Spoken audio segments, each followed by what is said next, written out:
Hey, welcome everybody. I hope everybody's having a nice Saturday morning, sipping their coffee. Started this just a bit too late, but I don't think we've missed much. This might be the first frame. We will confirm that, and then let's see if they have. Let's see.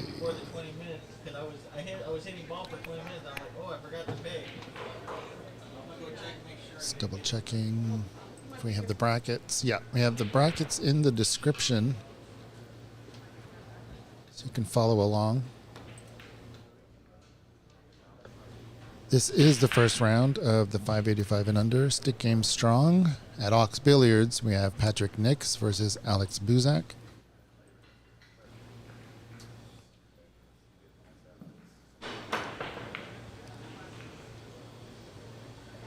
Looking at the odds here, Patrick is favored by a hefty margin.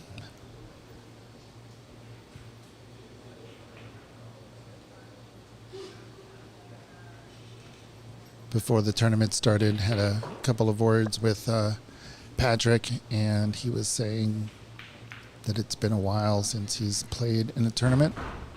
He's been traveling a lot.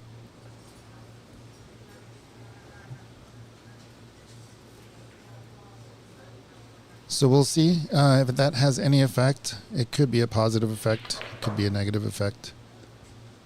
Sometimes if you're away from the game, you settle in some unconscious knowledge, and when you come back to the table, you feel a little bit refreshed. That was a little bit forceful there from Patrick, but that tends to happen when you're bridging over two balls or your cue ball's up on the cushion and you have to elevate your cue. So a little bit more time on the pre-shot routine might settle your nerves. That ball was hit a little bit too hard, but I think the line was on.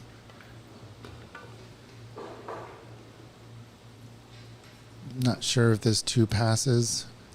Definitely put the cue ball in a place where it does pass. It's going to have to do a little stop shot here if he wants to get a good angle on the three.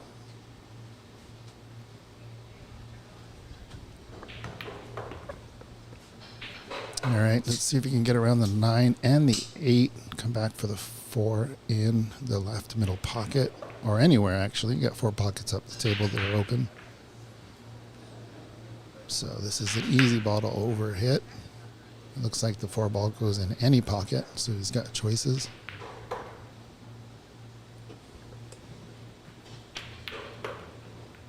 Oh, he held it quite a bit, was avoiding the short cushion altogether. Maybe he was trying to bang into the 9 and stop the cue ball there, but this is a real soft shot, in my opinion. Center ball, maybe center top. Get the cue ball above the right middle pocket. So you have a nice look at the 5. Pretty much you want a straight shot on that 5, given where the 6 ball is. And then up the table for the 7. All right, hit it a little bit too hard. That stop shot is not there anymore. So you can go a cushion to the right and back to the left. That's what he's looking at. So this will be about a center, a little bit below center ball here. You don't need to put any side. So just center, a little bit below the height of contour on the cue ball. You can punch it if you want.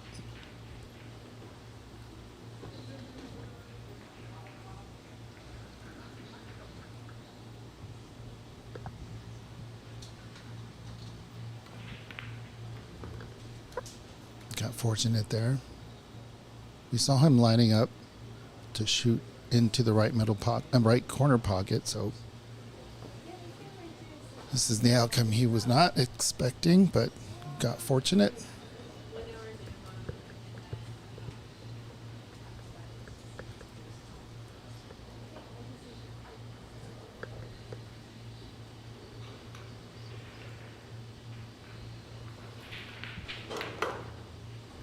Cue ball, cue ball, cue ball. Oh my goodness.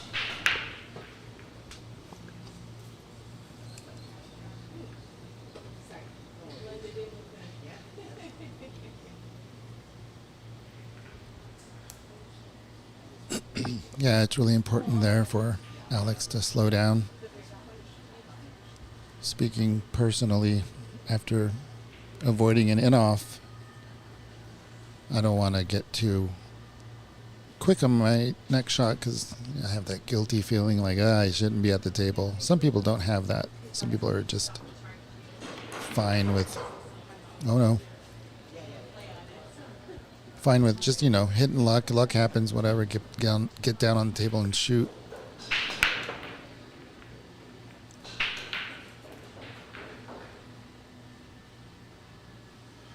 This rack is getting away from Alex at the wrong time. So the pressure is on him here.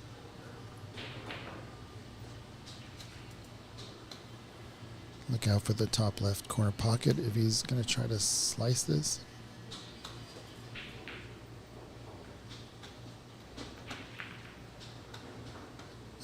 Looks like he was trying to play safe, but it did not work out.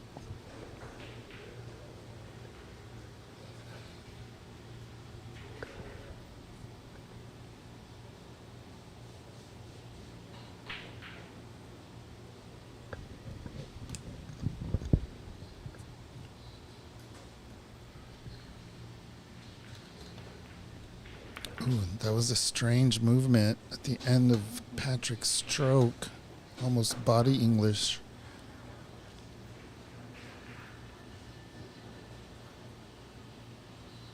So these little fine-tuning, these corrections should kind of get rid of themselves as the more and more racks Patrick plays. Says he's not been playing for a bit.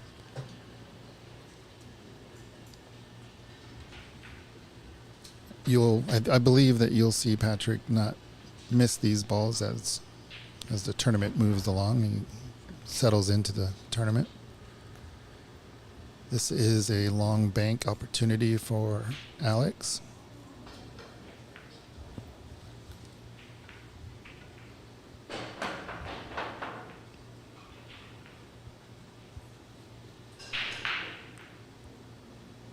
I like this center ball, medium speed. Aim for that diamond. Don't get too fancy. There it is. Okay, good shot there. Looked a lot easier of a bank than, given the length of a table. So, congrats there to Patrick. To Alex to just get the first rack on the board.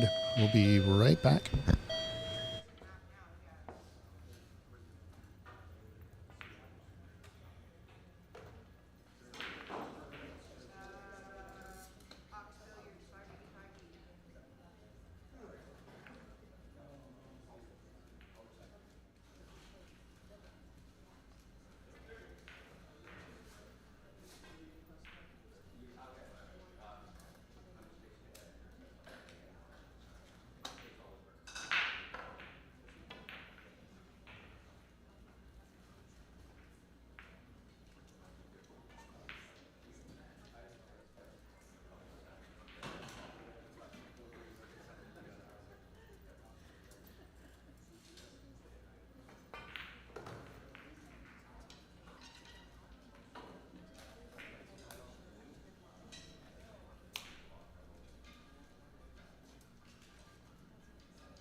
All right, everybody. Well, this is a good little view of the 3 tables down the center of the club. Tables 1, 4, 7.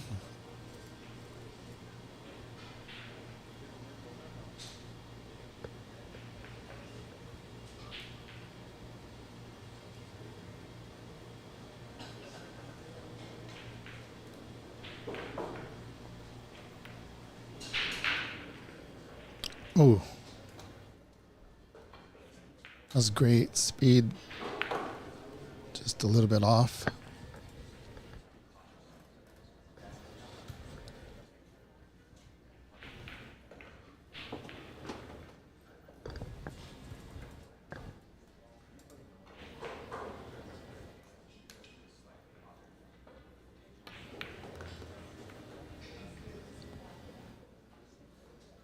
Not the best home for the 9 ball, but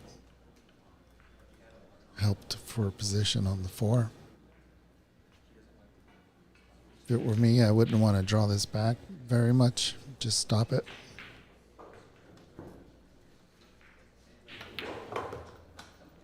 He really got a good shot on that, so force the angle to the right.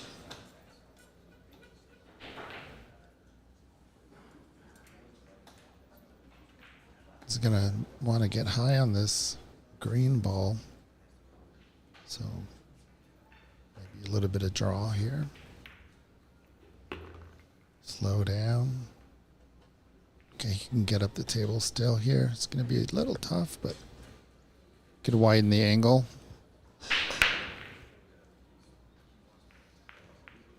By hitting it just a little low left.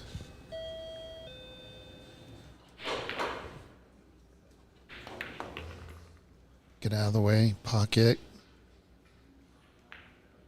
Yeah, maybe a little bit more left would have cleared that side pocket. Still has a good shot to control the cue ball for the 8, but you're going to have to go up and down the table. Just got to know that it's going to be that way, so just concentrate on hitting the ball.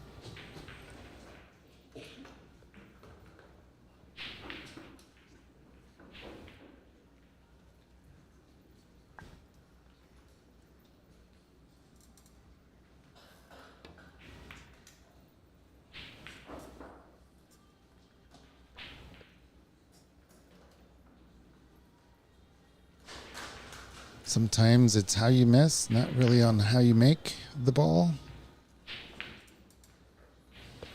It's very difficult to see if Alex has a chance to swerve.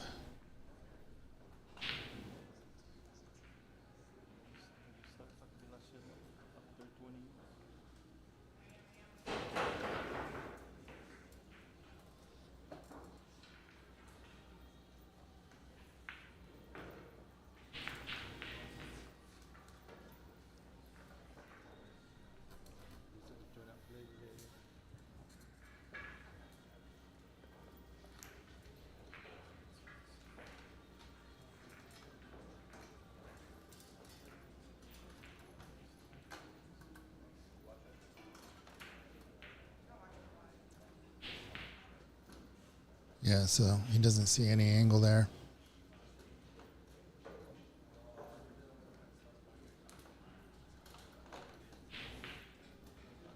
It's putting a little bit of spin on it.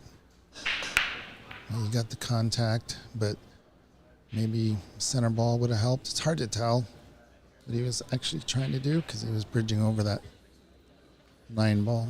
It's a good effort, but with 3 balls left, it's really a toss-up if you're going to kick safe or make the ball.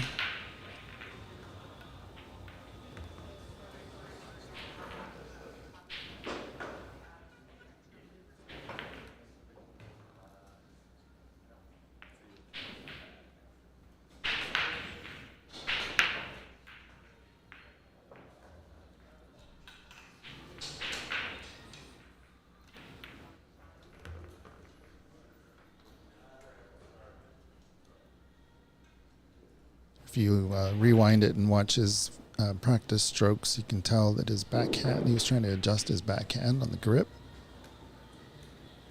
Trying to remember to keep it loose. So he's adapting to the game. To his game, that is. Good point there by Patrick. This is a race to 9 on the A side. His first match of the day, Patrick Nix versus Alex Buzak. Patrick, according to Fargo rate, is heavily favored, 3-1.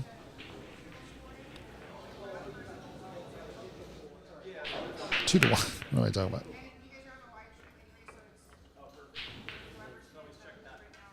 These percentages are, or these ratios are kind of funny in my opinion. Because all it does is just take the Fargo rate and then looking at the score, and it's like, all right, well now now Patrick is ahead like 8-1, and then the odds change. Or if Alex is ahead 8-1, all of a sudden Alex is favored. It's like, yeah, no duh. Anyway, I'm not explaining it correctly. It's too early and I've had too much coffee, but I am being saved by somebody in the booth here, a very special guest. Happy he's in the tournament, and with us on the mic, Mr. Ed Caulfield. How you doing, Ed? Good. How you doing? I'm doing pretty good. This is my first Stick Game Strong tournament that I've actually entered, so I feel healthy enough to get going. And glad to see you in it. I was, when I saw you warming up today, I was hoping you were going to be playing today. Yeah. I'll give 2 players a win.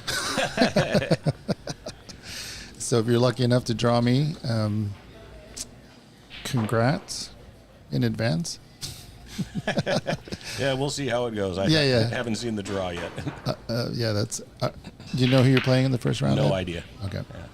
I try not to look anymore. There was a time when I would find my opponent, look him up on Fargo, and then it was like, that's just burning energy I don't need to burn. Yeah, it doesn't matter, right? Yeah. You're playing the table. It's hard to say that, but in honesty, it's just like, it's true. I don't really care who I'm playing. Yeah. I want to get my stroke right. I want to get my cue ball control right. Chat. How do we sound? How's it going? We have a few screens on the microphone that just kind of help us talk softly into the microphone and not hear us breathe. So let us know if you can hear us. Patrick trying to play the safety there, but I think it leaked out to the side pocket. Yeah, it's a thin shot, but I think Alex can control the cue ball enough to see that 2 in the bottom left. It's just going to have to go back and forth. It's so thin. I don't know if he can just hold it on. Hard to hold when you're hitting them that thin. Thank you, Kyle, in the YouTube chat. Kyle really helping out in our Ox Premier League Mondays, Fargo rated league that we have. Oh, which Kyle is that? Kyle Leck. I don't know if I've probably seen him around. As much as tournaments I play around here. Ooh. He wouldn't have liked that shape at the deuce. Yeah, I'm not sure he needed to power that. I would have hit that actually with high inside and tried to go up the table, but everybody sees things differently. Patrick's got a decent shot here. He's going to have to kind of slow roll it in, which is tough on these tables. They play so slick and nice. The cue balls are it takes a little bit to get used to these.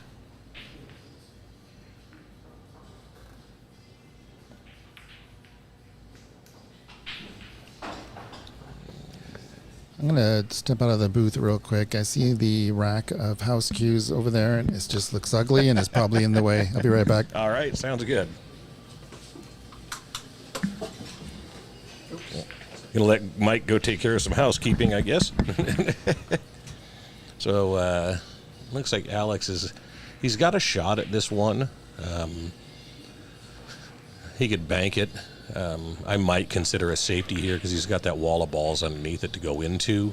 I guess it's just depending on how aggressive he's feeling today. Yeah, that was probably the smarter shot. Even though he can see this, there's no make on the one ball.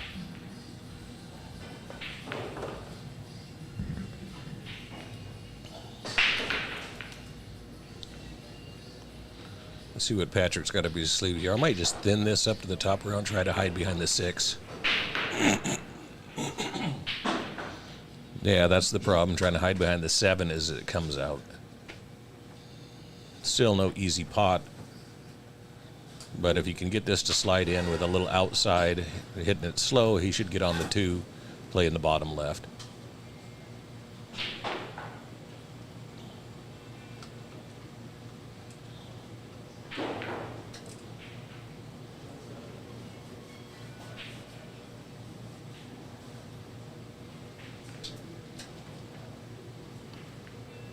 Well, he didn't foul. He did nick it. All right, yeah, back. Yeah, it did move just a bit, right? About A little an wobble. inch and a half, if that. I Do think you feel Nick, better now that the cue rack's out of there? that's all I saw. That's all I was looking at is the stupid rack. Hey, that shows you the kind of owner that you are. That you care about the details, and that's huge. I mean, even if it's in your peripheral, it's not in the way, but if you kind of like know it's there when you're shooting, it is a distraction. Mm-hmm. Absolutely. Today warming up, I left the rack on the foot of the table, and I kept shooting down towards it. I kept looking at it, and I was like, Yeah. why don't we just walk down there and move the rack? Yeah. I didn't because I'm a moron. The tables are playing good today, though. Speedy. Yeah, the Brunswick cloth is doing its job, staying healthy. I'm super impressed with it. I put it on my table as well. I put it on in April, and it still almost looks brand new. Plays exceptionally well.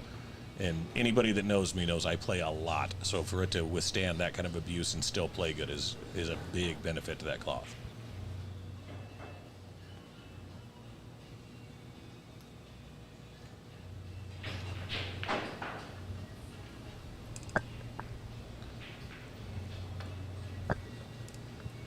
Well, if you can hit the purple here, if he's going to play safe, bank the 2 into the purple, and bring the cue ball up the table. Yeah, try to use that 9-foot distance, which is a big benefit of playing on the big tables. Just don't overhit this one is the problem. You could also try to put the cue ball under the 4. That's a good shot. That's a great shot. Very well done. Because even if Patrick can see the edge of this ball, he's not going to be able to do much with it. Yeah, for the people who have not seen Alex play very much, his safety play is above average. And then he also uses it quite a bit. And that was a great shot. Good snooker return here by Patrick. Absolutely. Now, if I'm Alex on this shot, because there's some space between that 2 and the bottom rail, I'm going to spin into this with a little bit of, for him, it would be top left, and try to kick and stick and hold that cue ball right there on the rail and send the 2 ball back down table. Interesting. I'm seeing a thin hit the purple again with the 2. So yeah, we'll see what he chooses, and both will work if you can hit them right. Mm-hmm. I like the kick and stick just because it separates them by quite a distance. He's going on the thin side. Oh, it was too slow. Yeah. And unless you've spent a lot of time on these tables figuring out the speed, is going to take you a little while. I've played here quite a bit in the last couple of months, and I still struggle with the speed on these tables.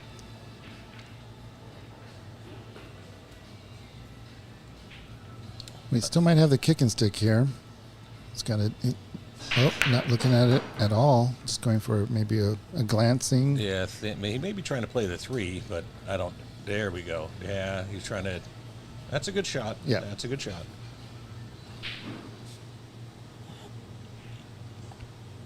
There we go. Yeah, he's got him hemmed up a little bit here.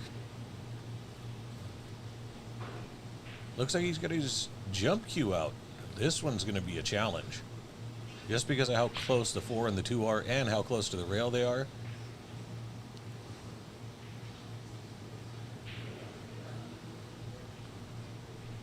Let's see how he does it here. This is a tough jump shot. He may be just trying to catch the edge.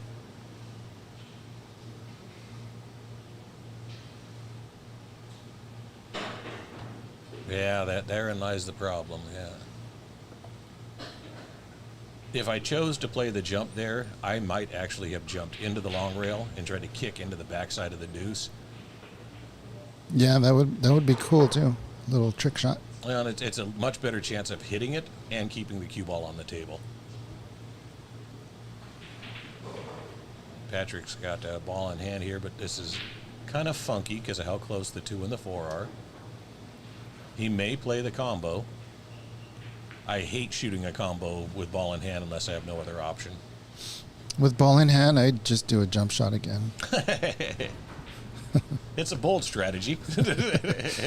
It'll get the other player thinking, He may be playing another safe here. who am I playing? This is interesting. I would not expect a safety with ball in hand here. Well, is it, he's going for a 3 foul possibly? Unlikely, because he's favored to hit this ball from here. I just don't think Patrick liked the angle that he was going to have to play the 2 in order to get it and get on the 3. But I'm surprised that he played a safety there. But Patrick's the one at the table, and he's got to make those decisions. The first game I ever played on the stream was against Rajat. In the first rack, 9 ball was on the cushion, about half a diamond away from the corner pocket. The cue ball was on the counter pocket, top left. Well, not right on the cushion, and it was 10 ball. So it was a 10 ball, and it was a 10 ball that was near the pocket, but on the cushion. It was such a long shot, and I had an option. And I just gave it to him. I just, you know what? I don't want to try this. It's the first rack. I'm nervous. Yeah. I think he's nervous, and I think if he misses, I have a little bit of an advantage. Mm-hmm. So I'm not sure if Patrick was thinking kind of the same thing. Just put an awkward pressure on your opponent. He missed the shot and left me a duck. Hey, so that's how it usually happens. Yep. That's such a tough shot from that distance, and they're on the rail like that.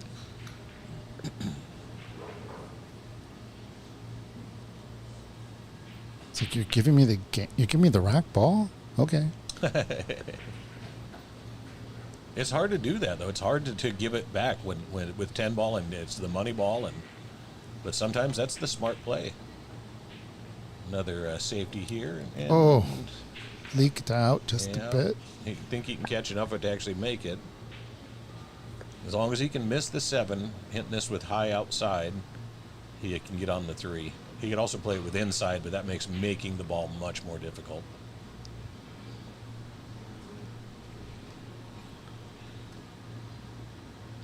Looks like he's just using straight top.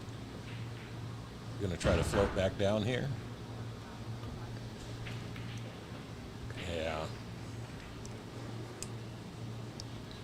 Oh. Whoa, what happened? Wow. I thought that went in. Man, my blind spots are killing me. He's left a very makeable shot here. It's not easy just because, as I said, the distance on the 9-footer is really a big advantage.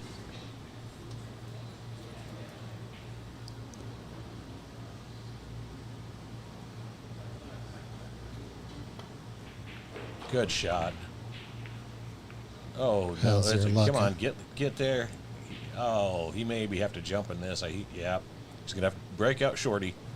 That's too bad because that was a nice shot on the 2. But if he can get this 3 to go and can hold the cue ball somewhere in that area, he's got an easy shot on the 4. And we are using Aramith blacks here, so the 4 is pink and the 5 is purple.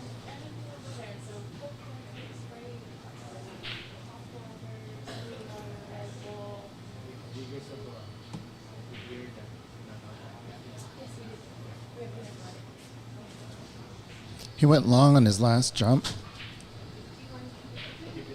He's dart jumping, which I personally don't even do because I'm not very good at it.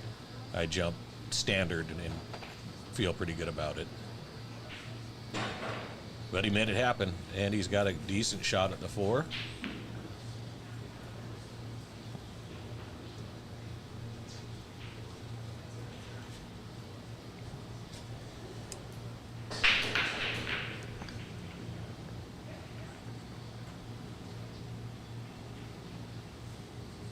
It was kind of cool to hear you guys got a 1-pocket event coming up here soon. It's been in the works for quite a bit. We have a sponsor, Rasson Rental, is sponsoring the tournament by giving us some method racks. Nice. Beautiful racks that are made from the material, the same material that the tables are made of, other than the cloth Mm-hmm. and the slate. There's no slate in it. But you know what I mean. Yeah, that's awesome. So yeah, we'll be... Oh my goodness. Almost ended it early. You got to cut this. You can't play around here. He's all in now. I guess you could try to bank the 5-ball at the 9, but that's just too risky. I'm going to slice this. The 7's fairly easy as long as he doesn't go up underneath it. I'm hitting this and going down and back. Yeah, you might hit the 9, but don't get fancy. Make the ball, but yeah.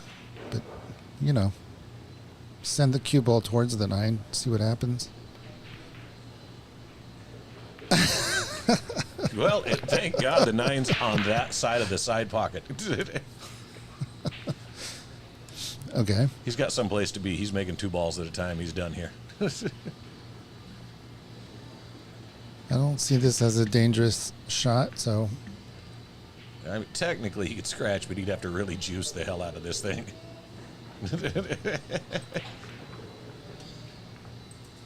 Got ourselves a tight one here. We'll be right back.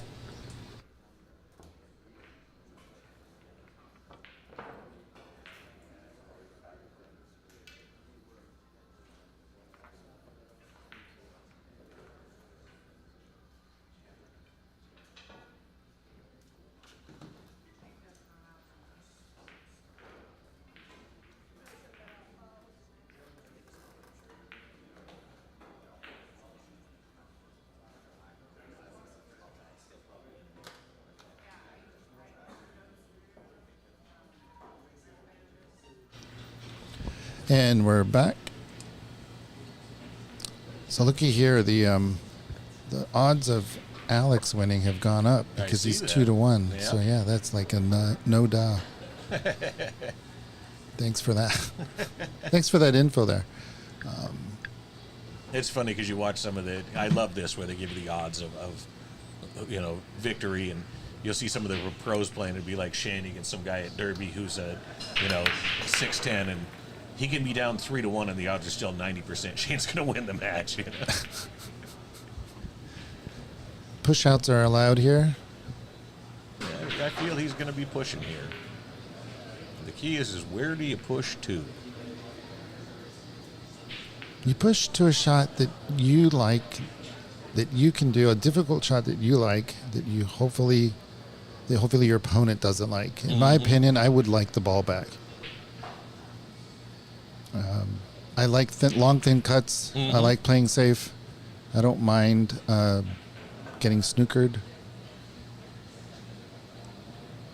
Uh-oh. I think he's getting that back. Using the rack. He can catch the edge of this. Just making sure that they can move that rack without moving the cue ball. They're good. I would not give this back to him. Yeah, now I would take it. Kenny Ash in the YouTube chat is saying thanks for the awesome stream and coverage. Smiley face shared on Pool Hall TV. Hey, thanks for sharing. That's awesome. Thank you. You're here at Beautiful Ox Billiards in Seattle. Come on down here for all your snooker and pool needs.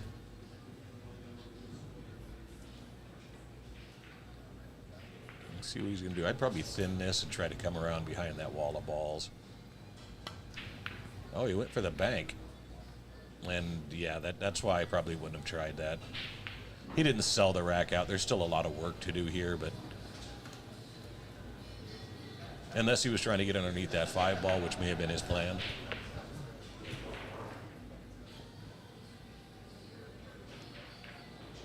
And for everybody on Pool Hall TV, thank you. for watching.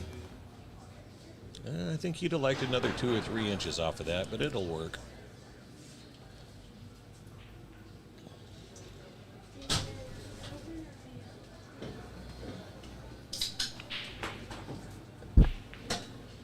Cut this into the side pocket.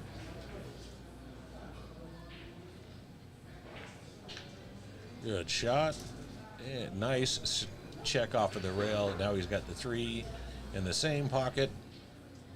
Cue ball's going to have to travel a little bit here, though. He would have liked to have been a little straighter to just float up, so now he's going to have to use some top and try to finagle away to that 4 ball. And he did it well. Good Nice shot. job. Uh-oh. Going a little long. It still has the line. Yeah, as long as he misses this 7 ball, he should be able to come 2 rails towards the 5 ball. Oh, shit. Oh, watch your language. I was looking at the purple. Didn't see that pink there.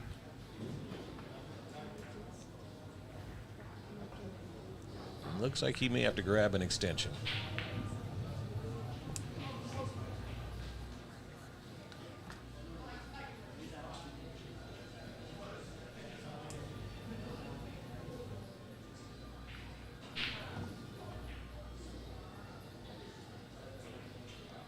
Yeah, that's what he's looking at, making sure he doesn't run into that 7 ball.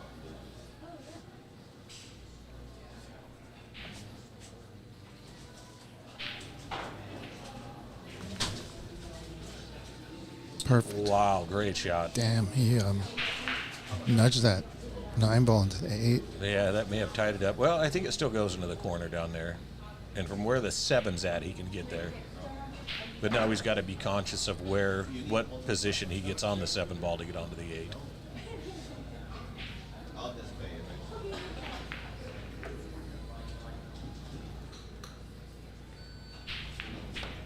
Good stroke.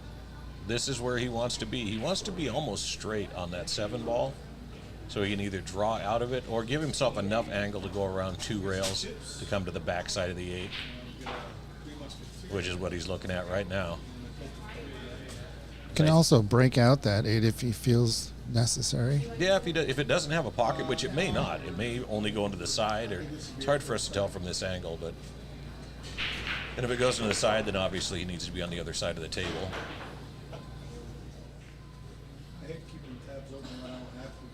Okay, he's almost dead straight, so I'm wondering if he's just going to try to draw back here.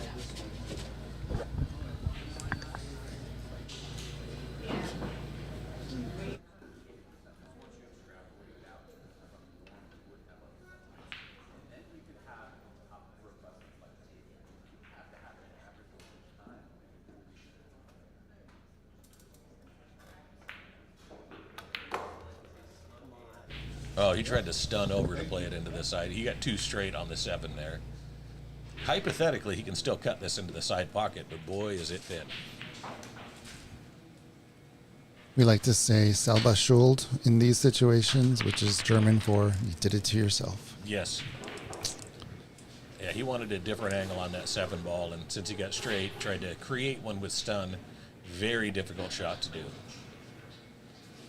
Josh Filler does that probably as well as anybody on the planet. It's crazy how well he can stun the ball.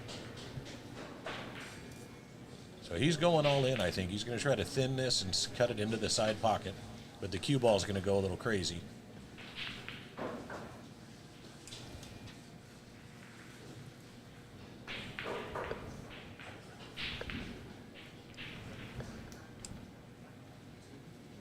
See if he shoots this with inside.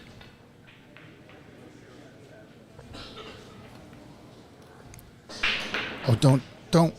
Oh my goodness, Don't. that's just insane. What a shot. He definitely was right on the correct line, just a touch soft. Yeah, these shelves are just, they're just that much too long. You'll see a lot of balls in the shelves during the day, especially the corner pockets, and people try to force them in. Can't force them in here. No, it does not like it when you try to pound that thing in there. Okay, you don't want a bank shot on the 9, so just don't hit it with a lot of force. He hit it with a lot of force. He hit it much harder than he had to. And Oh, he's going to hopefully get... Oh, yeah, and therein lies the problem. Now he's got basically a spot shot on the rail. Okay, well, Salaba Schuld again. At this point, it's all about just staying down on your shot, focusing on the make, and do the best you can.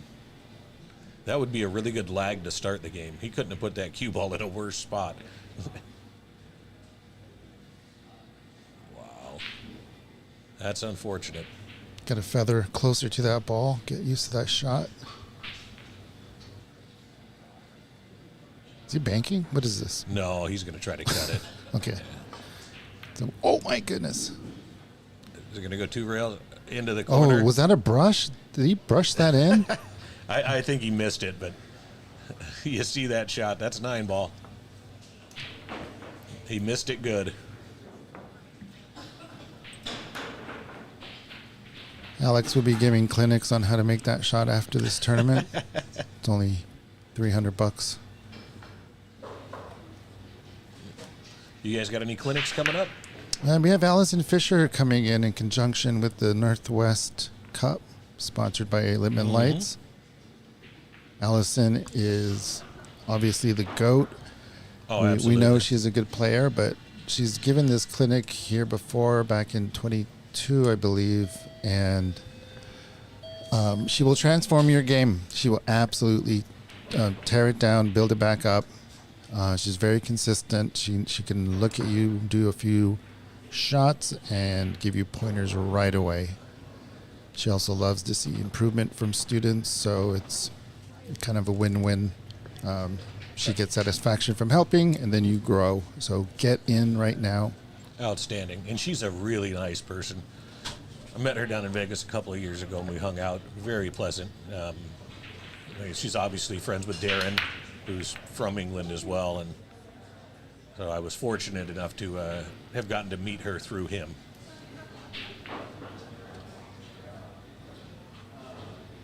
Yeah, Darren is giving clinics here and has a few students here in the area, not just at Ox. He actually really likes the Pacific Northwest. I talk to him pretty regularly. We're pretty good friends, and trying to figure out when he's going to come back because he actually loves it here. Good shot from Patrick there. Just going to take his medicine. Yeah, I talked to Darren last time he was here about possibly moving back to the States. And it's actually something he wants to do. He said that if he makes that decision, it'll either be Pennsylvania or Washington. So we got a 50-50 shot at getting him to move here. Nice stroke. Coming up, he's going to be able to hold it for the side pocket. That'll work. That'll get him to the school bus. Well, if he needs any visa help, Ox will sponsor him.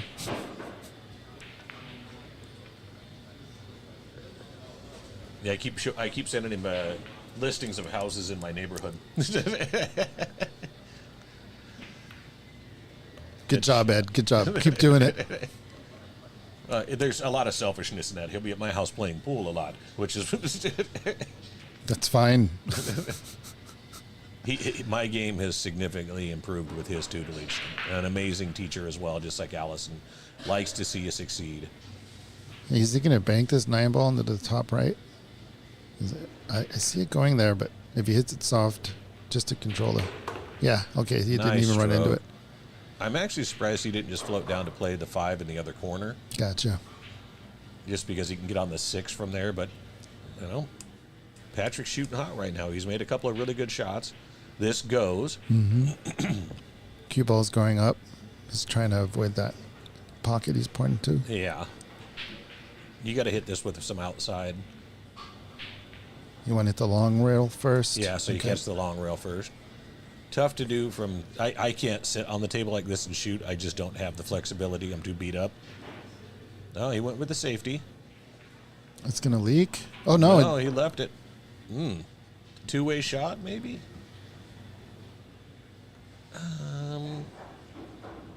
I don't think he's got a clear shot to it. He might be able to bend around it, though.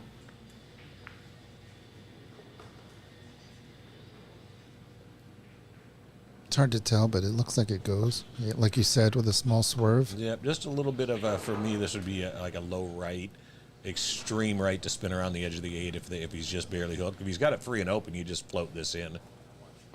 Yep, he hit it. Yeah, he had a clean, easy shot. Good speed.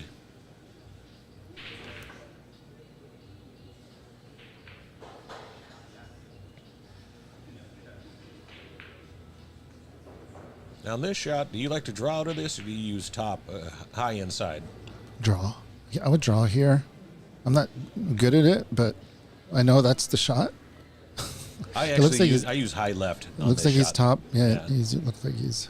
But you just don't hit it very hard. Yeah, see, if you hit it too hard, His that's what pockets. happens. And you see how he overshot his mark by a wide margin.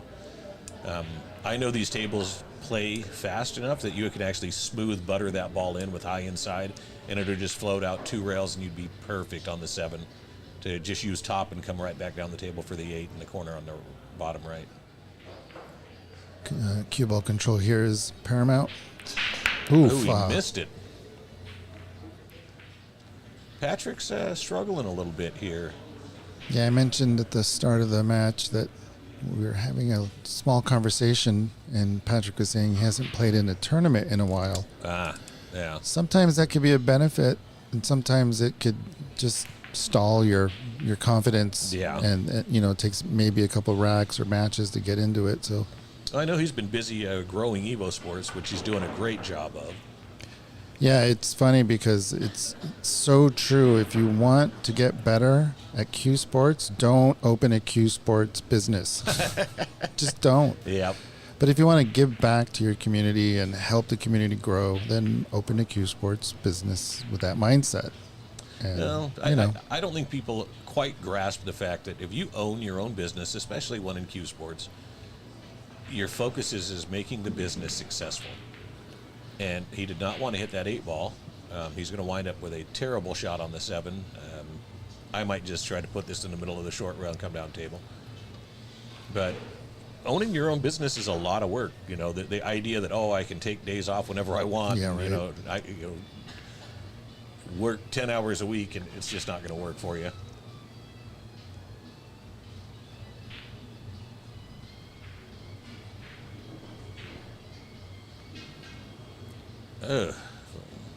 Could be worse.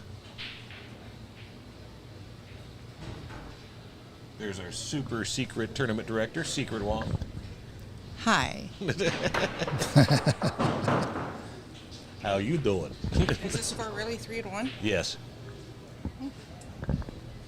I think. Hi, guys.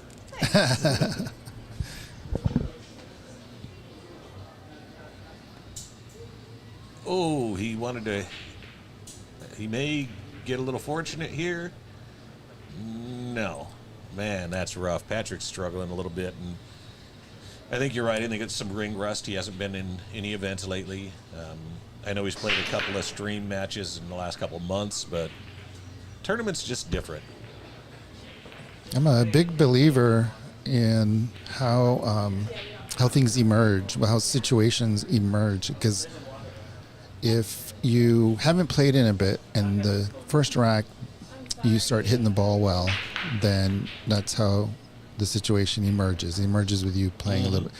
So then you build your own confidence. But sometimes if you miss an easy shot or don't hit it the way you want to hit it, that emergence profile, that was close. That emergence profile is different. It puts a little bit more pressure on yourself. Absolutely. And it's very difficult to control. The good players can control it, or the experienced players can control it. And this Fargo range, it's hard for us to control it.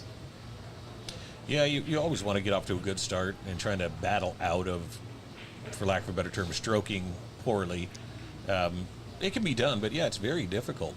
We've all done it. We've all been there. We've all had that game where we just struggle, and your only hope is that you can stretch it out so that you can kind of get into stroke. That's where playing more safeties will be beneficial. And another safety here, and pretty good one. Nick, early on, I would prefer to miss a shot with a great stroke than to be making balls where I know it kind of shouldn't have gone in. Mm-hmm. Oh, yeah, that helps your confidence. I wonder if Patrick's going to jump or kick at this, because I think the 9-ball's got him eclipsed.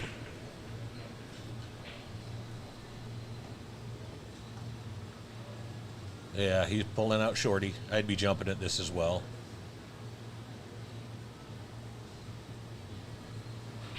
We got the whole Evo Sports group here. I see Colin Sue's here as well playing.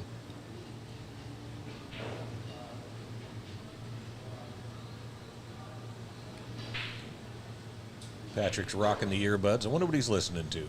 If it's us, wiggle your left ear. Give us a little. Give us a little sign.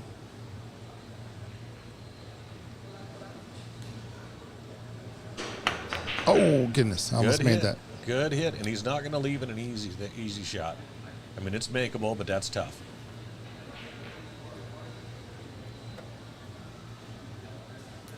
If he'd have gotten that thing to go into the side pocket, he has a decent shot at the 9.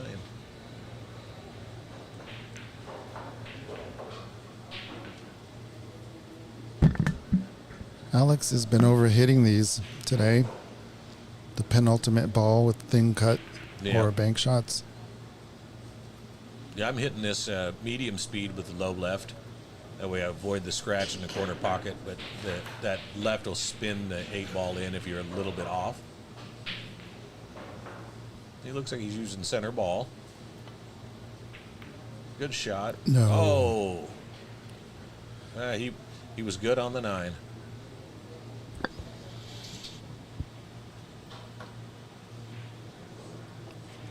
Let's see. Let's look at what Patrick's dealing with here.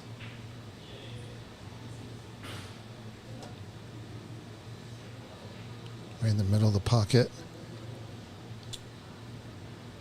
Yeah, if it's possible, you want to thin the edge and go into the knuckle there on the edge of the corner and come back down. But he may be trying to draw out of this. Sorry, guys. All right, didn't miss anything. Oh, he went for the power draw. That's good. He's all right. Yeah, he should be okay. I mean,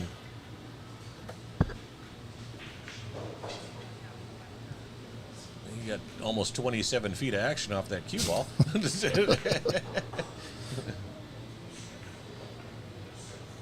Once again.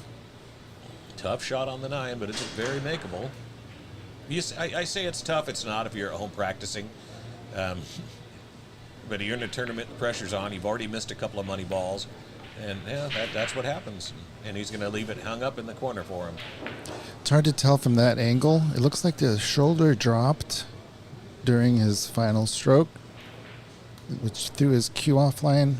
Hard to tell because the way he was framed, you couldn't really see. But it'd be nice to look back at that stroke. You see Alex is holding the cue with just the finger and a half there. Got that Justin Bergman kind of a grip going on. That's a great player to emulate, too. Justin's a really good guy and a hell of a player. Red Ox Billiards, and we will be right back.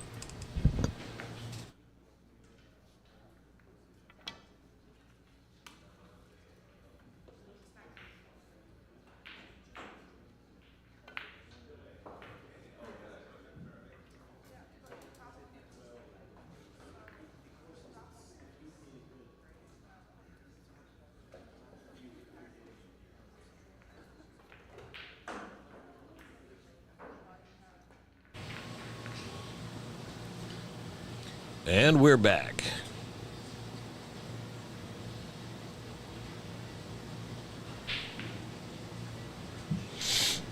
Alex with the break coming up here. We are breaking out of the box. These are WNT break rule. They were nice enough to actually draw the box on the table for the people that don't know how to do it.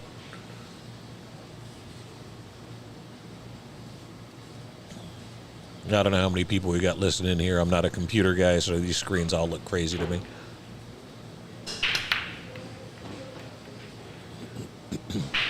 One went a little high.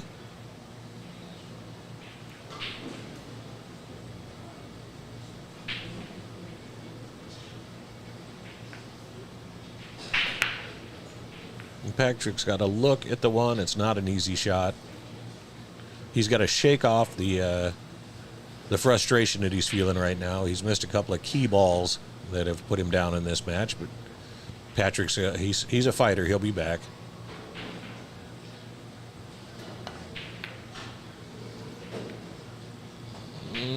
Well, he got a little fortunate there. I think Alex can catch the, as we're looking at it, the right side of the one ball here. It would be his left side.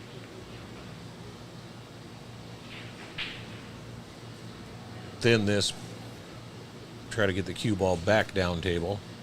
Unless he can hit it a little bit more full, he could try to put it behind the 5 ball, but that's sticky, especially with the speed of these tables.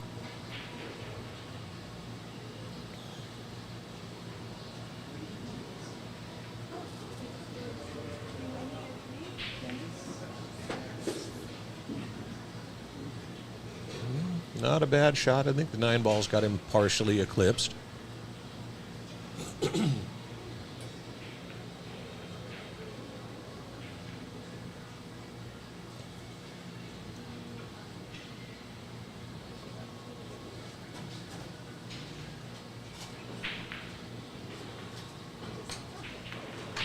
Oh, he had the whole ball.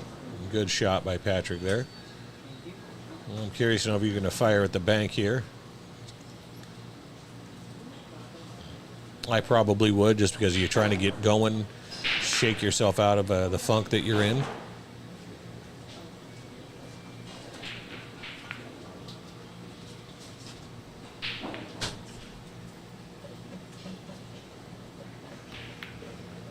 Great bank shot, and he should get rewarded. A little stiff. Wow, these tables are just crazy fast. Yeah, on my diamond, you would not be that far away from that shot, hitting it that hard. Now he's going to have to kick at it.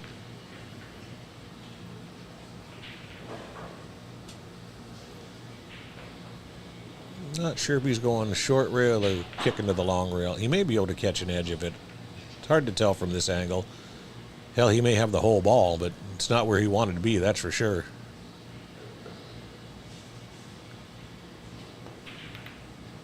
Oh, riding the cheese. Is he going to get... yeah, that could be a whole lot worse. No potable angle on the 3 ball.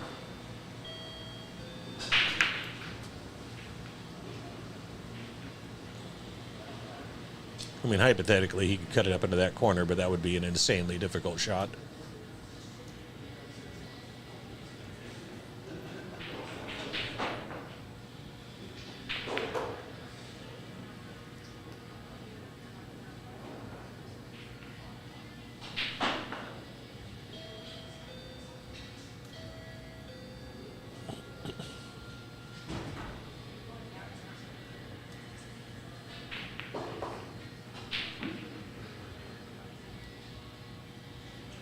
Let's see if he's going for this or playing a safety. Yeah, he went for the safe route. Smart.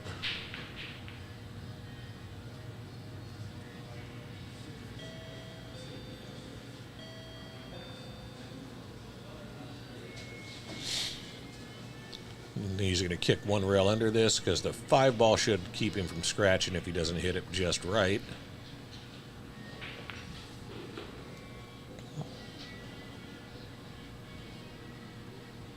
You're going to have to just miss the 6 ball, just past the knuckle of the side pocket there. Wow. I did not expect to see that.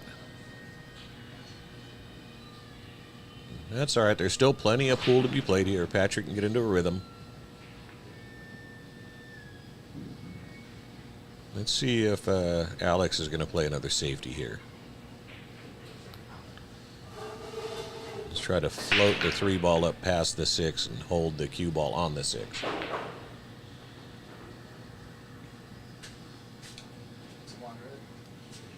Yes, please.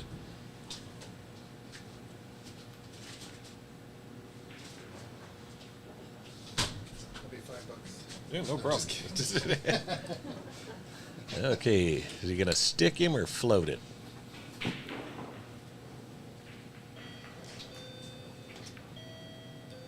Great shot.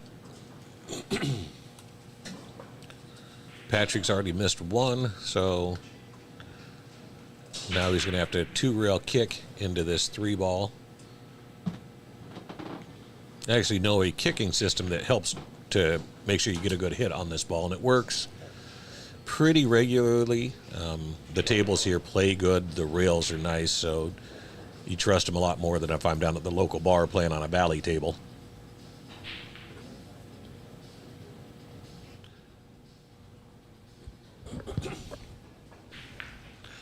He didn't measure. He's just going for the 2-railer. He'd even do 3 if he wanted to. I don't think he's... Wow, he was really wide of that. All right, so I just got back. Did Patrick put himself there, or was that Alex? No, Alex played a really good safe on him. He had a safe on Patrick. Patrick missed, gave up ball in hand. He played a back-to-back safe, so he's on 2. I don't know if Alex is going to attempt to 3-foul him or not. From this position... Looks like he's going for the shot. Yeah. Not the way... if he's playing for the shot, this is not how I'd play this because of where the 4-ball is. Yeah. I'm wondering if he's trying to kick behind the 6-ball soft and lock him on the 6-ball again to get the 3-foul. It's going to be such an easy out, though. I wouldn't want to give him an easy out. I don't see a difficult safety here, but maybe he does. If he can get behind the 9, it's a little bit more difficult. There you go. Yeah, that's pretty good. So 2 cushions. But that purple's in the way for the 2 cushions. That so was a pretty good safety. Good job there. I mean, he does see things in a defensive way, Alex. Yep. Yeah, that's what you're saying is his safety game is obviously very strong. He's got him hemmed up pretty good here. The only way I think he can hit this is actually going into the back side of it. Mm-hmm. He definitely had the speed of that 3-ball perfect.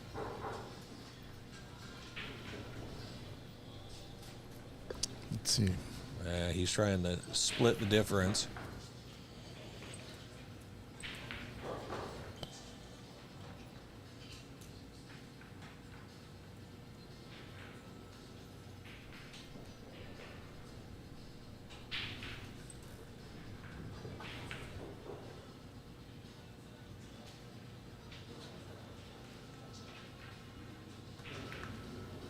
It's going 1 cushion. Oh, missed it going both ways. He was in a real precarious spot there. Yeah, are you a fan of the 3-foul? Like if getting your opponent a 3-foul? I love it if you can do it. But what are your thoughts? Not a fan of having it done to me. But I'll tell you, it is definitely, it can be a mental breaker. Yeah. You don't get into stroke. You just wasted a rack to try to get more comfortable. And then it's a killer. It definitely can be. The first time it ever happened to me, actually, I was really like embarrassed that it happened because it was like I can't believe I let somebody 3-foul me, as if I'm good enough to avoid that. So I actually was taking lessons from Eddie Mattia at the time, and I called him. I was down in California at an event, and I was like, "You've got to teach me how to kick better," because I had just relied on my jumping ability to get out of most jams. And when you're playing at the next level of these guys that are super high, they're not going to give you a jump generally. No. They'll lock you on a ball. And so I started putting in a lot of work on my kicks and learning different systems to get where you need to get. So, yeah, I was glad that I had the opportunity to learn it, but it was embarrassing. But yeah, it can be very... It can be a mind game that it works super well. yeah, Alex has 3-fouled me before, and it doesn't feel good. I guarantee you it's hurt The second Patrick. foul, it's in my mind. Like if I'm about to get a second foul, shots fired. Table Another- 4 attacking table 1.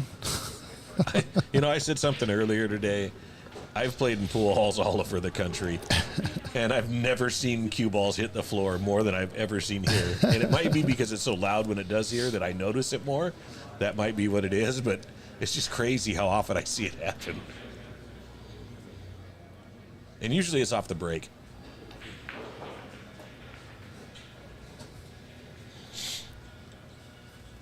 Now this particular break, the 9 on the spot breaking out of the box, you really don't need to be hitting it real hard. In fact, it's kind of detrimental.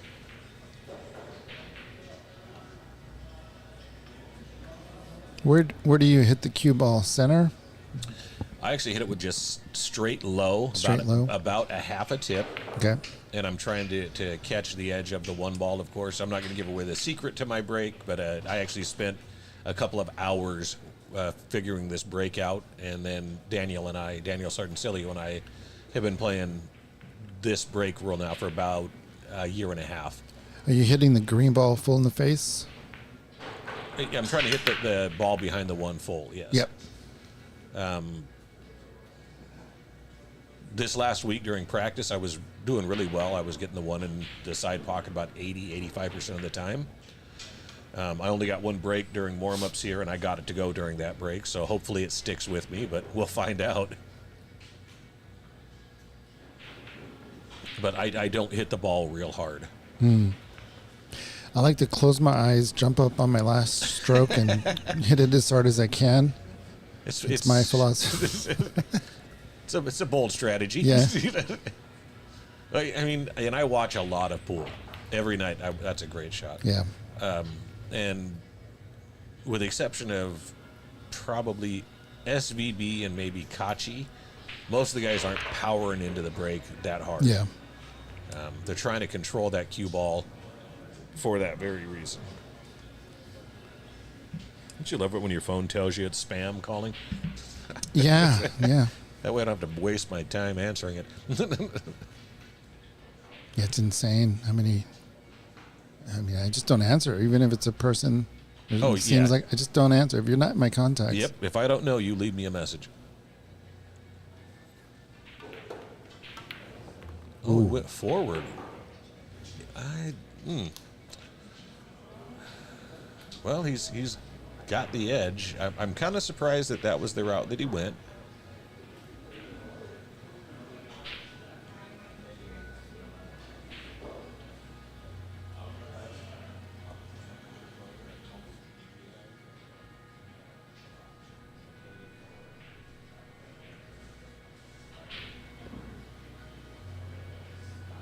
Yeah, he's got to thin this. Maybe try to bank it. He can't shoot it straight into the side pocket, I don't think.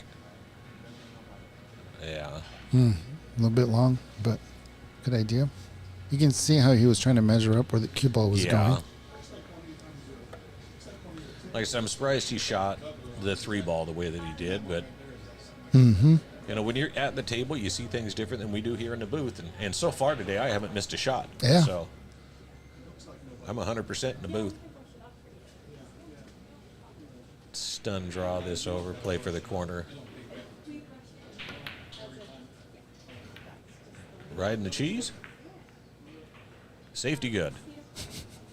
It's kicking. Should be, obviously. Yeah, it's funny because I favored Patrick to make that shot. He's obviously, like I said, still trying to shake off some of that rust. And we want to see a good match, you know. Hill's always the way to go. Unless you're the guy at the table, then you want a blowout.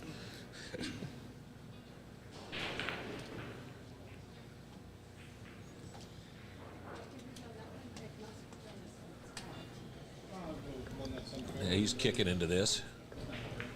See if he can kick and stick it here. Close. He's going to give up the shot. I think he used the wrong spin to get it to stick, but it was the right idea for sure.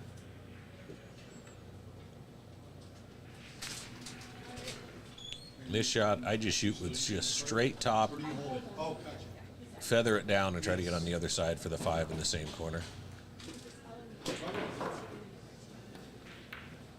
Yeah, Patrick's really struggling because that's a shot you'd almost put money that he's going to make.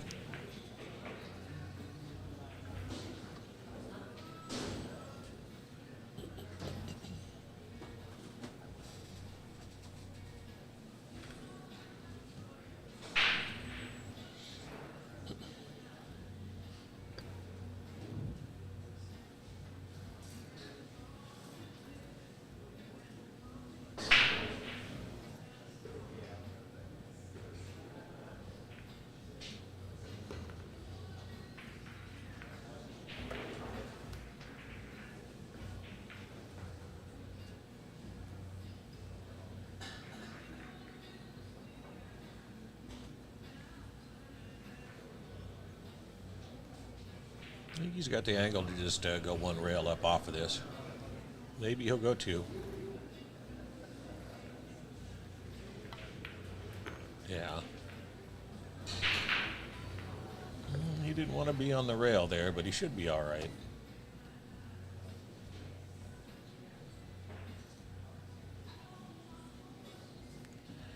It'll be tough to draw from where he's at. Let's take a look. Yeah, it's hard to see. Yeah, he's too close to the rail there. He wanted to be off of that rail quite a bit, but, you know, sometimes you just got to take your medicine. He may try to go forward 2 rails, but you really got to spike it if you're going to do that.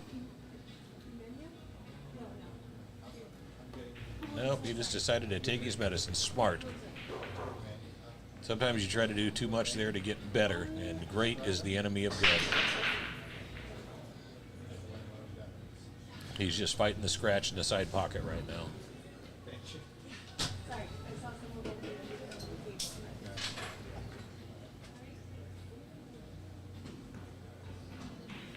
This is a scratch. Yeah, it's you can stroke out of this, but it's exceptionally difficult. It's just on the wrong side, Yeah, really. yeah, he's probably better off playing a safety here, or maybe even trying the bank, which is a little crazy. But I might just try to float the cue ball down underneath the 9 ball from here. Oh. Yeah, that's Goodness gracious. he tried, and like I said, it's very, very, very difficult. Maybe this is what Patrick needs. Get himself going. A double-edged sword here. Ball in hand, 3 balls to go. You got 1 pocket, really, for the 8 ball. So if he doesn't run out, has the same energy, but negatively. Yeah. Let's see if he's going to get there. Slow down. He's good. Just going to die off of that rail. And he's got a little Yeah. bit of angle to just hold for the 9. That looks great. I actually like having a little angle on these shots so I don't have to worry about scratching. Just float it in. Make sure you're not on the rail. There you go. Perfect.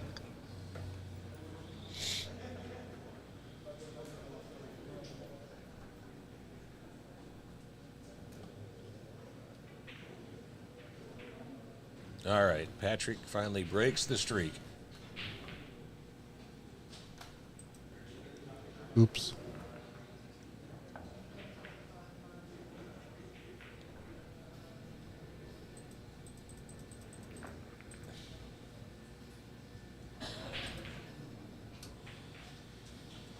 It sucks not seeing, not being able to see. It is important.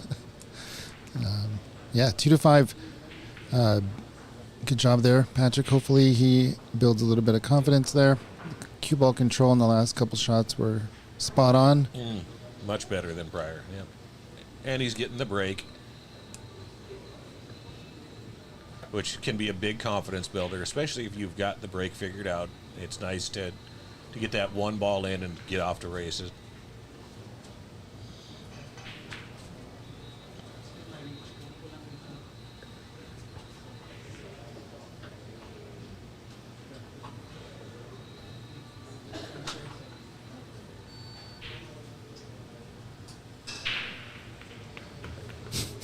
One just went high, but I think he got a ball.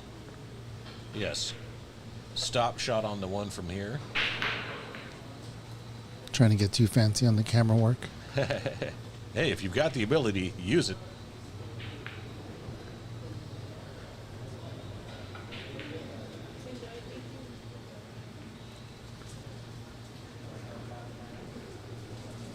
This is a very runnable table.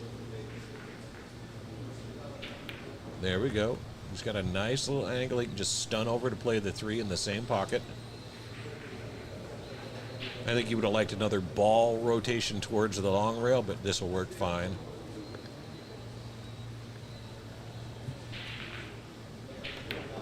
There it is. Yep, no, you're good. Don't get upset, buddy. He's going to contend with the 8 is the only problem he's got here. So I would probably shoot this with inside. So if you do catch the 8, it's pushing the cue ball back towards the 5 ball. Because you don't want to get on the other side of it and wind up hooked by the 9 or the 7. Great shot. The 6 ball hurt him, though. Mm-hmm.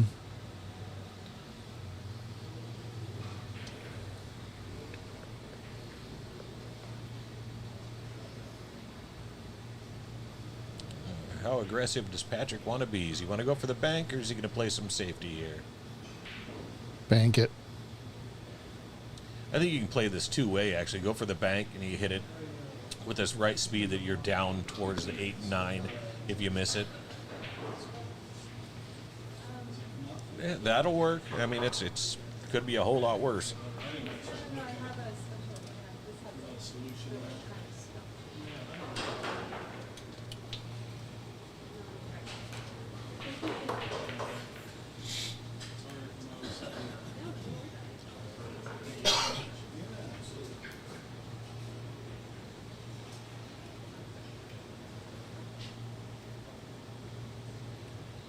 He's probably trying to kick this in between the ball and the diamond. Yeah, he can do that. He can come in behind it. Nope. No, went for the bank. Trying to get behind the 6. That was tough to do. Yeah. Patrick's got a pretty good shot here now. And he's got about 10 different ways he can play this. I'm just myself going to try to stop it right around where it is there.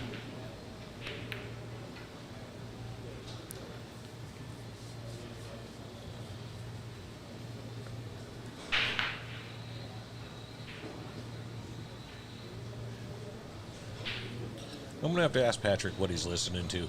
Got to figure out what's in those headphones. I'm thinking maybe some ABBA Dancing Queen. That'll get my blood pumping.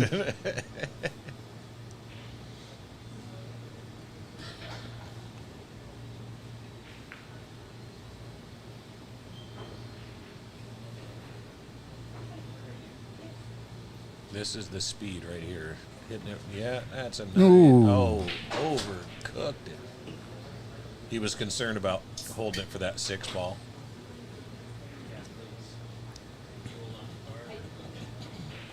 If you have headphones on, what are you listening to? Usually it's country or classic rock. And I mean old country. I don't like any of this new crap. Kenny Rogers, Willie Nelson, Yep. Johnny. Hank, Merle Haggard. I mean, I like some of the stuff up into the early 90s. Clint Black, you know. There's a tear in my beer. Who sings that? That was Hank. Hank. Yep, Hank Sr. Yeah, Patrick, you can tell he's kind of got that body language of, man, what can I do to get going? How about you? What do you listen to? You know, I love the Black Angels, Goat, something just that's just really pumpy. Smashing Pumpkins, their first album, gets me going. Yeah. Anything by Rage Against the Machine, any album there. Public Enemy gets me going. Oh, classic Public Enemy, yeah. Mixture of new and old. Sometimes it's Chopin, right? Because I can picture myself being a serial killer and then having that blasting, you know, kind of like American Psycho, Yeah, exactly, right? Yeah. Just slay the table with listening to... I was in Vegas the first time ever when I first started playing pool about 5 years ago. And playing at the BCA event there that they do every year. And I'm really trying to struggle to focus and stay on my game. And I leaned over, getting ready to take a shot, and I hear the song "In the Arms of the Angel" start playing over the loudspeaker. And I had to stop and stand up. I was like, whose playlist has this for a pool tournament?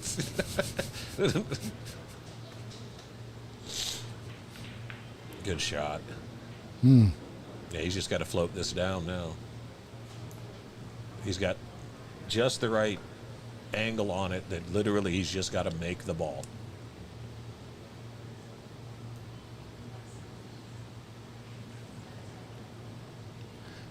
part of the game, part of my game that I'm frustrated with is if I have a slow start and I'm down by a lot, I kick it into gear, which I shouldn't do. I should do that at the beginning, and then if I do it at the beginning and I'm up by a lot, I tend to relax. Yeah. So my mental game, my chair game, as they say, is not as strong as I'd like it to be. So we'll see what happens. You and me both, bud.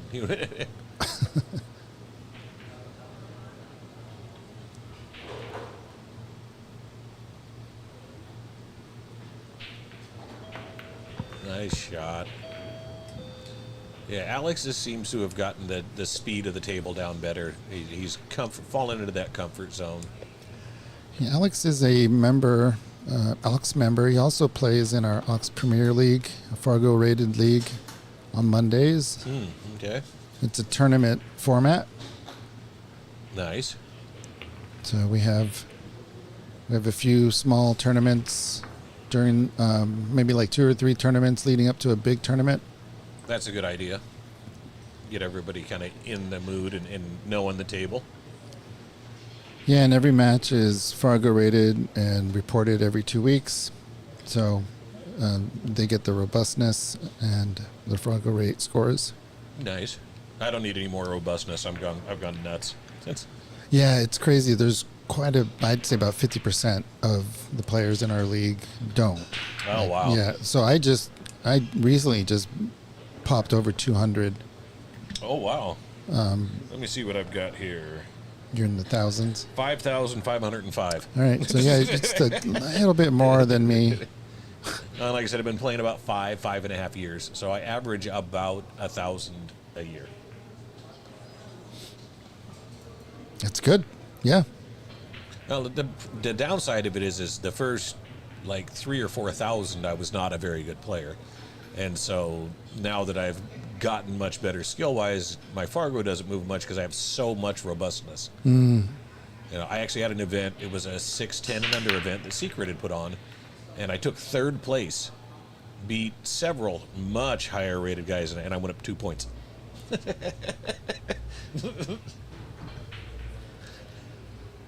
Do you think your score fluctuates further downward these days than upward? Is it easier to go down, or you just? It's much easier to go down for me. Yeah. Gotcha.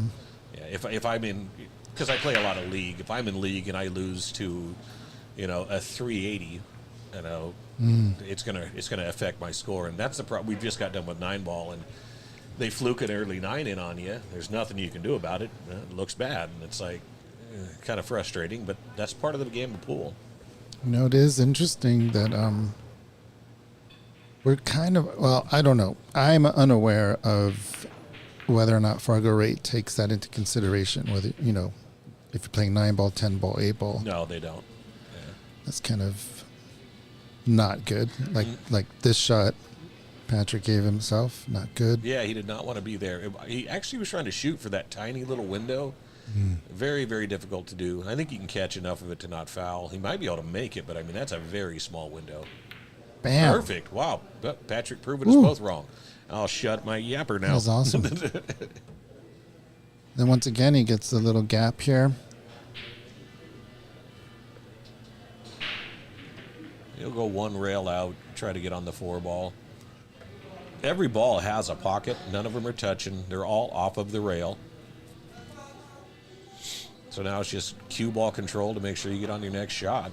This I might actually try to go back and forth because of how fast these tables are. Yeah, he didn't want to hit that 9-ball, but he's going to be okay. Trying to hold the ball off of one rail is very difficult, especially at that angle with these tables.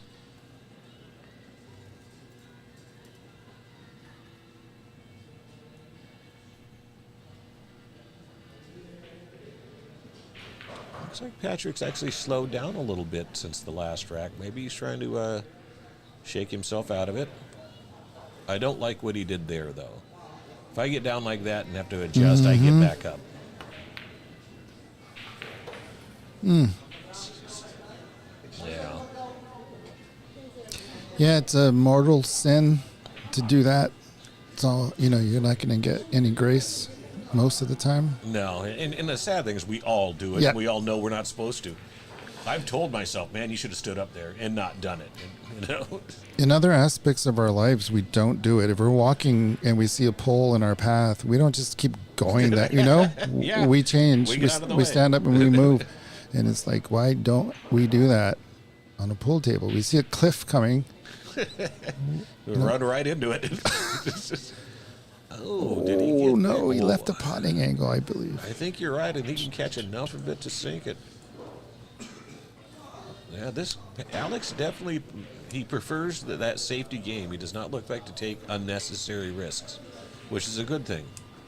He's come up short on about, 40% of them. He's not too accurate. Patrick needs to watch out for the corner pocket. Fighting the scratch. Why he missed the ball. He was worried about that scratch. And he left it tough.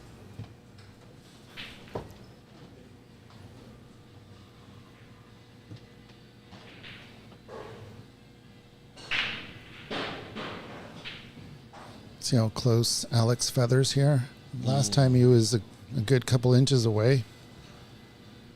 See how far away he is? He's got to get right up on that cue ball. The timing is off usually when you're that far back. Well, shooting off the rail is difficult anyways. It just is. Just like shooting over a ball. I think shooting over a ball is worse, and he did not leave a potting shot, I don't believe. Yeah, Patrick knows he could bank this. He's got enough space he could bank it into the corner, which is probably the shot that I'm taking here. If it clears the 7, I can't see if it does or not. But trying to cut this ball in is very, very tough. Not impossible, but I would not be attempting to cut this ball in.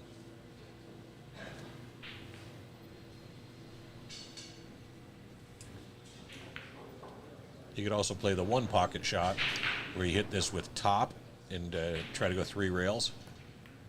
Oh my God, he cut it in. I didn't think he had a chance at that. And he's going to get shape. Get out of the way, 8 ball. I can't believe he cut that in. That was insane. Great shot by Patrick. Got to be a confidence builder.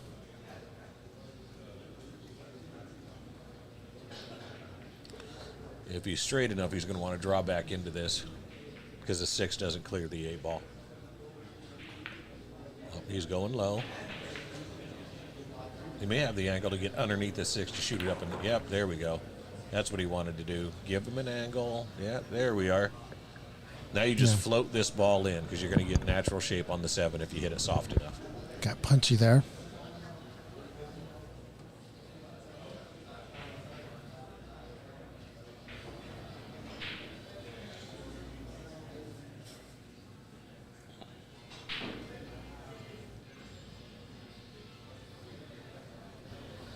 It's all about the cue ball. I'm hitting this soft just because of how these tables play. Great shot. And he's got shape. Perfect.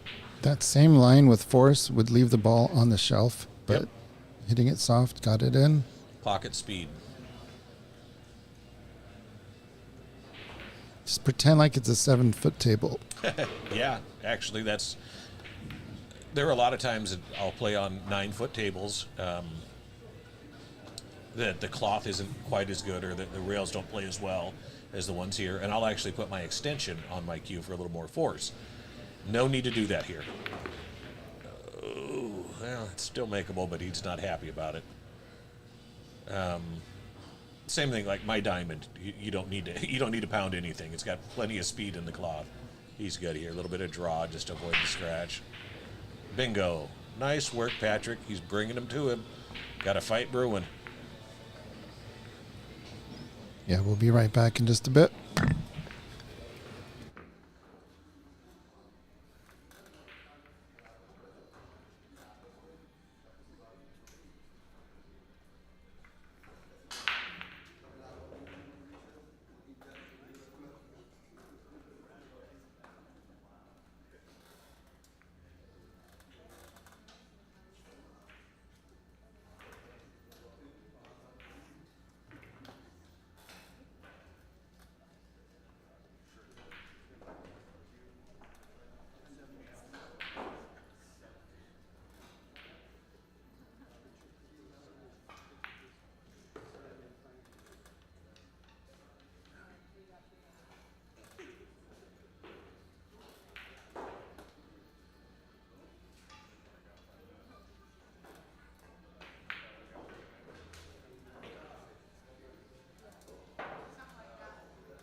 All right, thanks, Dad, for being in the booth with us. He's taking a little bit of a break. He's also playing in the tournament, so he's got to walk around, get a little bit focused. These first round of matches are wrapping up, which means he's getting closer to a match himself. I think he might pop in a little bit later. A tough shot here to hold for the blue. Either go down and follow the one. You gotta keep going though, you know, or stop it. And he did neither. He's got looks to me like he's got the left side of the blue ball in from his perspective.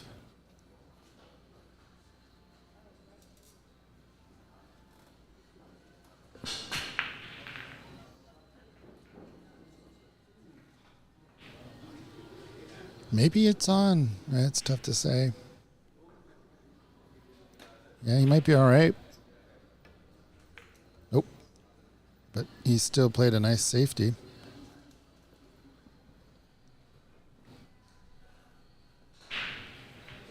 Obviously, Alex will be able to hit this ball.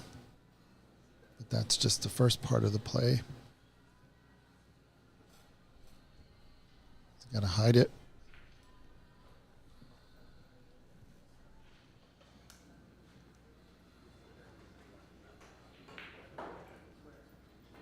Trying to come down under the 4.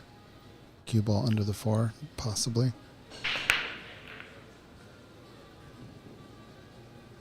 Or from this point of view, on top of the 4. Oh no, he's going for the 8. Yeah, I don't know. That 8 is a little close to the cushion to hold the ball. That thin of a cut. Maybe if you hit the 2 a little bit thicker, got the 2 come on the left side of the purple. Maybe that angle would have held it.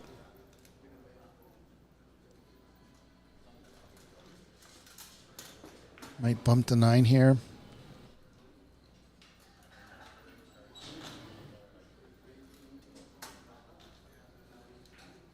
Unless he draws back.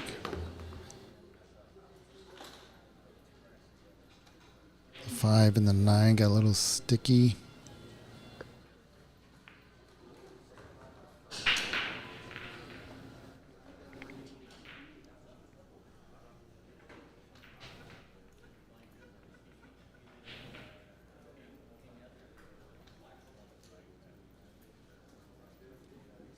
Looking at that top left corner, not sure it goes for the 5 ball, that is. See how he decides to leave it. Might just play safe, leave for safe, or just play safe now.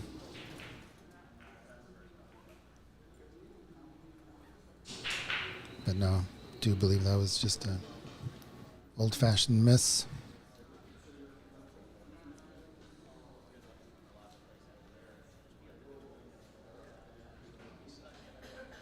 Where he's holding the cue now is interesting because that's the tangent line for the cue ball. If he goes to the left pocket, that cue ball is going in the right pocket.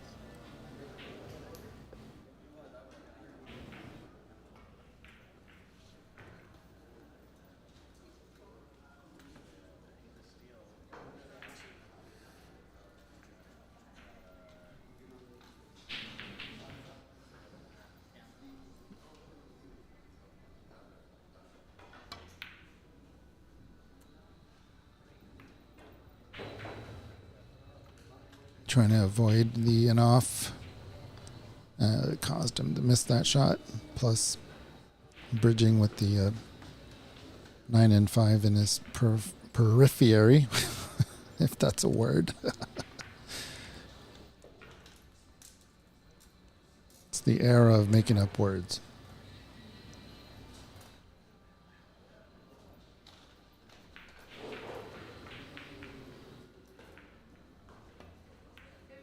Good job. Nice shot. Slow down. Or speed up.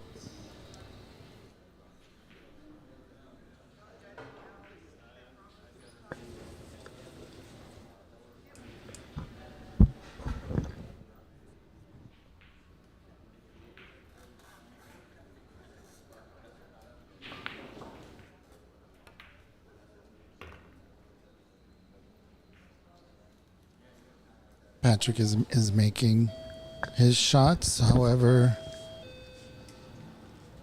still jumping up a little bit, still punching it a little bit, which from my point of view means that he's getting more comfortable playing the line of aim, the potting angle.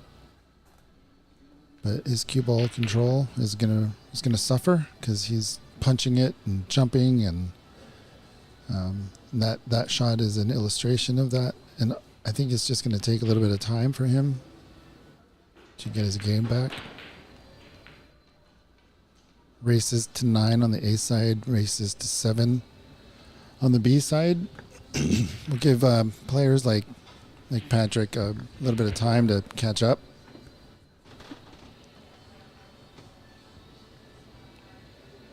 Alex is improving his game as weeks go by.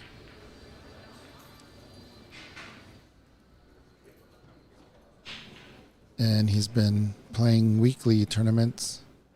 And no. Oh.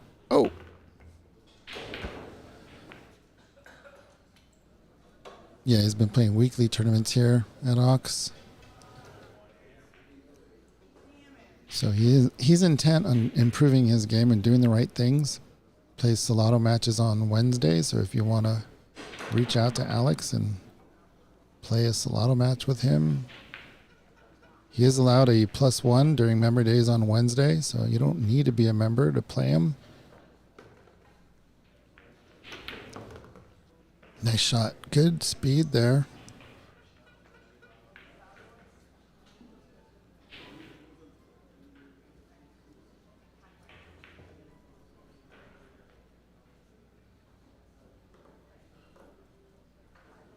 Oh, he's changing his angle. Got away with it. Good job. He's within 2 now, Patrick is, so good on him. And I don't believe it's by mistakes from Alex. I think Alex is playing okay. It's just Patrick is getting his groove back. And with that, we'll be back. Just a second.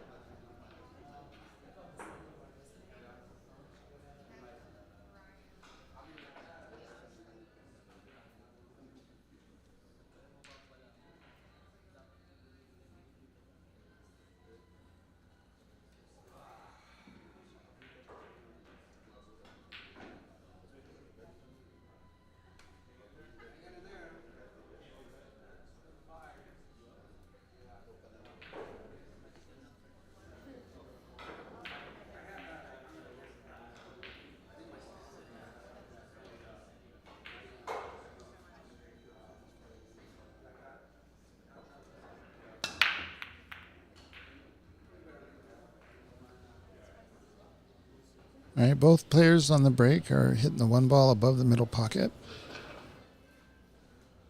If that means anything to people. Tell me in the chat what that means.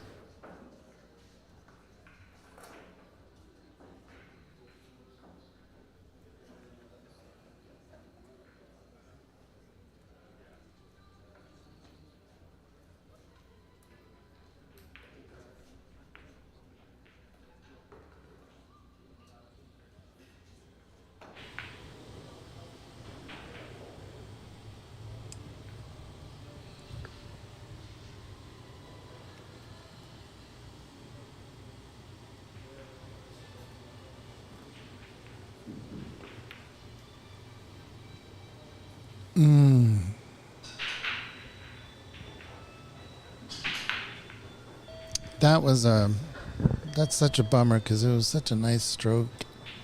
Good speed.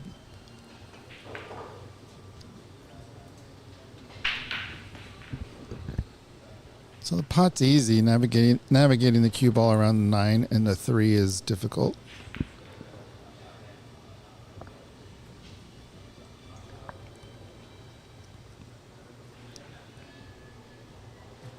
Patrick trying to see the shot in his mind first.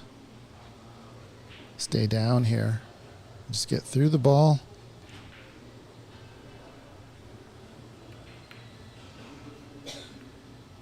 He's got to be happy with that stroke. I know that he missed the ball, but he got through the ball. He stayed down. Maybe the line of aim was just a little thick.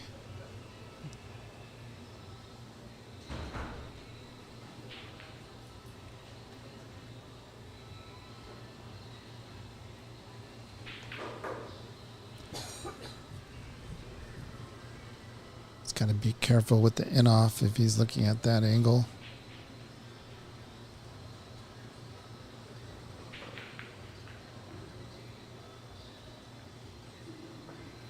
So you're gonna have to hit more left, I guess, if you're gonna hit the point, that right point. That might be all right, but you just don't want to go in off. So we want to hit the left side of the white ball. I'm sorry, the yellow ball. Which he did. Slow down, yellow ball.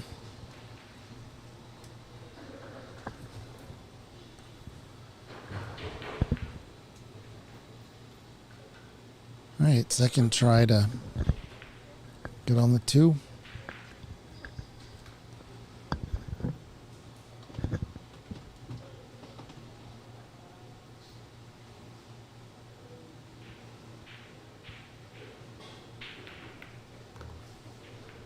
Beautiful, beautiful check side shot.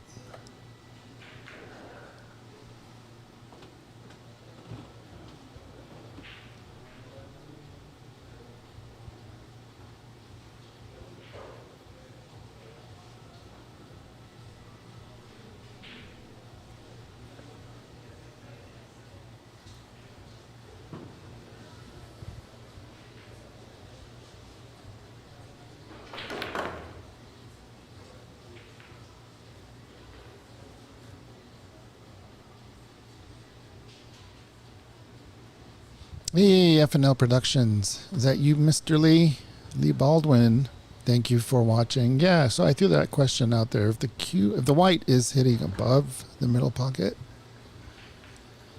he answered in the YouTube chat that not sure if you guys talked about this already, but if you're going above the side pocket with the 1, you're hitting it too thick. Thanks for that.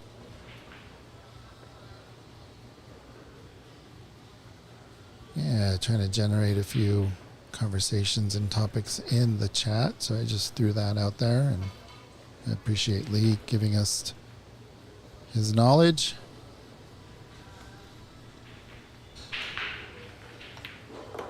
Ooh, is that too far? Is that too far? Nah. I think anywhere is good. Given where that purple ball is, you can get on the green.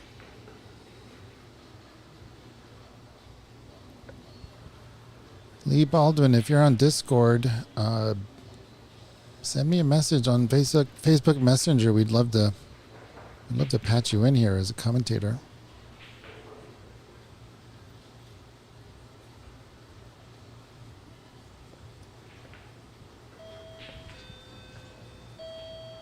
If you're interested.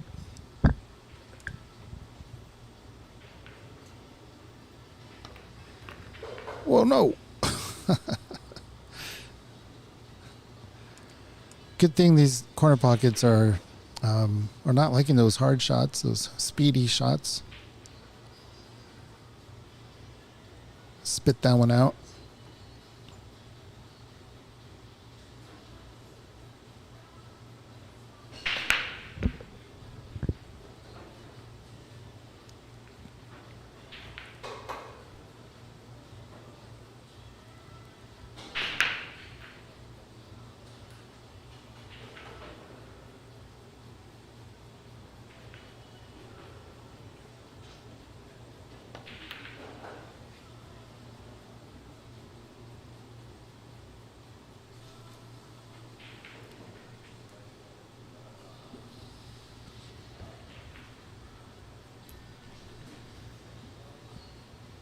All right, Alex has been sitting for a bit, but he's presented with a good little run out here.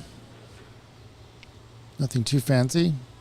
I think the only trick is bridging over the 9 and then preventing yourself from bridging over the 8.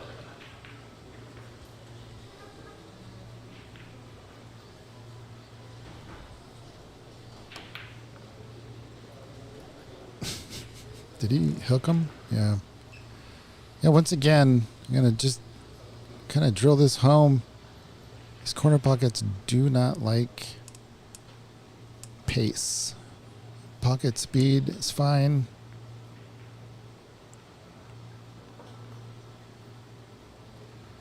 Lee is working at the moment. Well, in the future, Lee, it'd be kind of cool to get you in here. We can talk about it a little bit later. I think people would be people would benefit from what you have to say on the stream. Nice shot there by Patrick. You can see him getting in the groove, climbing back into this match.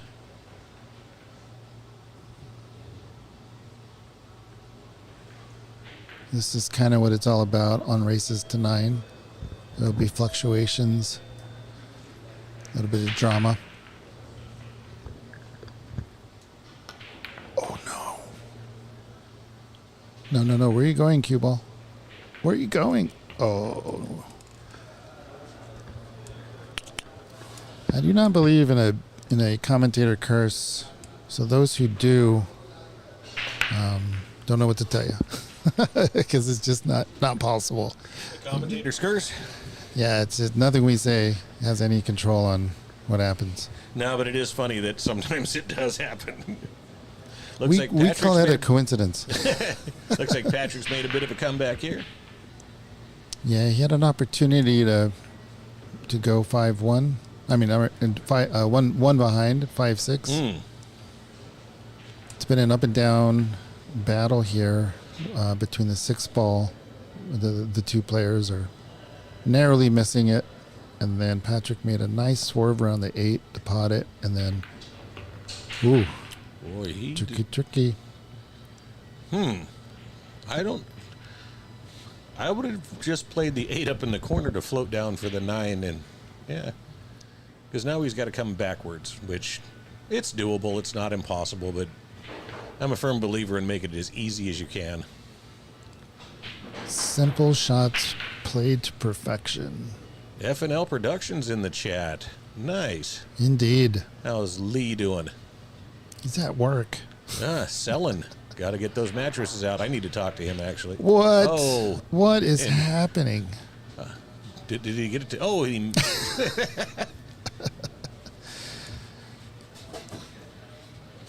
Now we have a strange little... All right, back on. If I'm Patrick, I'm just trying to slice this ball in, and where the cue ball goes, it goes. Because the tables run pretty quick here, so as long as you hit this clean, it will go. But he may be playing it safe. I don't know. Yep, he's thinned it really well. Put the pressure back on Alex. Yep. So hard to hit that ball thin like that from that distance.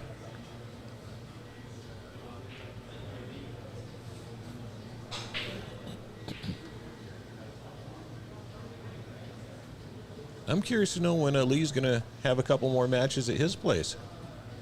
Yeah, I was inviting him to join us on the stream. We can remote people in as long as cool. they have a Discord account.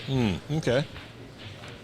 Love to hear his commentary again. It's been missing from the community.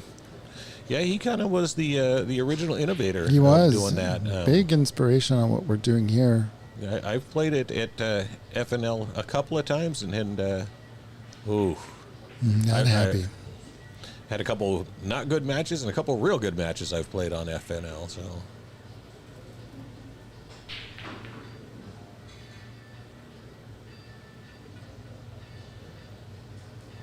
pretty sure Patrick's going to go after this one. Is he going to try to draw out of it or go forward? I think he's too straight to go forward. Ooh. Good enough. He raised his head up is why Yep. that draw shot didn't take. Yeah, he's not in stroke, but at 80%, he's climbing back. No, and this is a very makeable shot. The scratch isn't on unless you really pound it. So just focus on potting the ball. Hey, they say we're a good commentary team. Thank you, Lee. I need to come and see you about a mattress. Actually, I do. I do. To tell you the Yeah, truth. My back is killing me. I made the mistake of... Oh, he twisted. Under hit. Oh, Well, my goodness. it's going to work out for him, I think. But Yeah, take a look at that replay.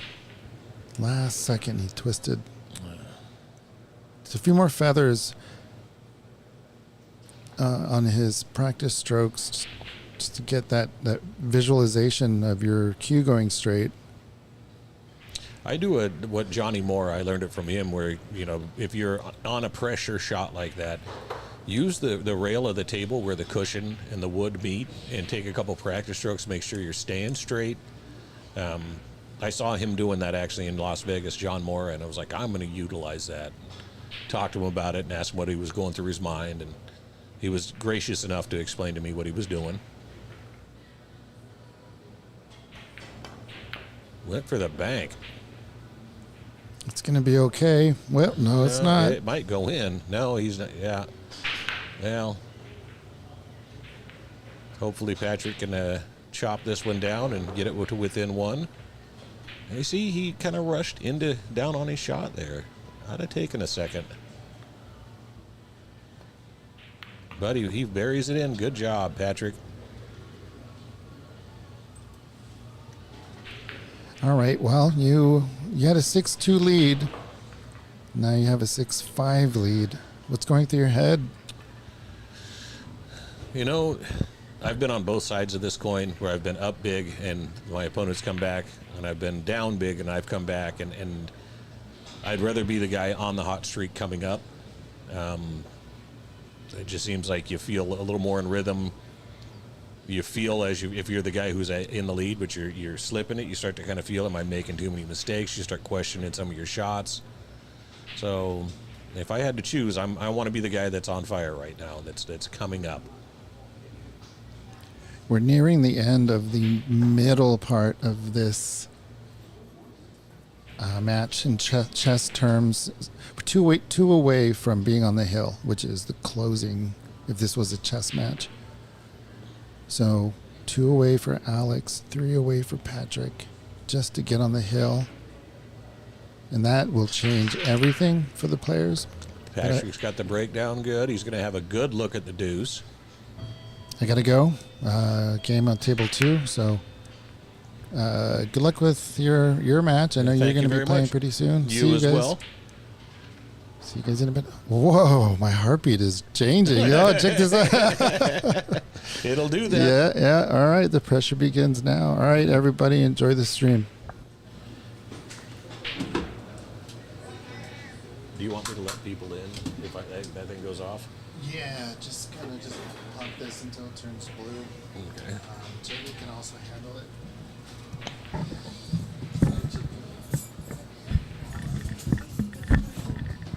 Okay, Patrick's got a good look at this 2-ball. And they've got fairly decent shape available on the 4. He kind of jacked that one a little bit. It's going to... I can tell Patrick's still a little frustrated. I think he knows he's a much better player than what he's shown so far.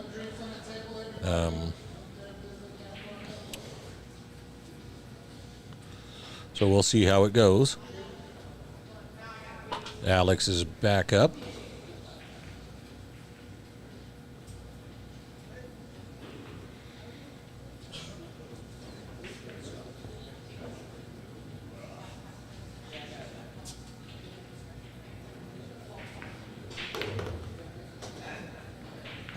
Nice little draw stroke there. I think he would have liked about a foot less, but he can make it work.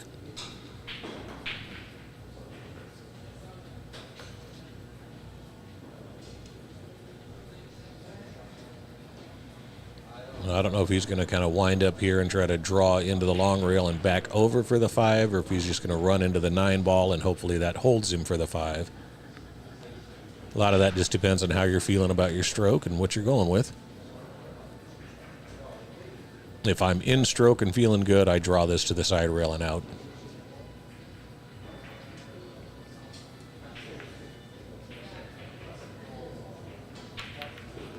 He went forward. Looks like he's going to have a shot. I personally don't like running into balls unless I don't have a choice, but it worked out good for him. He's got to float this into the side. And if he gets it to go, he's got natural shape on the 6.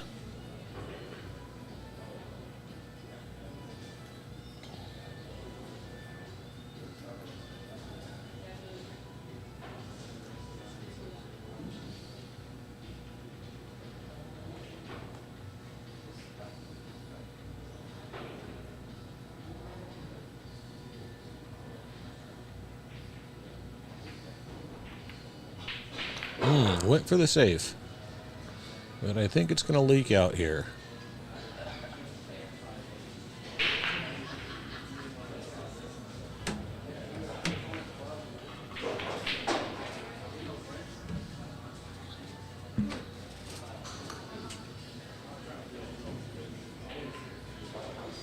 You just hit this one rail up and back.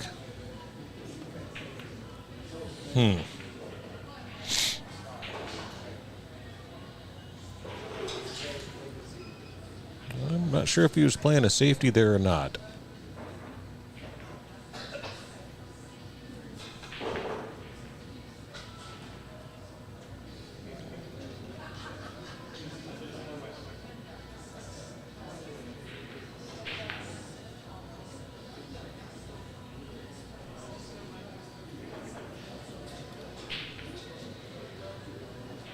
If he hits this right, he can go 2 rails and be right on the 6. It's just all about cue ball speed. It's kind of natural here since he's got a bit of an angle. Don't have to do too much. He went for the bank.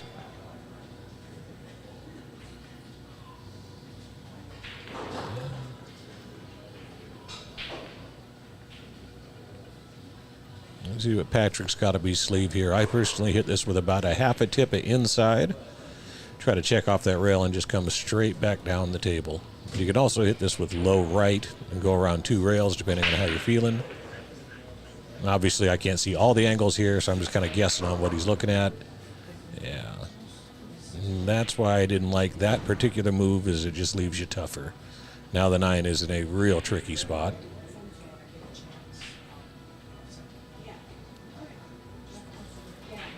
He's going to want to angle on the 7 so he can get dead straight on the 8 ball, because he's going to have to play the 9 up into the corner. Let's see what Patrick can pull out of his hat here.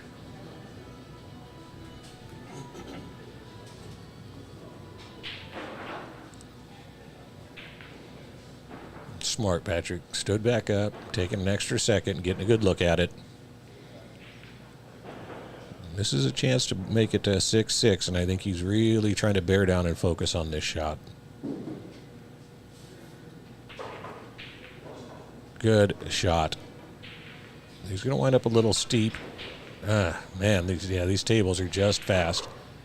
He may try to play this off of the 9, which would open it up, but I think the 9 might be a little too far past the knuckle there to play that.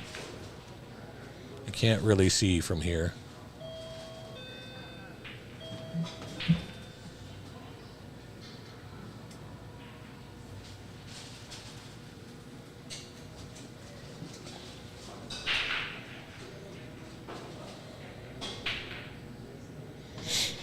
Play the bank, come out 2 rails or 3 rails. Almost gin the 9. What's he going to wind up leaving him with? Yeah. That's unfortunate.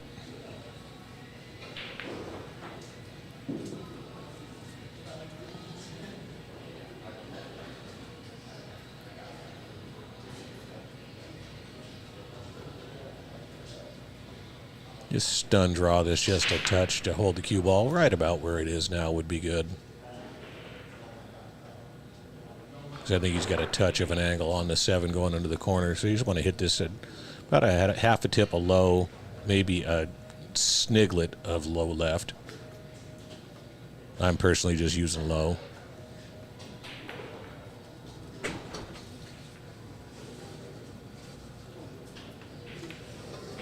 Yep, just like that.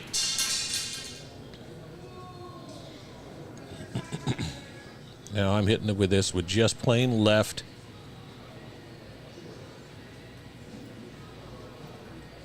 Trying to come around 2 rails to play the 9 in the side. Maybe a little bit of top left just so you can widen it out a little bit further to get further down the table, make the 9 easier, but I think he's good.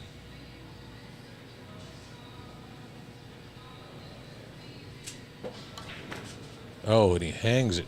Yeah, he hit that way stiff. I'm kind of surprised he did that. Now the question is, does Patrick play this?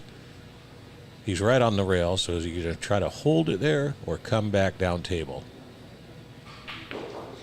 The way these tables run, they're pretty speedy. The rail's pretty springy. I'm coming back down past the side pockets.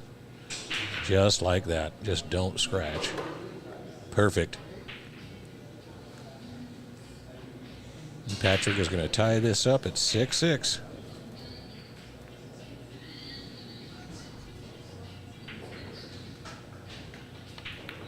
There it is.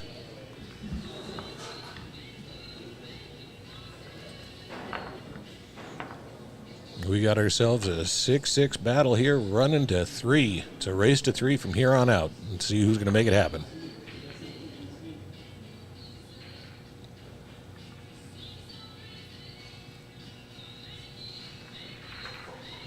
Patrick's sporting his Evo Sports jersey there. They do look good. I know he does give them away on his streams for the raffles.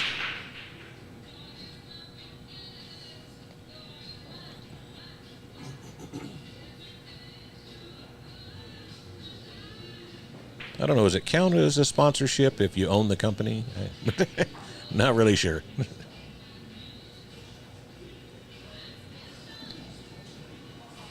And I'm flying solo for the next little bit because Mike has his match.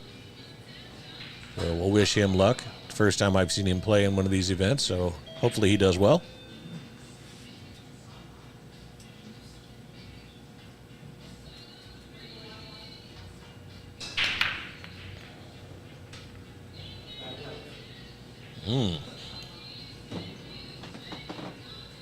Dry break, but it's ugly.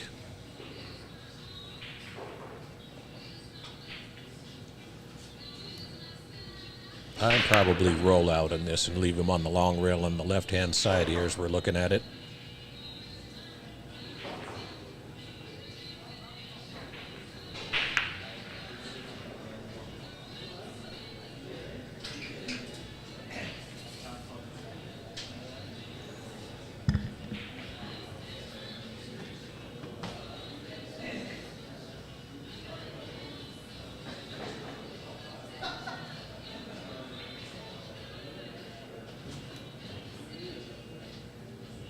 He's actually going to take a shot at this. I just don't like it because of where he's sitting, jacked up over a ball. We are not playing all ball fouls, though, so I guess that kind of helps.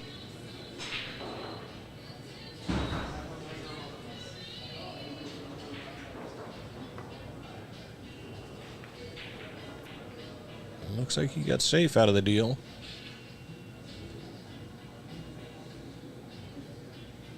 Does Patrick want to take the risk at trying to sink this ball with a one-rail kick long ways, or is he just going to kick 2 rails, short rail to the long rail into the 1?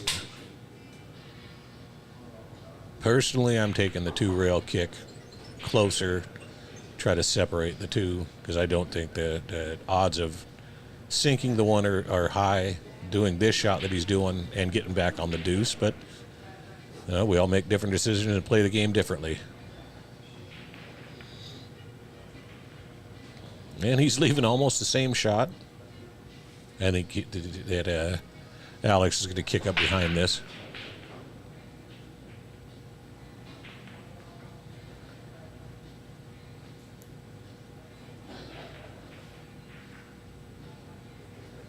Yeah, he's looking to kick in behind it. Hopefully stick it there where near the 3 ball. Send the 1 down into that pile of the 2, 4, 7, 6. That's the ultimate goal, I'm sure. Speed control here is the big factor in this.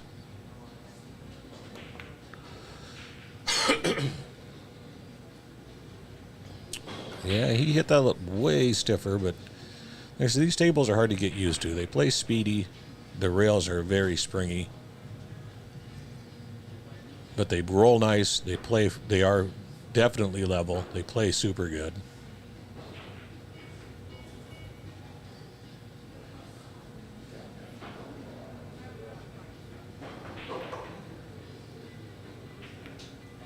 Patrick with a nice little floater shot there. He's got a good angle on the deuce. He may need a bridge, though.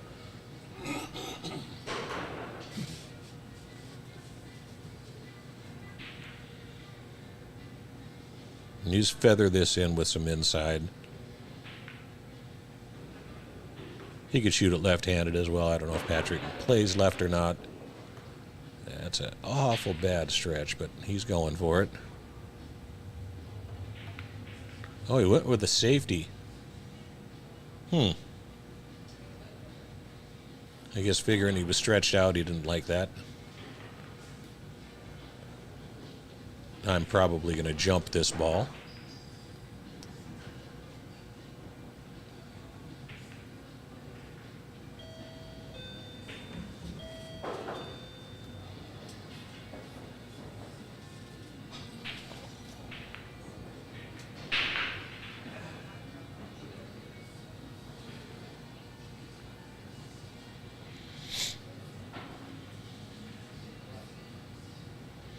Hardest part about this jump is keeping the cue ball on the table.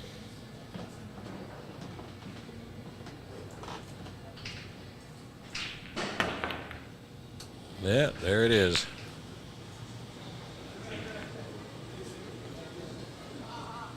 He's still got a bit of a mess with the 4-7-6 down here.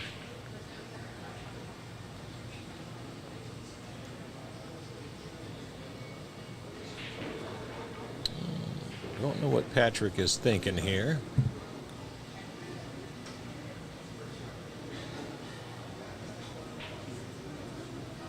Not sure if he's thinking 3 foul or I don't know.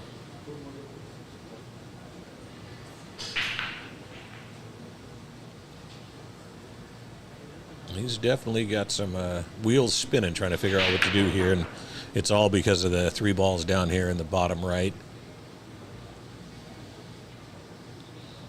Is he going to ride the cheese? Wow. I would... Maybe he's playing a safe.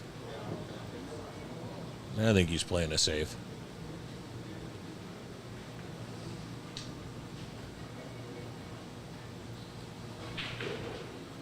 No, it looks like he's actually going to try to ride the cheese. But he played it smart. He separated the 2 ball down to the end of the table.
All right, he's going for the jump shot here. Good stroke. What a hit. And he opened up the 2 balls that were hung up, and I think he's got to look at the 3.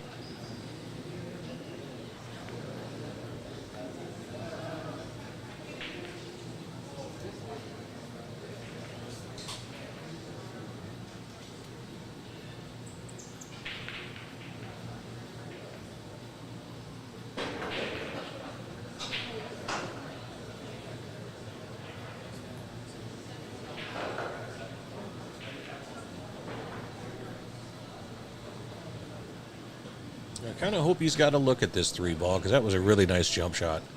Looks like he's having to bend it around that 7 a little bit. That's too bad. He may be, yeah, he's trying to jump this. Huh. Jump just the edge of this.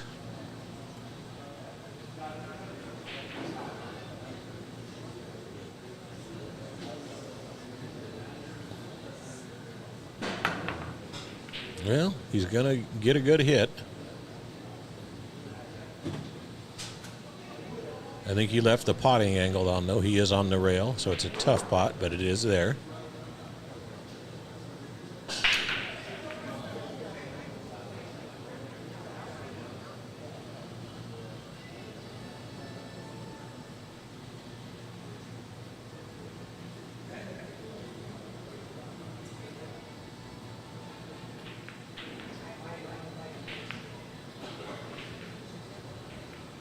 Good shot by Patrick there. He'd like that cue ball to slow down a little bit. He's good. He's all right. I think it overran by about a foot, but he's still okay. He's not too hampered by the 8. Just float this down 2 rails on the outside. Play the 6 in the other corner.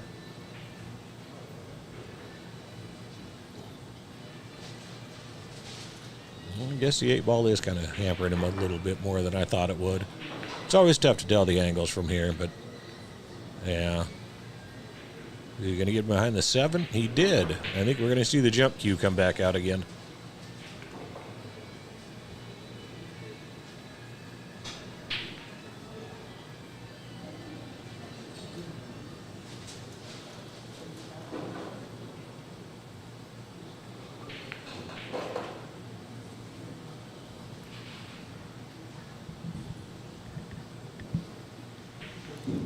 He made a great jump shot on that 3 ball, so, or excuse me, the 2 ball. So it would not surprise me if he drills this one in. And it's got natural shape if he does. He's going to want to hold the cue ball right about where the 4 ball is.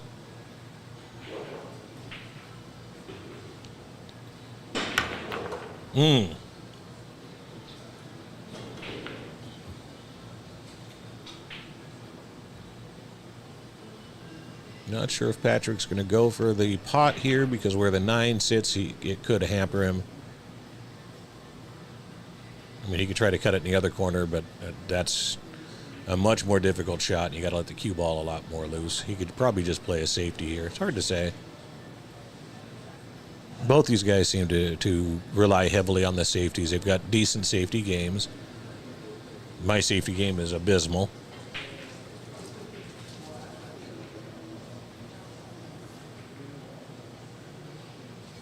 He could be playing the bank. Oh, he went for that cut. Great shot. He had more on that than I thought he did. Did not get any love for the 6 ball, though. So I'm curious to know, is he going to try to duck here? Because I don't see an offensive shot. I mean, he could try for the bank. It is there. It's a tough shot because of you're just worried about where the cue ball is going to go.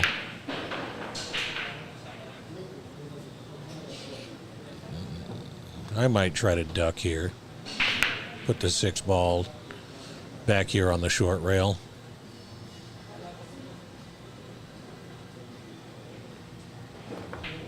What a shot. He cut the paint off of that ball. And I don't think he's going to get much love here. He might be able to see it, but he's a long ways away and on the rail.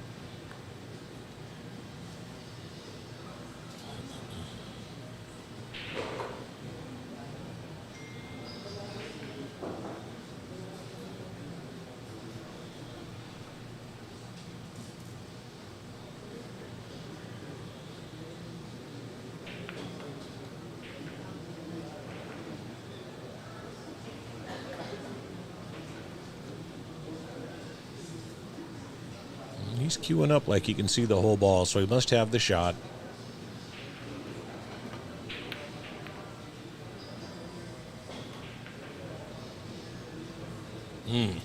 That's tough.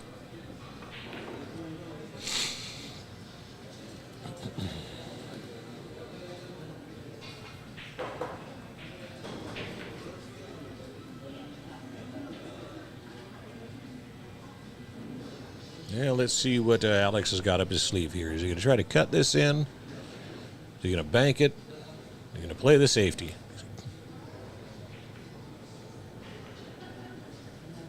I know it's awful hard to play a safety with 3 balls on the table, but it can be done. I think he's trying to cut this into the side pocket. Maybe go towards that 9-2 for a shot.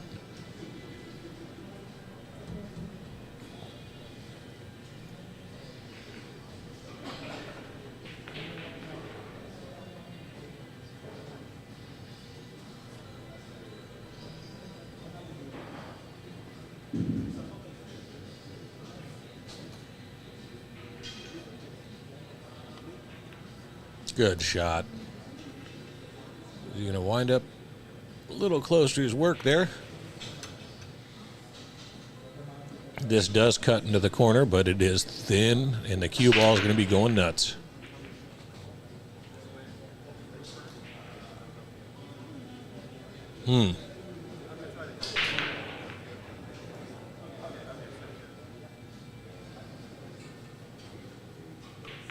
Yeah, he's got to try to cut it in, I would think.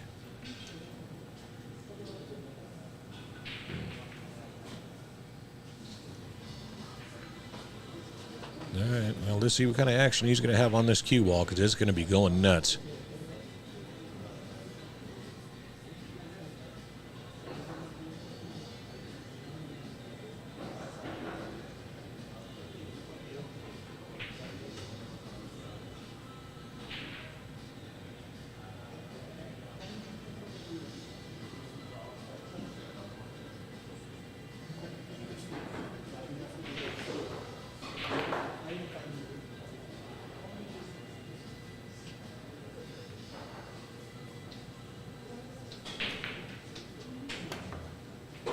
Oh, that's unfortunate.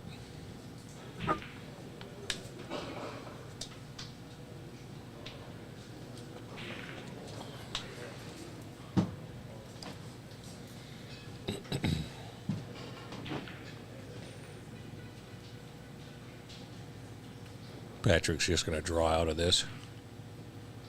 Play the 9 in the side. Or maybe he'll go forward a rail. I like the draw because then I don't wind up with this angle. Not that it's a big deal, but I'd rather be a little bit straighter on it. But he made it work out for him. And Patrick takes the lead.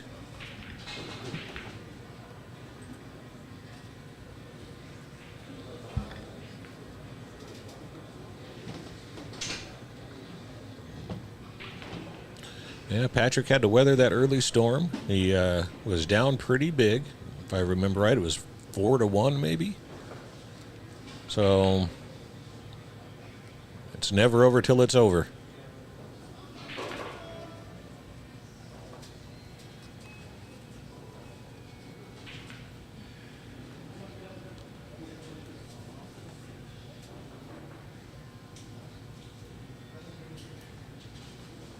Looks like they're going to take a short break.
All right, Patrick back for the break.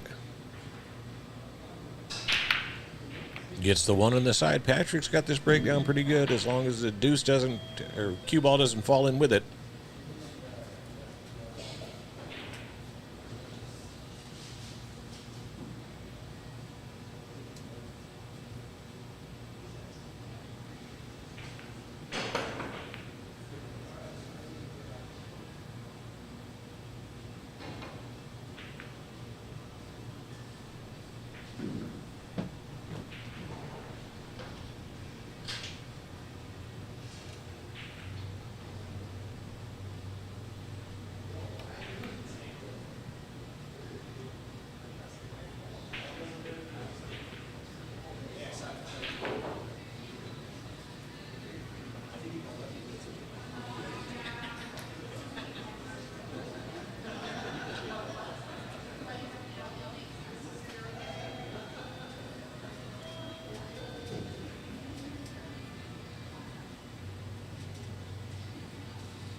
All right, Alex comes to the table with a pretty decent shot at this deuce at the angle to get back down for the 3.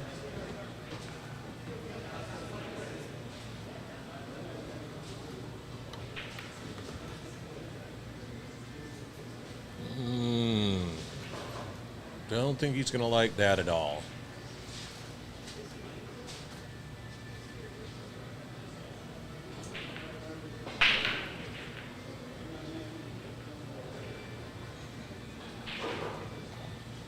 I think you can catch a little nip of this.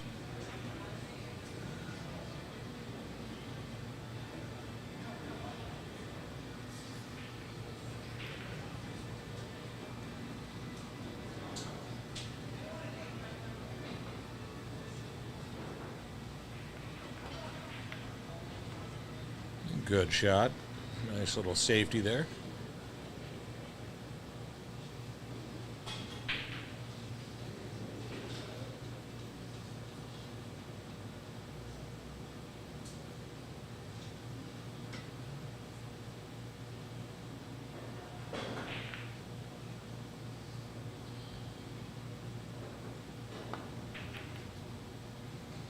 Nice little hit there, and see what he's going to give up.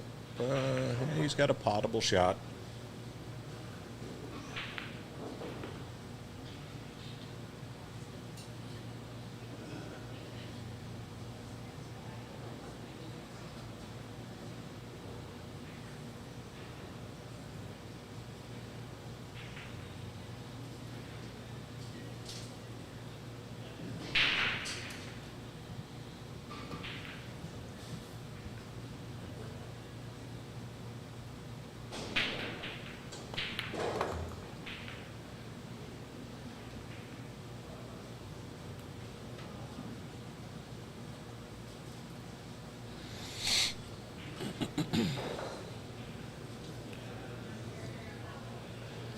He's just going to stun out down the rail on this shot. Don't have to hit this one hard. Like I said, these tables move pretty quick.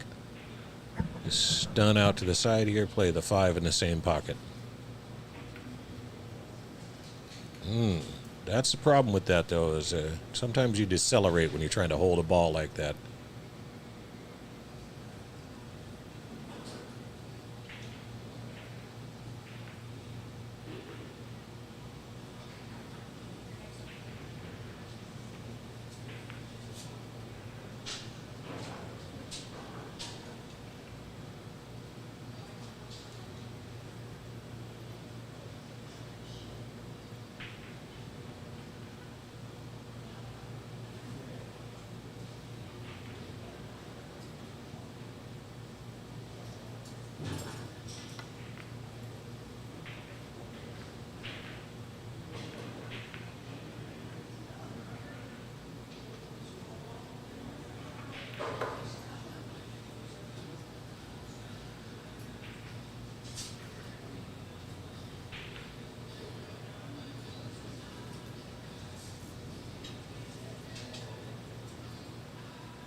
Oh, he hangs that. Such a heartbreaker there. It's deep, though, so Patrick's going to have to come up with a little something here.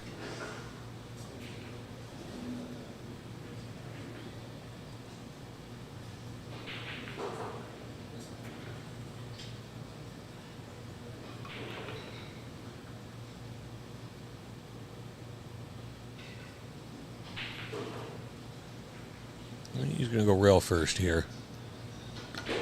Oh, he decided to draw it out. Yeah, it'll work. He's just got a lot of distance now and a slight angle.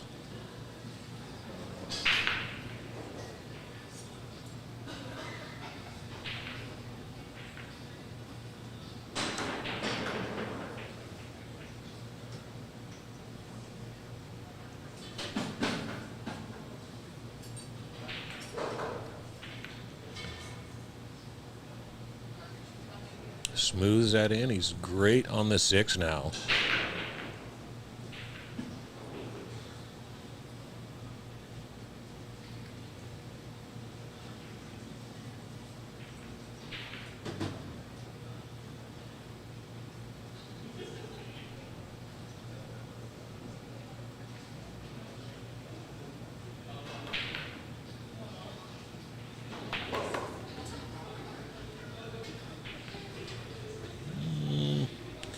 I think he'd like another 8 or 10 inches off of that rail coming for this, but I think he can handle it.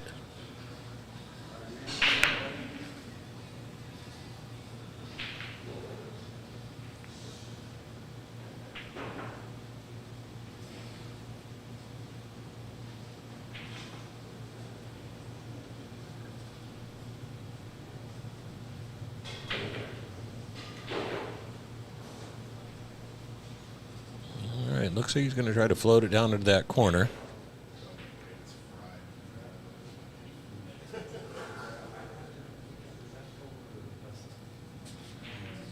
This is a touchy shot here. You want to hit it at pocket speed in case you're not perfect on your aiming. Or just drill it.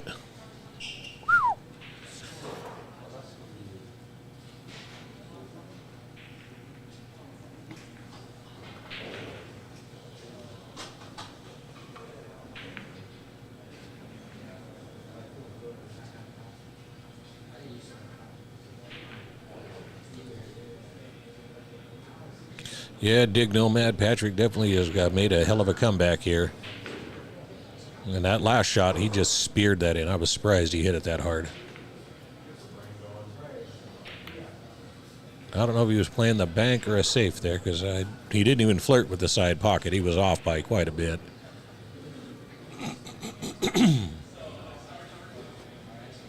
Didn't leave anything easy here.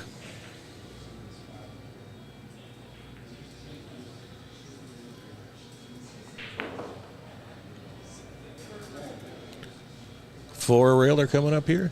We hit it hard and go for that same corner it's sitting by.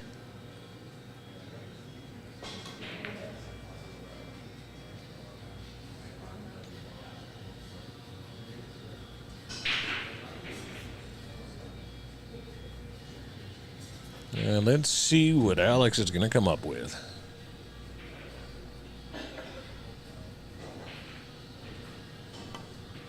Oh, he's trying to slice it in. Is he going to scratch too? That's just brutal. I can't say as I blame him. I may have taken a chance at potting that ball as well. Let's see what Patrick's going to do here. He's going to try to go over and back. Yeah, I would have gone. Yeah, this is the way I'm going if it's me.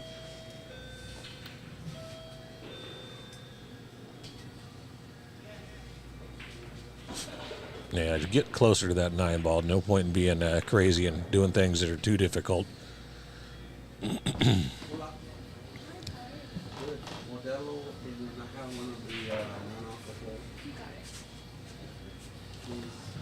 All right, Patrick, to get on the hill here with this 9 ball.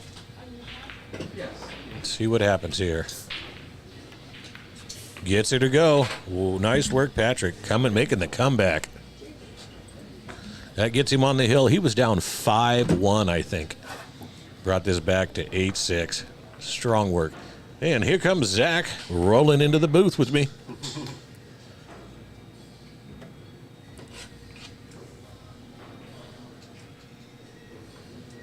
Yeah, I don't know. How's it going, everybody? So you were just saying that Patrick made a 1-5 comeback here? Yeah, he was down big, and you could tell he was a little frustrated. It was getting to him. He missed a couple of balls you wouldn't expect someone of Patrick's skill level to miss, and he made a heck of a comeback and is overtaking it now. How was your first match? It was good. It was a lot of back and forth. I played Brian Chia. He's a good shooter. He's like a 5'18", somewhere around there. Went hill. He missed the 9, left me kind of a tight cut into the upper left corner. I missed that, left the 9 on the rail, but the cue ball pretty far down table. So he would have had to throw left in rail first. Yeah. He missed the 9 completely. Oh, wow. So, yeah, and kind of ended up being gifted the ball in hand at the end, but Hey. yeah, I was down. I think at one point it was like 5-7, so made a comeback, made it hill. Outstanding. Strong work. Good job. Yeah, thanks. I think I got a bye in the first round. I haven't heard anything yet. And I try not to check the bracket. I don't want to know. Oh, leaked that one. Yeah, had enough traffic here for a good save, but just ended up leaking out a little bit. Alex with an opportunity here. You know Alex pretty well? Yeah, I used to play APA, and that's where I met him. Oh, okay. Yeah, so. He's a heck of a safety player. He's got very, very good safeties. He's had a couple leak on him, but so has Patrick. But, yeah, very smart player.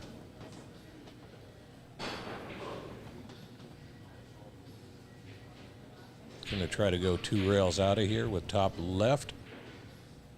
3 rails. There we go. Yeah, Alex is very sort of deliberate with his approach to the table. Mm-hmm.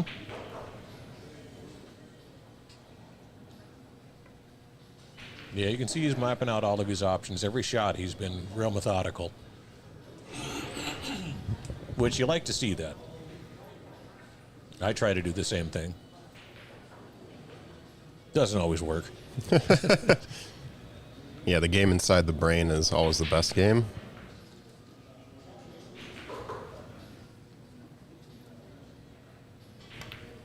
Good shot. Come on, get past that 7. You don't want to be jacked up. Oh. Yeah, he's going to be tree-topped here. Tree topped, and it looks fairly straight, which is just painful.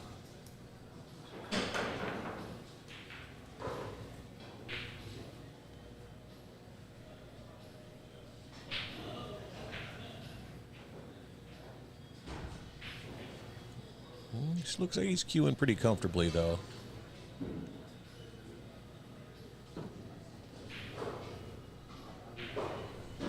Good shot. Yeah, you just got to take your medicine on a shot like that. Don't try to do anything crazy.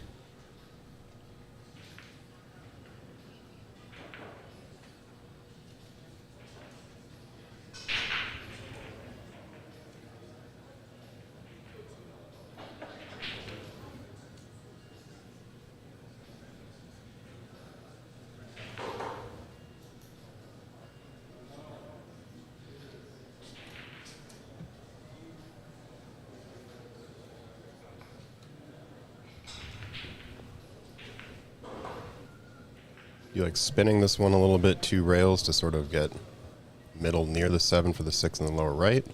Yeah, I like that, and the fact the spin will kind of help kill it off the rail, but because these tables are so fast. He's going to wind up pretty good here. Yeah, he went full power into that one, but this is okay. Actually landed really good here. Just kind of just roll forward, take the 7 on the other side.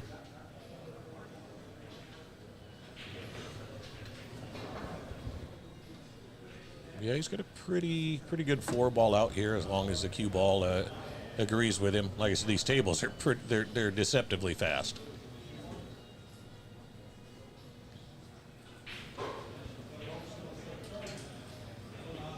Yep, smart shot. Now, do you play for the 8 in the other side pocket? I think sort of just based on the angle he has here, I think that might be the right choice. Just because it is going to be kind of hard to roll forward with inside and come back out for the 8 in the lower left. So, yeah, I think kind of floating below the 8 and taking that on the side is a good option. Oh, he went. Oh, no way. Yeah, that's the problem with a shot like that, trying to pound that. With the cloth. 3 rails around, yeah. Yeah, and what happens is on a shot like that, we kind of call it high karate. The spin drives it into the rail, and it just kills it off of that first rail. Yeah, when you're hitting the ball that thick, too, all that energy kind of just gets taken by the object ball. Yeah. Well, he's kicking into her, and this is makeable in the side pocket. Or the corner. Oh, no. Yeah, I think it's going to be lights. I think that's probably going to wrap it up here. Patrick with 2 balls to make the comeback complete.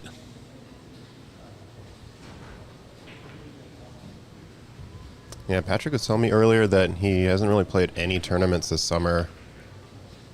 Yeah, he's been growing Evo Sports and doing a hell of a job with it. They're doing super well. Yeah, for sure. But it was good to see him and Colin here because I haven't seen them in a good bit. And there it is, folks. All right, Patrick, your winner, 9-6 over Alex Buzak. Thank you all for tuning in. We'll have another match coming up shortly, so stay tuned.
All right, another match coming up. We've got Rich Duffy versus CJ Duran.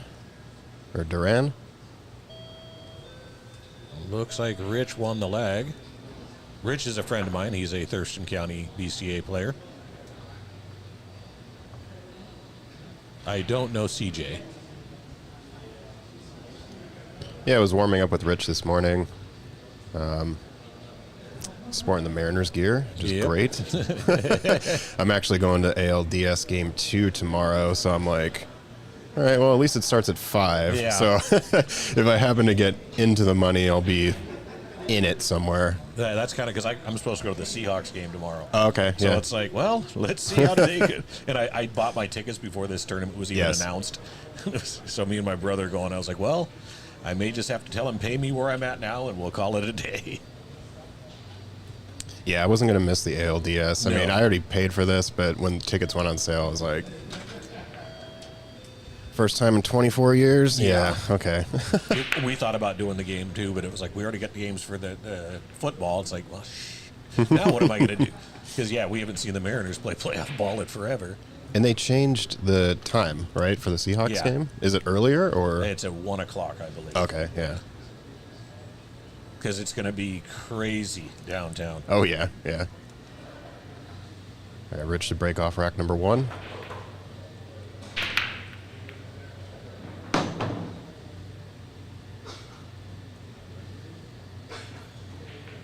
Open table, pretty wide too. So CJ, did it say he was from Vancouver, BC? I think is where they said he was from. I believe so, yeah. Them Canadian players, boy, they're good.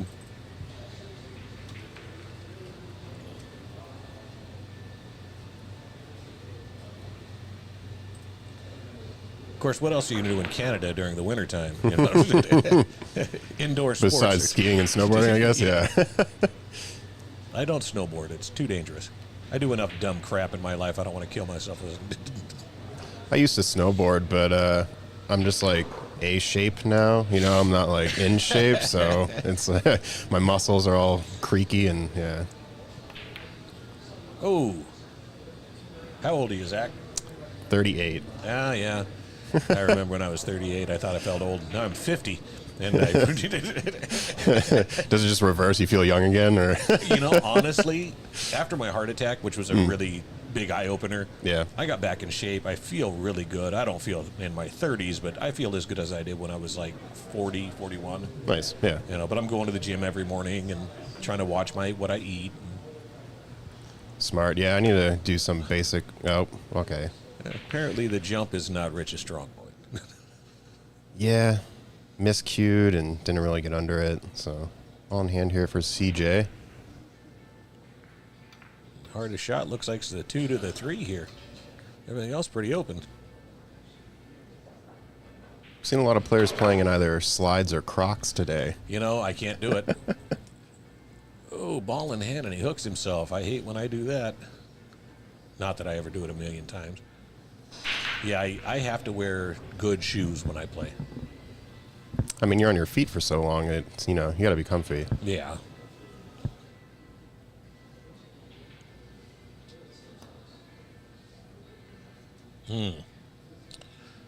That's unfortunate. Aaron Sullivan says, let's go Duffy. What's up, Aaron?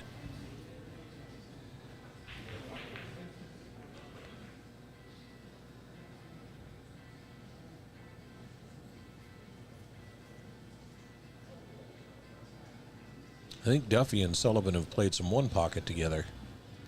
Because I know when they announced that one pocket tournament, Duffy was excited. Yeah, they don't come around too often. I am not playing in the one pocket event. Do you play one pocket? No, I mean, I've played it before. I do find it very interesting, but I kind of just like to shoot, and one pocket is definitely very safety intensive. Yes. Yeah. I mean, I will play it, but I won't. I don't think I'll buy into it to play no. because I just don't play it enough. Yep. I'd say about 3 months ago I started to play some one pocket. very complex game. Okay, I like this safe. It might leak out a little. No, these should be fine.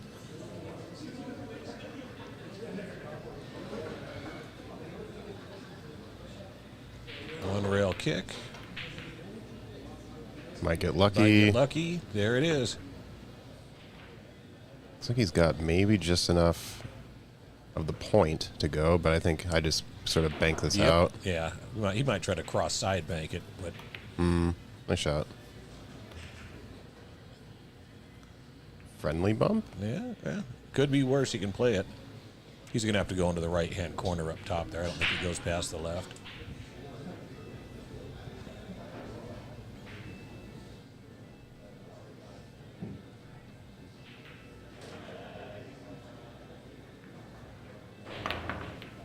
I don't even know what that was.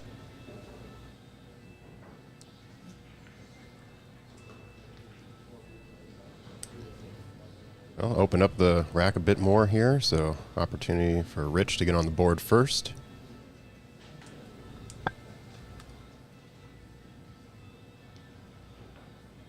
Dig No Man says, I shoot too straight to play a game where missing on purpose is a big proponent. Oh, wow. I'm a little shocked at that. I figured Rich would favor to get out from there. Pretty big pocket if you try to reverse bank this, so I kind of like it. I think he's going to try to bank it in the side, but it's hard to say. Yeah. And this is why you don't bank that in that side, but it's going to work out for him. I think he may have to take on the combo here. I personally, not my strong point combos. I'll shoot him if it's one of those, it's a must, but it's not something I'm looking for. I've been missing the combos where the ball's like in the pocket lately. I overcut the initial Yeah. object ball, and I would just tell myself like, just don't think about the ball being there. But for some reason, this is pretty What freaking a sweet. shot by Rich. Yeah. Like I said, Rich can play some pool. He's been around a long time. Yeah. He, like I said, he loves one pocket, but he'll play anything. So yeah, that was super smart. You missed the combo, you probably leave an open shot. Boy, you got to have some ice water in your veins, though. 3 balls left to be shooting towards that pocket. Right. Yeah. Oh. Well, it was on the same table. It was close. Goes in one pocket, pops out the other. Knocks a 7 in. How do you call It's like that a one? pipe system.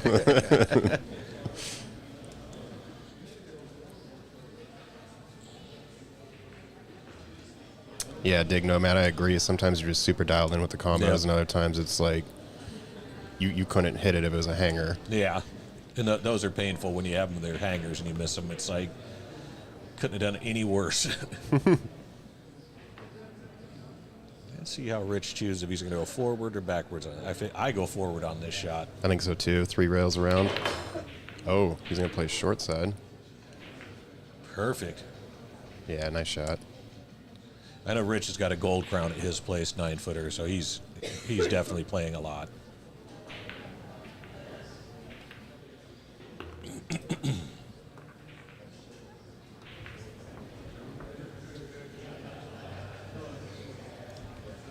All right, while they're racking up, let's do a quick pan around the room here.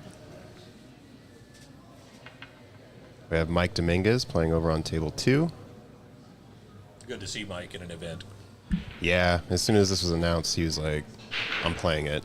Outstanding. He thought he signed up for the U.S. AM preliminary that we had here a couple weekends ago, but I guess he didn't, and so he wasn't on the list. Oh, wow. And he was super bummed because he had been, working through some health issues and getting back in shape, and so he was super excited to play, and then, yeah, unfortunately.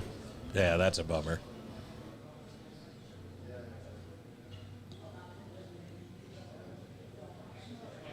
So what do you think of the break with the 9 on the spot and breaking out of the box?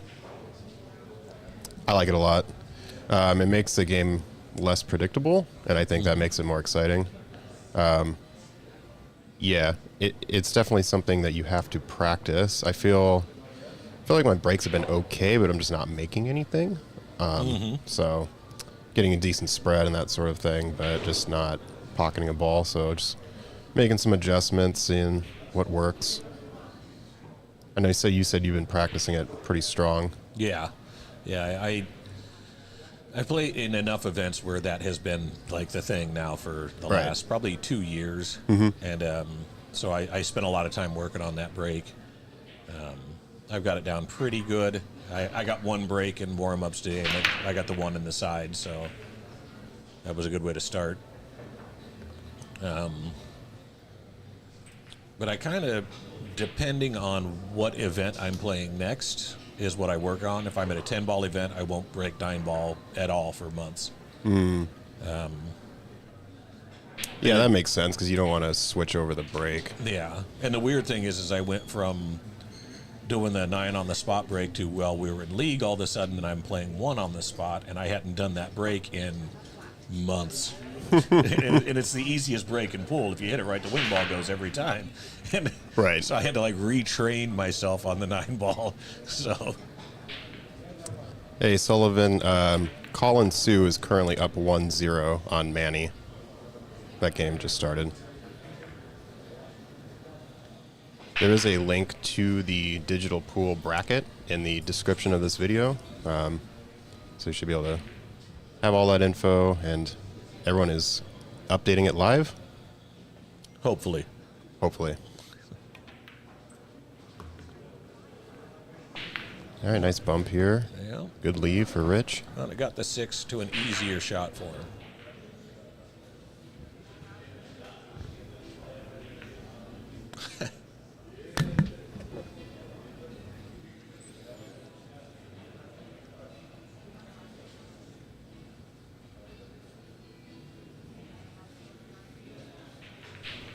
I'm surprised Sullivan and Triple G aren't here playing.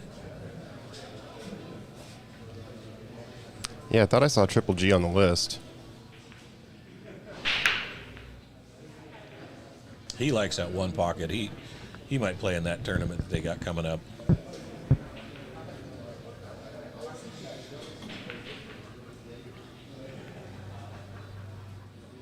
Ooh, Rich just barely getting that one to go.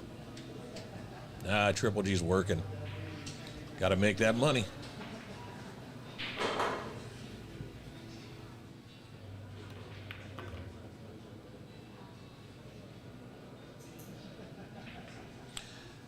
Triple G, they'd be doing a one-hole event here at Ox. Do you remember what?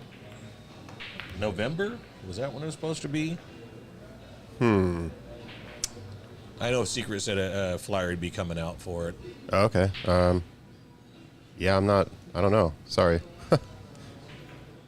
When I heard one pocket, I kind of shut down. So anyways, all right, well, Rich hit this a little too thick. Didn't quite get the spin he wanted to come back round table. So seems like he will have to go for a bank here, or could maybe go for a safe where he sends his 8 to the short rail and send the cue down table.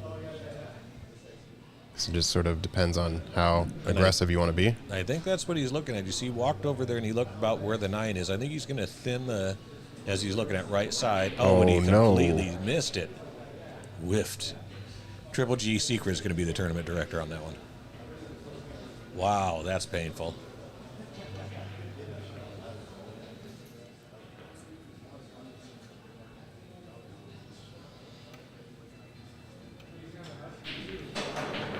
Yeah, Dig, I agree. I think he a little more stunned than that forward inside.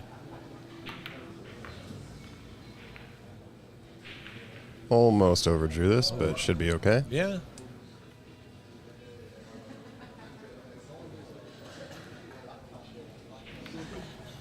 And he evens it up, 1-1.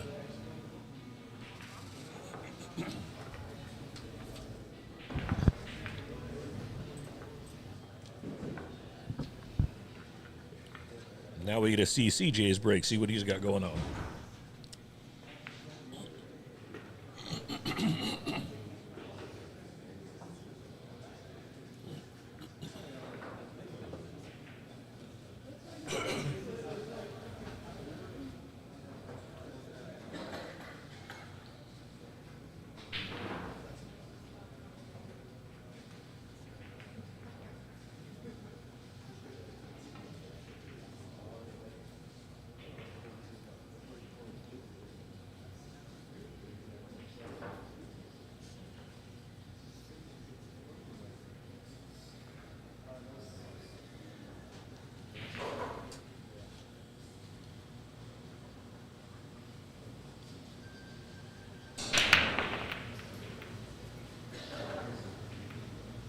Hits the 8 and the side. Not generally the ball you see go, but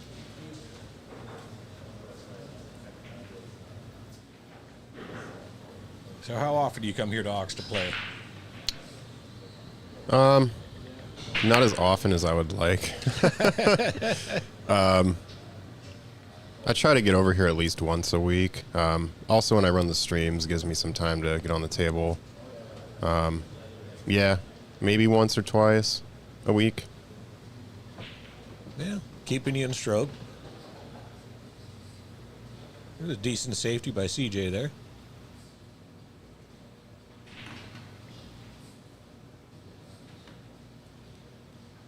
Yeah, I like the kick to the top here, and I actually like to go 2 rails on this. Mm-hmm. But he's going to come out of the short way here. Yeah, it's tough to get that when you're that close to the rail with the cue ball. It's hard to get it to bite correctly.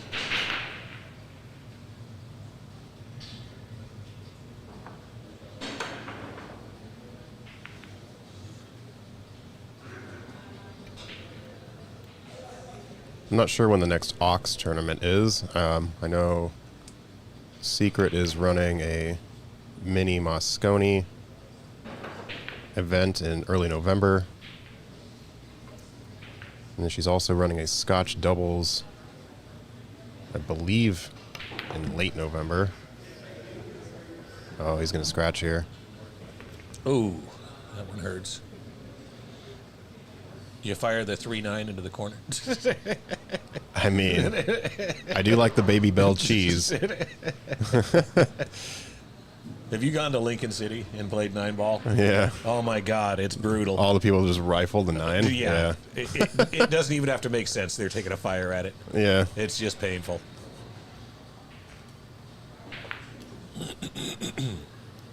I mean, I get it if it's a legitimate shot. You've got a Sure. chance to make it. But Yeah. I've seen shots where it's like, Okay, let me hit this ball, go 2 rails, and hopefully this kicks at the 9, and then hopefully that goes 2 rails. Yeah. I'm like, what the hell? it's so painful. It's Yeah. like, do you even know how to play pool? Have you watched pool on YouTube? Make 9 ball. Make 9 ball. Make 9 ball.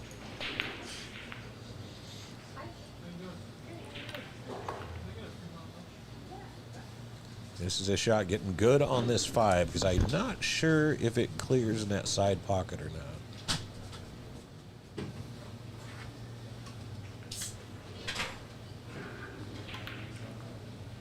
Ooh, boy, he banked that one. Oh, no. Yeah. Yeah, kind of hard to tell. I think he's a little too close to the knuckle there.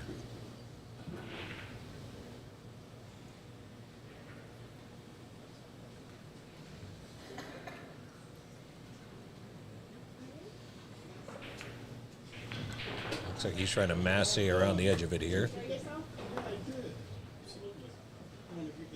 Mm.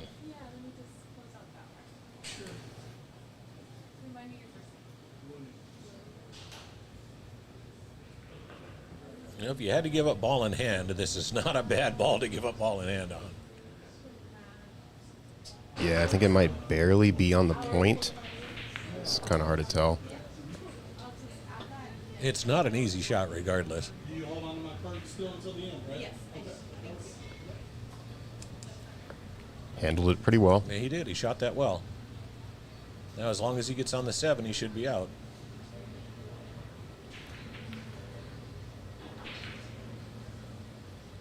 Well, he got the shape. Half of the shot was correct.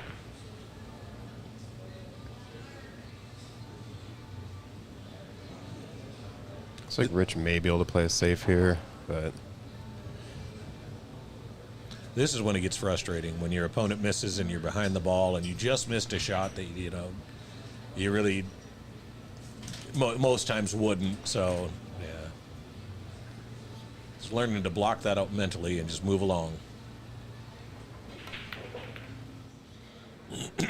All things being equal, that ain't bad. yeah, I got a little lucky. I like just bringing the 6 down to the bottom rail and sending the cue ball up table. Yeah, let the 9 feet of distance be your friend. Went for the cut. Yeah, he's going to sell this one out. Got Wow. pretty good shape for the 7, though. He did, yeah. CJ obviously knows how to move the cue ball around the table.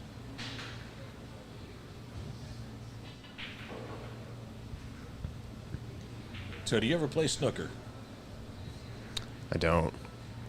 It is exciting, though, but it's also, it humbles you. Very quickly. I've hit balls on the table. I wouldn't call what I've done playing snooker. Sure, yeah. And I was stunned, one, at the size of the table. I mean, we all know it's 12 feet, but when you're down on a ball shooting up that rail, it could be 6 miles. He got himself a little short here. I think he's still going to back cut it.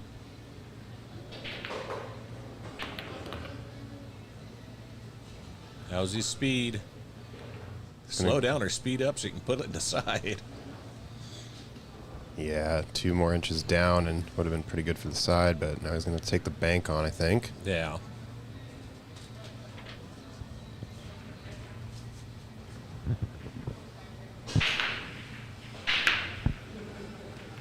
He played the cut. Ooh. What a shot. Yeah, nice shot. Puts Rich up 2-1. I'll be right back. I'm going to step outside for a second. Okay.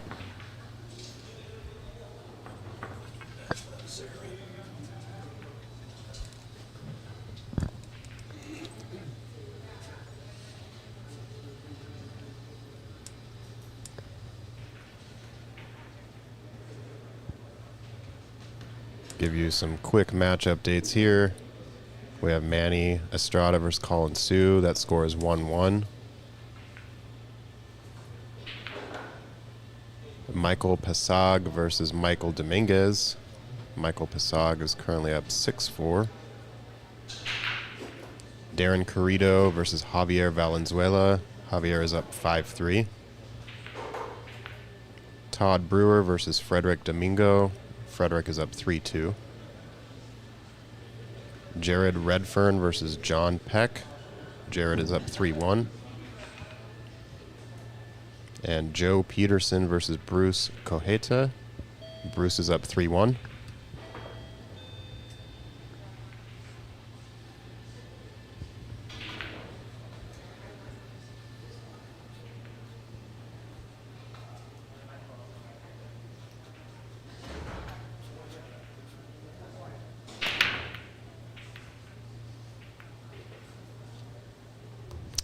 All right, 9 on the side. Golden break here for Rich. That does count. The only golden break that does not count today is the bottom corners.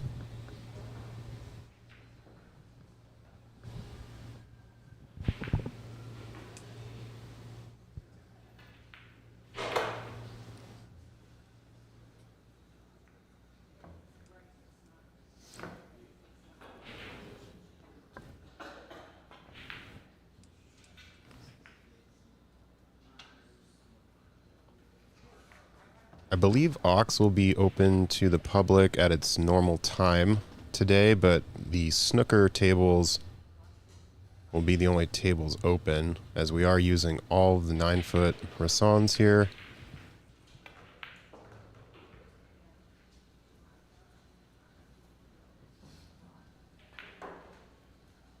So pool is not available, and I do not think the hay ball table is available either.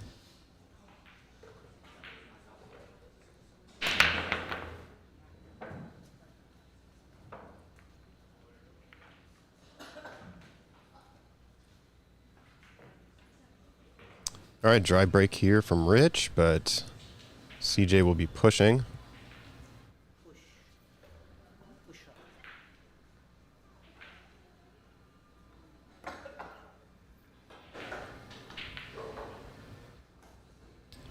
Yeah, Mason asking about the bottom corners 9-ball. I'm not sure because the 9 on the spot, it typically doesn't go. in the bottom corners. It does usually go on one of the sides. But I think that sort of designation may have just been based on standard 9-ball setup.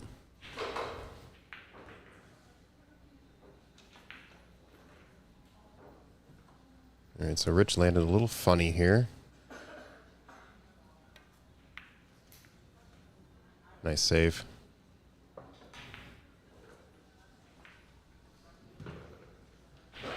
CJ may be able to catch this too if he just goes right at the point, maybe just before it, a little bit of inside. Yeah, nice hit. However, did open that up, so even though this is a long shot here, 2 does pass the 6 in the lower left.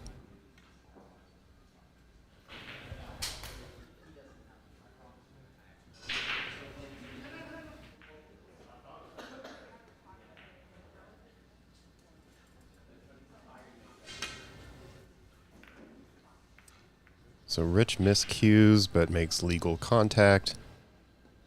He's actually been miscuing quite a bit. When we were warming up, he miscued a couple times.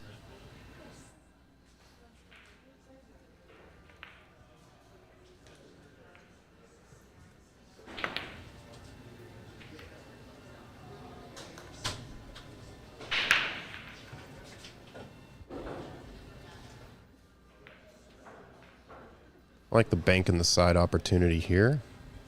It allows you to bring the cue ball down table and give yourself a decent look at the 3.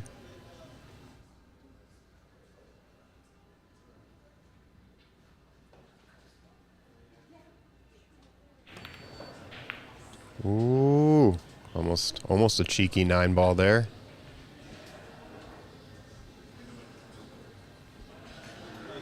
Leaving the 2 closer to this cluster.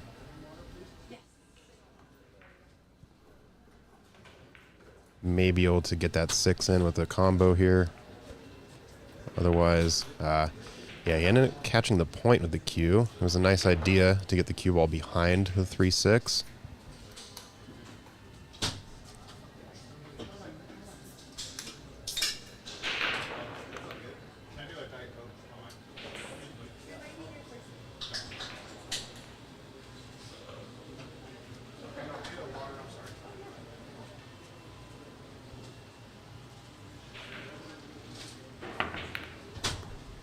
Way to use the 9, bigger pocket.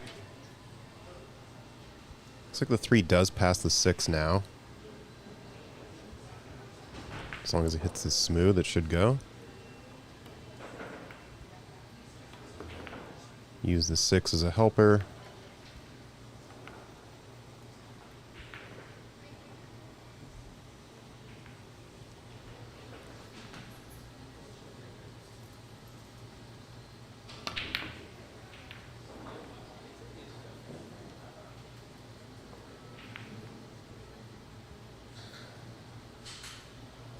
Okay, rearrange the furniture a little bit here. I like the kick and stick opportunity. I'm going to play this with a little bit of bottom into the rail.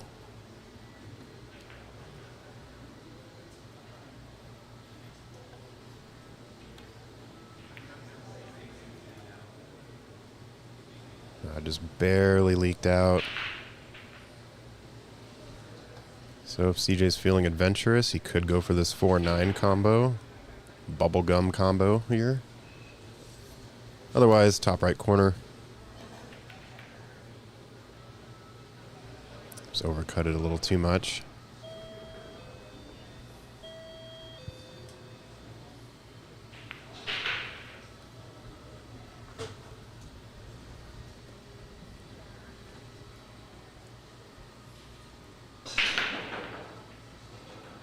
All right, I like Rich's chances getting on this 5.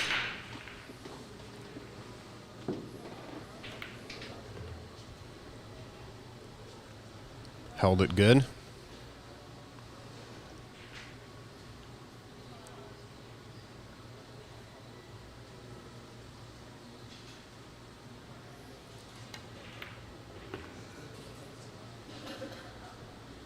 Don't get stuck to the rail.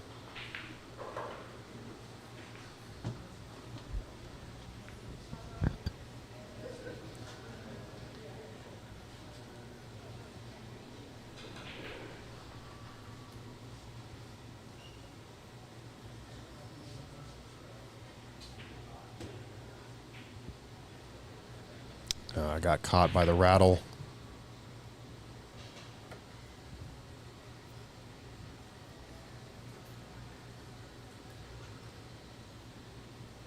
Opportunity for CJ. I don't mind just sort of rolling this up and taking the 7 in the top left corner. But coming around like this is a little dangerous.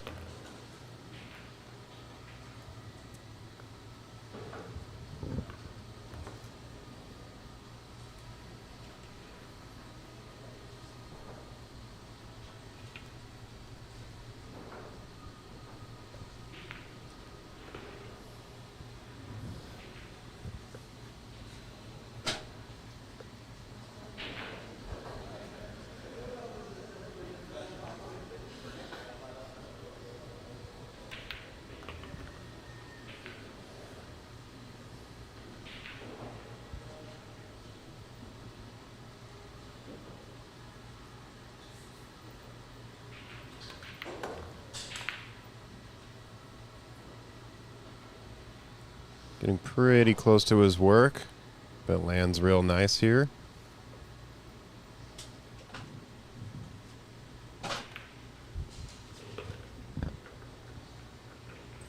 Okay, Rich extending his lead 4-1, going into rack number 6.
All right, 6 on the break.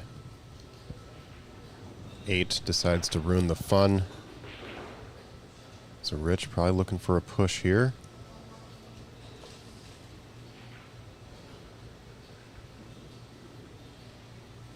Kind of like just pushing this cue ball to the bottom rail here.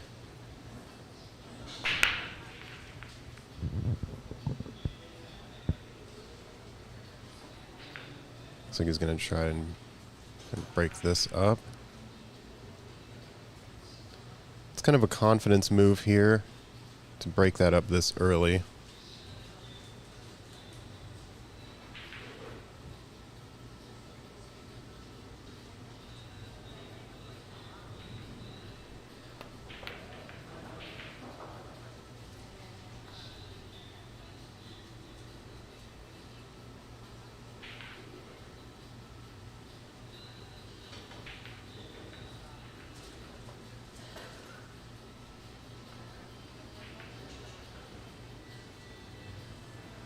Straight up and down here. Looks like he does have an angle on the 1. Clear path there, so looking pretty good.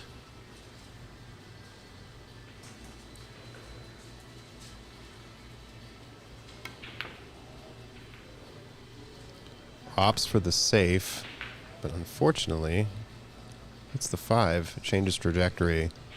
Now has to take this 2 on. Seems he may not be feeling the jumps. So he's going to go and kick at this.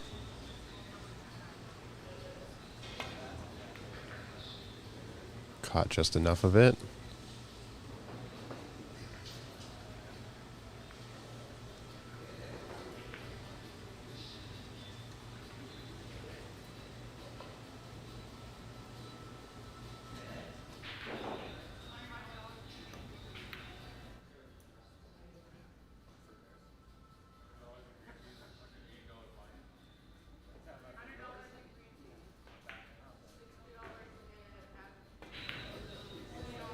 Cross bank here.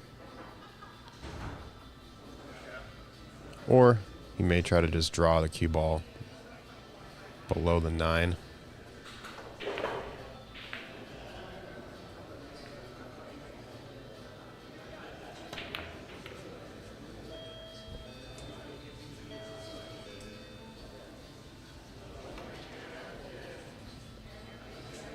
Looks like he left enough of it to go for the kick. Whoa.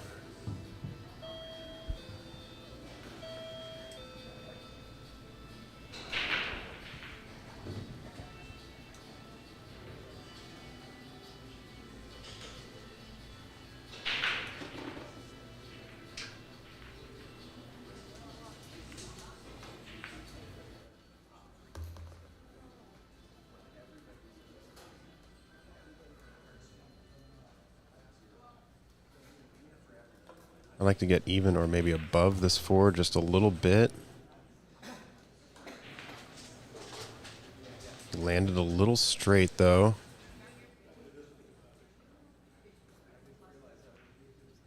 Could consider drawing this back into the rail and back out middle table.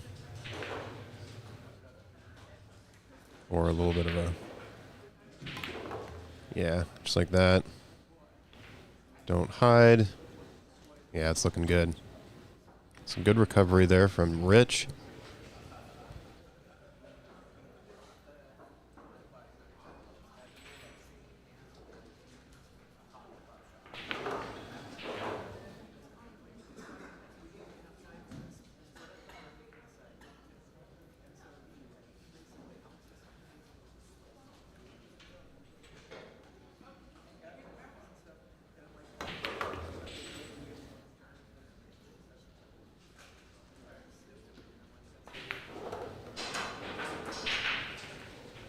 I think he wanted to draw that back, but put some unintentional spin on it, so cue ball ended up squatting.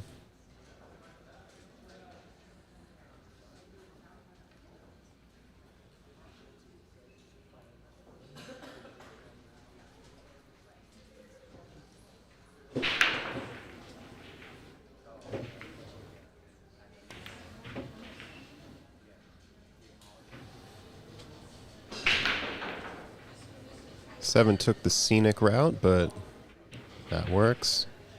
Really good leave here for the 8 as well.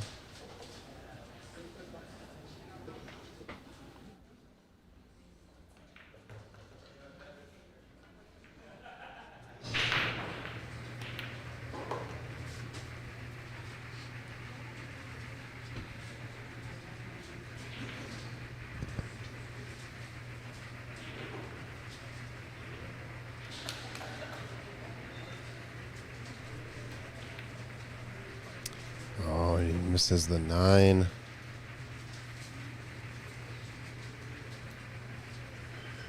Going up 4 would have been pretty huge.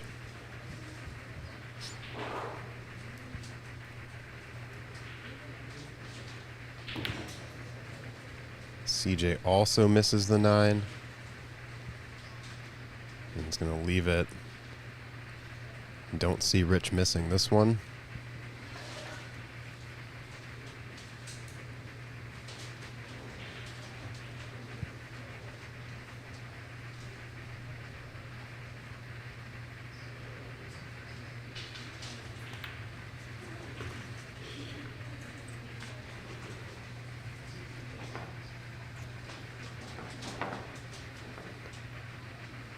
All right, so that was an opportunity for CJ to close the gap. Instead, Rich extends his lead.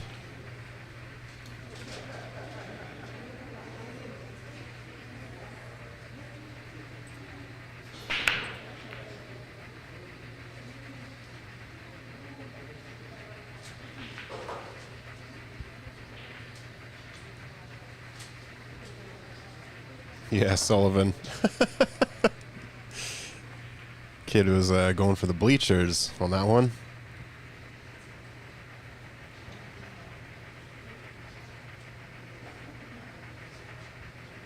Yeah, these pockets are very temperamental.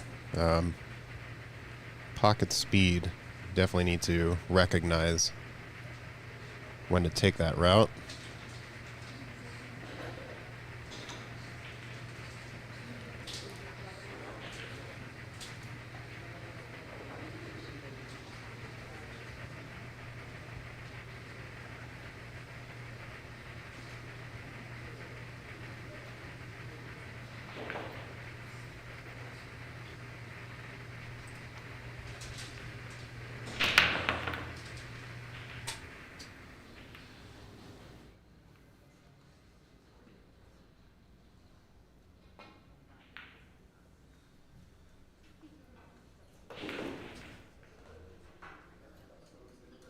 Yeah, Triple G, I agree. The tables and I play better at night as well.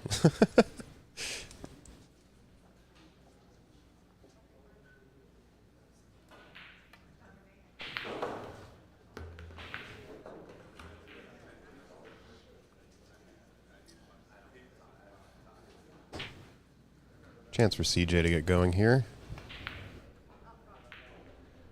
Would have to swing this pretty big to get back onto the lower right side.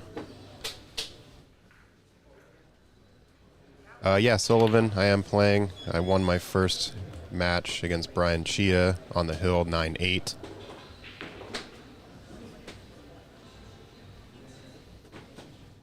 My next opponent is Dominic Orahudos. So I'm going to need to play exceptionally better than my first round, but anyone can get got.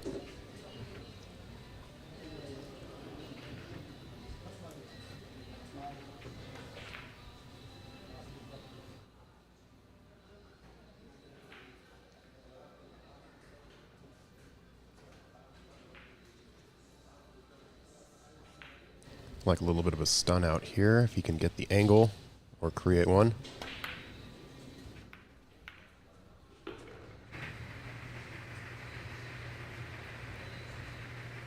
Okay, so CJ, I think, can see a piece of this too.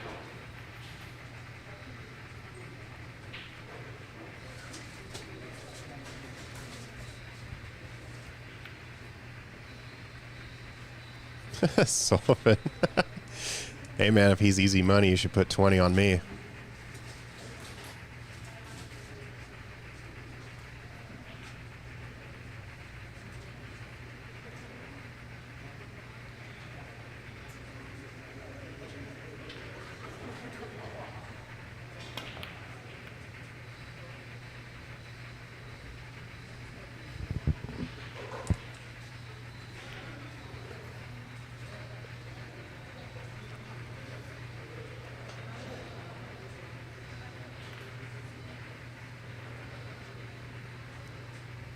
Nice save here from CJ.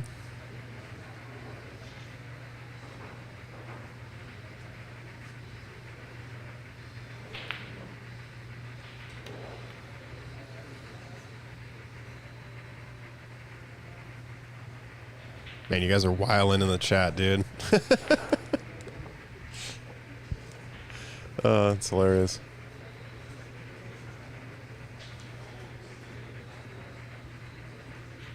All right, I like sending the cue ball behind the 8 here. I caught the 2 a little too thick.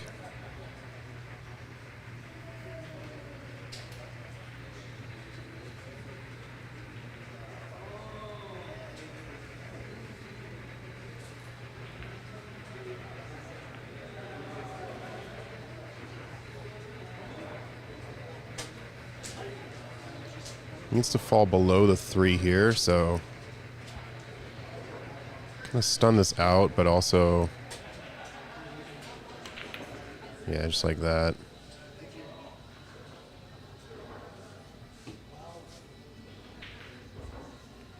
Another chance for CJ to play safe.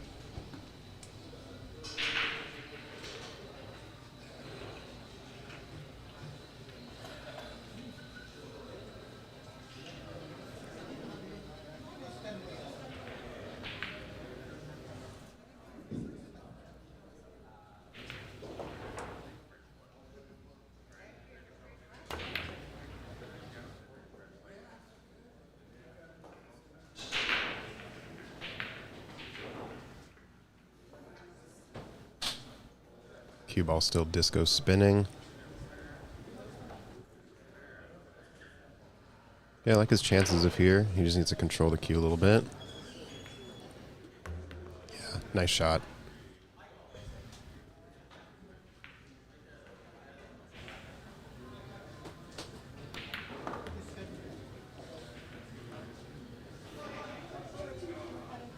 Curious if he tries with the 5-9 combo after this. Never mind. He would have had pretty decent shape. But he may be selling this out to Rich now.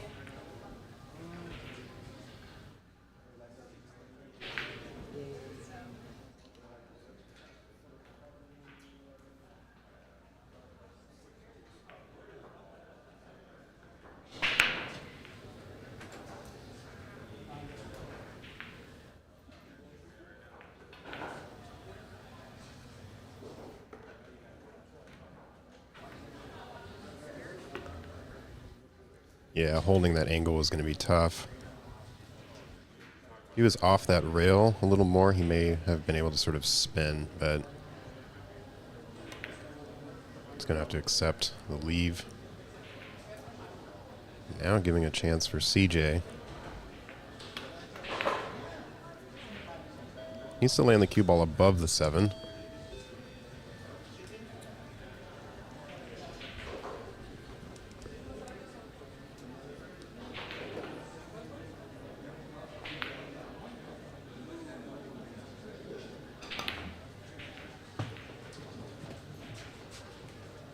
Yeah, trying to create the angle here. Ends up getting a partial safe.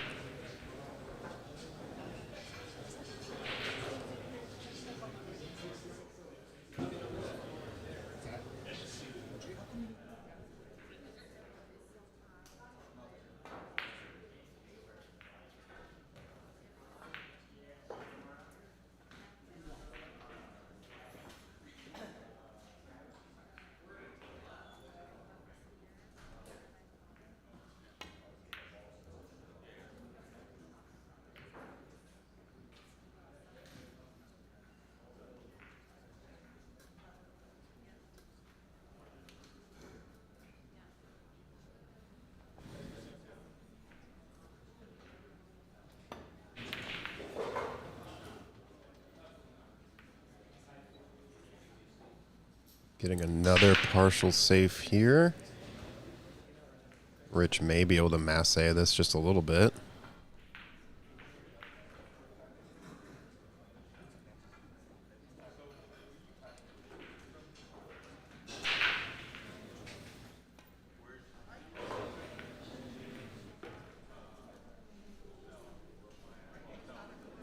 All right, opts to take away the 5-9 combo opportunity.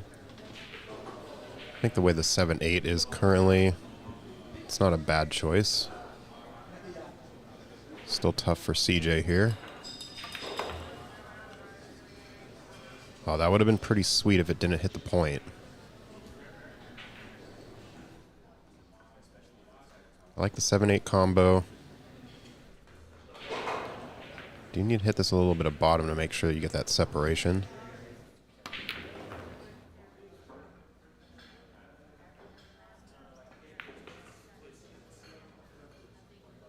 That ended up real sweet.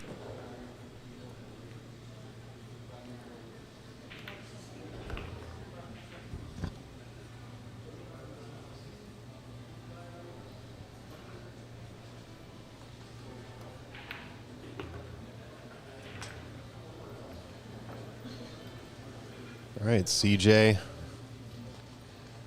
taking that one down. Going into rack number 8. Rich up 5-2.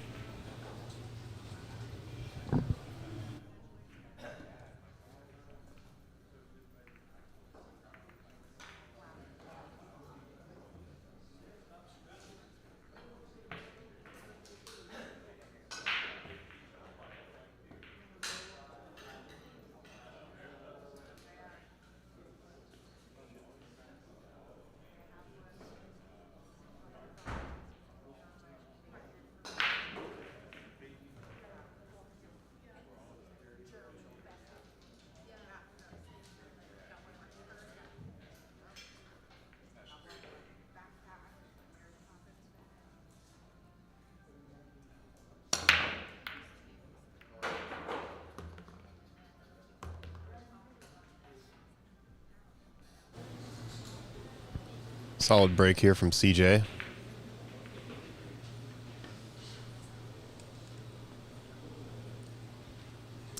Every shot kind of leads to the next here. I think as long as he gets a good position on this 4, should have a decent opportunity for a break and run.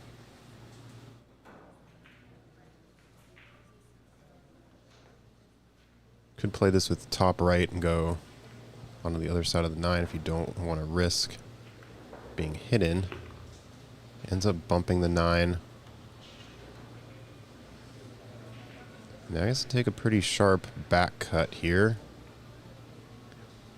Cue ball will run into the 9. This could be interesting. Opts for the safe, as long as it hits the rail, which it does.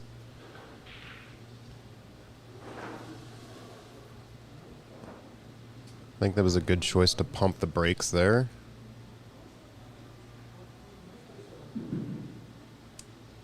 Back cutting that 4 and letting it rattle and sit, I think would have been pretty dangerous.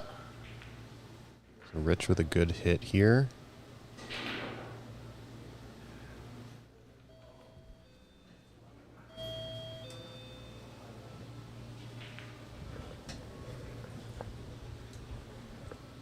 Looks like CJ could cut this into the top left.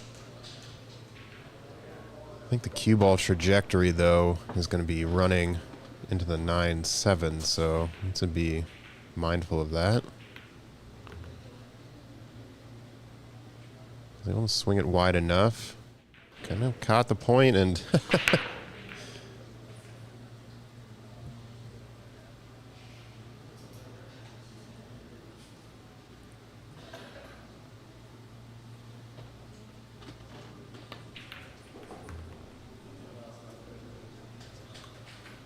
okay, you can slide this in the side pocket by the 8.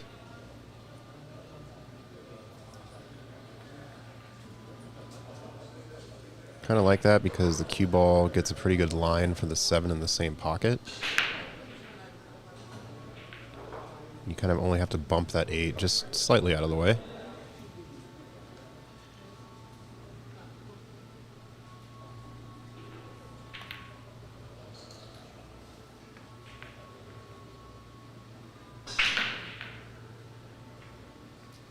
All right, try to use the 7 to make the 8.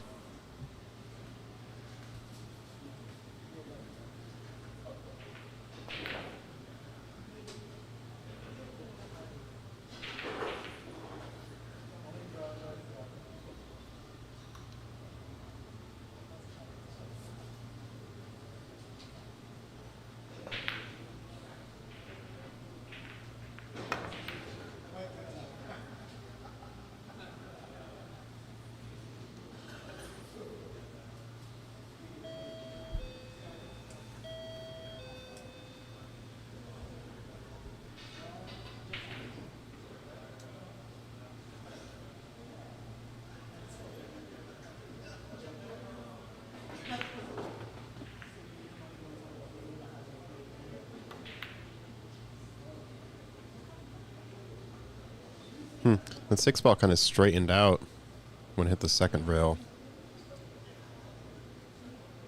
It's kind of interesting. He must have maybe put a little bit of spin on it.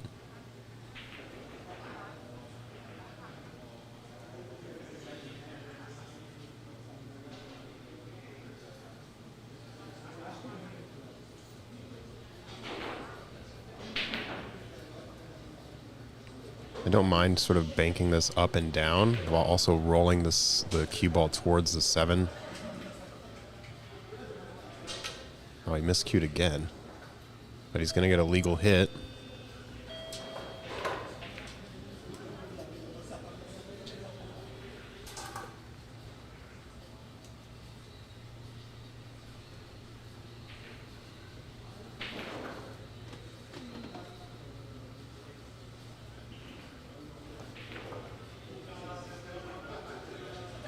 Could go for the 6-8 combo. Could just try to cut the 6 in the lower left.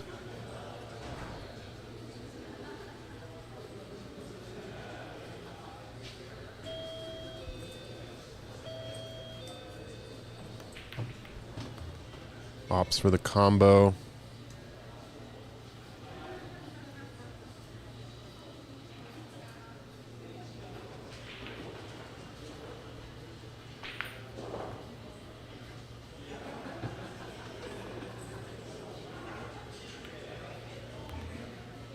Good recovery shot here from CJ. It's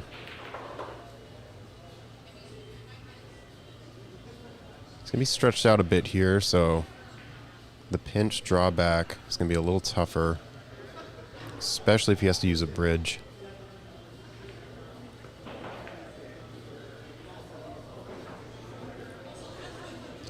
Yeah, opted to go forward just because the draw isn't super comfortable there, but landed nice, so should be bringing this 3-5.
Almost gets the safe, but I think CJ may be able to get around the 6.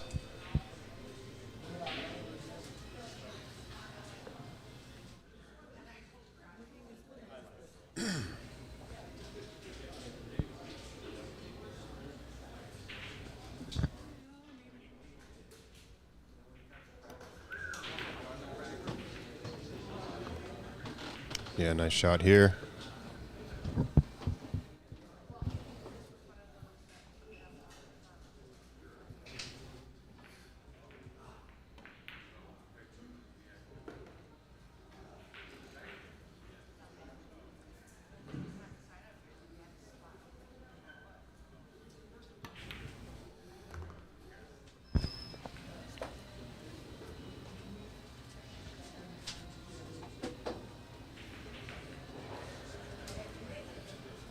Yeah, Sullivan, I am going to Lincoln City, playing singles and 3-person team. So if you're going as well, I'll see you down there.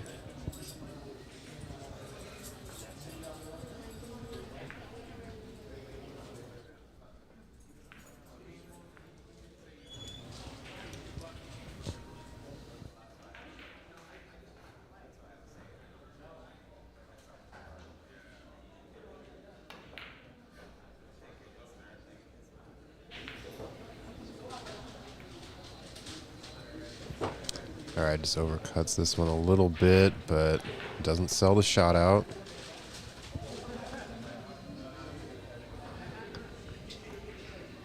Yeah, this actually will be my second time going to Lincoln City for BCA, and I enjoy it a lot. It's a lot of fun.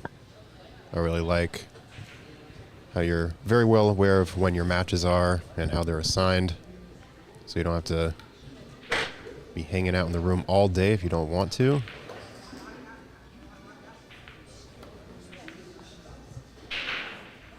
All right, nice 2-rail contact here. Nice distance save from CJ.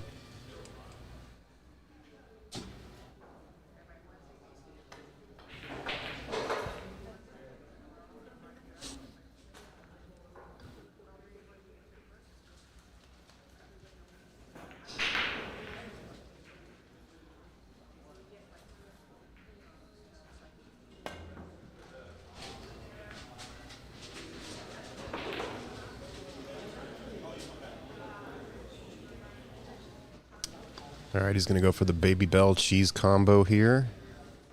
I think he may as well. It's kind of a free swing at this. And the way the 3 will kind of be rolling up table anyway, so you can sort of play safe as well. All right, CJ quickly closing this deficit here. Was down 1-5.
Almost got the 9 in the upper left.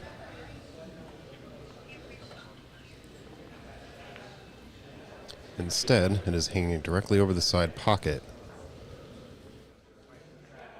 Now,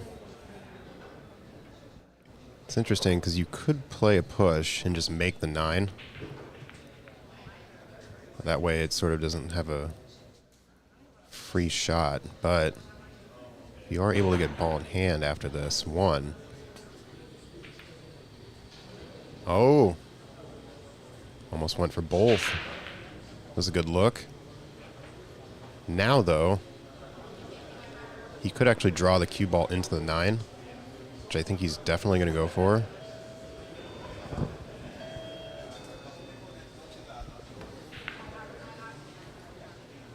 Just hit on that thin side of the 1 with some maybe like 7, between 7 and 8 o'clock on the cue. You're going to have to kind of dig into this.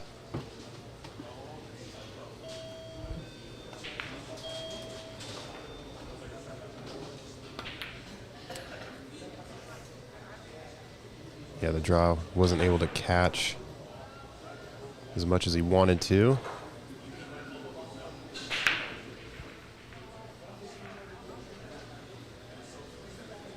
Okay, I think it's going to be a battle of whoever can get on the top side of the 4 first for this 4-9 combo.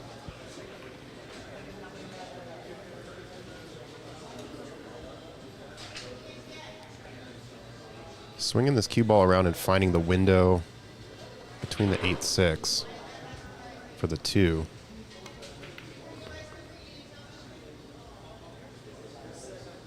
Yeah, nice job. Accepting the distance, but found the window.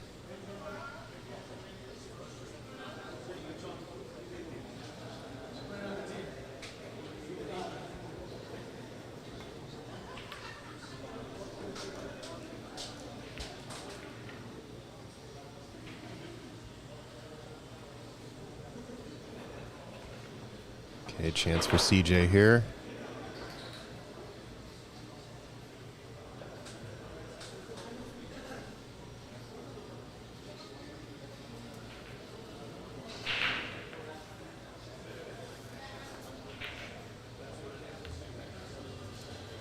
Okay, now all he has to do is get above this 4, which he has a really good chance to. Do the place with bottom left, into the rail, back out middle table and above. Oh, he drew straight back. Oh! This makes it interesting.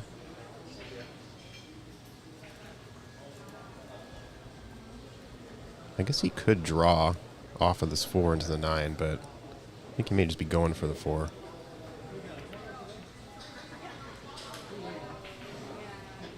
Ooh. Yeah, CJ, we're all saying the same.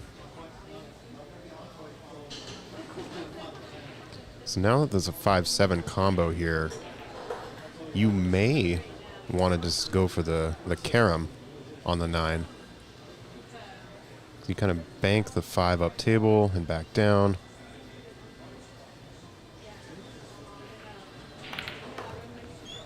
Oh no. It's a bummer. It was a good opportunity. Made the combo.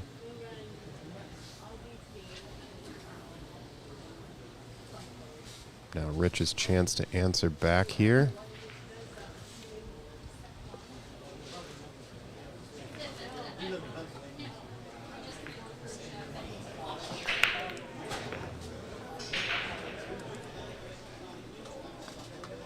Nice shot on the 5. Good look on the 6 here.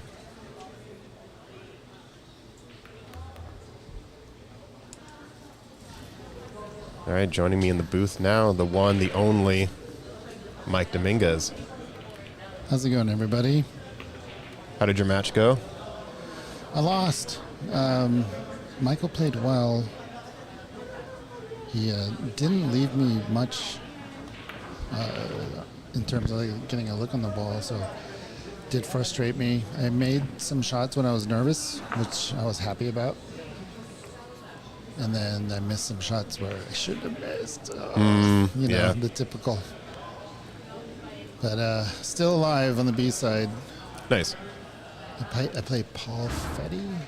Oh, Paul Felty? Felty, that's it. Sorry. Yeah. My eyes are shit. But yeah, that's going to be a tough one. I was looking at his Fargo compared to mine. Whew. Yeah, Paul's a strong shooter. I played him in one 9-ball tournament. I think it was that trifecta tournament that Secret ran quite a while ago now. But I was kind of on tilt. And then he just sort of mopped me up. So yeah, good shooter. But like I said earlier, anyone can get got. Yeah. Fargo ratings don't matter when it's tournament time, so it just matters how you play that day. Yeah, I learned a lot in what I want to practice, and that's when you just see a glimpse of the ball.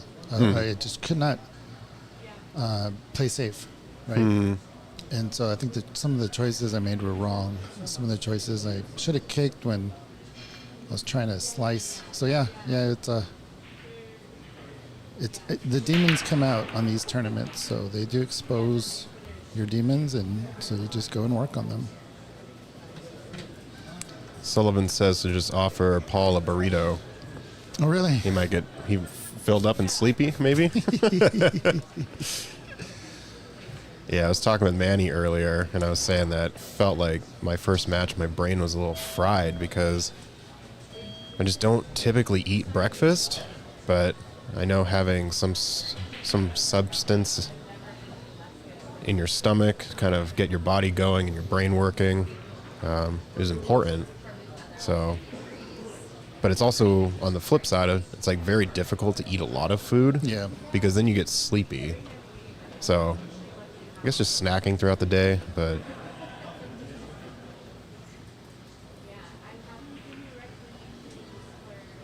I like to play hungry. yeah. Yeah, I don't want anything in my gut. I like to work hungry. When I work, it's just kind of straight through. I don't want to eat. Oh, look at this. Nice safety off the corner. Yeah, there's a pretty good return safe here where you can sort of kick and stick here. As long as he hits sort of the right side of the one, should be okay. I like all the advice I'm getting here. So I'm going to get a bag of candy and just kind of leave it on the player's table. Is that Just drop it on the rail before you shoot. instead of my chalk, leave a Tootsie Roll? Yeah. Leave a Tootsie Roll on the table. I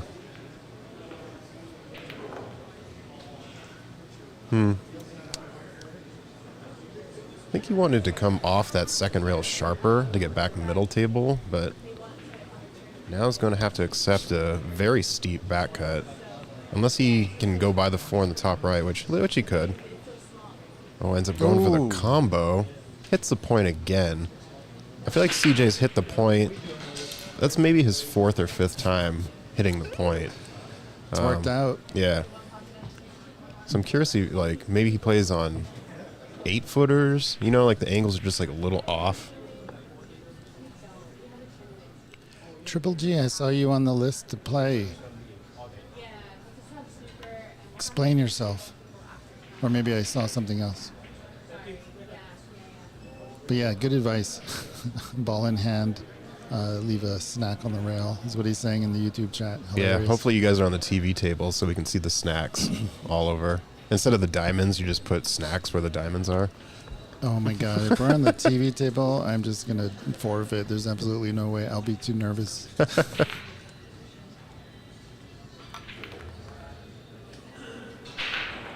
Okay, I don't mind this leave.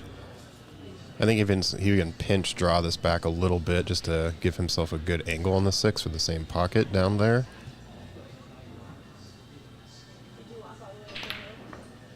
Yeah, but he hits quite hard, so...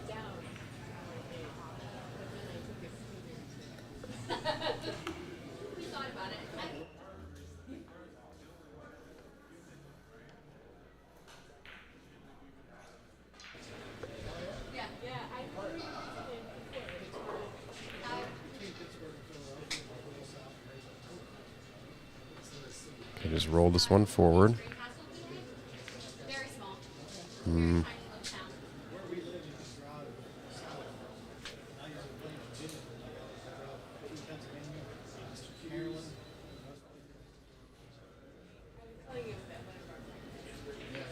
All right, hit this with a little bit of bottom left.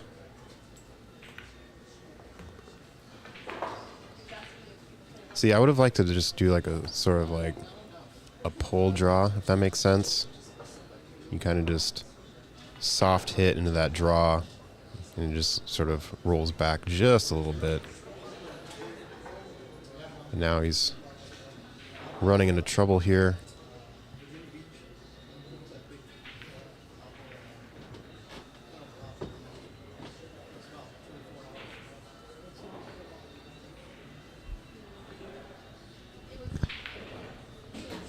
I like the stop shot here. Gives you a good angle for from the 7 to the 8. Oh, he rattled. All right, quick match update over on table 6. Darren Carrito and Javier Valenzuela are hill 8-8.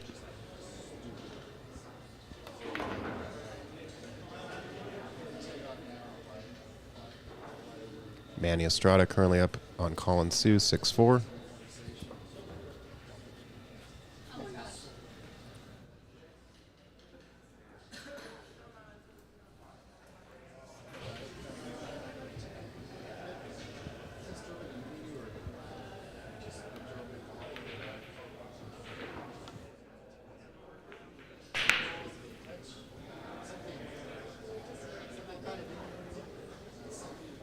I like taking the bank in the side here.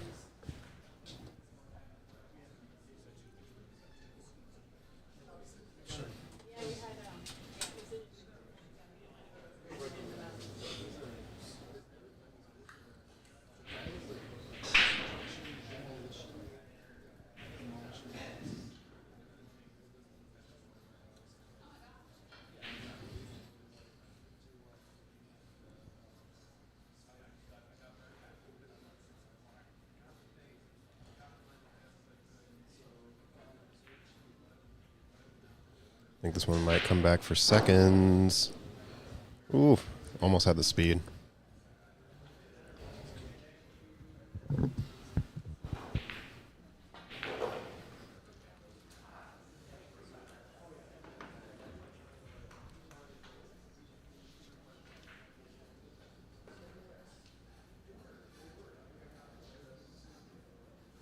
CJ going for the jump here.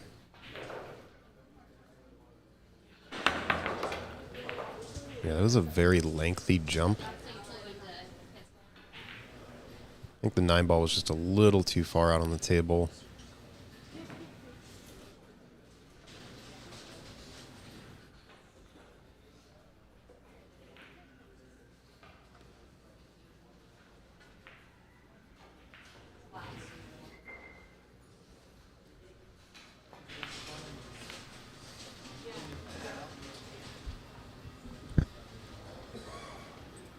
All right, Rich should be out from here.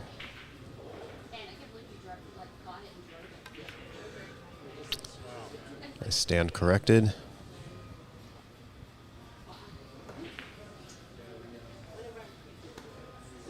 This is a very sharp cut, though. I don't really like going for this. If you miss, 8-ball has a tendency to sort of just rattle and sit there. So I think what I would do is just bank this 8 to the right side, kind of near that middle diamond, and roll the cue ball left. But I think he's going to go for it. All right, so he did leave a back cut here. It's not easy. Cue ball path sort of does track towards that left top corner, so needs to be a little careful here.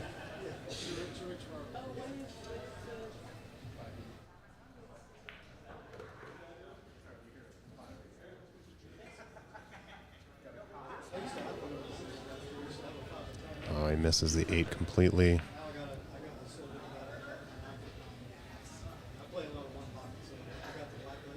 So CJ rewarded for his miss here.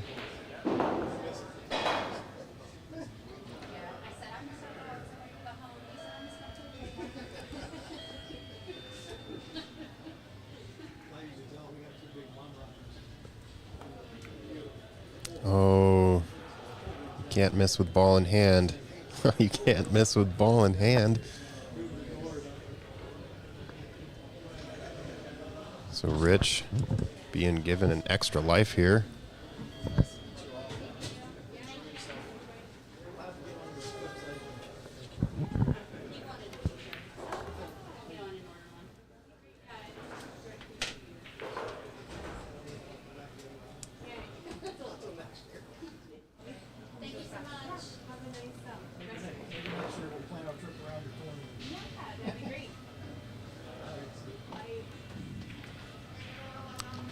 Jumped up. Yeah. Yeah, so that was an awkward finish there. Both these players missed the 9-ball. I mean, CJ missed the ball in hand 8. Yeah, Rich missed the 8-ball. Mike just got back. I'm just catching him up. Rich missed the 8-ball initially to give him ball in hand, and then just, seems like that was, just an awkward rack to get out of.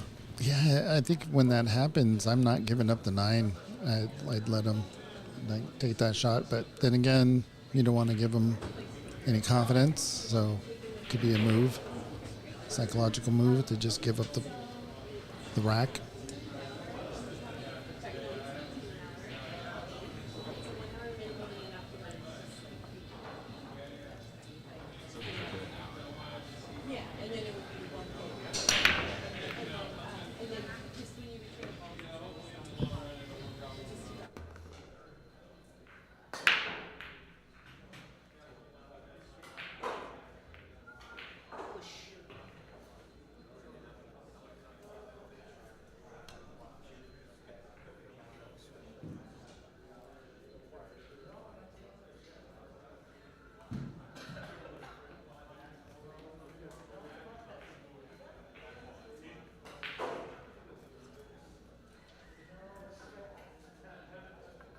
Hey, I want to go to the bathroom real quick.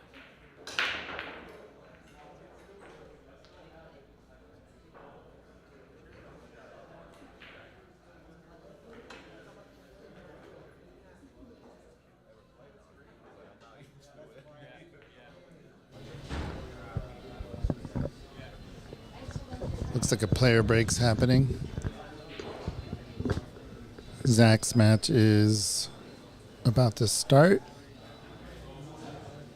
So he's going to just chill out, refocus to shooting pool rather than talking about pool. Appreciate his time on the mic, taking his concentration away from the tournament. A lot to be said for that.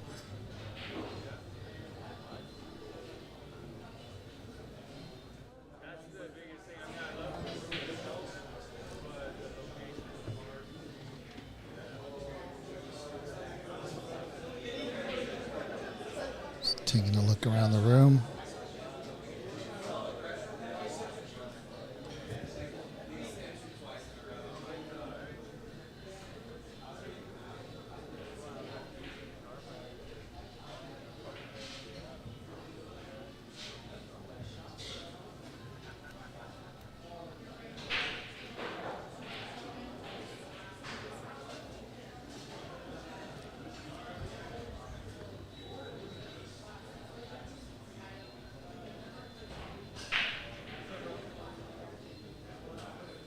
There's Secret right there. Always great to have her in the room. These great events. Thanks to all the players who entered and everybody in the chat watching.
Unlucky there to snooker himself.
great shot there. He wants to get nice on the 7.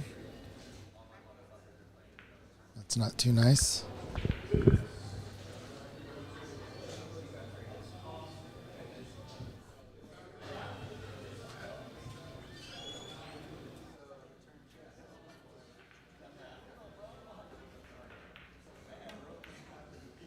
Handles it well. He's going to get a good bounce here. Nice pace.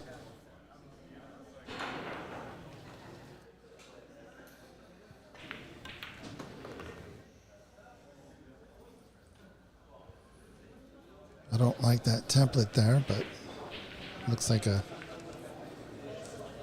it's taking it off.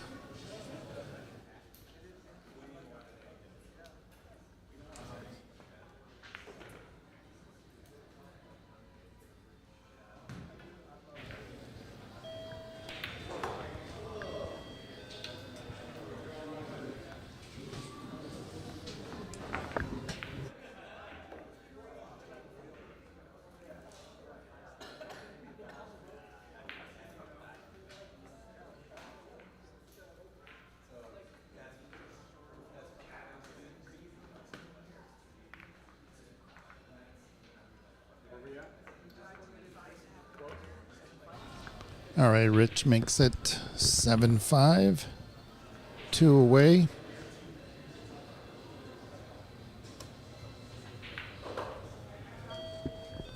Critical match here for CJ.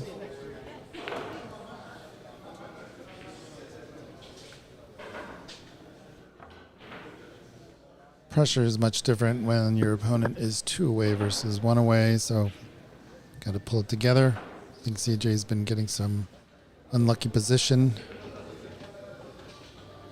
Still trying to find his way around the table. In that last rack, Rich was controlling the cue ball well on these slices, real thin slices. So he's got to be having more confidence right now than CJ.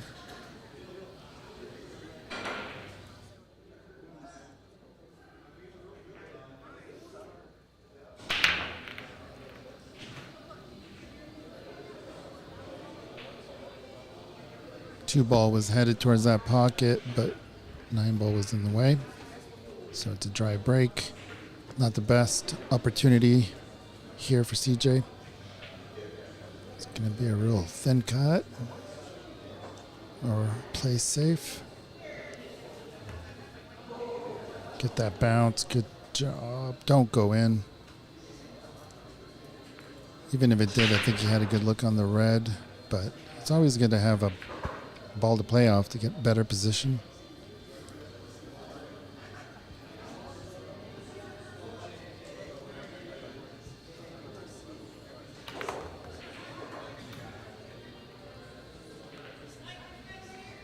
Oh, man. As I say that, I don't think he sees the potting angle.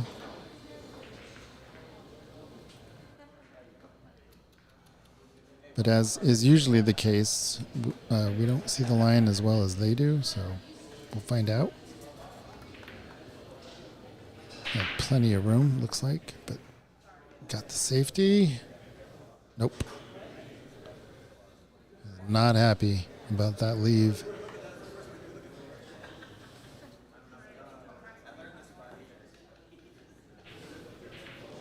This would be an impressive combo to get on the hill.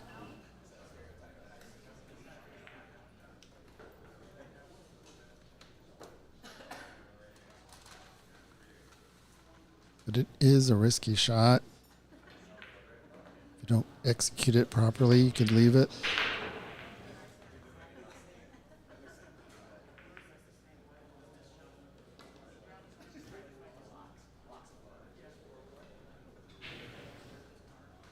All right, here's a nice chance here for CJ. Looks like you get by that purple. Just a nice, easy top spin. Oh.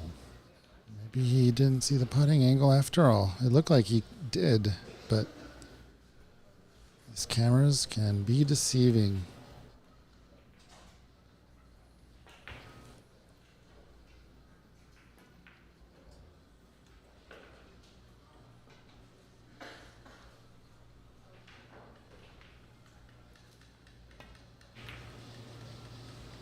up and down safety. It's really a lag. It didn't bounce back enough for an easy shot.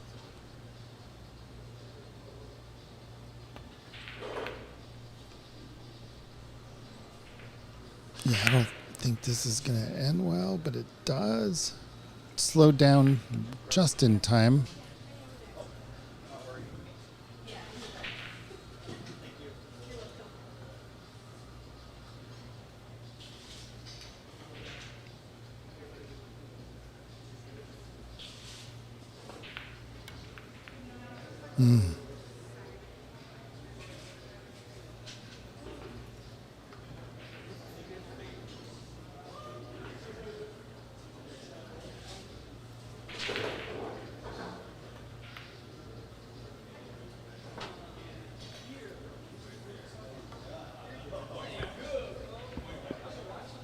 Last two shots. Notice CJ is quick, getting down, shooting, going straight to his shot.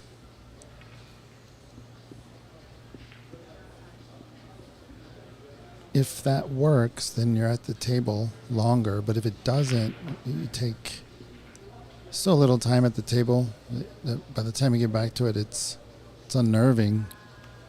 Feels like you've never had a chance. Oh, he jumped up on that one.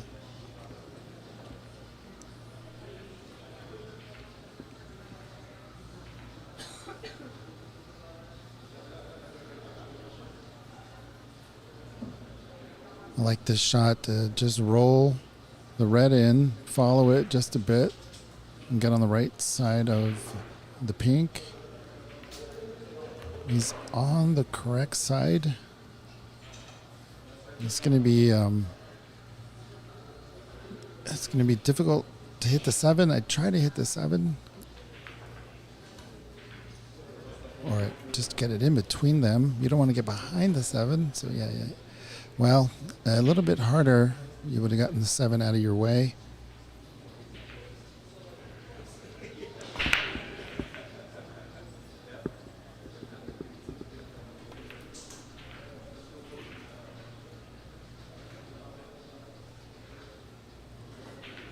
Once again, CJ's at the table with a difficult shot.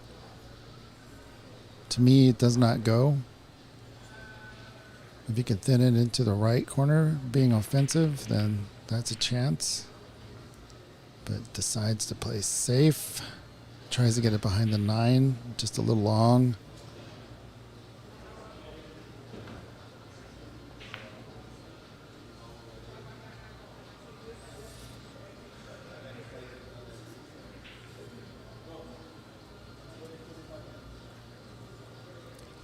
Greg in the chat is saying that he had to work rather than play pool. So yeah, gotta eat. Aaron Moss was showing me the work he did on the house, and damn, Greg, Triple G, that's some amazing work. I saw the transformation, the deck, and what you did with the space under the house. Whoa, tons of work there, man. You're a monster. Congrats.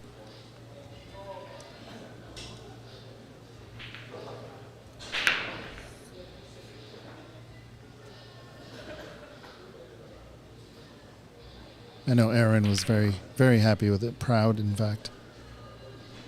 So, back to this match.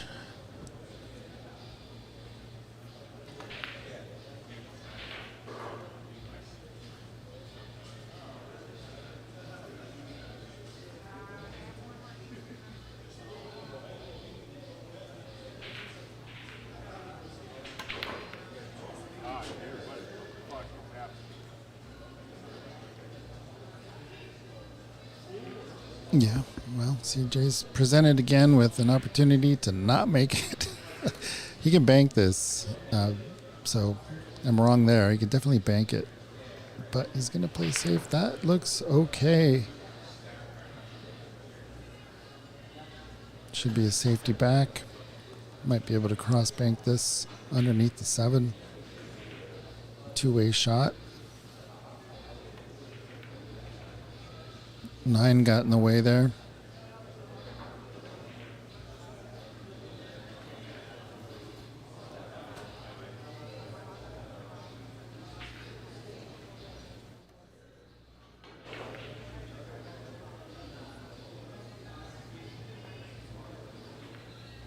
Locked him up. It's going to be a blind bank or a blind kick here.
All right. Avoid the tendency here to overhit it since you're on the cushion.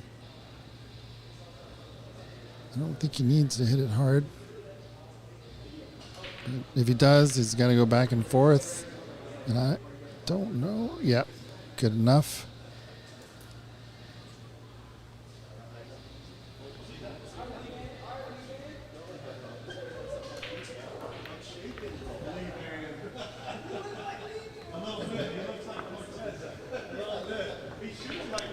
Well, one more rack for CJ, preventing Rich from getting on the hill. So good defensive rack there. Thank you, everybody, for watching and having the stream on. Thank you in the chat. It does help us very much. Like, subscribe, and all that.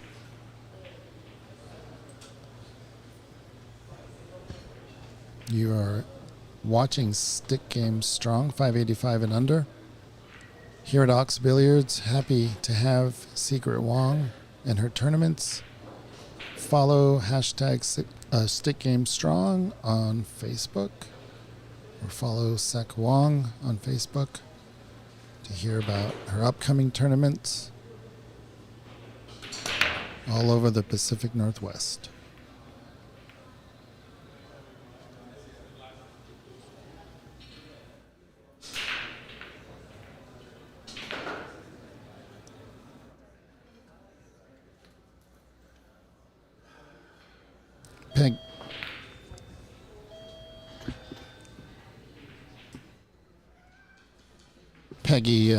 Peggy Sue Duffy in the YouTube chat is cheering on Rich, saying, "Great job, sweetie."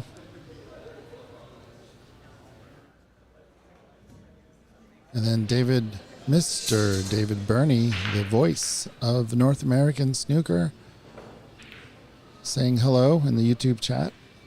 How you doing there, Mr. Burney? Oh, what a beautiful snooker. Speaking of snookers, great job there by CJ.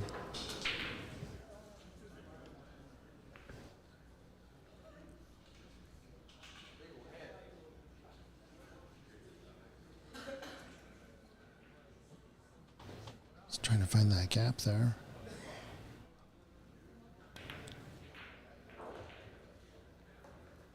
Not quite sure what he was trying to do.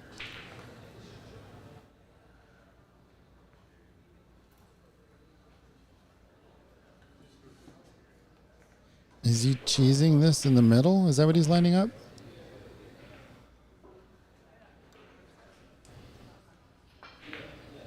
Well, this would be a shot. Oh, nearly made it. It's the ball away from the pocket. Didn't leave an obvious shot here for Rich. Yeah, Mr. David Burney in the YouTube chat saying that he tuned in just in time for a snooker. David Burney is running the BC Open. Coming up very soon. Next year, I believe. He's told me like 5 times, so I should know.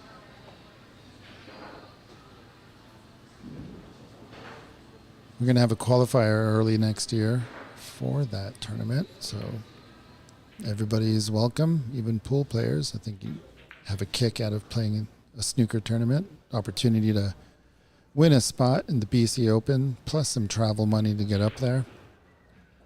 It's a beautiful structure. March 26th through the 29th, David Burney says, for the BC Open. I believe you said it was in Van 147 this year, or is it Top 147? Van 147 is Vancouver. Top 147 is in Richmond, BC. I love Richmond. Love Top 147. Van 147 I want to visit. It's a brand new club. Looks amazing.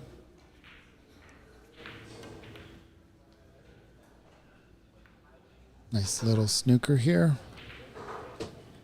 by Rich. Putting the screws on CJ here.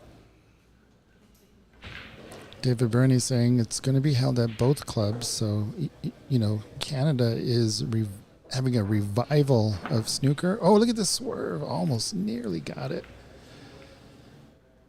Canada used to be North American king of snooker, and then it died off. Trying to build it back. At the same time, trying to build something in America. Snooker is a ghost town, but here in the Pacific Northwest, we've inspired clubs to open. We've made the Washington State Snooker League, the Seattle Snooker Open, Washington State Snooker Championship, the Ox Classic, and now with CC's new club, Empire, we'll be doing some exclusive tournaments there as well. And then we will do our best, and we will succeed in getting other clubs in to the Washington State Snooker League.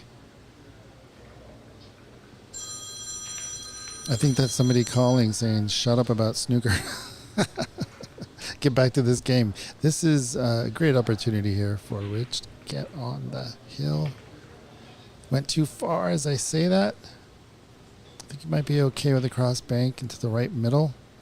The cue ball will come 3 cushions if he hits it well for the 7 in the opposite middle, but it's easy to say that from here.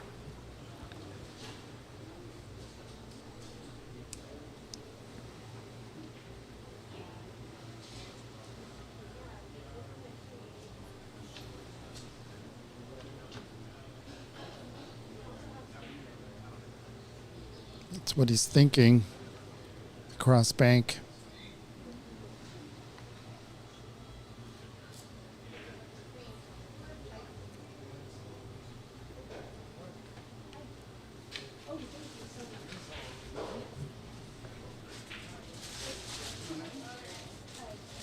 How's his luck?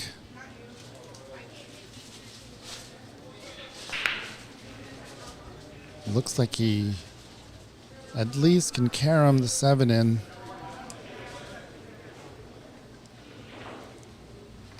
He's looking to see if he sees the angle. I don't think the 7 goes if you pot the green, so it's either or. Could be wrong.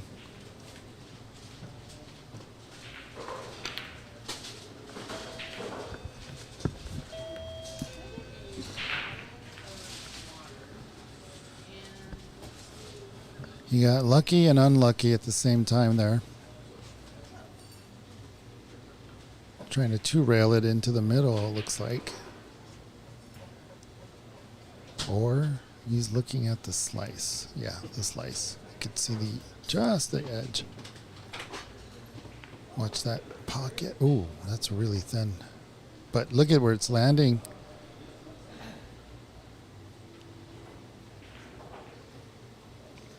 Well, this looks good on the top left corner. Let's take a look.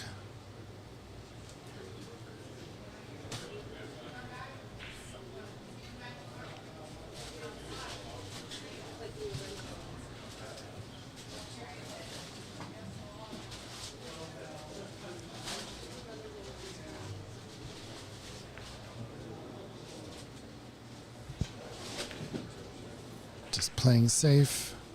Oh. Well, that's not safe.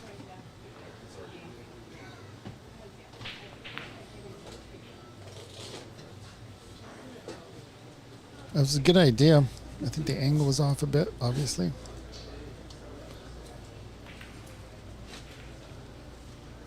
Oh, that's a heartbreaker. That is so painful.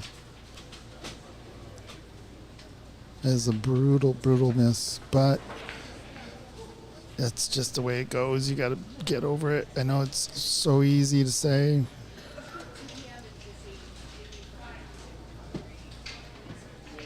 Yeah, it was pretty deep, but he had enough to create an angle. He left himself a blind shot here.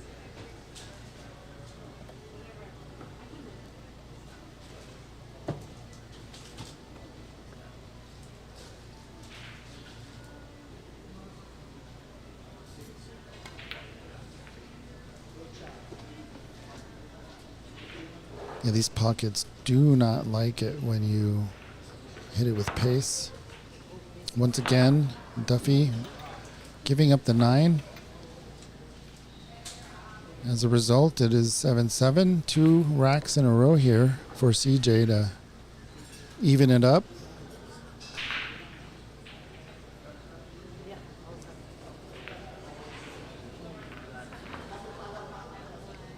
This game is it's very, very tricky. I mean, CJ did win that rack, but his last shot at the table was a heartbreaker, right? So mixed feelings there. It just kind of goes to show that if things go wrong, you know, sucks for a little bit, let it go. You're going to have an opportunity again. Try to clear your mind of that pain.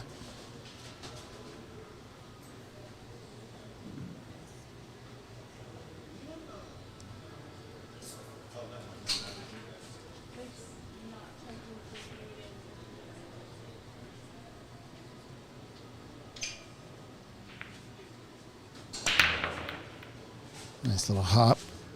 Got a ball in. Can see the 1. Can really see the 1.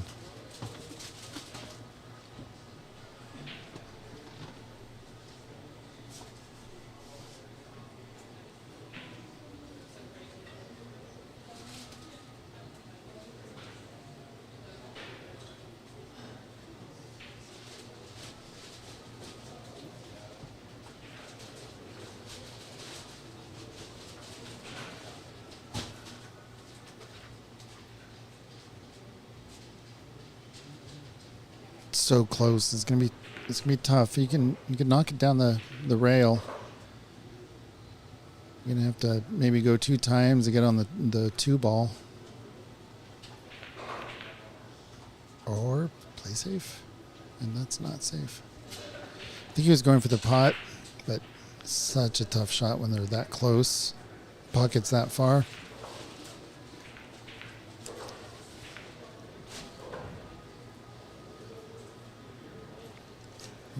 There is a pathway between the black ball and the red ball. If he pots this, just a nice simple pot, a natural angle will bring you down. Oh, it's a little bit too fast.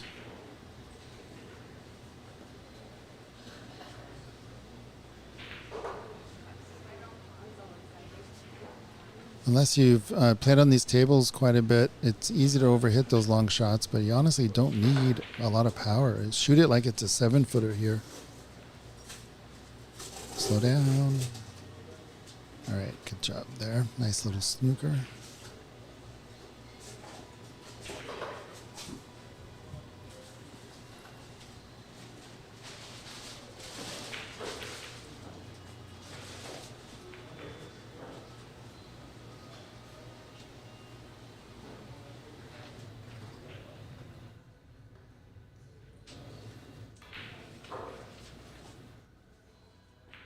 I'm looking right here to see if the green passes the black ball. I'm sorry, the red passes the black ball.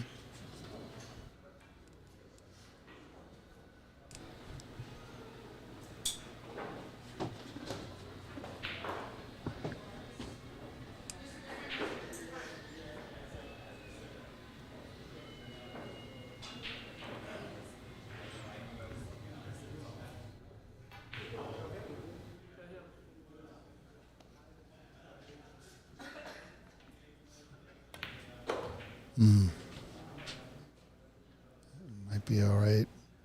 Too much on that side. It didn't matter if it was straight, in my opinion, but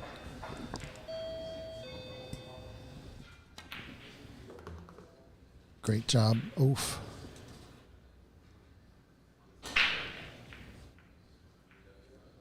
Okay, with this angle, you can get on the left side of the green to shoot in the middle pocket.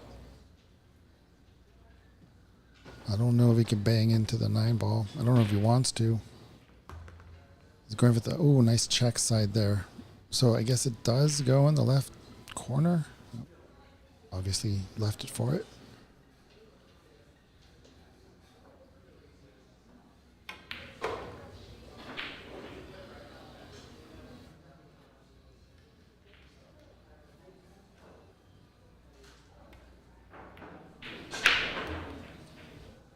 This cue ball is going to run away from the 9 ball.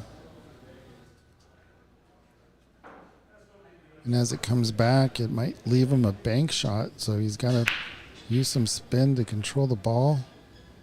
So you can get a cut rather than a bank. And he spun the heck out of that one. Great job. Not the easiest of shots, crossing the middle pocket here. Settling into his shot.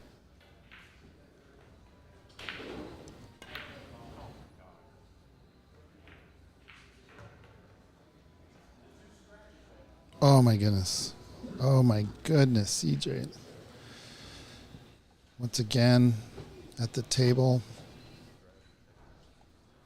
with an opportunity, but really, really tough one.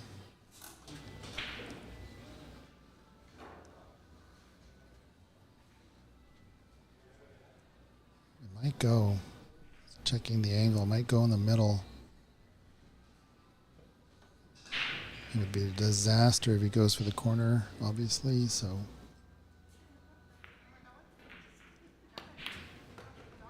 Tried the bank shot.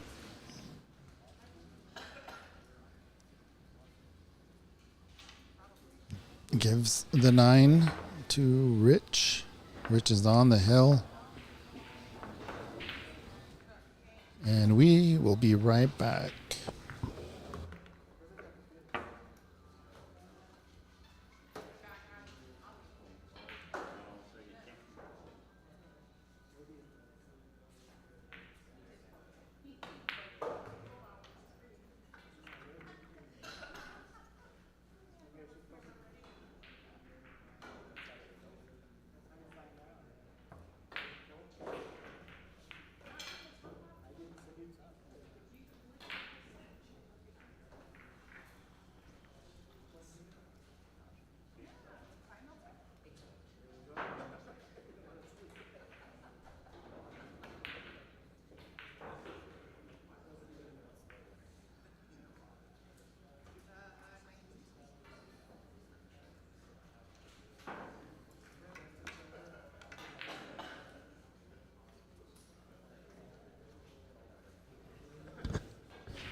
Fantastic break there.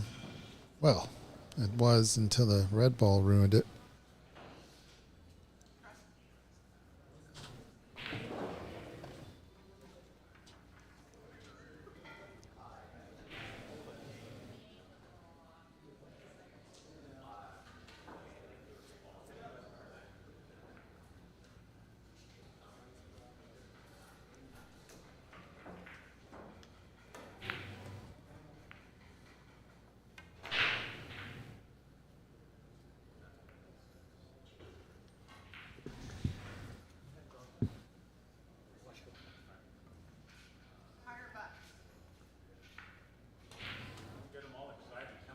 Once again, doing a player break in the middle of the rack.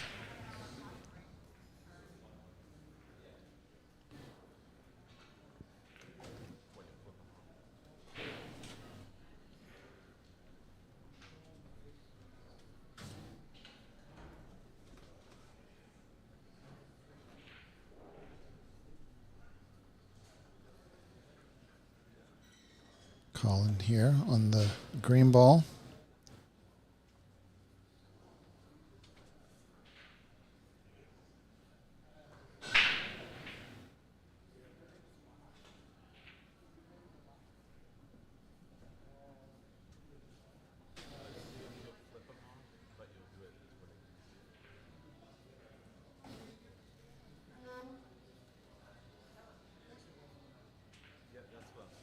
Manny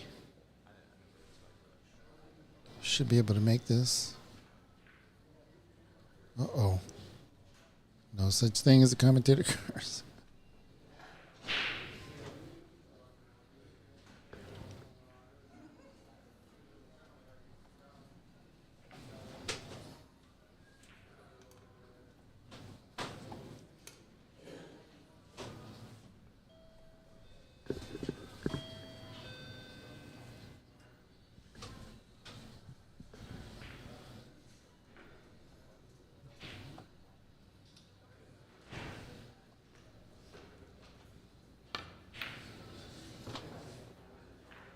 So mid-rack break is over.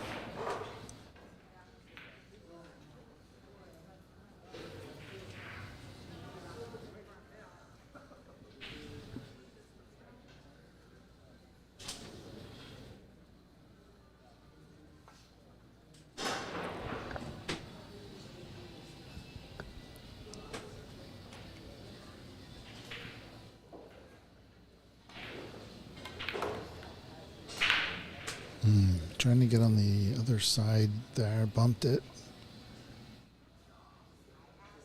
It's gonna have to decide whether to try the cut, hope the red ball stops the cue ball, or play safe.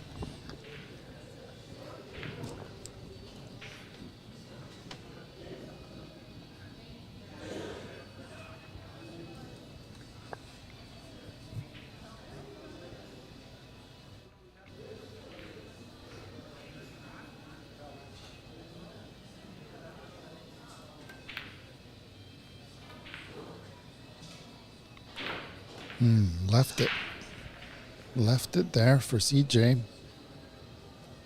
The corner pocket tried to hold it. Maybe a little bit softer, but he wanted to get that spin. Great shot. No, don't do it. Oh, goodness, that was close. Yeah, I think Duffy was trying to just spin that ball behind the red and maybe put a little bit too much on that blue.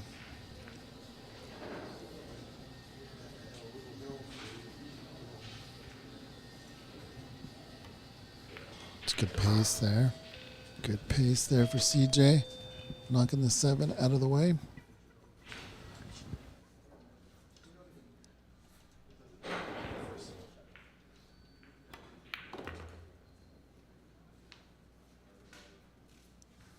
Good leave on the green, but he's shooting at the purple.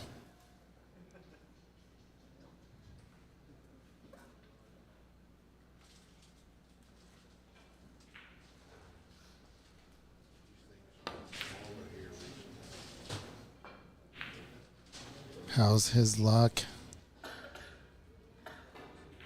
Right. Well,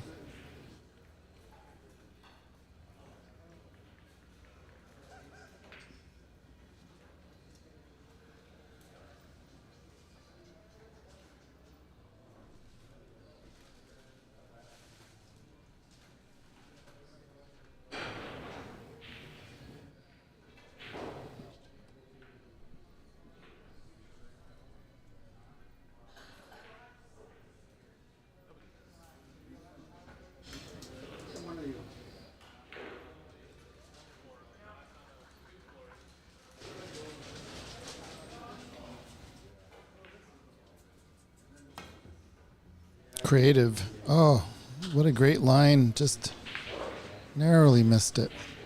It's a good effort there by Rich.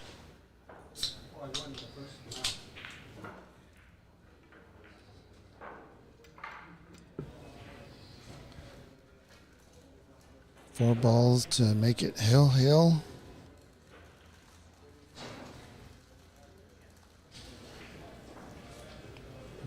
Maybe a few more rotations would have been a better lead for him, but still at the table.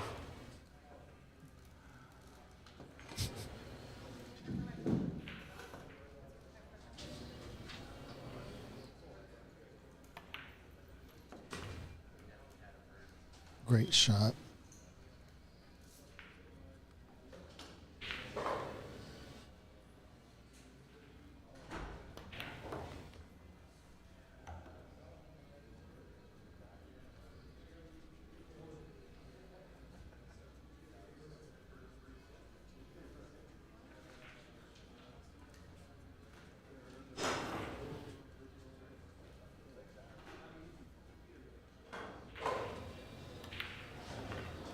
And we have hill, folks. Always love the drama.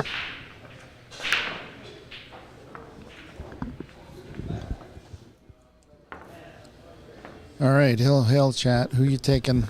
Who's going to win it? Who's taking this match? Who's going to the B side? Get your votes in now.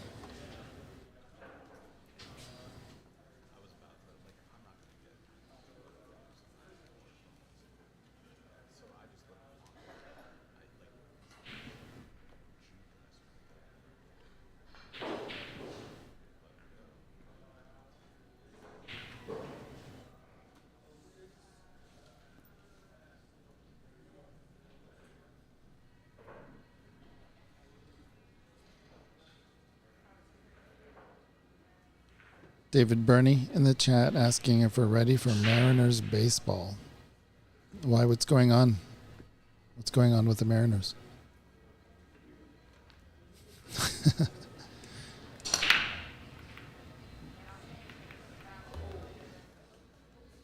David Burney is calling Duffy for the win.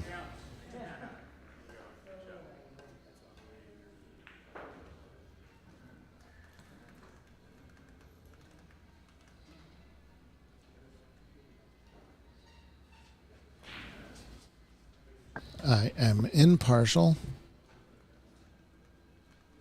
I have no vote.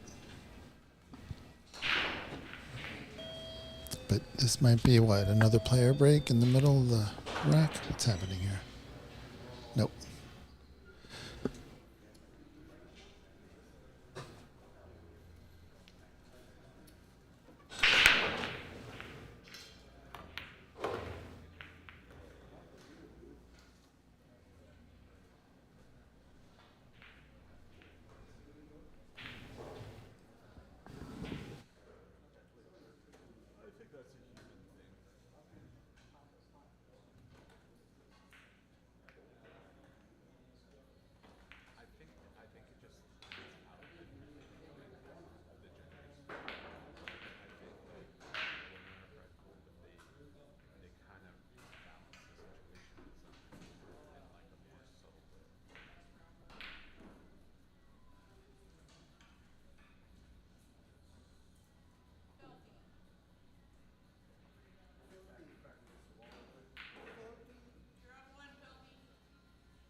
All right, everybody. Apologies for that. Looks like it was Hill in the last frame. I'm not sure where the score went wrong, but CJ took that match. Crazy. All right.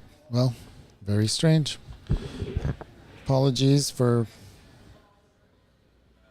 getting the score wrong, but we'll be right back with another match.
Yeah, apparently they're putting me on the stream table. What a terrible decision. So I apologize to anybody that's watching.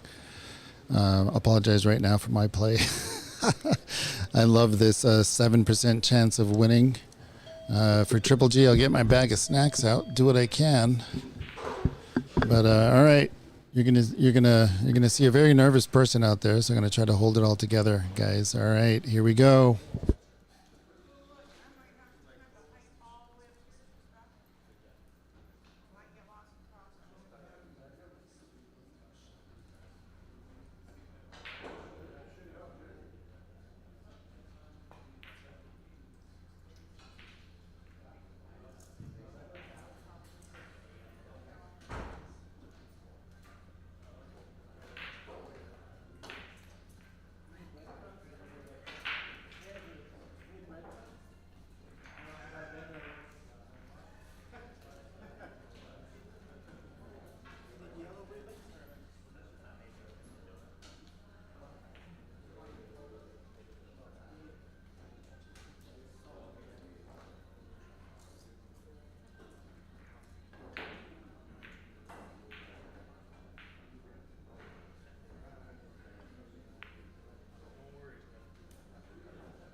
All right, welcome, guys. This is Patrick Nix coming in to do a little bit of commentary for this match. Just finished up my... forgot, I got to also be the door guy. Just finished up my match and got thrown into the commentary booth here. Paul Felty and Mike Dominguez, the owner of this fine establishment. Paul Felty out of Olympia. Pretty strong player.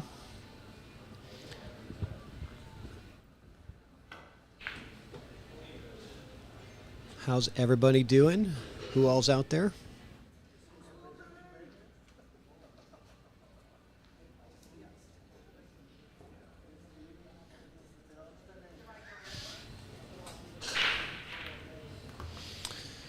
All right, so I got a chance to talk to Paul a little bit after his first match, and he said he was just struggling a little bit, lost his first match today, but he's a veteran of the game. He's been at this game for a number of years, but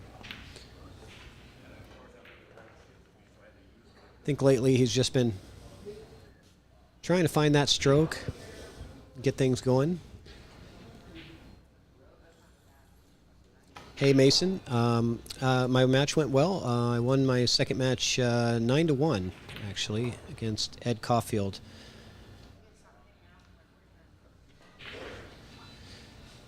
So Mike got robbed by the point of that side pocket, making this pink 4 a lot harder. Let's see how he attacks this one.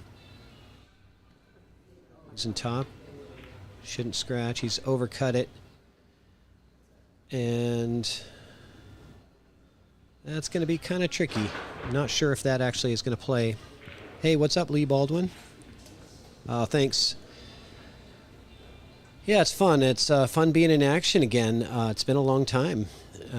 The last tournament that I played was in May this year, so kind of took the summer off and trying to get back into it. So Paul using that 8-ball to slow down the pink 4 and move the cue ball to the other end of the table. What a perfect shot. Gets right behind the 9. That, in many cases, is what we call a game-winning safety. Very tough to get out of this. Oh.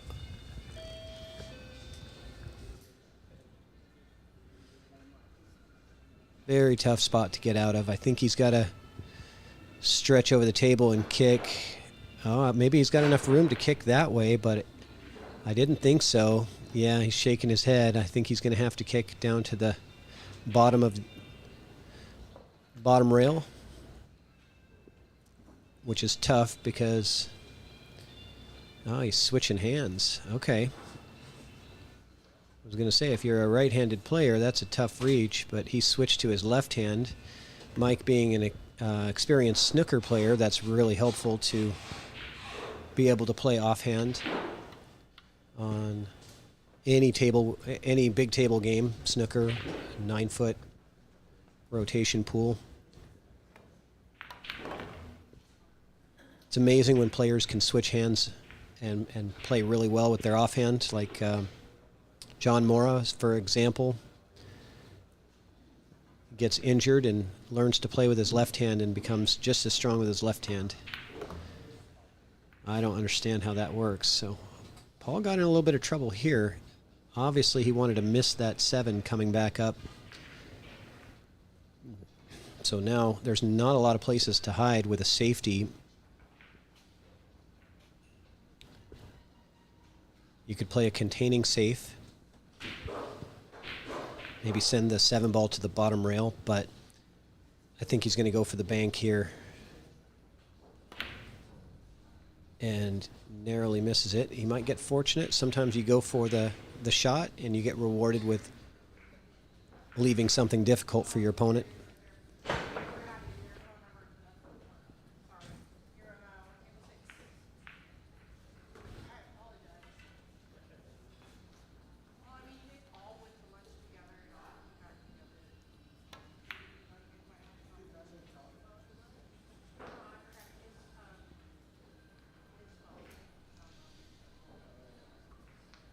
And this is a nice angle on the 7, a slight angle. So he is going to put some force into this ball. And that means you have to be very accurate. Shooting down the rail with force, those balls will rattle and pop out if you're not really accurate. You hit that good. Watch out, side pocket. Okay, he's all right. You know, all of the players that I've talked to today have said that the ball rolls like 2 feet farther than they expect it to.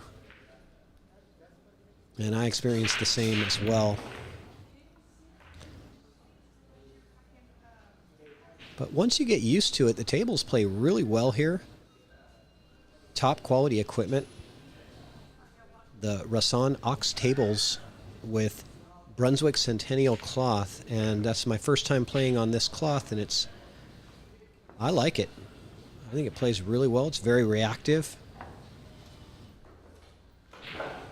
But I think the speed of the table has to do with the HVAC system in here. I think having the HVAC on in this pool hall just keeps the air very dry. And the less humidity you have, the more the ball rolls. So I forgot, I got to keep score. It's going to be 2-1, or 2-0 in favor of Mr. Paul Felty.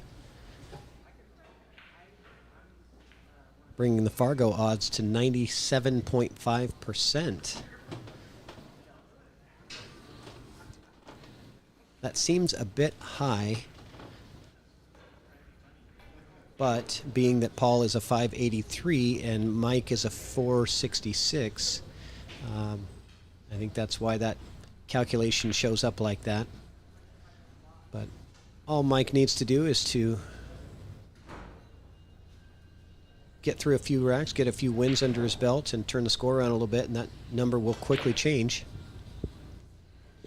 All right, let's see this break. Get the one in the side. I've been struggling with that. I don't think I even had a successful one in the side break on my last match. Out of all 9 breaks that I did, I think I missed the one in the side every single time.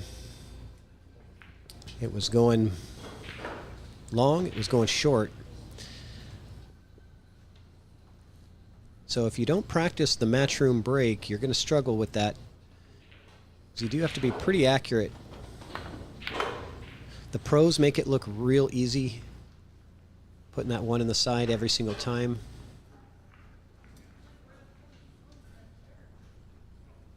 But not only do you have to know exactly where to hit it, but you also have to hit it at the right speed and stroke for that everything to happen right. And pro players just have that consistency. There's that roll. You can see him tapping the table.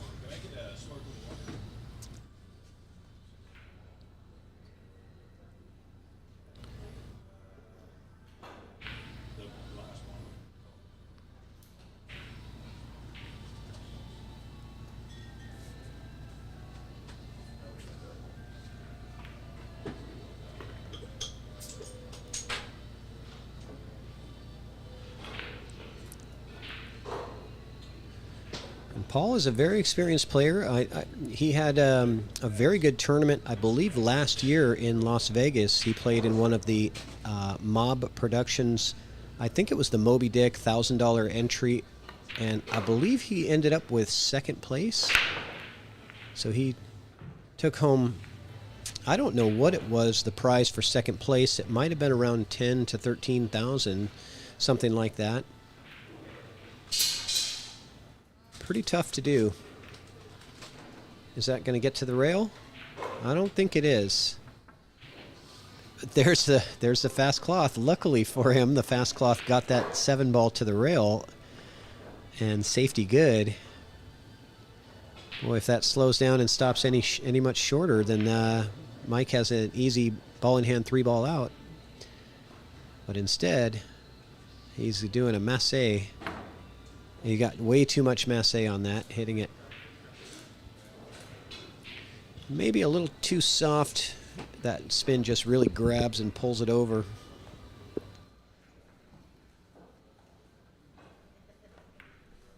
Oh, ball in hand miss for Paul. That was The only thing that was is just taking the shot for granted. You can kind of see he didn't really put a lot of effort into it. We all do that, especially when you have ball in hand. You just think it's automatic. But you can see the shape was nowhere near where he wanted to get either. So he really took that for granted. And Mike trying to get him behind the 9 and does successfully, I think. I think he's blocked. He might have to jump over the edge of this 9 ball.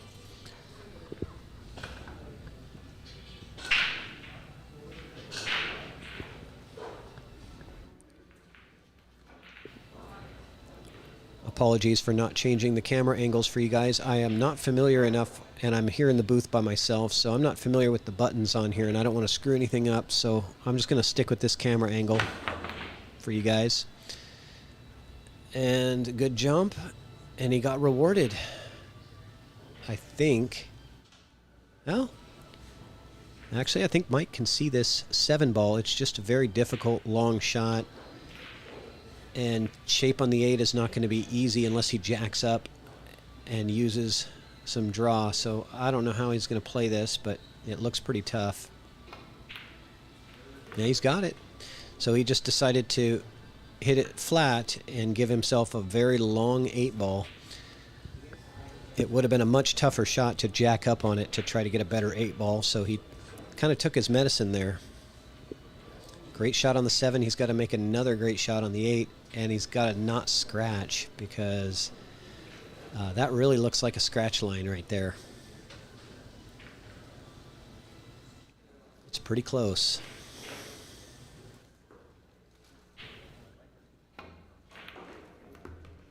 I wasn't thinking he was going to go to that pocket. I think he chose that pocket so that he would less likely to scratch, but ends up scratching anyway. That's how it goes. So ball in hand again for Paul. Let's see if he takes a little more diligence with this one.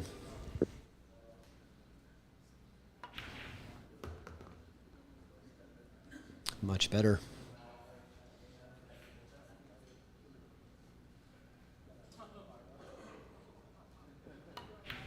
And down it goes. 3-0, and I think I know some of these buttons. Let's see if the NWA flyer comes up here. If I press that, it is not. All right. I was going to try to run some commercials, but again, not totally familiar with the buttons here.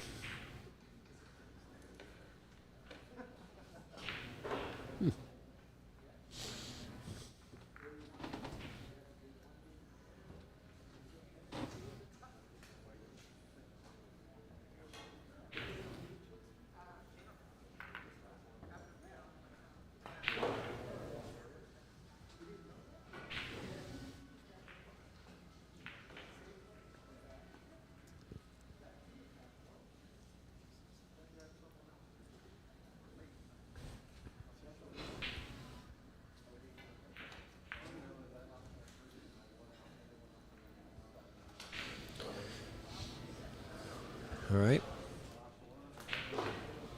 Another break from Paul. Let's see if you can get that 1 in the side this time.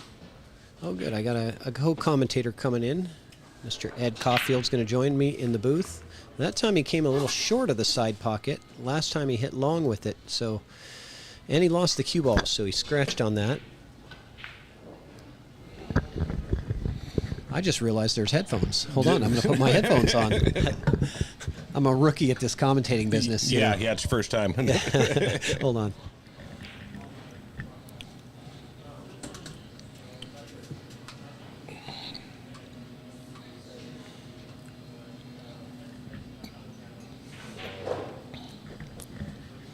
All right, that's better. Oh, I can hear myself.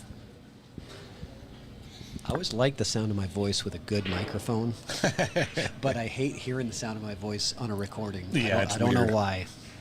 But when I put these headsets on, it's oh, it sounds good.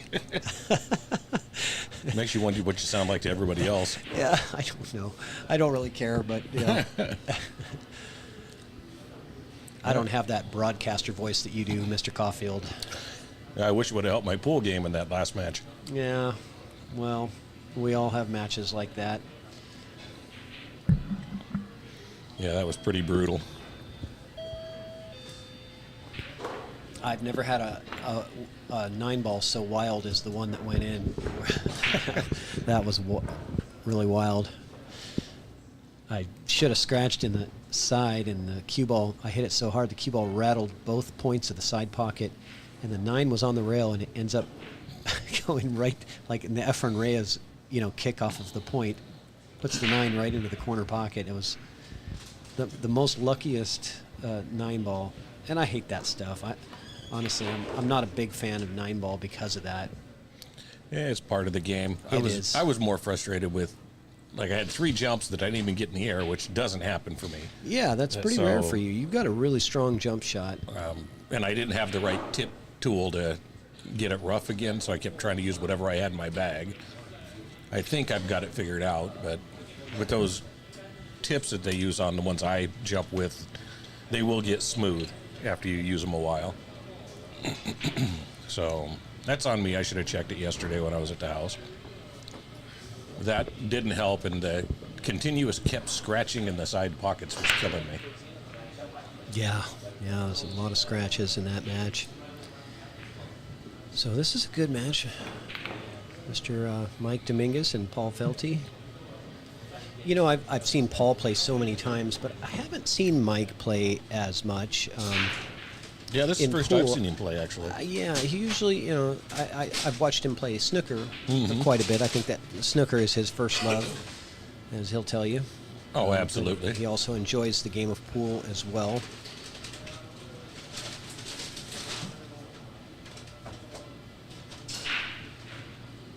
Paul's a little hampered here, and it's kind of a tough shot. Oh, he really took on that bank. Good attempt. And let's see if Mr. Dominguez can pull off this 2-ball and just come off to the side rail with a little bit of low right to get that cue ball back towards center table. Looks like he has enough angle to where he doesn't have to really power it too hard. Yeah. And with these tables, you don't have to power much of anything. But if you hit it too soft, that draw and spin will kind of wear off a little bit, which is what we saw there. It wore off by the time it got there, and the cue ball ended up going forward. Just got to avoid the 7. Yep, nicely done. And the purple 5 is going to be your challenging ball, and you want to get, just because of where the 8 is, it makes that a little difficult. Do you like maybe just rolling this 3 in and playing the pink 4 in the side to come down for the purple 5? Yeah, that's totally doable as long as he's on the the right side of the 8-ball. Anywhere in that range, he'll have a shot at the 5 because these tables are pretty slick and quick. So if you hit it thin, it will go. And the 6 is hanging, so he didn't really have to worry about shape on it. Yeah, I'm not quite sure if that 6 is really hanging, but it looks like it's kind of on that rail. So, it could get a little tricky, but that was a good shot there from Paul. And this is the right angle. Wow, yeah, he got perfect. Yeah, just enough angle to get up above the 8. And then where the 6 lays, bringing the cue ball up to the spot would be perfect because that gets you right up to the 7. Mm-hmm. And then you got to come back down for the 8 after the 7. So there is work to do here. Wow, he hit that stiff. Yeah, I think because he didn't have as much angle. So this is the benefit of where the 6 sits, though, is he naturally can get shape off the 7. And you don't have to, with the way these tables run, you don't have to hit it hard. In fact, he hit that too hard unless he's coming off the bottom rail. He is coming off the bottom rail and back up, and he's going to be pretty good here with a nice opportunity to get down to the 8. So, yeah, I've learned with these tables, just go ahead and intentionally take the extra rail. Yeah, because it's really hard to hold it. Instead of trying to hit it softer, just hit it a little bit firmer and take the extra rail. Yes. And plan for that. I had a couple of shots in our match where I did that. I was like, I'm not going to try to hold this. No. It's just go back and forth. And so he's got kind of flat on the 8. I wonder if the 9 plays in the side. If it does, he might choose to just play a simpler leave here. I think it plays in the side. Yeah, from there for sure. That's about as good as you can get for putting it in the side. But he can choose. If you don't like the side pocket, if it's too small, he is looking at the corner. Yeah, I find these tables, if you're making those extreme cuts, play pretty well, actually. Yeah, he's going corner. Yeah. Yep. Well done. And that's going to be a 4-0 lead for Mr. Felty. And we got Northwest Cup coming here to Ox Billiards in November. That's going to be exciting. Absolutely. Man, they put on such a great show here at Ox, getting the stadium seating in here, bleachers. Well, and they bring in some great announcers for that. You know, they've got Ra's going to be here. Yeah, and I think And Allison Allison Fisher Fisher will be here, yeah. Hopefully, I haven't heard for sure if Allison is coming back, but she's done the last 2, and she loves coming out here and being part of that event. And it's an honor to have somebody like Allison come out to the Northwest. It's not like it's on the way anywhere. Yeah. Well, she lives in, I think, North Carolina, so it's a little bit out of the way for her. Yeah, that's a long ways. She's very nice, though. Yeah, I've really enjoyed Allison, just talking to her and hanging out with her. Look at this. He's going dead center break. straight. He said, forget getting the 1 in. I'm going for the 9. He's like, I give up on the 1 in the side. And there goes the 9. Nine's It's flying. moving. Yeah, you know, so why not, right? I mean, if you tried 3 in a row or whatever and you couldn't get the 9 in, 4 in a row, or the 1 in. I'd have taught Paul how to do this break if he'd have come over. Yeah. I've got this You break saw down. me. I struggled with it too. You know, I had a lot of breaks in that match, and I don't think I made the 1 in ever. No. I No. only had 2 breaks. I made the 1 both times. Yeah. Yeah. But I spent a lot of time working on this break. Yeah. I have not. And, you know, it's like, but I did spend a little bit of time on my table at home, but I don't know.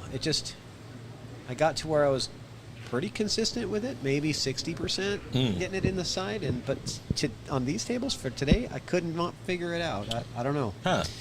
So Every break I've had so far today, I've gotten even during warming up, I got the 1 to go onto the side. yeah, But I was at over 80% at my place, getting the 1 in the side pocket. yeah, it's a pretty good advantage when you can start off with a ball in the break most every time. Then it's a pretty nice advantage because you keep control of the table, but it's a much bigger advantage at the pro level when they're running out every Yeah. rack. Yeah, absolutely. That's really the decider is the break for most of the racks. And at our level, it's still going to be kind of a coin flip a little bit because we're not running out a lot of racks. But keeping control of the table and, putting your opponent under pressure continuously and those kinds of things add up. Absolutely. Yeah. All right, so ball in hand for Paul. 1 to the 2 is it's not easy, but I think he gets there. Paul's been playing pretty strong lately. I have not played Paul since the Chalkbox Moscone Cup in January. Wow. When Team Kitsap played against Team Thurston, and I had to play Paul. They were up on the hill, and I had to keep my team alive to make it hill. And I was able to beat Paul 3-1 in our little race to 3. And then Andrew McMahon closed it out against Ron Plaja. Yep. Yeah. But I know Paul can play. Yeah, that was a Safe. tough go for Thurston County in that one. Yeah, it was much closer than the first one. I believe was like 11-5 or something like that. So Yeah. But I think Thurston played really well on the second time around, especially considering that their top player or our top player, was nowhere near 100%. You know, Yeah. that didn't help matters at all. But you know that's how it goes sometimes. You know. It's a fun county battle between Kitsap and Thurston. There's a lot of tough kick from Mike. Ends up giving up ball in hand, and let's see how Paul attacks this. Getting down to the pink 4 is the real challenge here. But yeah, I like the county thing. You know, it's Kitsap and Thurston. It's such a rivalry going. You know, well, both pool scenes are really growing really fast. A lot of new players coming onto the scene in both those counties, and it makes it exciting for them. So that's a lot of fun. How do you get to this 4? That's what I'm curious about. He's going to try to set himself up with the 3 on the side and then float down underneath the 8. I think that's your best option if you can get the right angle on the 3 ball. But I would be, honestly, I don't like going 2 to the 3 this way. Oh, okay, he's going that way. I was going to say I might want to play. Yeah. I would have floated the 2 past the 9 and kind of gotten just before the side pocket, so I could play the 3 in the left-hand side pocket and just float down over by there. So, but Paul's got his own thing going on here, and I just think he's playing short side, or that's a very difficult shot. Yeah. It was tough to get on that 4, no doubt.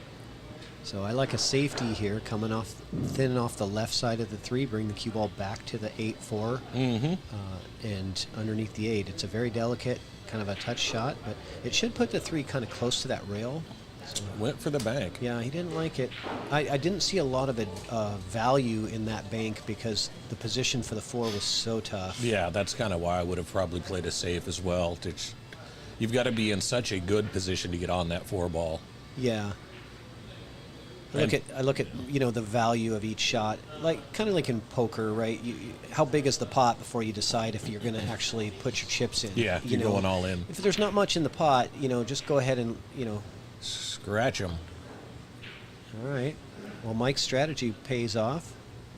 Now let's see how Mike does this. I almost like a stop shot on the 4, on the 3, leaving yourself the cut on the 4, sends the cue ball up for the purple 5 in the side. Yep, I agree. Yeah. I mean, you put the cue ball right on the spot and just do a stop shot. You should be real perfect.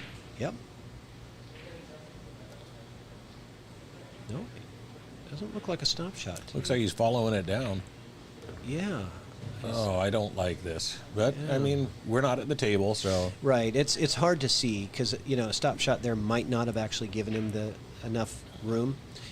So rail first now. I was going to say, it looks like he's got to go rail first. I noticed Mike's a little speedy. He's kind of rushing to his next shot. Yeah.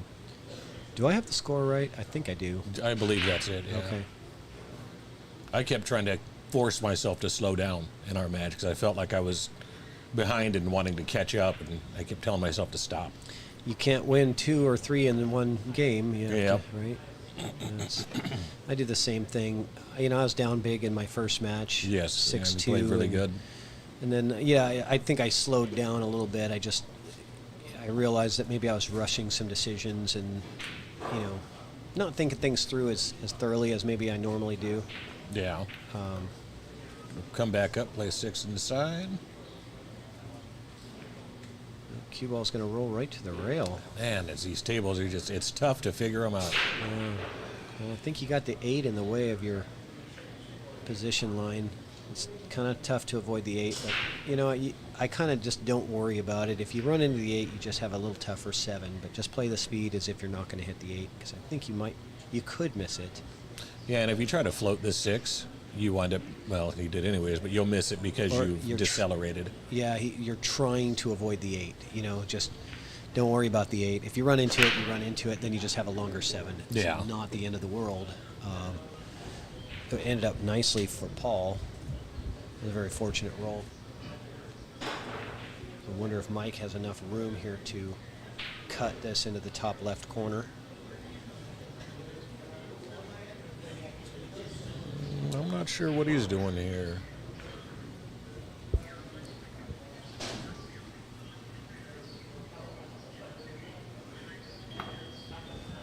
Playing for the safety, just trying to separate him, I guess.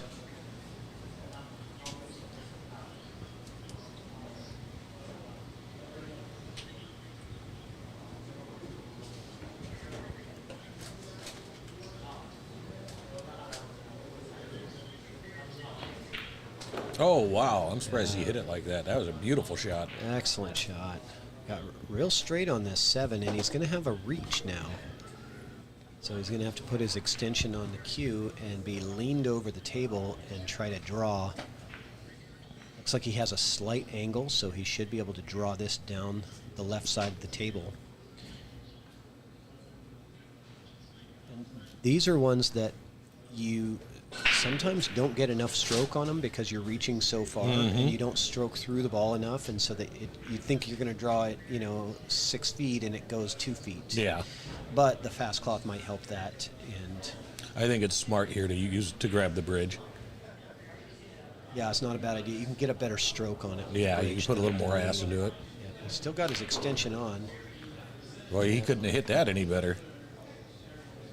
Let's see how he ends up. Pretty straight again. Yeah, with these tables, though, if I'm straight on this, I just draw to the long rail and back out. Yeah, and if you have a little angle, you go forward. Yeah, which I think he does. I think he got enough angle to cheat the pocket a little bit, go forward 2 rails. Yeah, that's what it looks like. And it's easy to control going forward, at least for me. Yeah. Just don't go in the side pocket. You got to watch the side pocket, though. That went a lot further than it needed to. I mean, he had Yeah. a ton of geography, a ton of Table. table. Yeah, there was enough area in there. He could have gone. He didn't have to hit it near as stiff as that. Now he's left himself on the rail, and it's a tough shot on the 9, but I think felt he's good to finish it off. These are easier when you're up in the match. Yes. Than when you're down. Boy, don't I know that. Yeah.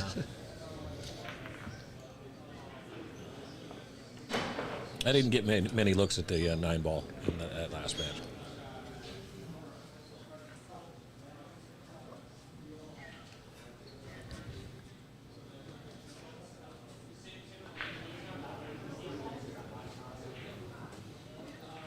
Well, the good news is you're still in the tournament. and Absolutely. You're on the fun side where you get to play lots of matches. I've come through the B side many times. Yeah. That's why I went and got something to eat. I know I'm going to need my energy. And you're not going to get a chance to eat after you start winning matches on the B side. They tend to go back to back for a Yep. while. I think the most I've done in a day was 8, back to back to back. Yeah, I think that might be my record as well. The Chinook Winds Open, I lost my first match to Mike D, and then I went 8 in a row, and then I lost the 4th place match to Mike D. That's just not very nice of him. I know. Well, he got the 2 ball, and he's going to get a shot at the 1.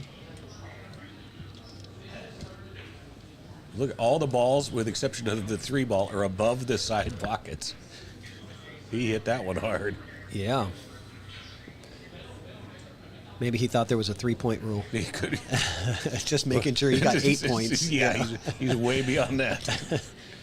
All right. So it's just getting on this 3. That's the get good on the 3, and the rack is yours. Yeah, that one. Nice He remembered. stroke. He remembered what happened last time he did that exact same stroke, and he hit it the same way. And he did get actually a little bit too far. Again. Yeah, he's farther than he wants to be. But if he hits this with a little top left, he should be able to go up to the head rail and spin down. Isn't the 9 in the way? No, not with top left. If you were to use just left or draw, he'll hit it. I feel like the 9. Yeah. Okay. Oh boy. Wow. A little bit of drama. Close to his work. Does it go in the side? He's looking. His body language says it's close. Yeah, he keeps having to go back and take a second look at that. But nothing's going to be easy. Even if he makes this, the 4 is not going to be an easy ball. I'm sorry. The 5, The 5. yeah. The purple. I just say the pink and the purple like Jeremy Jones does. Oh, wow. Yeah, I'm not sure it was really there. I don't think so. Yeah. Opportunity for Mike. Yeah. Get on the board. You play this into the side or you float it down into the corner? I think the only way I know how to play this is if I'm at the table. Yeah. Because if the side looks pretty big, it looks like a nice little nip draw to get you really good on the purple. I think he's playing it in the side. Yeah. Okay, so he tried to go forward. Yeah. Would have liked another 10 inches or so. Yeah, those are the kind of shots where it really only you have to be at the table to really know what to do. Yeah. It's too hard to call those from the booth. Oh my, Mike's just really struggling here with getting any kind of rhythm going. Yeah. That's kind of how I was feeling. I couldn't seem to get into rhythm. I'd sink 3-4 balls and then scratch. Or you played a couple of really good safeties. That kind of kept me from getting rolling too. I don't think I even attempted a safety.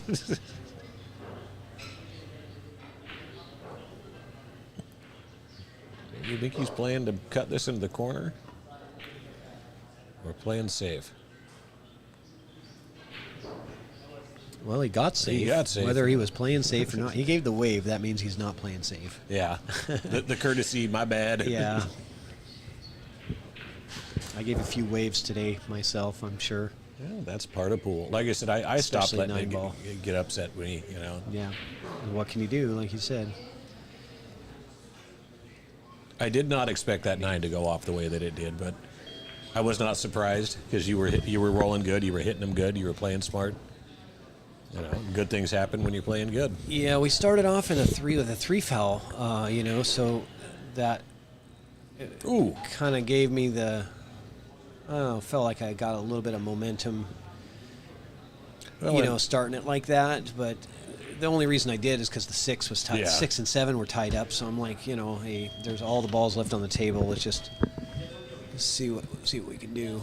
Yeah, that was the first jump that I didn't get up in the air, and I was kind of surprised that I didn't because I'm usually pretty good at that. I was not expecting the 3 foul you with that, leaving you that jump, but And then the next rack, I ran all the way to the 8 ball and was a little bit steep on it and just missed it, and you got the 8-9 out. Yeah. That put you up 2-0. yeah, it just kind of snowballed from there. Yep, I had a good run going, but like I said, I got a little steep on the 8 and tried to hold it and probably should have just went back and forth. Oh, Paul. All right, Mike's got a chance to get on the board here. Now, when you play this, do you hit it with a little inside or just check off the rail and come back up to play the 8 in the corner?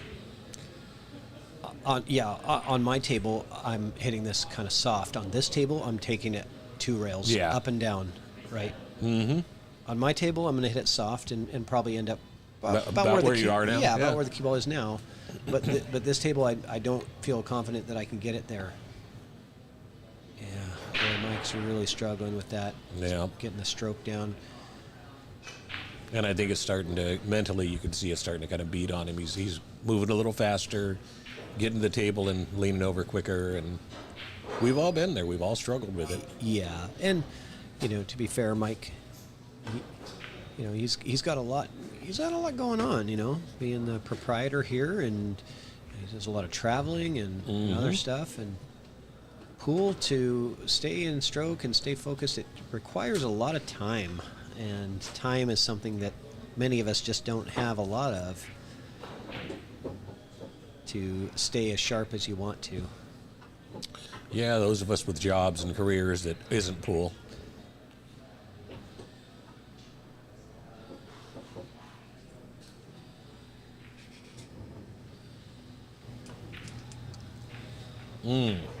Okay. Oh, you talk about rolling good.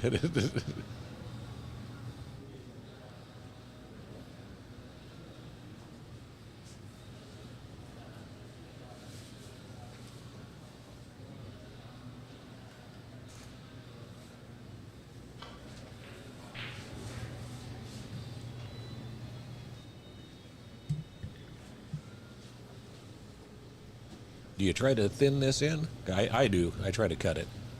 I think so, yeah. He's switching hands again, so playing it left-handed and doing the bank. Went Interesting. for he definitely got distance. The great equalizer of the 9-footer is distance.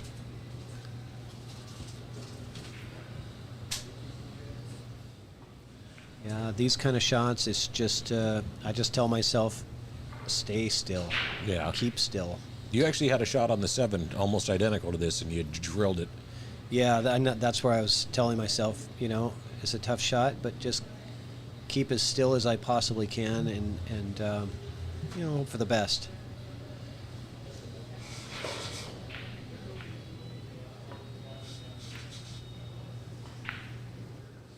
All right. Stroke time. Yep, I was going to see what kind of stroke Mike's got. Yeah. I don't know that he has much, if any, angle. Yeah, I think going forward is almost impossible on this. You know, and if you're not comfortable stroking it, you can just stop shot. Yeah, And stop shot. that's okay too. It's better than missing it, right? Put a stop shot on it, you'll be fine. He had Or- the angle to go forward. Or you could stroke it. Oh, I was going to say if he catches the point of the side, it would have come perfect for the 9. But he has the 9 in the side.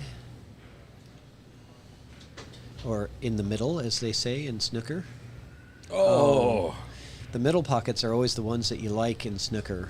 Yes. They're the easier ones. It's funny how in pool we call it the side pocket, and in snooker it's called the middle pocket. Yeah. The little differences, the rest or the bridge. What did they say for draw? A screw? Screw, Yeah, yeah. screw instead of draw. The wickets. Oh, wow. I don't know wickets. What is that? Basically, when you have to split between two balls tightly together to draw. Oh, split the wickets? I've heard that saying before, but I've never used it in pool. Yeah, I think or it snooker. started with cricket, and they've used it for Okay, shots like that in snooker. because cricket rhymes with wicket? I guess so. Yeah. Okay.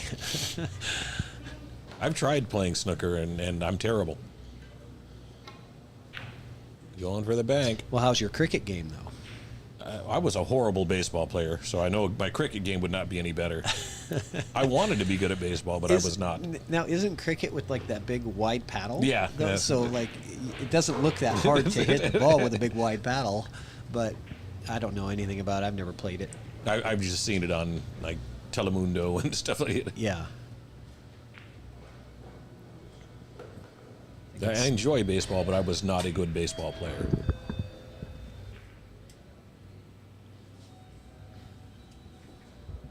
Paul going to try to cut this? Or play safe? Safe. Yeah, And smart. a good one, too. So Mike gives the tap of the cue, saying that was a smart play.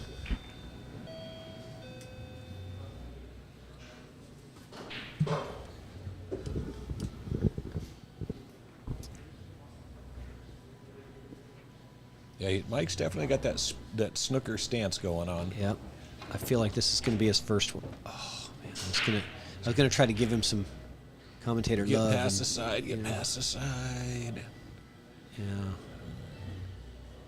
So, Paul Felty going to try to go on the hill, putting this 9 ball in the corner.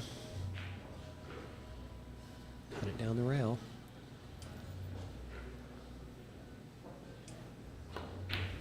Nope, he's banking. Side pocket. All right, Mike. Come on, Yeah, let's get your first one. Yeah, Mike's had lots of opportunities here, late game opportunities. He just needs to get on the board, get something going. And There he it gets there. goes. Mike Dominguez on the board. Yeah, he gets a round of applause from the crowd here. Everybody rooting for Mike. I love it. The fan favorite. Everybody loves Mike because he brought this beautiful pool room to Seattle. Absolutely. And looks like we got a player break. I'm going to take a quick break myself as well. I'll be back in just a moment. See you in 5. Yep.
right, I'm back.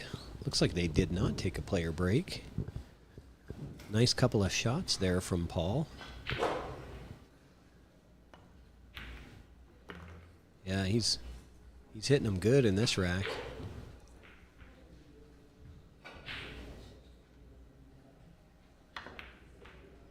Until I said that, of course. There's my commentator curse. Sorry, Paul. But he definitely had several good quality shots to get to that point, and then that was the part where it looked like everything was all in line to get out of the rack. Seems like a lot of us, that's when we make our mistake, is after the hard stuff is over and you get to the easy, the last four that are pretty straightforward, something weird happens. Take a little focus off, and that's all it takes. Nice stroke from Mike, and got perfect on this 8 to roll forward for the 9 in the bottom left corner.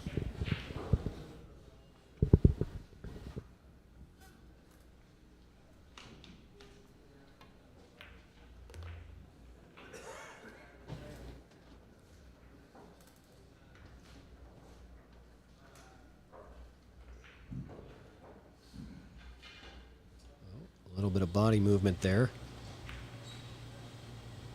And it goes in. Close one, though. So Mike gets his second win. His first win got him a round of applause from the crowd out there. Everybody rooting for him. It was 5-0. And then the last two have gone to Mr. Dominguez.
So does not get the one in, but does make a ball on the break.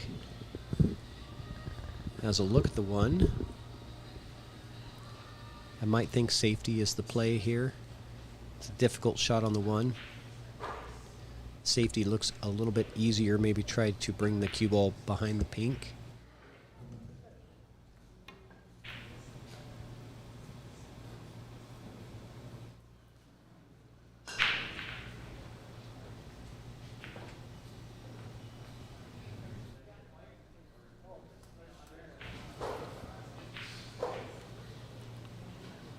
Alright, so Paul eyeing this pattern here. Got to put a little bit of right English on this to spin 2 rails around the 2. You don't want to bump the 2 because then you get a little bit funny. It's touchy though too, because you're hitting it at a soft speed, which makes that side spin a little bit unpredictable as to how much it's going to pull before it gets to the object ball. Nice safety there. Gets coverage and distance.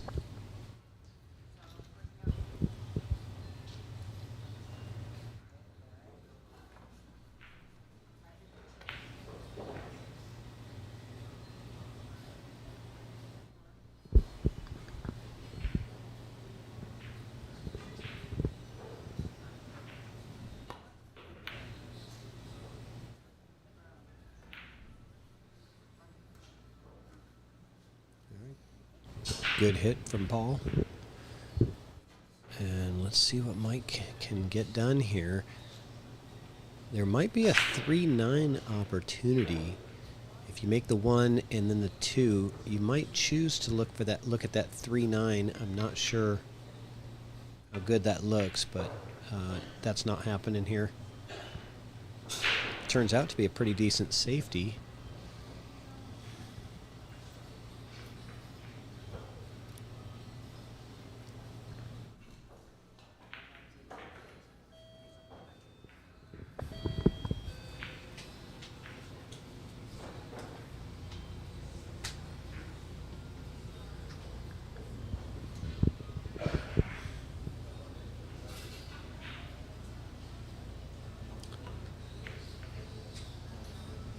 Good contact.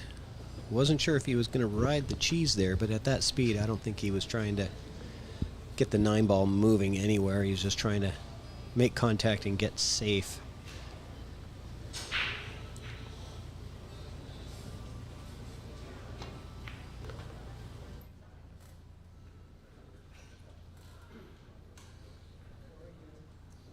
All right, stroke time.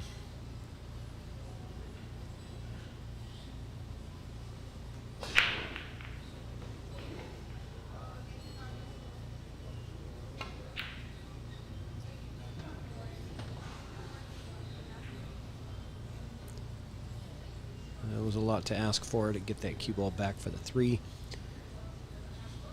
It's a pretty decent angle for Paul. Should be able to just use straight top.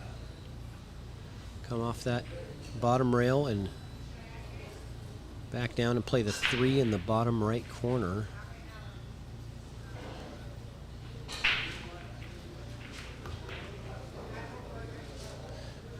You gotta be careful of the speed of this table. Again, the speed gets him, as it does so many of us here. Does he still have it? Huh. Might have stopped just in time. Sure did.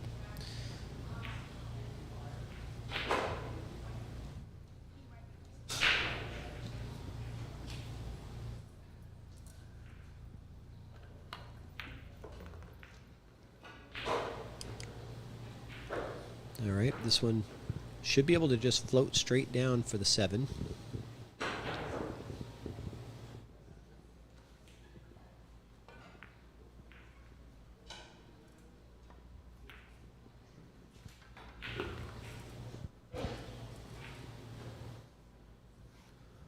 Well played, got a good angle. He's going to use top inside. And he's struggling with those shots where he's using the side spin to get position. I think it's just deflecting more than he's expecting it to.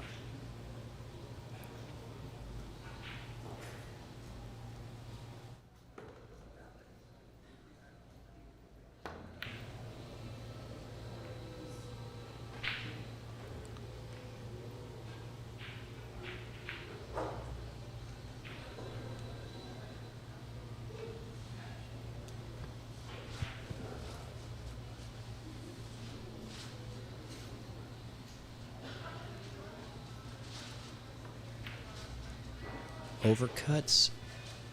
And what are we going to have now?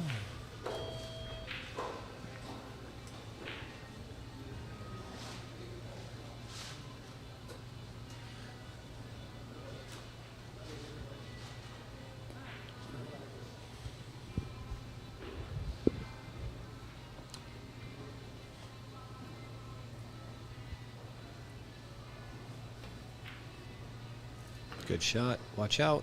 Okay. Tough one here now.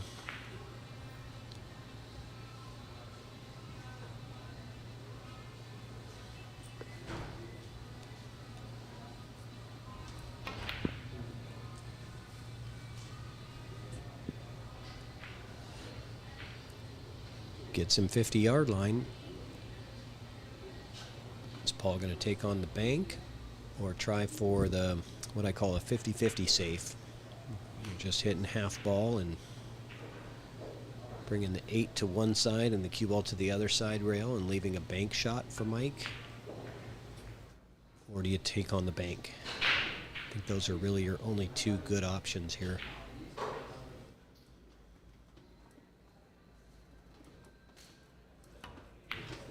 He's taking on the 9 ball, it looks like. I'm not sure what happened. Oh, he made the 9. Wow, he banked the 8 into the 9 and goes on the hill with that shot. So great shot from Paul Felty. That wasn't easy to do. I don't know if he was trying to just bank it straight back, because I think it did play to the pocket, but he banked it wide and comboed the 9 right into the hole. So Paul is on the hill.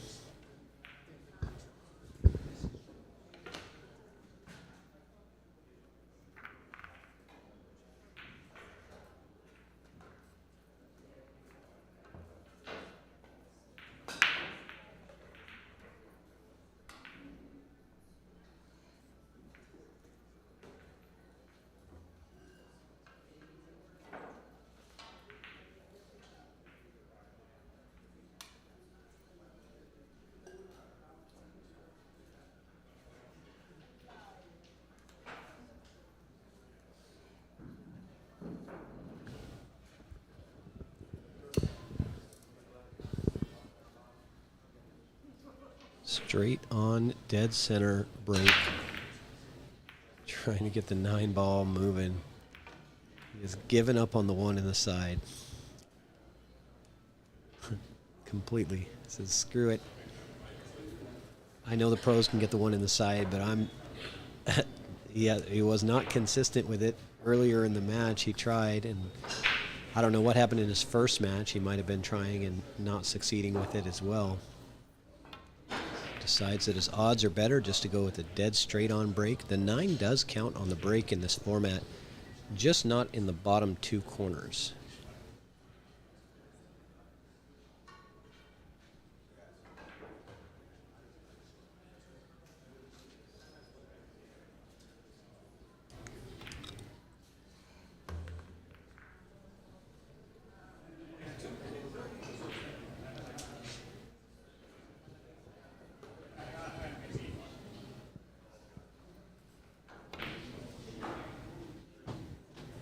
That was a good try, Mike. Good try.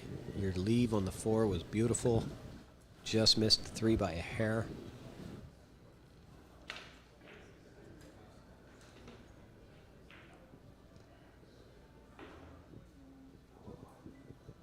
All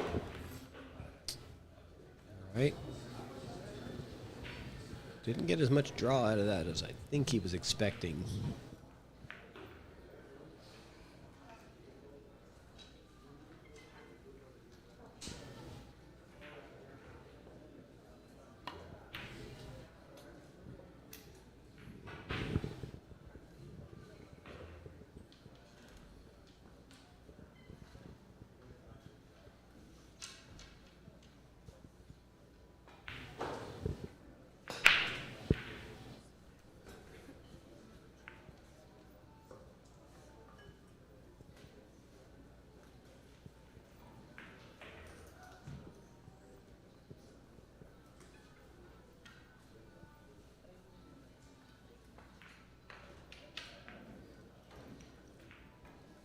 See what Mike likes. It looks like he was going for the combo, but he got the safety out of it. Almost. I think there's a window there. So a window on the pink, I believe. Yep, there is. He's flat. He's getting flat on it. Hammers it in there. Look at that stroke. All Felty bringing it, but I think he got more than he was expecting out of that as well. So I wonder if he might take on the combo on the 9. I don't think so. I think your safety opportunity is a little better than that. There's not a good potting option for the 5. What is he doing? He is going safe. Yeah. The 6 ball is going to help him out. Maybe. Gets the tap on the table. So it looks like he did get the block. Mike's going to be kicking one rail at this purple. Open for some love. All right, it collides with the 9, opens it up for the side a little bit with that collision. So I think that the side is available for Paul. He's going to try to attack here and try to close out the match. He's going to have to hit this with a lot of inside, or your other option is to put it in the corner with low outside and bring that cue ball 3 rails around for the 7. I think that might actually be the best option. I mean, putting it in the side with a lot of left English works, but it doesn't really, it's not as natural. Yeah, it's a tough shot to execute.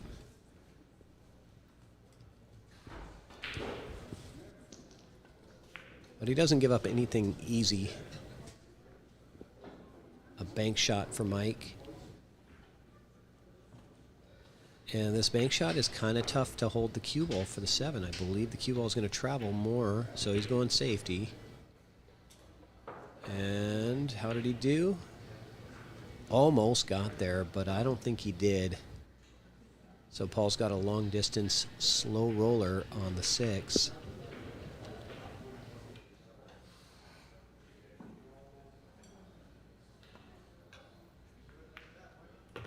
Nicely done. Those are always nervy when you have to hit them soft like that. But he's in line now to close out the match. These last 3 balls.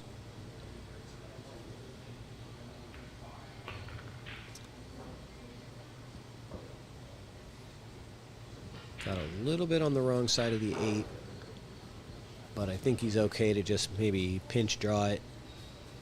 Nope, he's going to use the rails.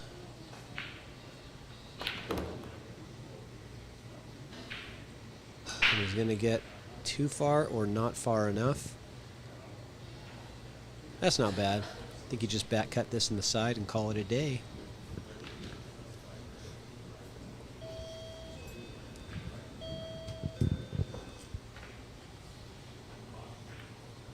Down it goes. Paul Felty takes down Mike Dominguez by a score of 7-2. He's still putting balls out there. I think Mike had to tell him, no, it's race to 7 on the B side, not race to 9. So that match is over. Mike Dominguez eliminated from the tournament. And Paul Felty moves on to the next round in the bracket. I'm going to go check and see what's going on out there in the room. But stay tuned, guys. There'll be more action on this table coming up in just a few minutes. What's up, Aman? Welcome. You decided to just jump in right when the match finishes.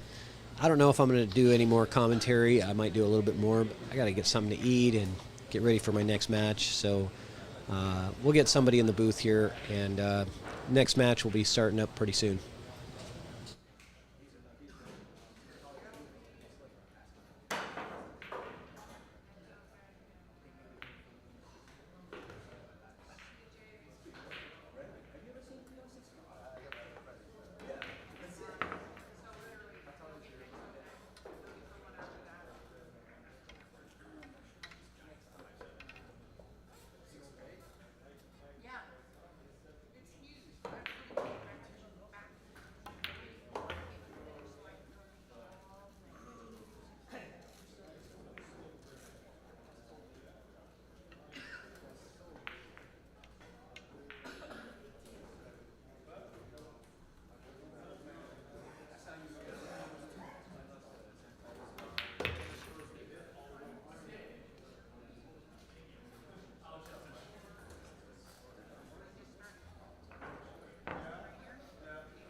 watching well and they play well. Okay.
And we're back. Jamie's on the mic.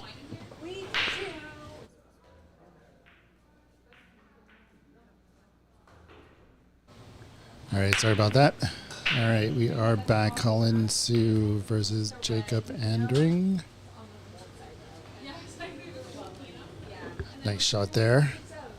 This is Mike Dominguez. I'm still breathing after the beating I took from Mr. Paul Felty. It's really cool. Usually I put it out like to get room temperature. Yeah. But it's not like that right now. I don't mind doing it. I like red. Yeah. It's like smooth. Is it good? It's okay. I'm gonna be honest. Okay, I'll try it. You try it.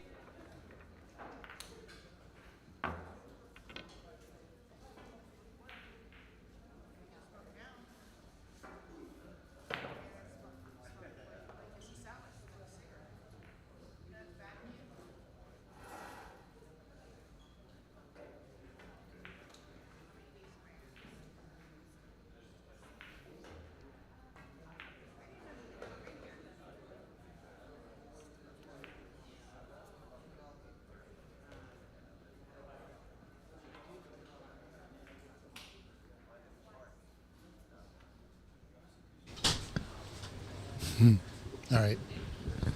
Think we have things settled around here.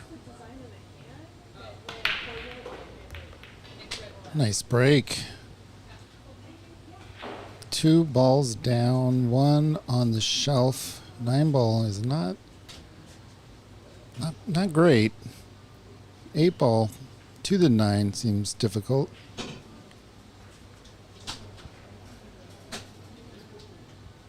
Just all depends on what happens before then.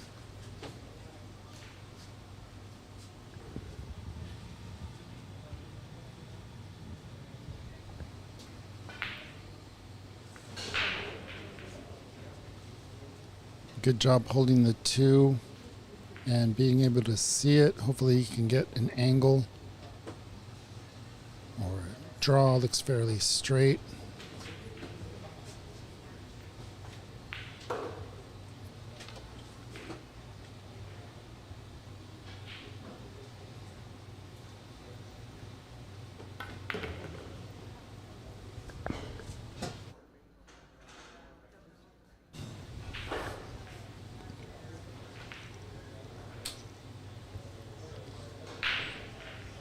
Trying to move the 8 ball. Not a bad idea when you get the opportunity.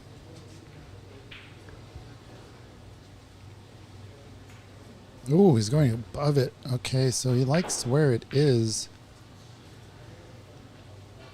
Yeah, okay. Crossing this middle pocket is tough. Cue ball.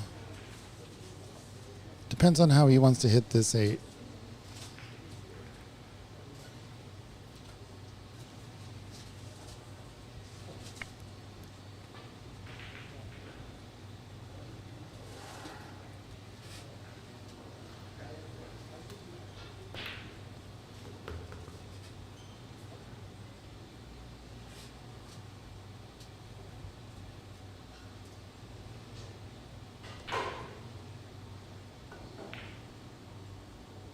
Just waiting for table 4 there.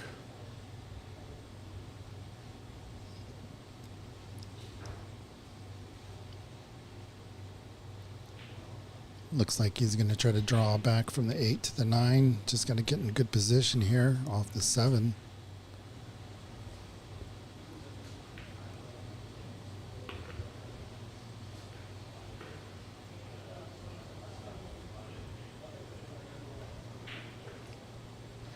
The 9 ball is sitting pretty much in the middle of the short rail, so either side will work. Either side, meaning the cue ball.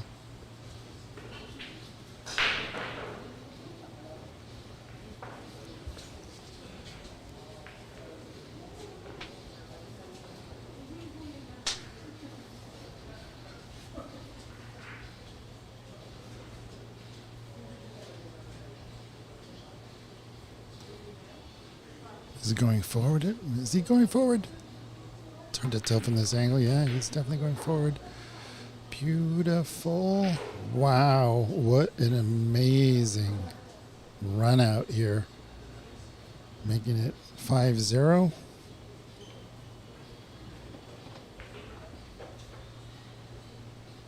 Shouldn't be any concern with the cue ball here. Ooh, wiped its feet on that, but it did fall. We have a 5-0 start. We'll be right back.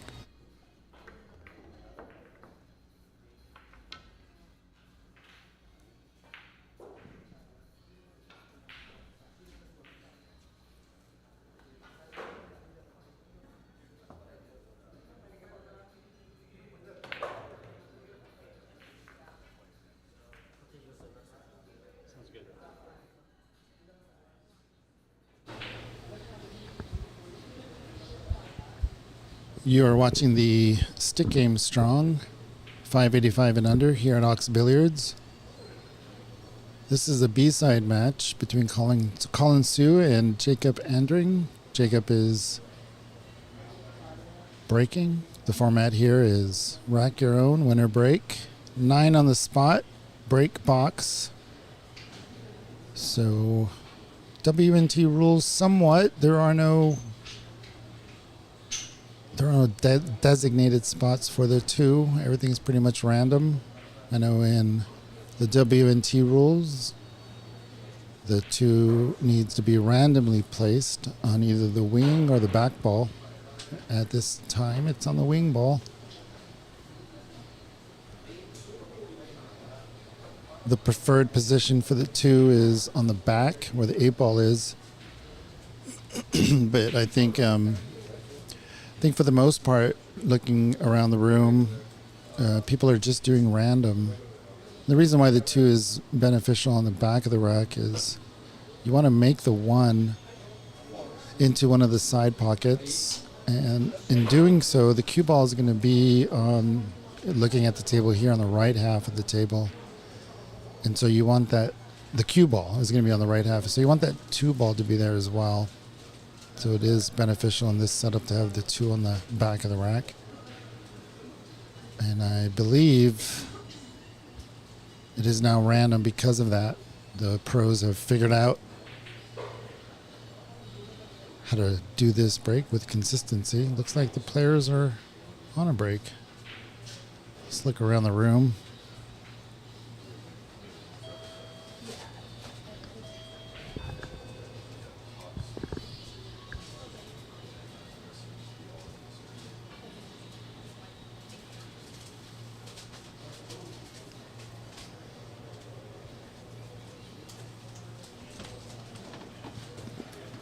And there's the one and only Secret Wong.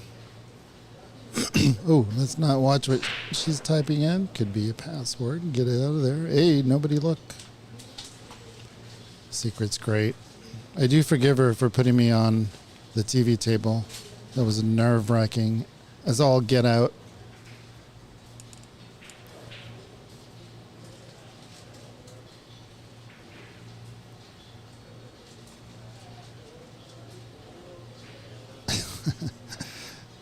Look at all those bags on Table Judd. Lots of people in the room. A lot of really good energy.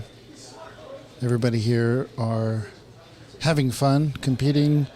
Some disappointed outcomes for people, but that's just how it goes.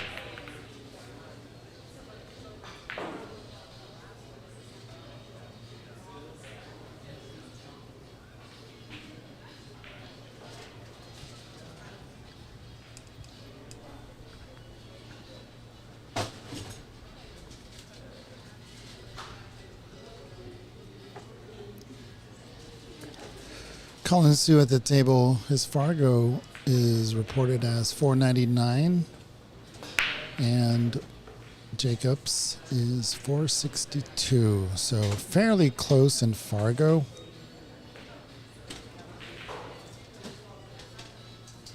Ball's gonna keep going. Get behind the pink. Get behind the pink. Nice job, Colin.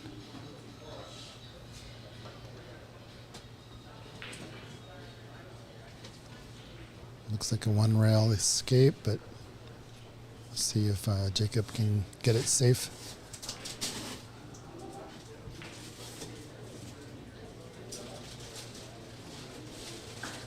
No, he's looking for a swerve. Or is he jumping? Nine or jump? Just a little bit over just a small portion of the pink ball. Got a snooker back.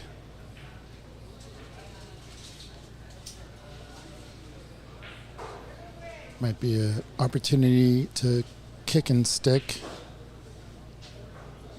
I think given where the yellow ball is and all the bunch of balls to the left of the table, a kick and stick is probably the best way to play safe here.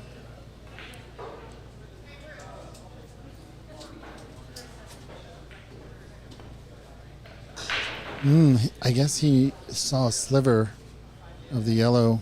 Not sure. These camera angles are a little bit tricky.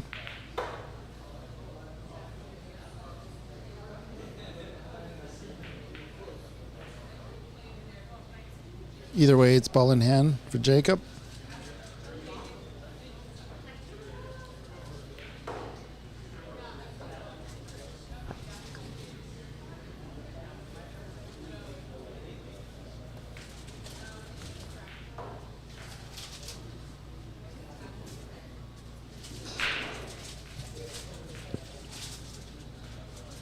May have gone a bit too far there. 7 ball might be his saving grace for avoiding an in-off if he goes for the corner.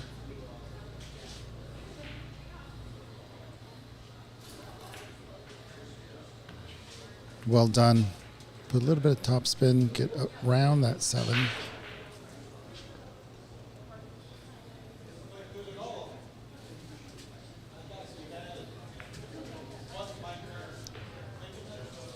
He has a correct line here to stop the cue ball. Maybe roll a couple rotations in front of the red.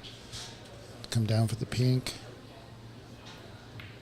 Ooh, let it stroke out. Get off the long rail in the same position as he would have done if he had just rolled it. So it's all in style and comfort level.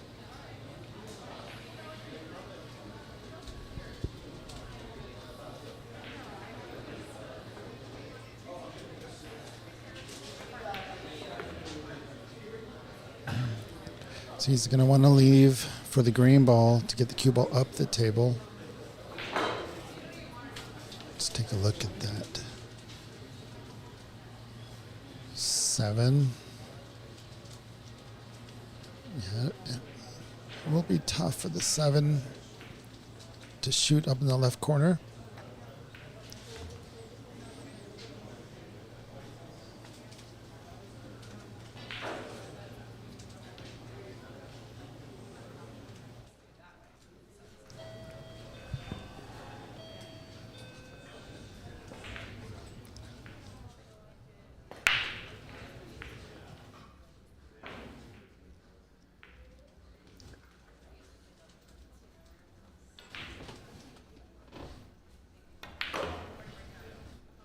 No, not enough. Trying to force an angle that wasn't there.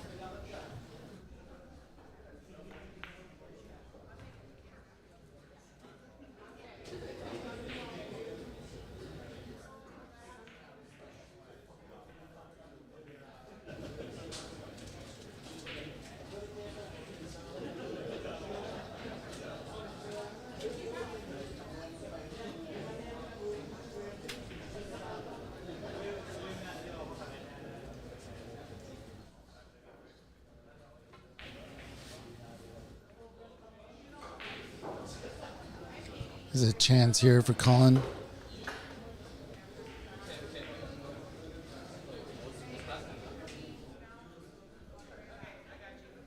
I love watching Colin's videos on YouTube and his beautiful dog. I forget what kind of dog it is.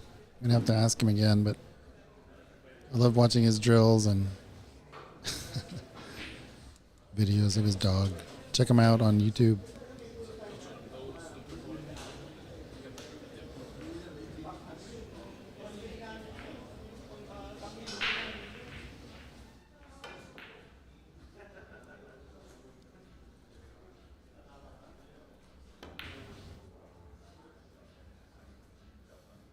careful. Well, he tried to play safe.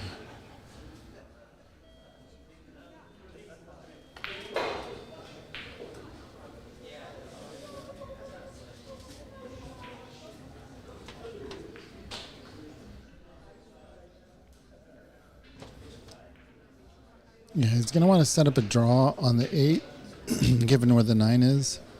There's a natural angle that'll bring you to the left if you pot this 7. He's just going to get the right speed here. Looks all right. Keep rolling right there. Oh, went too far. But again, the 9 ball is in the middle of the short rail. It's showing everybody his tangent line. So that's his tangent line, and the hypotenuse is A, and the cosine is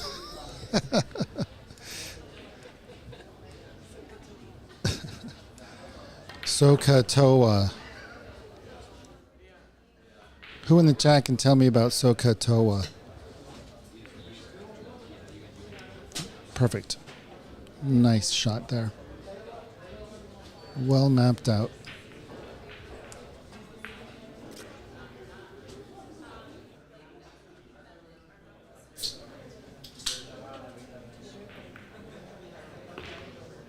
Again, wiped its feet, but does fall.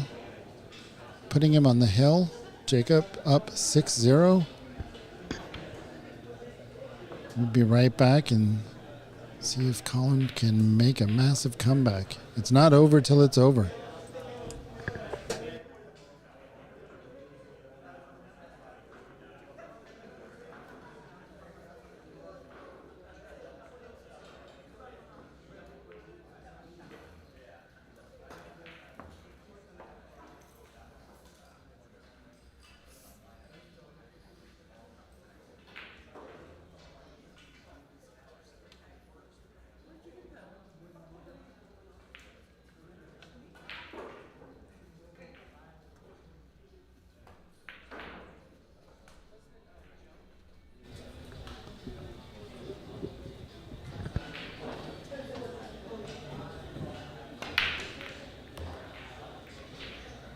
Oh, well, that's how you do it. Not too bad. 2 isn't great.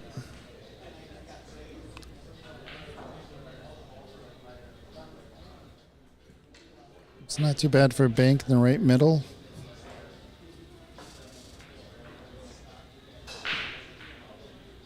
Could also opt to play safe. On the hill, 6-0. It's tough to like keep control and not go crazy. Don't take any chances. Two-way there a little bit. Either that or it was a fluke snooker.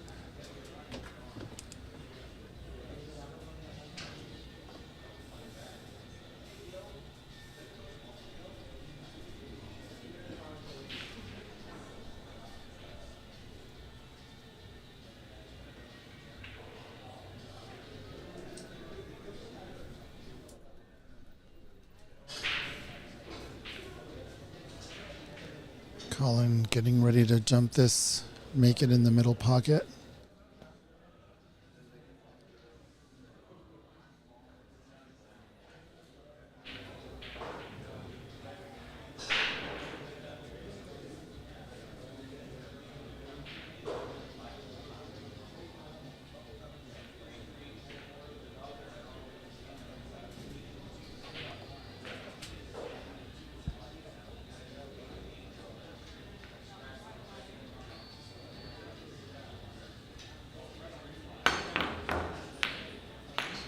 He made it in the corner bucket.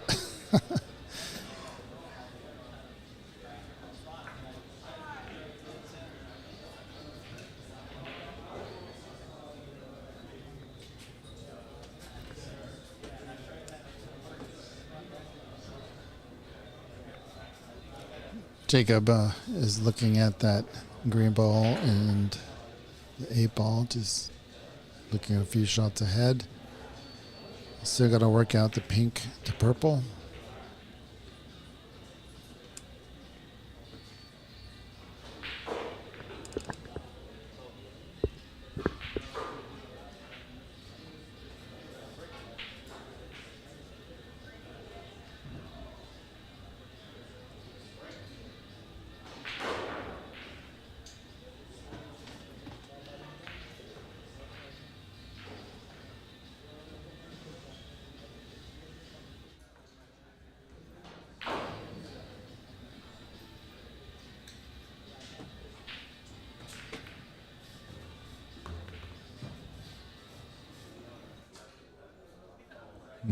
Is he straight enough to draw back?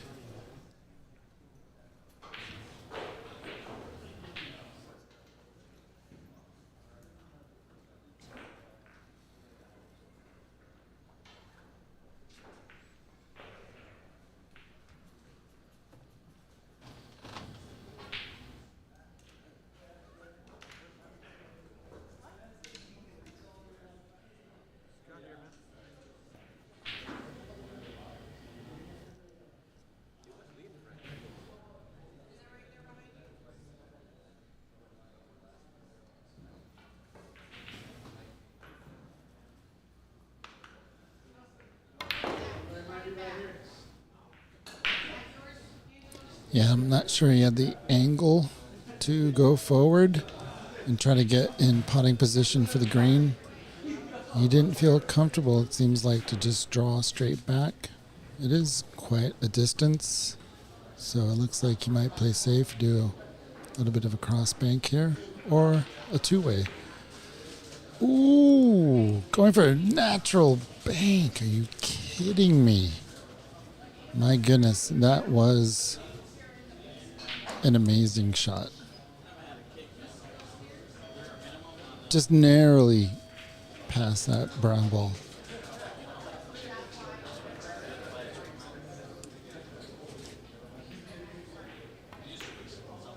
Same player, as they say. Same player. Oh, it's okay. What are you going to do? That was an amazing bank there. Colin with the good opportunity here to get on the board. Trust me, Colin, I know what you're feeling.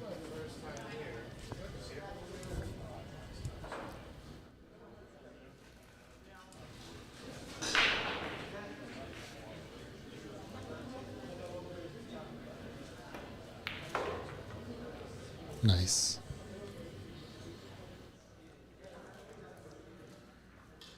This angle is going to bring the cue ball to the left of the 9. Even if he hits it soft, he's going to have to hit it super soft to keep a shot on the 9 up to the right corner. He could go back and forth if he doesn't think he can hold it.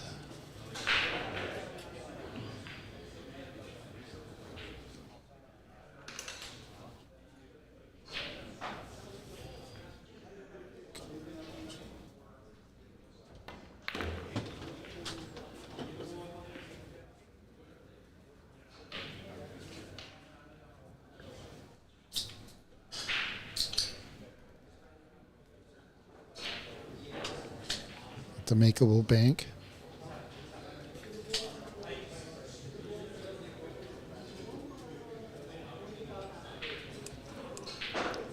I mean, what the 9 ball is, you're going to either leave yourself a shot to the top right corner or leave this bank.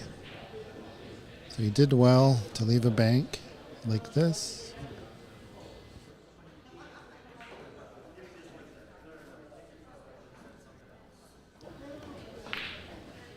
It's in. Nice job. Way to go. On the board, Colin's comeback starts with 1 frame at a time. We'll be right back.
Dry break for Colin.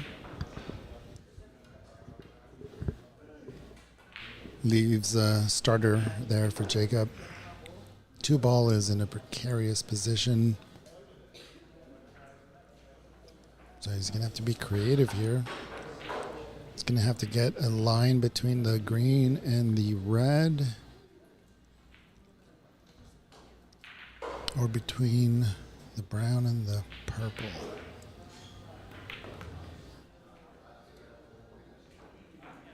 And neither happened.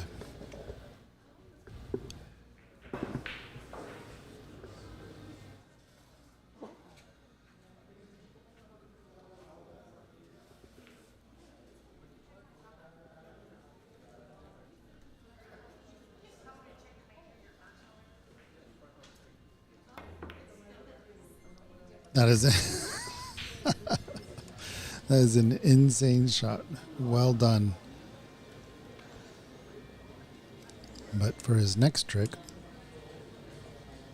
I believe there is a snooker in store for Colin.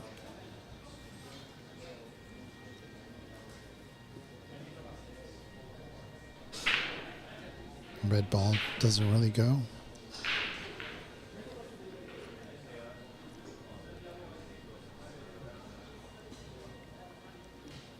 Could try to bank it if he's aggressive.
Good job there using the corner.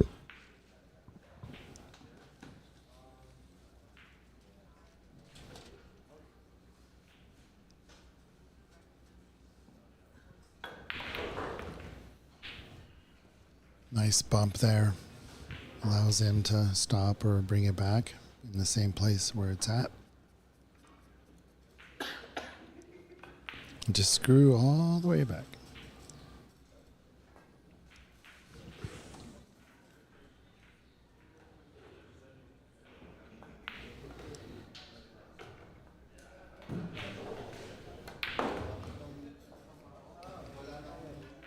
Punched it just a bit.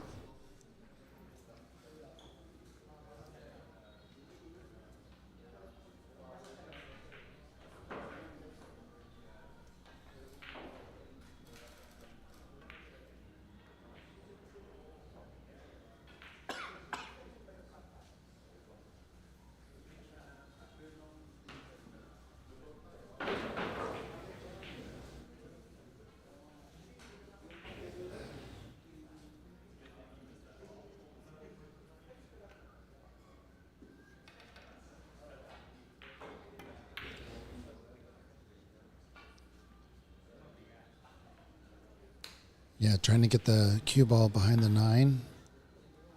I think the angle was a little bit thick. Speed was all right, but if it's too thick, the cue ball won't travel.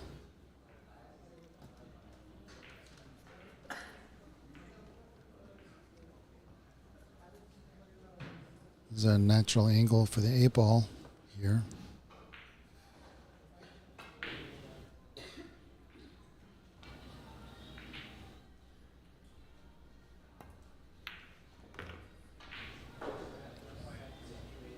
Hit it with good speed.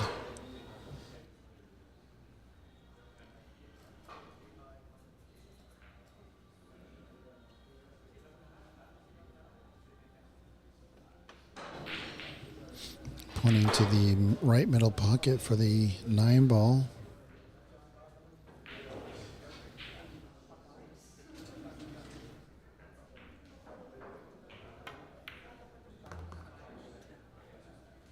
Yeah, I'm not sure I would have gotten there, but he has a good chance here for the upper right corner pocket.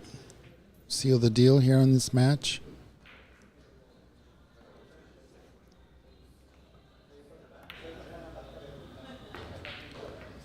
Well done, Jacob. He stays alive. Colin.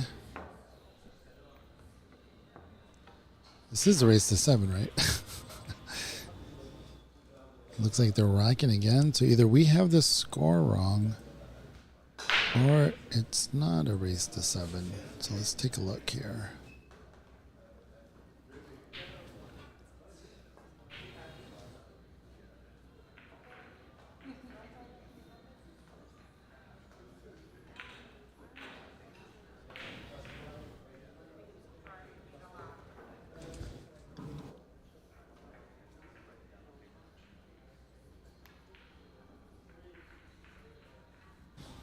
All right, the score was not set up correctly. Let me check this real quick. We are on the A side. Oops.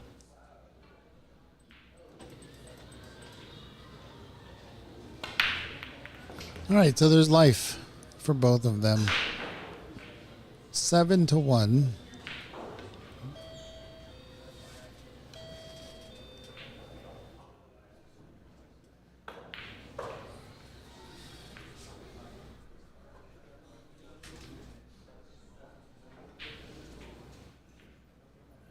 Mason in the chat helping us out. Thank you, Mason. Corrected everything.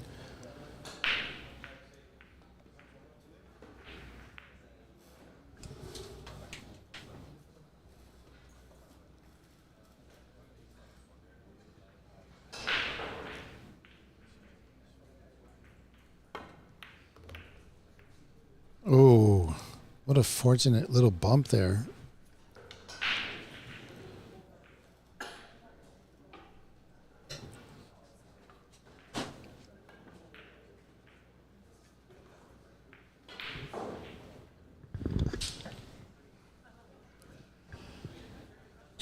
So in the chat is are the Mariners playing today? What's happening here? It's a Sounders game. I mean, I could ask Google, but why ask Google when we have the chat? Someone brought up the Mariners earlier. Thought maybe they had a game. Jacob just waiting for the action on table 4.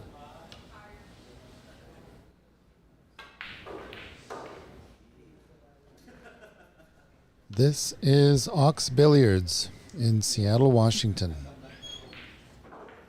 This is the stick game strong 585 and under 9-ball tournament put on by the great Secret Wong. Follow Stick Game Strong on Facebook or Sec Wong on Facebook to find out when the next tournament is so you can sign up and participate.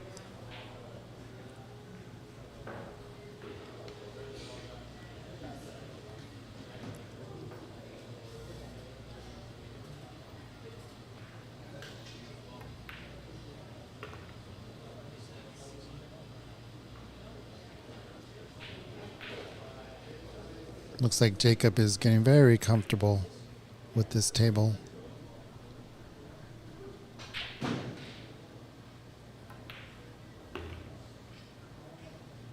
I mean, that was a natural stop shot, but rolls forward to be in the same position. You can tell he's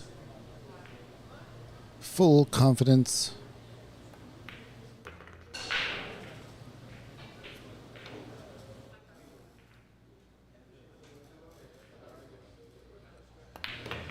And Jacob is on the hill again. This is the second time he's on the He was on the hill in a race to 7, and now he's on the hill in a race to 9. Everybody, I appreciate your patience and understanding. A lot going on here. We'll be right back.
All right, Mason in the YouTube chat says the Mariners game just started.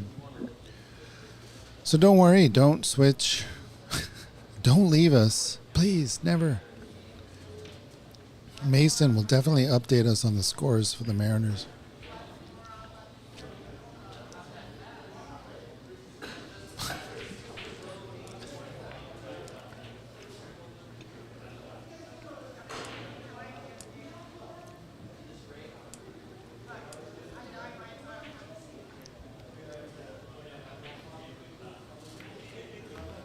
Great shot there by Colin. Well done. Might have a bit of an issue there with the 9 ball in his peripheral. Might be bridging out. No, he's fine. Just concentrate on screwing it back.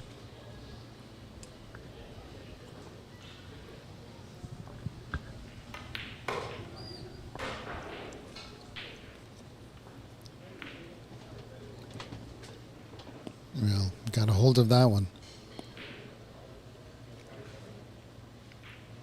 Can still go up and down the table, back down for the purple. Want a stun shot here. Maybe a half a tip below stun.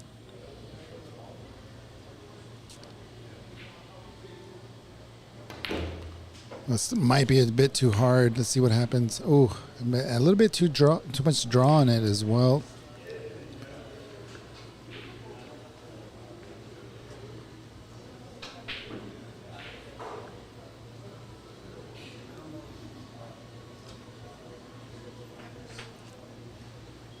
Can't tell if he's trying to safety here or a cross bank. If he tried the cross bank, that was the line. That was the line.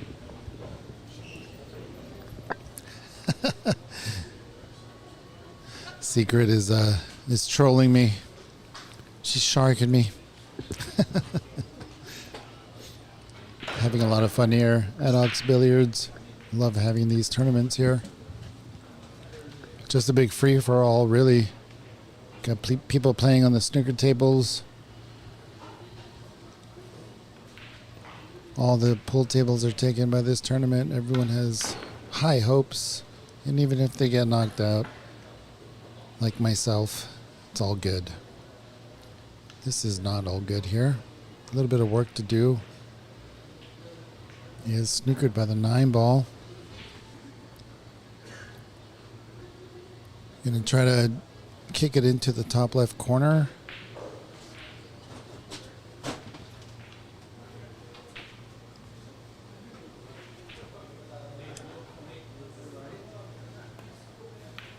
What a shot. Great effort. He did leave a starter here for Colin. Colin can get above the brown ball.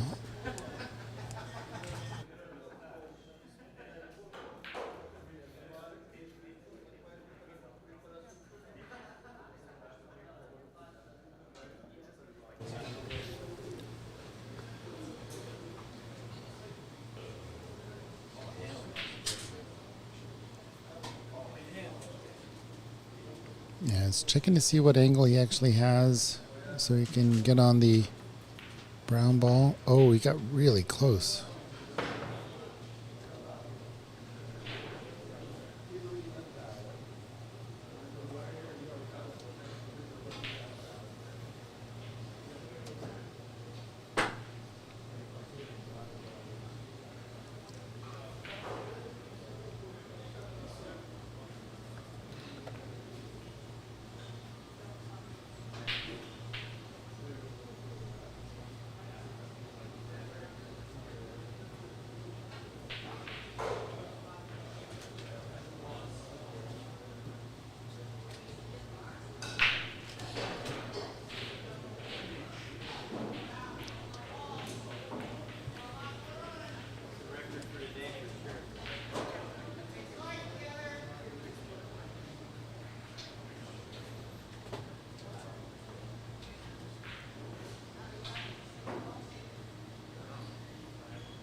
Looking at his natural angles here.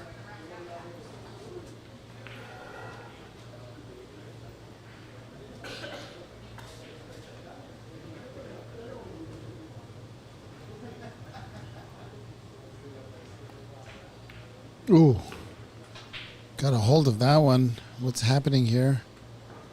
Not sure why he hit it so hard.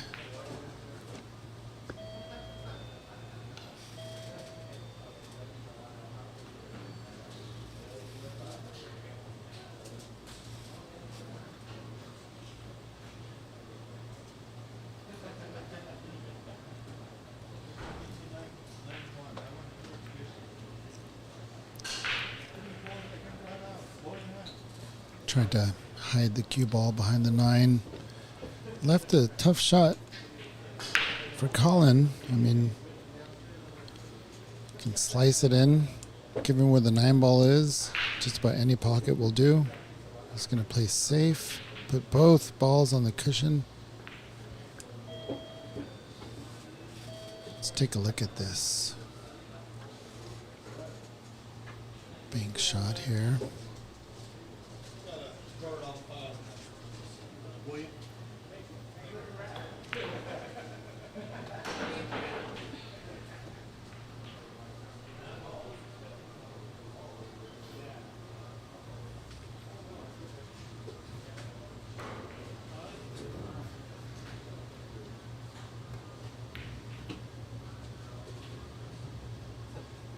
Well, he left it over the pocket here for Colin.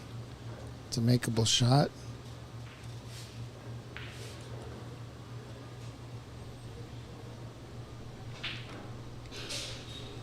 We can avoid the in-off.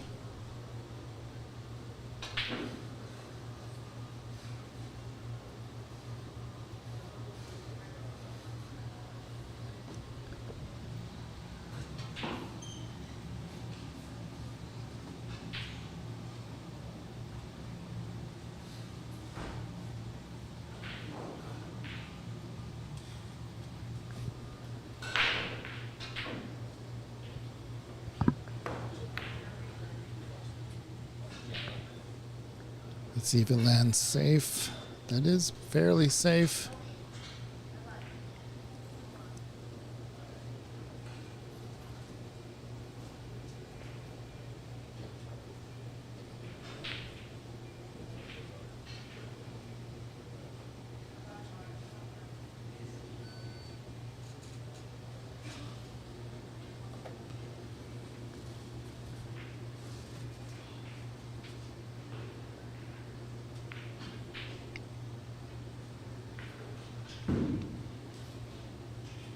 With an 8-1 advantage, This is a shot you'd want to take.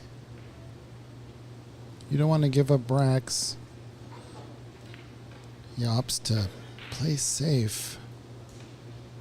But that is not safe.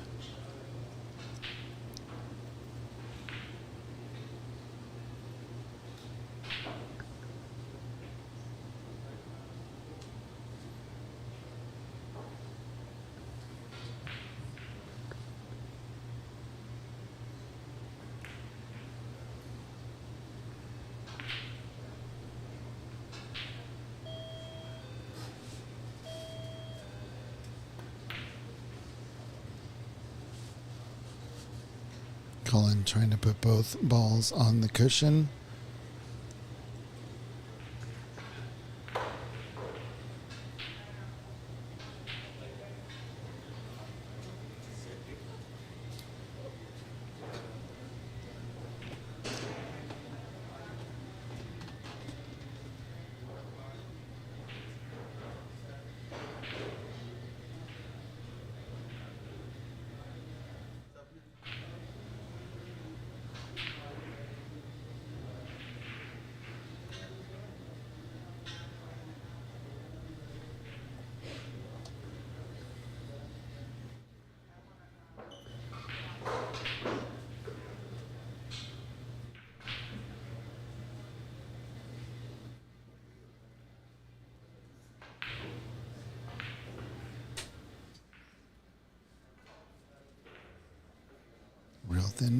Real thin cut here. That's too thin, but it rolls safe. Good pace. He knew that if it did go in, he'd have a 9 in the middle, given where the 9 is on the upper half of the table.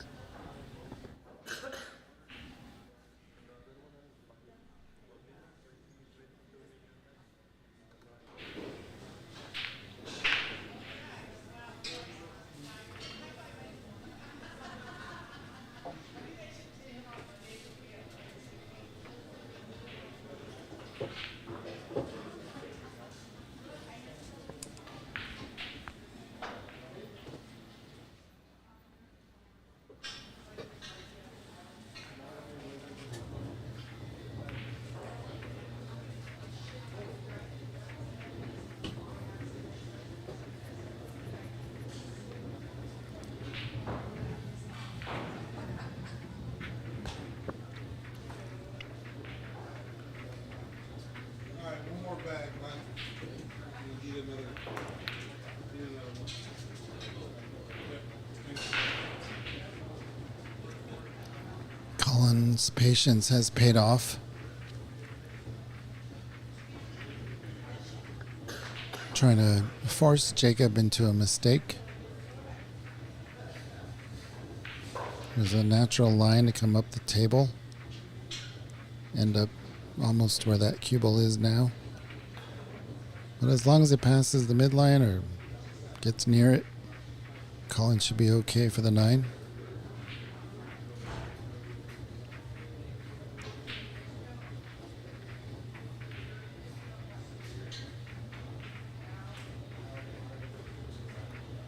Ooh. It's a bit soft, but it is nice for Colin. Look at this.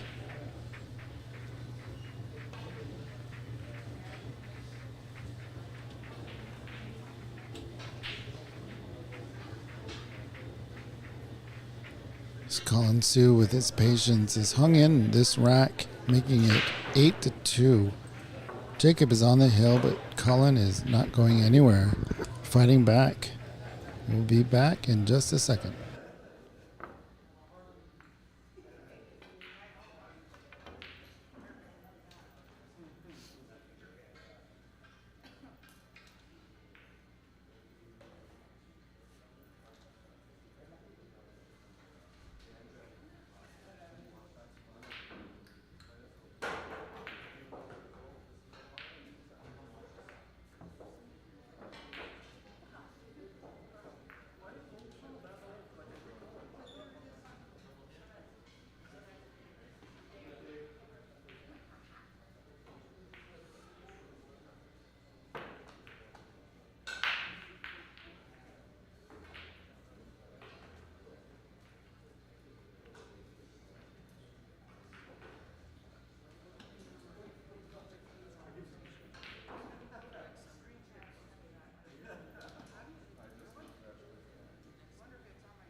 Wait a minute. That's an insane shot there.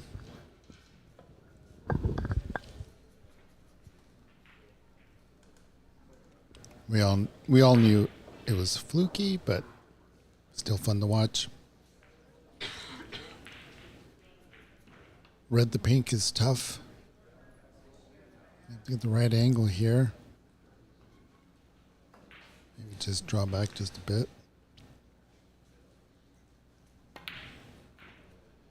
Well, drew back a lot.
I think Colin really wanted to go a little bit further with the cue ball.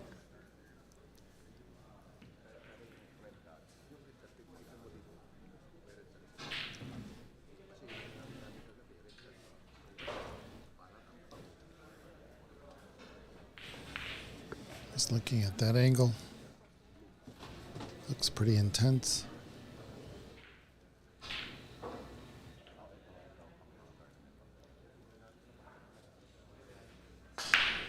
Super thin, but the cue ball will travel. Could come all the way down the table if he makes this. Well done. In great position to get some points here.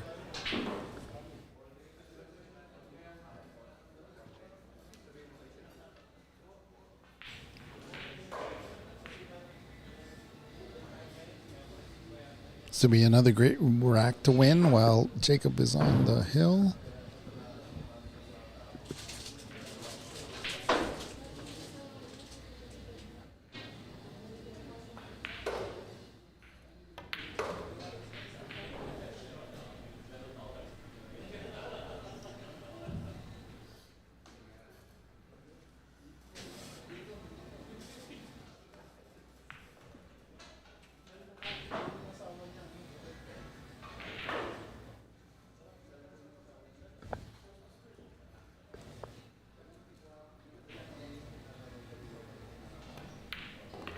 Nice shot there by Colin. Good job climbing back 8-3.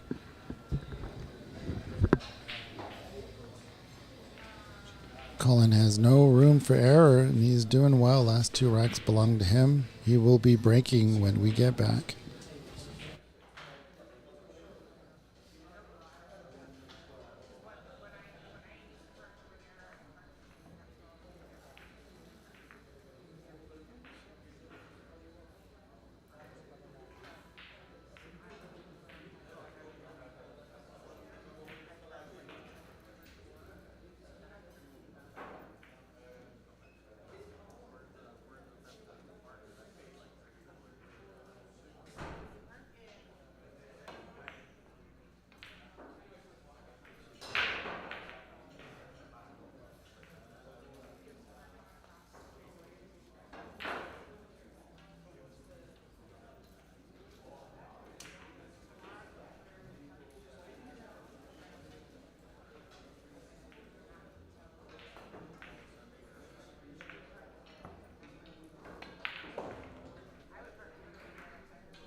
Two balls left here for Jacob. Might play safe. Might try bank. It's a great safety. It is one of the dangers of Colin playing those split safeties is leave your opponent a bank shot or something like this.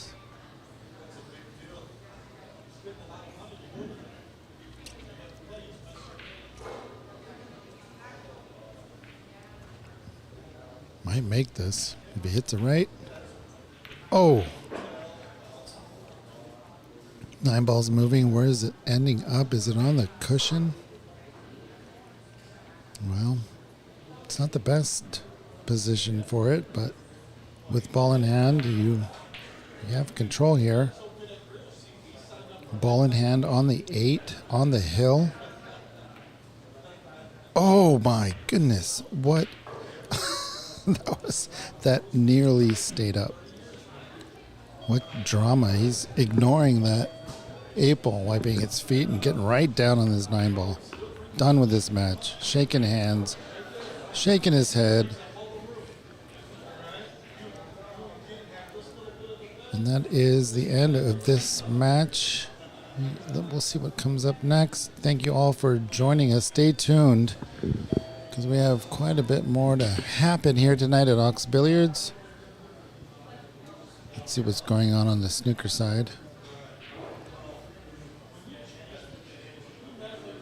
People doing drills.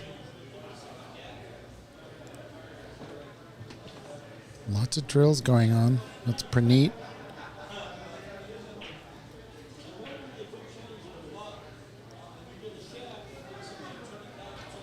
That's Michael.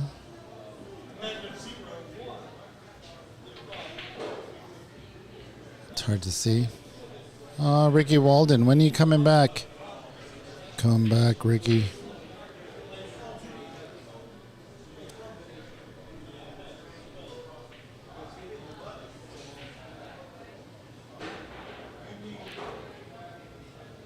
There's the TD of the hour, Sek Wong. Look at this. Look at these people just chapping at her. Just barking at her. She handles it well.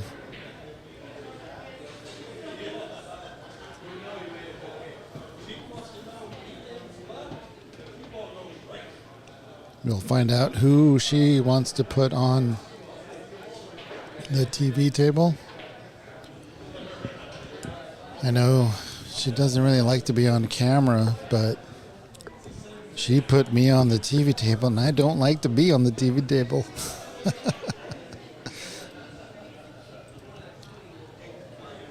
So, a little bit of payback here. But who doesn't want to look at Secret Wong working away and doing a great job there?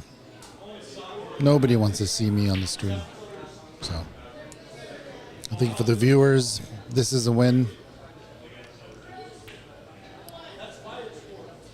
Chris, table 1.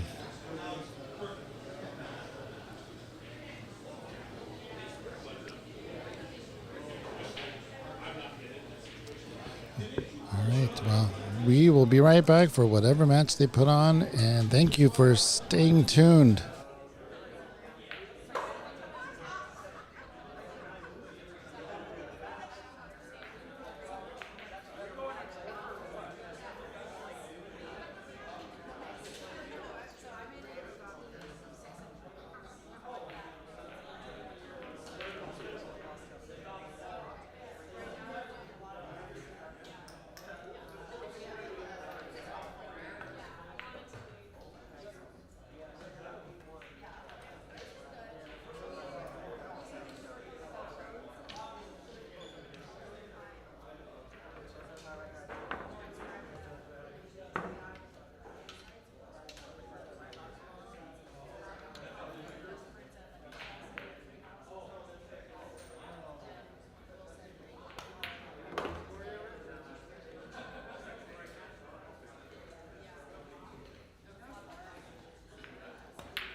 Hey everybody, welcome back. Glad you're still with us.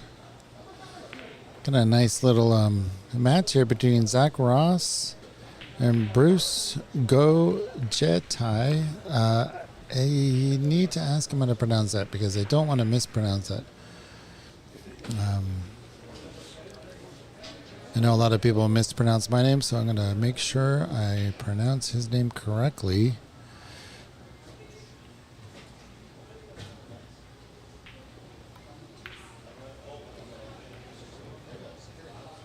Trying to get the cue ball behind the 8. Didn't quite succeed, so Zach has an opportunity here. Just come across back and forth after making the green. Get the black ball in the top left corner. Back and forth. Oh, went a little far, but oof. Whoa, might be in trouble here.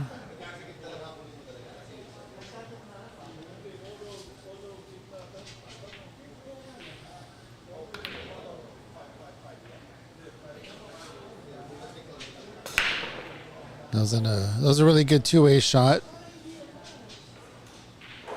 Bruce doesn't seem to mind getting right at it, knows what he wants, sees the natural angle to come down for the 9. Or place, oh, goodness gracious. Jumped up a little bit. You cannot jump up when you're on the cushion. A bit too excited. See if Zach decides to just hold it in that quadrant. Yep. Well done.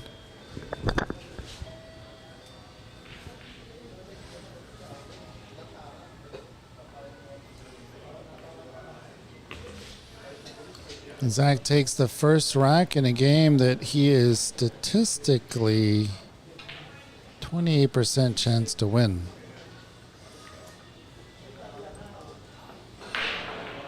Oops, now he's 39%. Imagine that. The percentage goes up when you win.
Nice back and forth action here. Good snooker here by Bruce.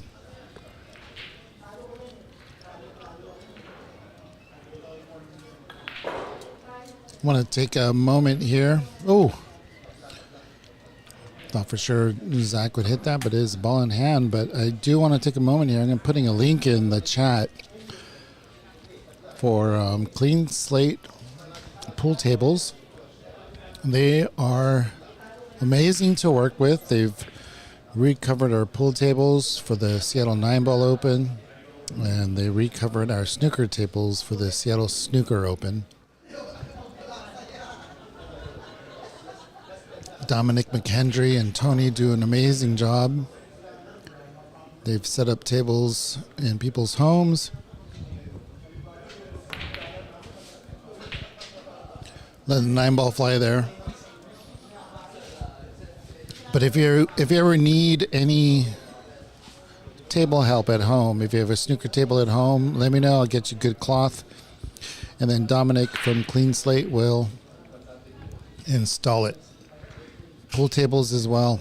He's great. He's well versed in extending rails to make the pockets tighter. He works with just about any cloth. He's very, very smart, very experienced. Everybody loves him. Dominic McHenry. Oh no! Oh, almost went in and off there. But yeah, Dominic McHenry. Everybody, give them some love. We do appreciate their work. And these tables are rolling nice and true because of them.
Oh my goodness, everybody has to try Crane's Landing. We love that place. Capitol Hill, above QFC, the really terrible grocery store with...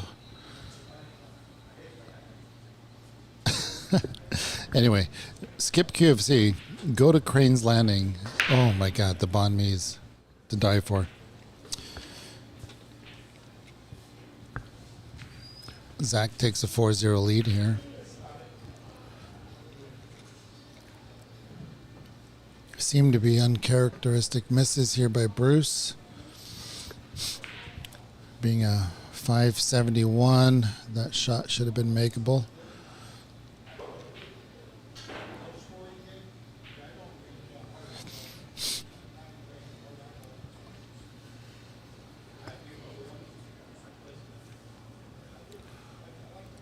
But Zach with the advantage here, not letting any of the wild misses spook him.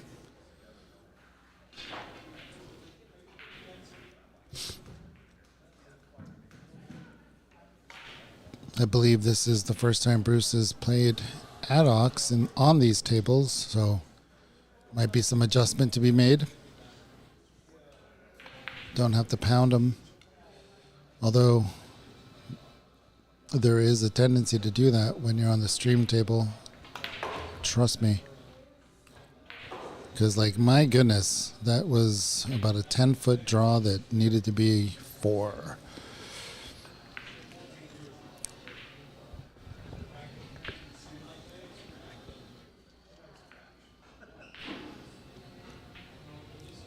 Seems experienced. For a 571, should be experienced.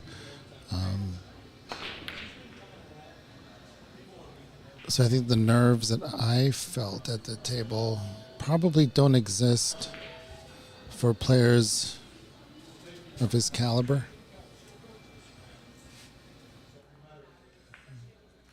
But Zach here just needs to slow it down, try not to emulate the same pace that Bruce is putting on. It's a little offline there.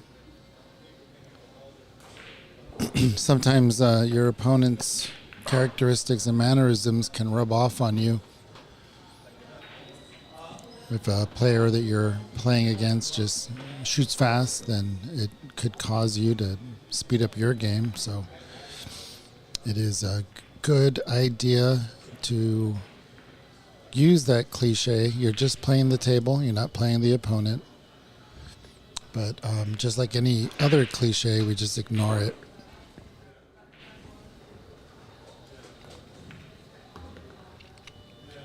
Could be on the wrong side of the purple here, but I'm not sure what sort of choice he had. He can go up to the left corner, possibly. If he screws back, which he'll have to do in order to get on the green.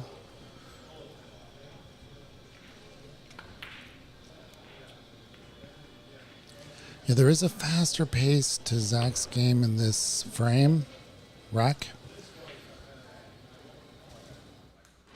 Got a little fortunate. Just got to settle down. Try that shot one more time. Nails it. 8 is on this half of the table, so don't need to do much with this cue ball. Except maybe leave it on the right half of the table as we look at it. But doesn't really matter, honestly.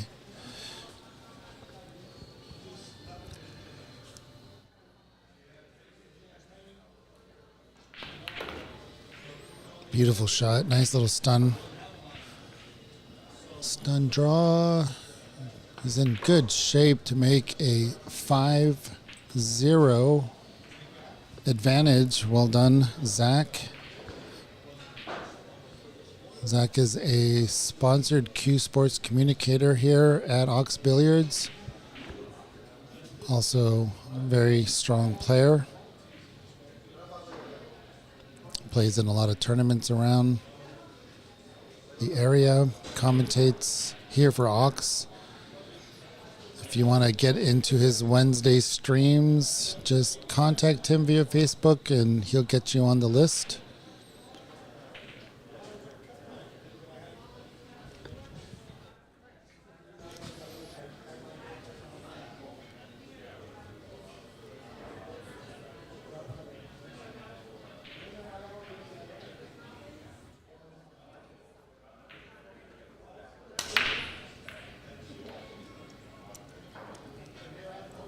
ball and 9 ball go up the table, but do not get in a position for a cheesy shot.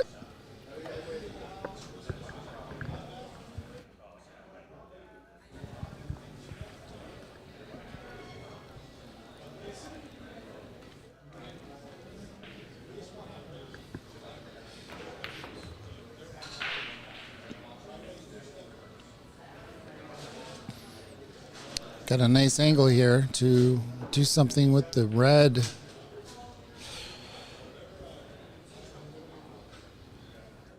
Just doesn't need to power it here. I think just about every shot he's done has been a power shot.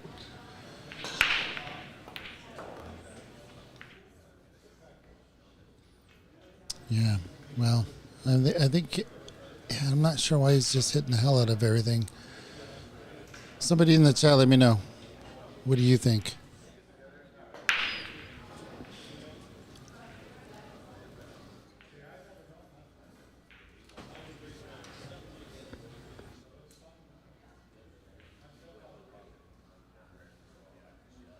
It's going to have to eventually show some sort of touch, especially on this shot, given where the 4 is.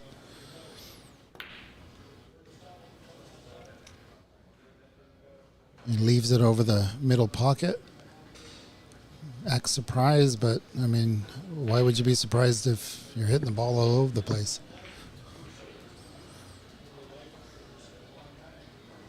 So Zach has a little bit of work to do here because he's on the wrong side to get on the 4. Leaves himself a blind pocket.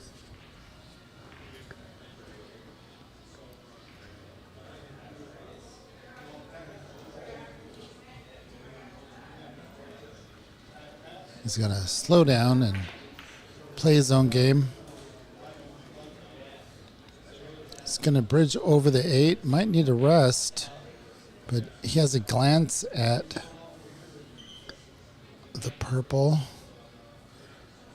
Is it possible to make it? Yes, it is. Nice pace there. So it's a stun shot here. Going to hit the brown in the same pocket as the green. Again, don't need to power it. Ooh, glanced off the 8. How insane is that? How did that even go in? That's insane.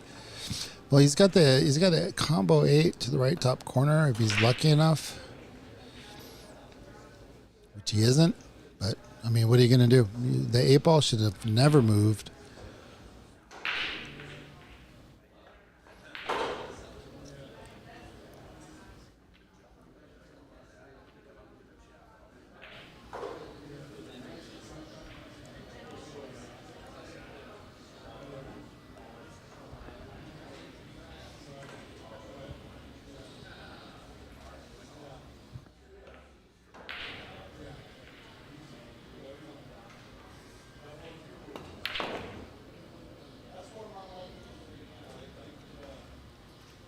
He's got a good angle here to come around 3 or 4 cushions back for the 9.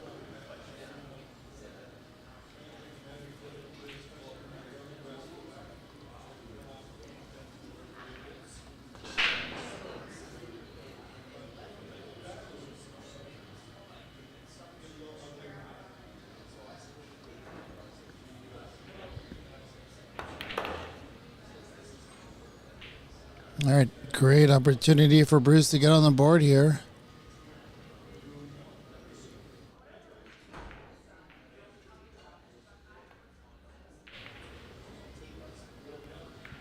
All right, good pace there on the 9 ball. Hits it in, showing us that he can hit a pocket speed ball and gets 5-1 and on the board. We'll be right back.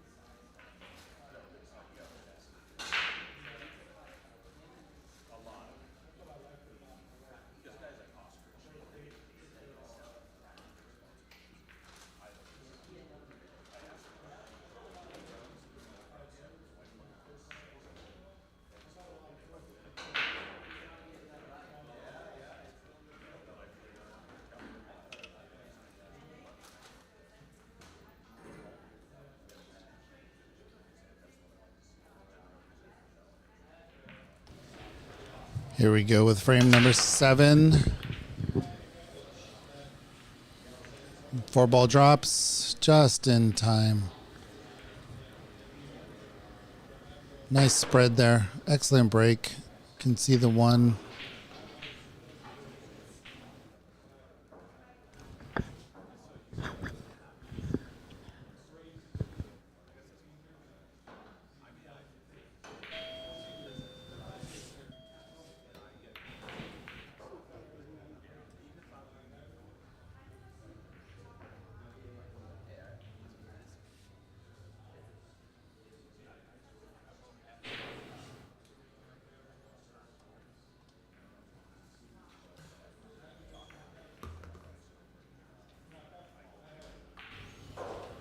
Now leaving himself just a bit of a stop shot here.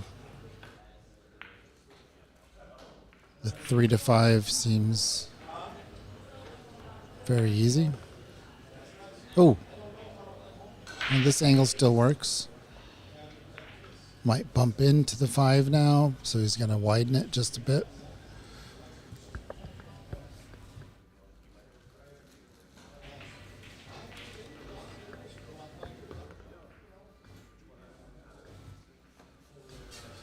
Good job getting around the purple. Let's see what that green ball looks like after he takes this shot, but it does look like it's in the middle of the table, so it doesn't have to do too much. Let's take a look. Whoa, hey now. No, it's on the wrong side. Still looks makeable.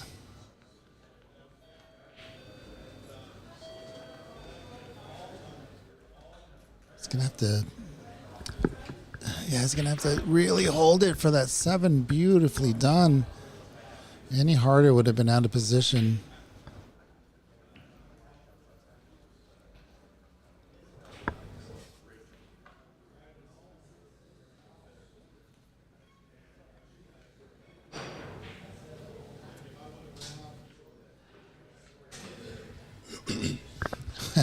Arissa in the YouTube chat says slice, slice, slice. Ross, the surgeon. He's a surgeon, not a banker. I think he is a banker, though.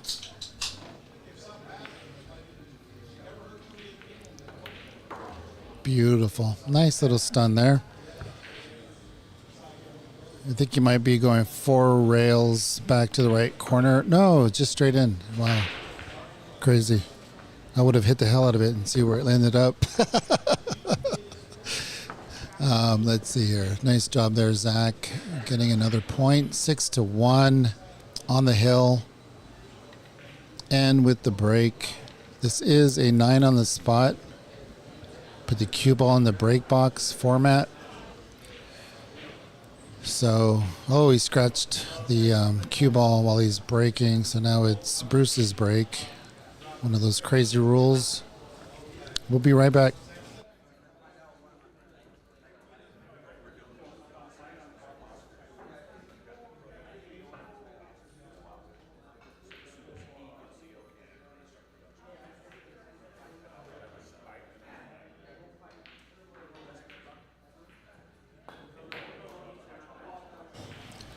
Zach with the break on the hill.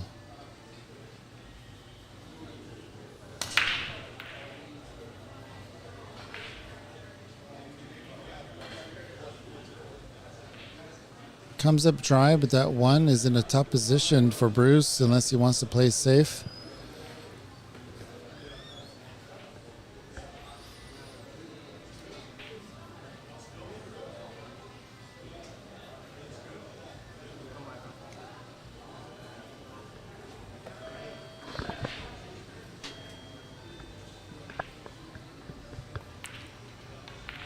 Oh, great shot. Oh, that's so unlucky to hit both of them. Wow. Let's take a look. See if I can zoom in. Not sure you can see the potting angle. No, he doesn't. He doesn't see it. If he's going to try to kick in the corner, definitely doesn't see it in the middle.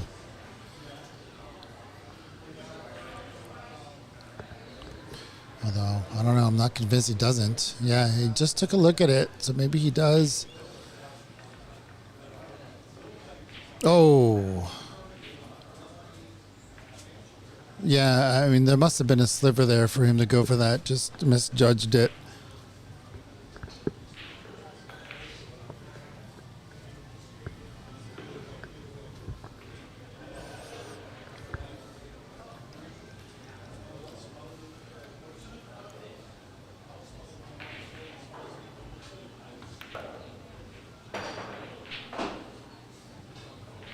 Jeff Ross is in the YouTube chat. Any relation to Rick Ross? Oh no, what are you doing? Oh my goodness. Oh, just a little bit too low on the cue ball, which grabbed it rather than stunned it. Ball in hand for Bruce.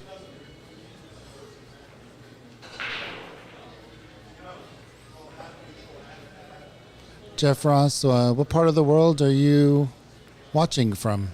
Where's your home?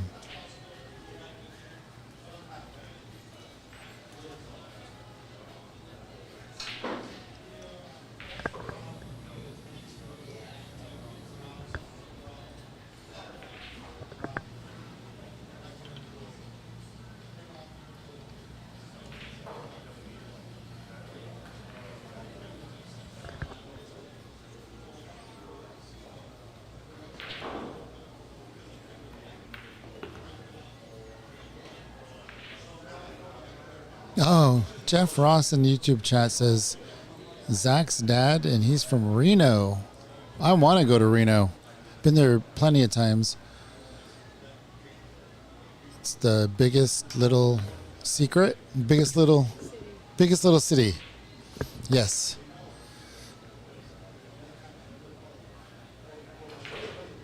No, Reno is great. Been there when I lived in the Bay Area. Went there quite a bit. Oh no. Left Zach a similar shot here. Bruce did.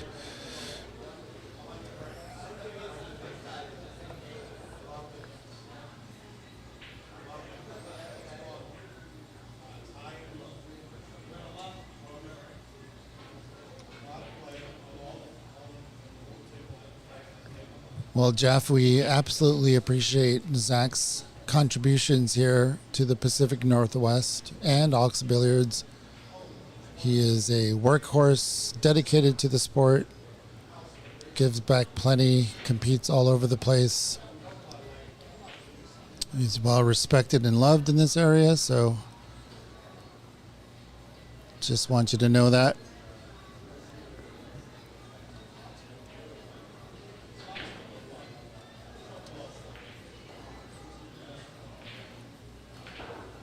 Where's that cue ball going? Oh, there is a gap, it looks like. So Bruce does have a look on this.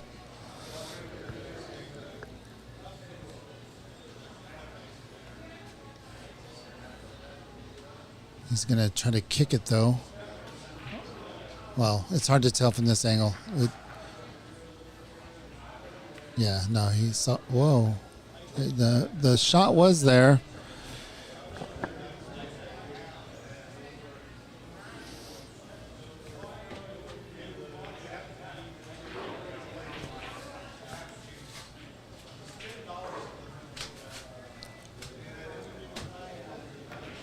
Wow, good job. You got to slow down, though, cue ball.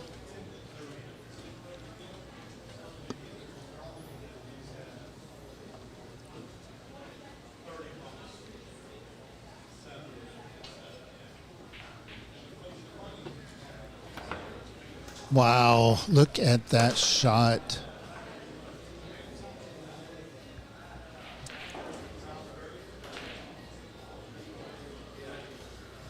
One more and he's finished with this match. Moving on. Sending Bruce home as long as that cue ball behaves. Well done there, Zach. Good job getting a 7-1 win over Bruce. which was a higher Fargo score, 571 to 526. Can rewind the tape. I believe Zach had a 30% chance to win. And just like any other sport, this is why we play the game. Zach moves on, and we'll be right back.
People just can't get enough of the filthy.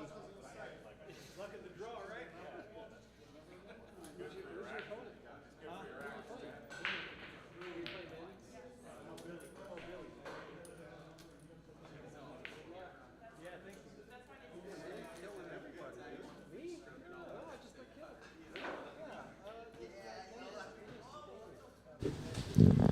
Wavy in the chat says that my dad is playing on the table to the right of the stream table. So I know it's not Tim Del Mundo, or at least I don't know if Tim has kids. So, and he's so young, I think his kids wouldn't be able to use Facebook or YouTube. What's going on here? So is this the correct table? Wavy? Or is this a bot? Do bots have dads?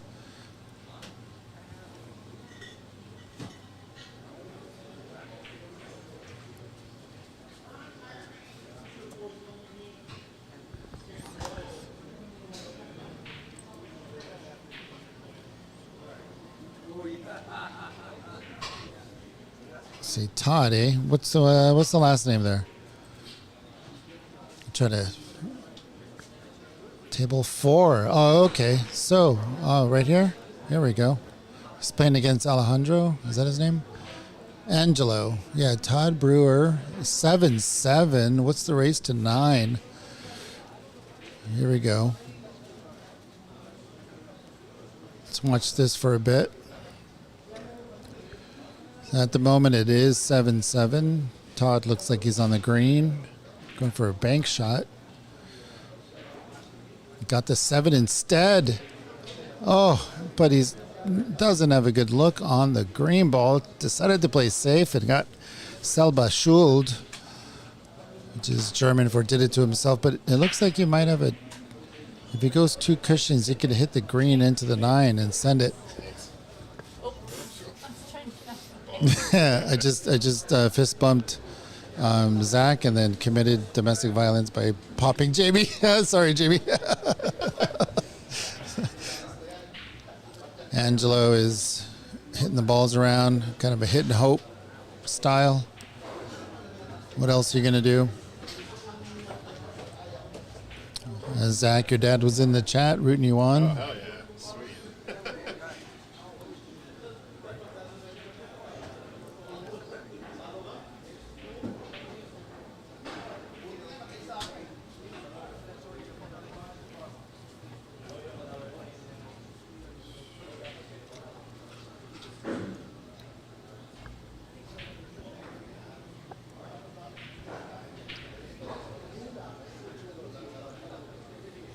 Once again, for those that just joined us, this is Todd Brewer versus Angelo Eligino.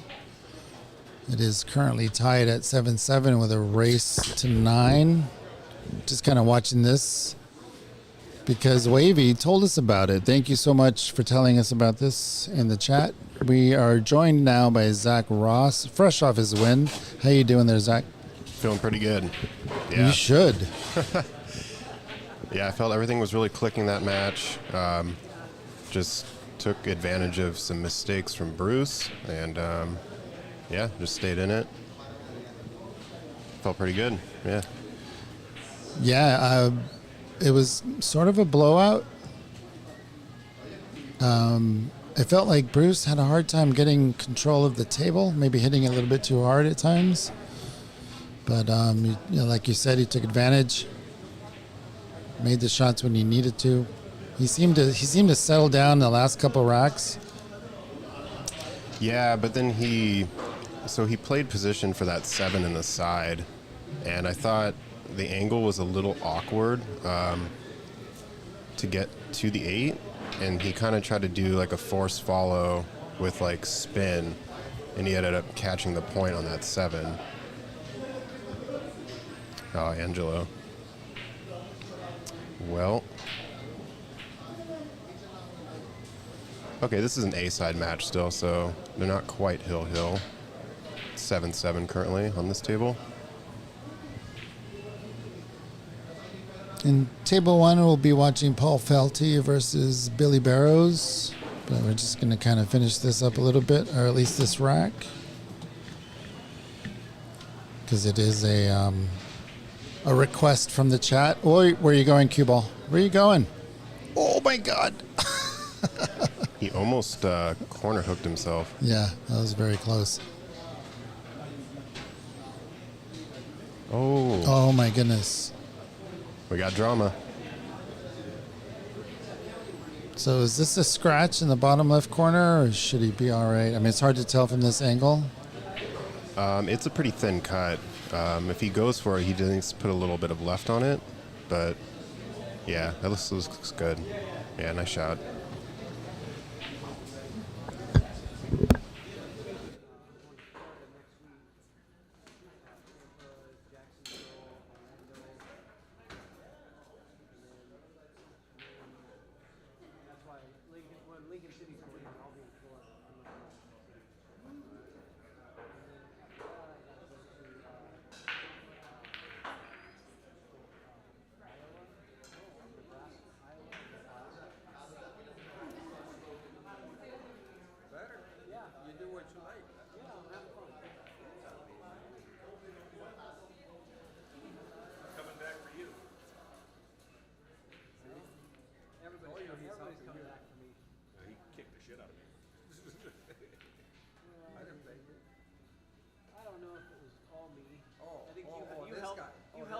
I did give you a couple of them, but yeah, no, you gave me some help. You did shoot good.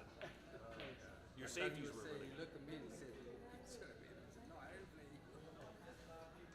I know this guy, but I'm Ed. Ed, Manny. Nice to meet you, man. I'm like infamous. Well, you guys are in different parts of the. You're north. He's Olympia. Yeah, I don't go north much. First time I went to the Golden Fleece was for the Don Weir. I'd never been there. And I walked in there, I'm actually looking around, I'm like, how the fuck are we going to run a tournament? Like, So you go downstairs. yeah, I didn't know it was downstairs. I'm like, we're going to be here all week. Oh yeah. 96 player bracket. Yeah, I'm like, it's going to be tough to get this one. Are we throwing the 9s in with it just for fun? There's only 1 9 left. Is there? There's only 1 9-footer left. Yeah, they had the one that looked like they were taking it apart during the Weir. It was covered.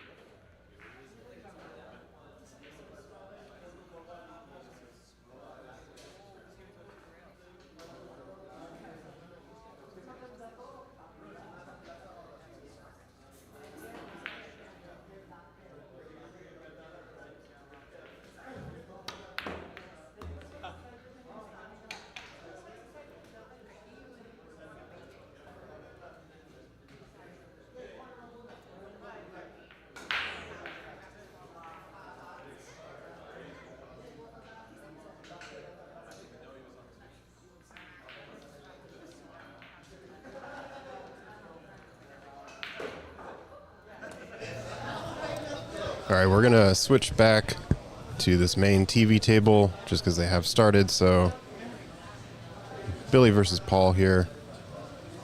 try and keep tabs on the Angelo and Todd match as well.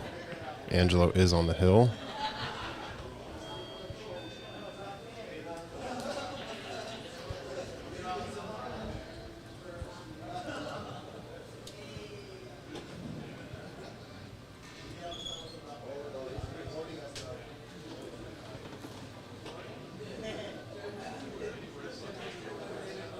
So yeah, we'll peek over there occasionally. That match is pretty close to being finished.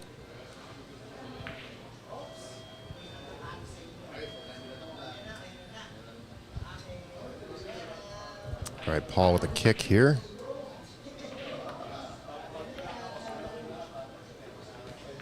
Makes legal contact. Looks like he did leave the 3 here for Billy.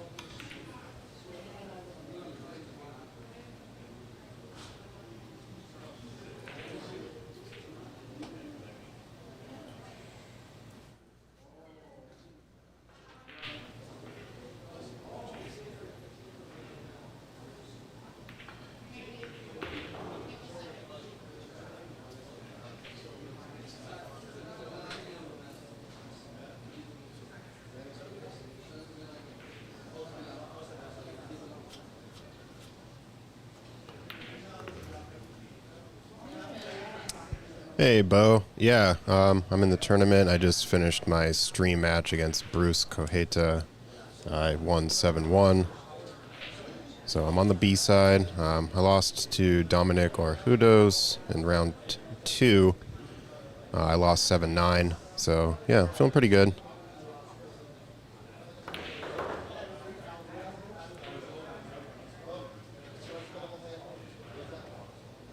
Turns out when you eat some food, you can shoot a little bit better, so.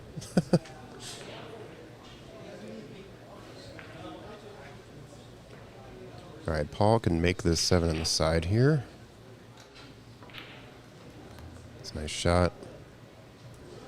Good angle for the 8 as well.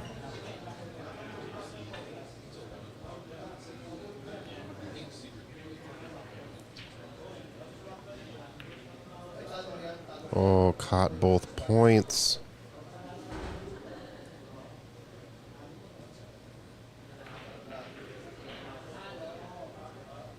Good chance for Billy here.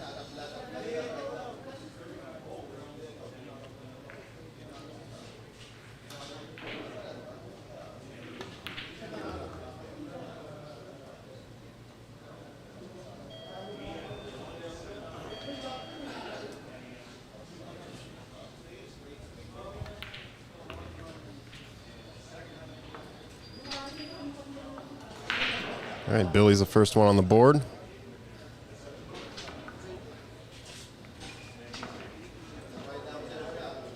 This is a B-side match, so the loser of this match will be eliminated.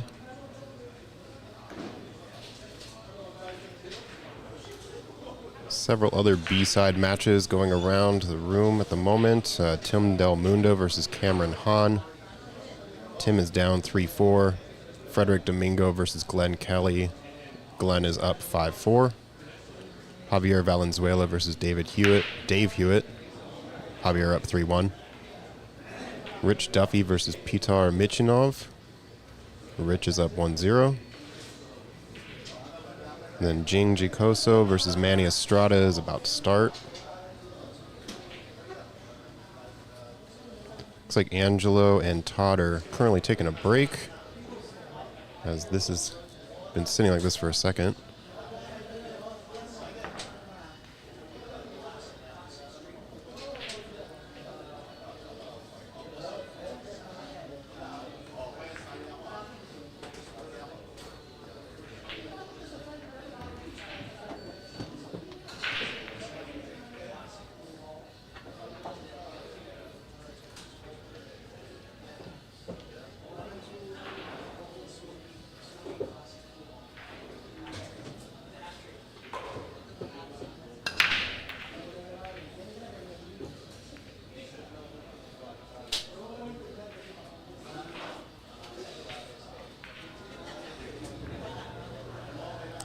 Notice a lot of players going for this 9 in the upper corner sort of style of break. Since we cannot make the 9 in the lower 2 corners for this tournament, Goldens only count in the upper 4. Yeah, when I was playing Dom or Hudos, he had a golden, and then I switched my break to his break, and I also had a golden.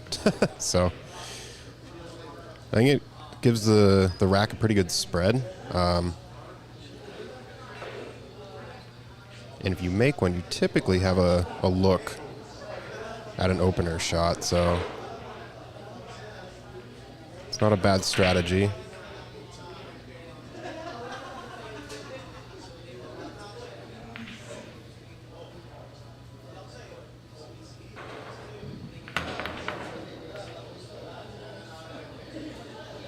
Yeah, it was a nice try there from Paul.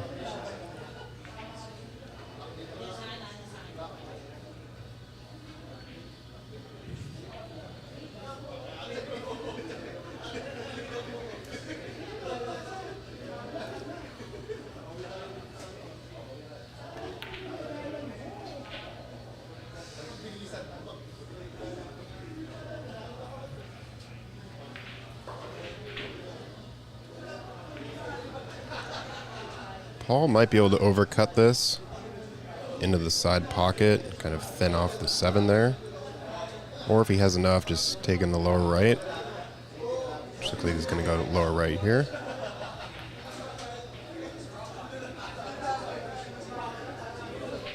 Didn't hit thin enough, unfortunately.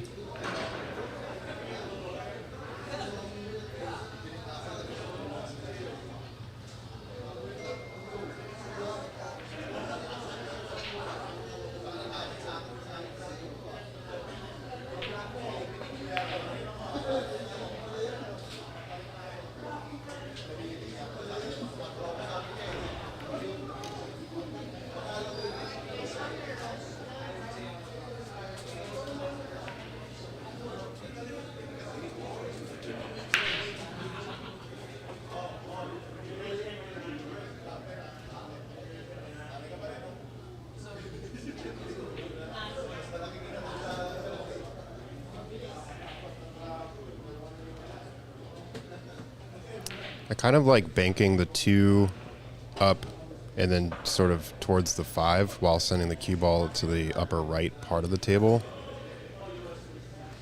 And you don't even have to hit it super perfect. You can just kind of leave that 2 near the 8-5. Yeah. Or the cue ball. So, yeah, I like this. It's a good separation safe. Didn't quite get coverage, but... Hey, Sullivan, thank you for keeping me posted on the M's game. I was listening to it before I started my match, but didn't want to be distracted with the radio. So, what is the score?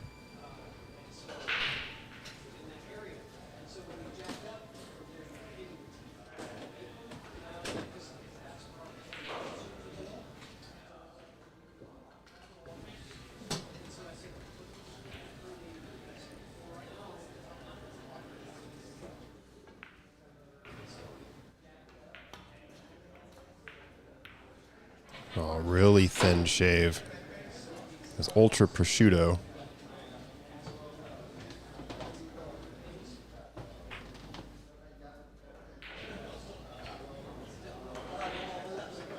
All right, Paul's gonna be a little tree-topped here.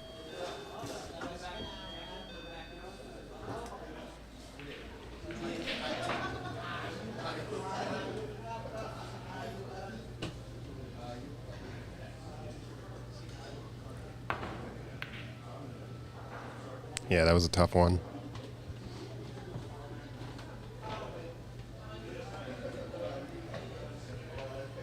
Thank you, Sullivan. Oh, and thank you, Peggy. Yeah. Try to do a good job here. Glad y'all are entertained. This has been a really solid tournament. A lot of players from all over. I've had some Canadian players. Players from the South End, North End.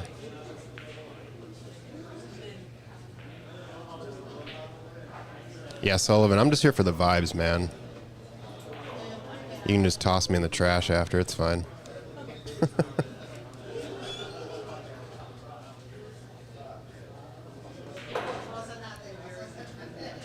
All right, I like the stun on the 2 here. And if you can run into the 6 to sort of stop the cue ball's momentum, you might have a pretty good look at the 3.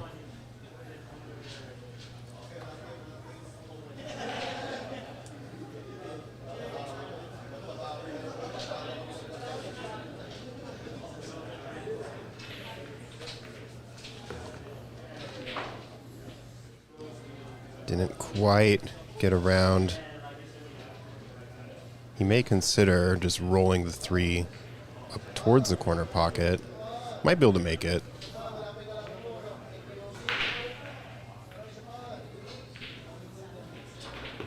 Yeah, played pocket speed.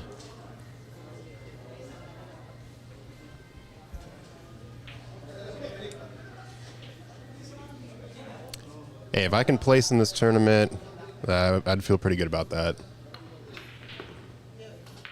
Haven't had a super solid placing.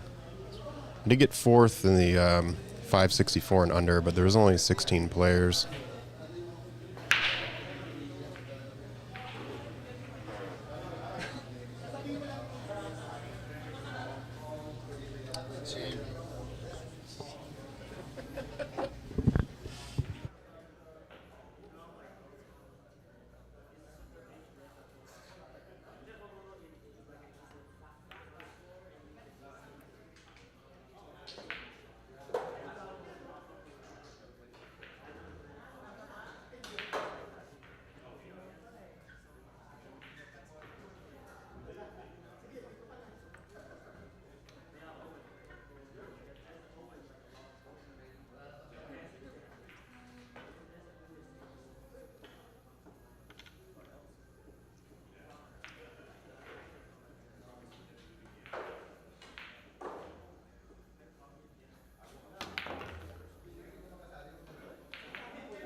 All right, he's going to be stretched out here.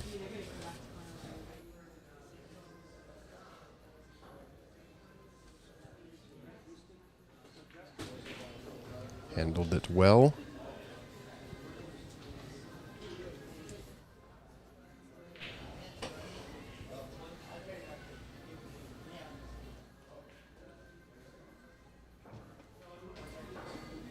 I don't mind slow rolling this one. You're going to catch this pretty thin, so... Oh, he's going to go all the way down? No. Okay.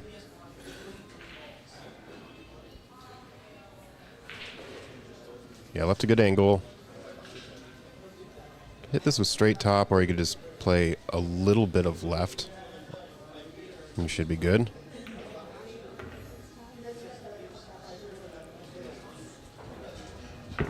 All right, Paul conceding. Billy up 2-0.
Colin has a resort. I just love playing.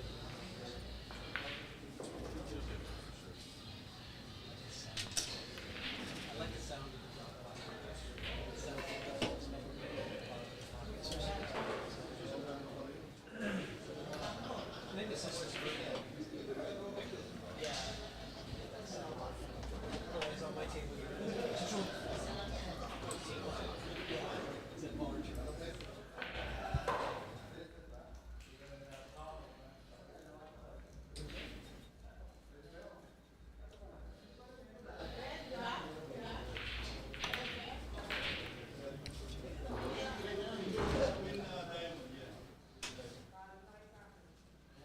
All right, a little bit of a deja vu shot here for Paul.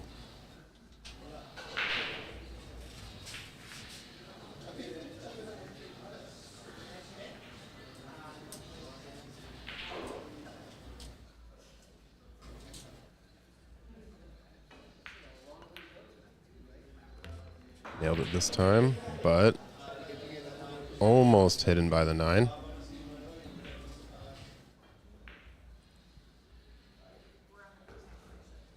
Draw back on this just a little bit.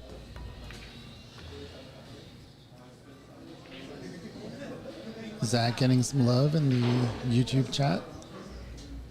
A little. Well deserved.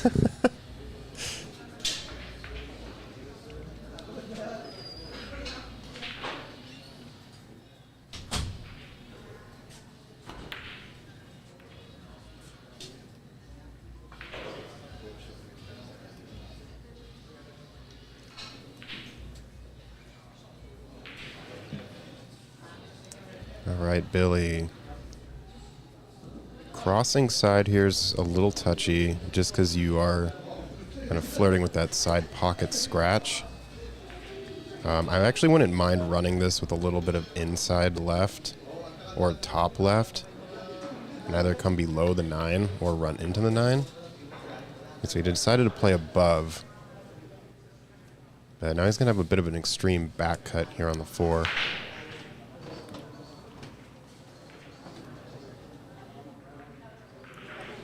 I like his chances, though.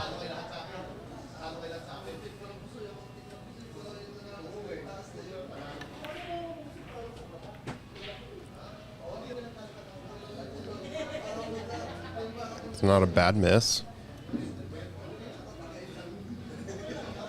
Kind of a tester here for Paul. Unless he decides to play safe, in which he would just kind of split both sides.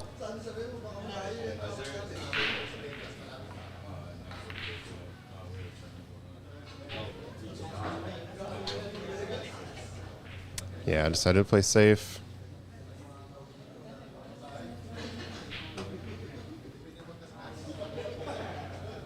Cue ball's a little bit in jail, but I feel like Billy can escape here.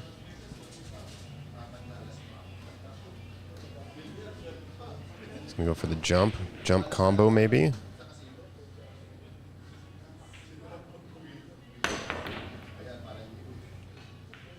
Yeah, just caught the 9 too thin, but good contact.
All right, Billy Burrows took the third frame.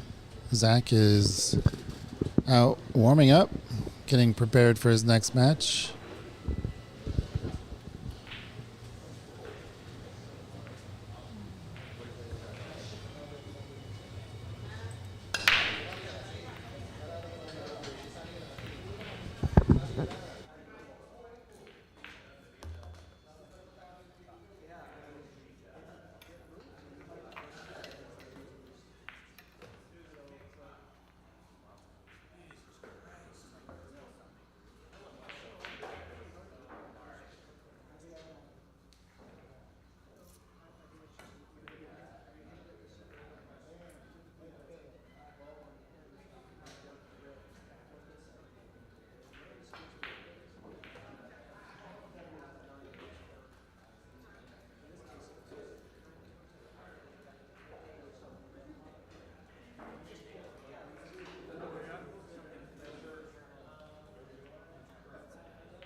Alrighty, we're getting the score figured out here. It should be 4-0, but changing of people in the booth and all this stuff going on, we're going to confirm that score. Anybody in the chat following along could let us know, but it does seem to be 4-0.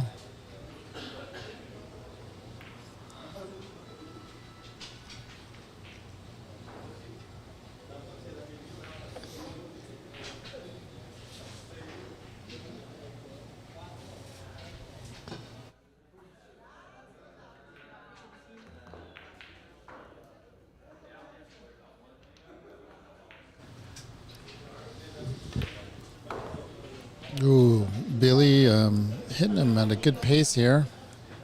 Going for the wrong ball. He's going for the 5, which is a foul.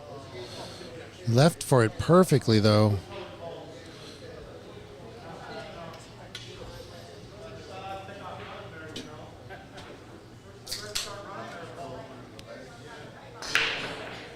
Paul with a chance here to get on the board.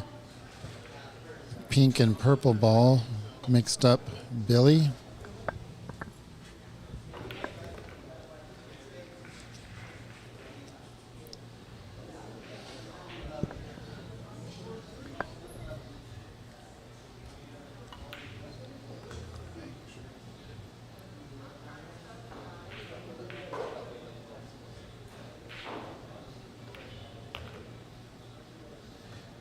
Is that cue ball traveling far enough? Yep. Spot on here.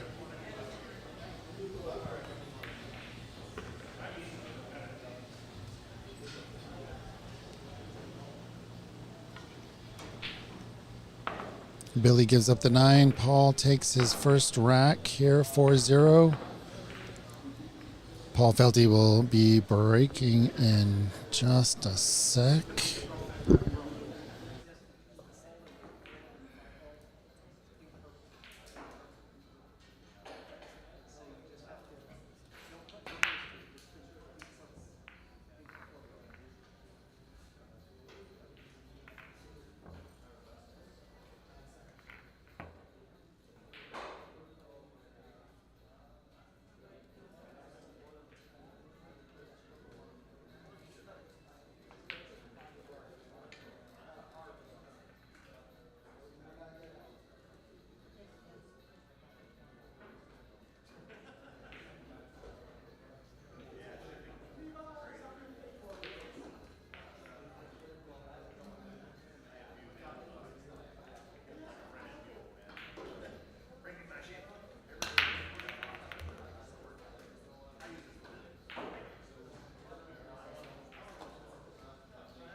Nice break there by Paul, getting the 1 in the middle pocket. Has a good sight on the 2. 3 ball does not pass the pink, it looks like, into the top right corner. So it'll be some trickery to get on the red ball here from this position. Does he have it? Does he have it? He bumped it to try to make something happen.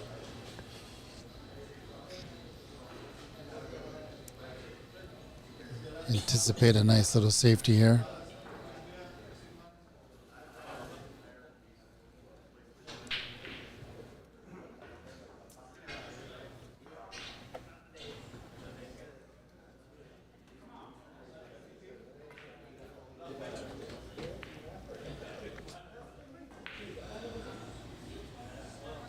Only option here is to try the combo.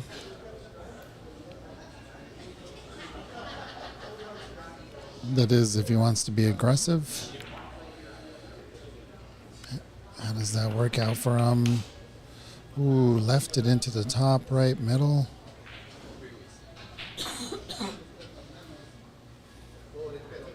Safety paid off for Paul there.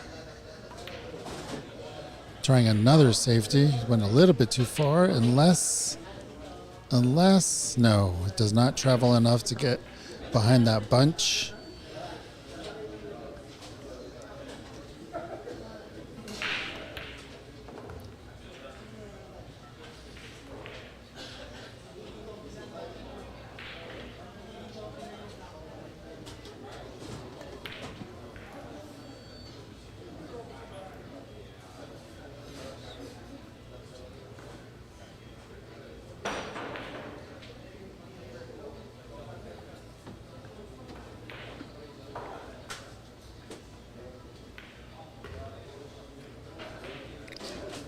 It's a good pace there by Paul.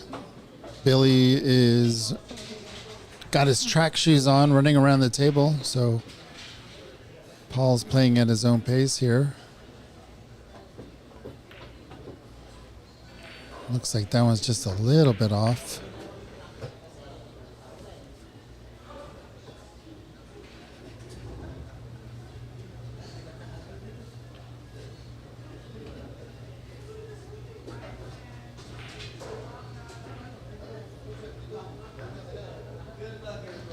Nice speed there. Might see an edge of it, but unless it's a hit and a hope, can't do much. Could probably just glance off it. Try to get the purple under the bunch. Sending the cue ball up the table. It's going to be a real thin cut. Don't want to hit it too hard. Oh, did it pop out?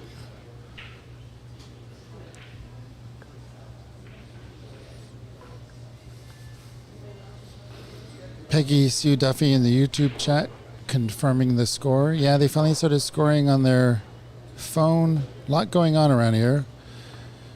But I do believe this is the correct score, 4-1.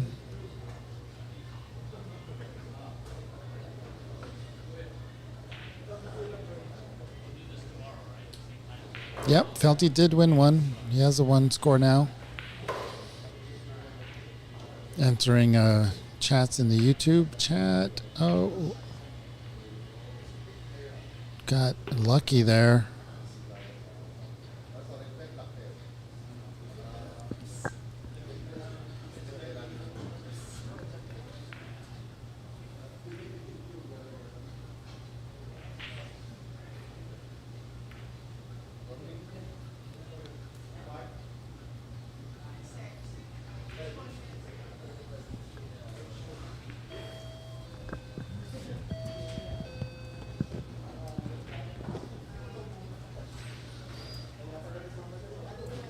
Billy looking at the angle here, trying to pot this.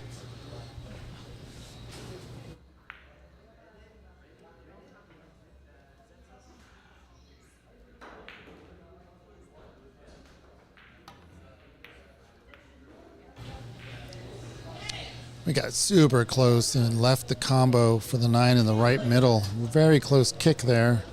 It's worth a shot here for Paul. Also has the option to play safe. I think he has enough of that 4 to send it up the table. Just missing the 7.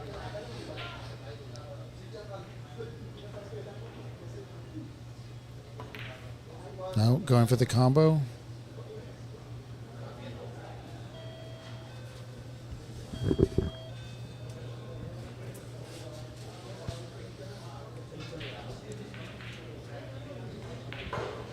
It's always good to have the stick game strong tournaments here at Aux. Friday, Saturday, Sunday. Today, this week was just Saturday and Sunday, but super busy weekends for us. But happy to give up the club for this tournament. Opportunity for these players as well. If you ever feel like you want to support our efforts, come on down and buy a beer.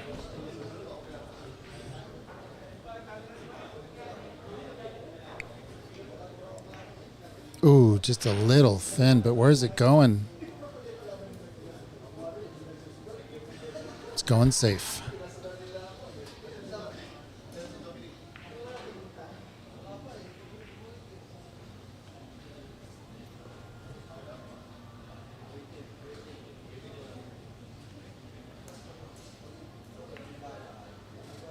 Another good safety.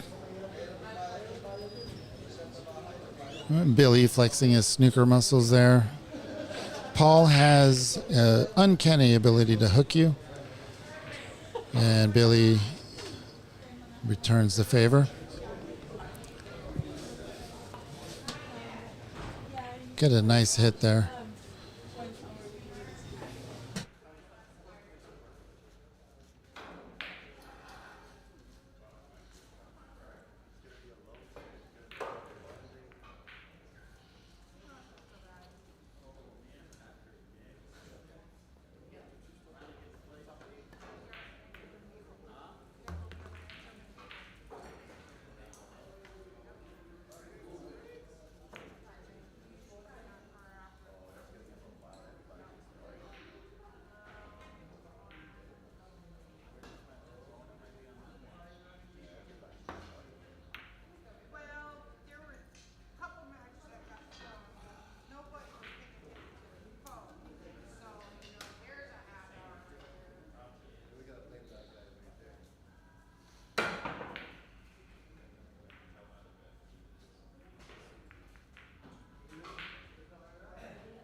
Thursday. I fly in Thursday. I'll probably be there at 6 o'clock, something like that. I was planning on going to Racks first thing because of your suggestion it was nearby. And then, but yeah, I'll bring some equipment.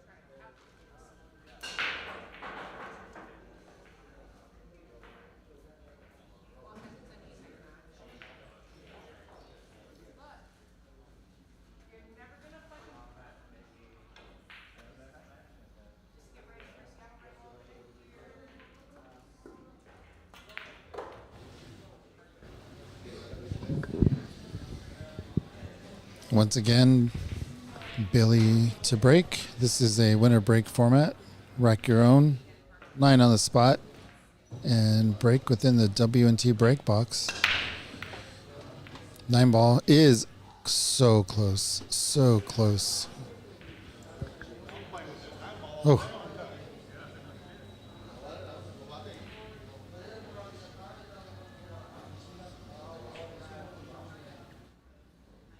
Question in the YouTube chat on how do you do the odds. It's within the program of the scoreboard app. And the odds are kind of like, they're cool, but I mean, it's hate to say it, but it's kind of just like, duh. Like someone's up 5-1, so they got 98% chance of winning, but then someone like comes back, then the odds change. So they're good for show, and honestly, I don't know, maybe some people have a use for them. It's cool to look at. I like the odds at the beginning, at the very beginning, when it just shows like the Fargo versus Fargo, this, but when 0-0, it shows you the odds. But then odds change as racks go on. What a hit. That was a great hit there by Felty.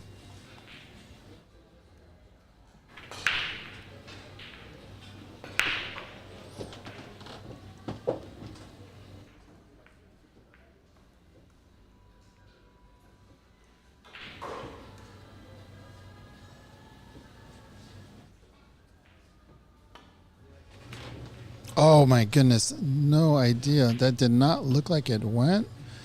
Beautiful shot, freed up the blue.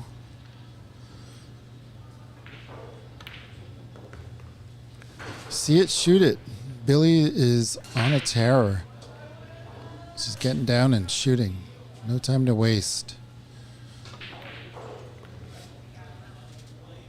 Had a nice conversation with Billy earlier today after I got pounded by Paul. And I was just like unbelievably nervous on the TV table.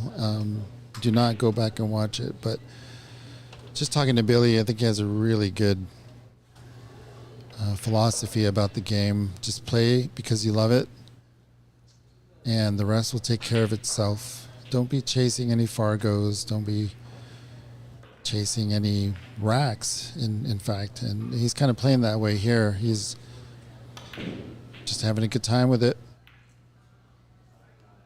Obviously, try your best. Don't go crazy, but don't get caught up in what your Fargo might end up being.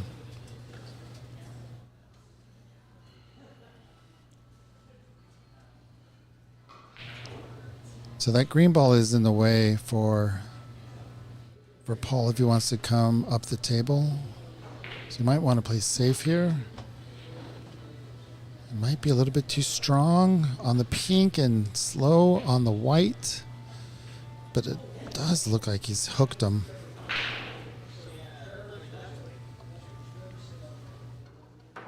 It's hard to tell with these camera angles.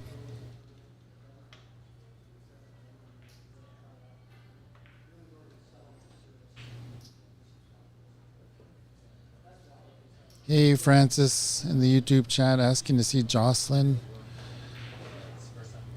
We'll put a word in with Secret. This is not commentator's preference. Secret is wanting to move these massive players in and out, roll on, roll off. I would love to see Jocelyn on the TV table as well. We do have the NWPA tournament coming in at the end of October. And so she'll definitely be playing in that.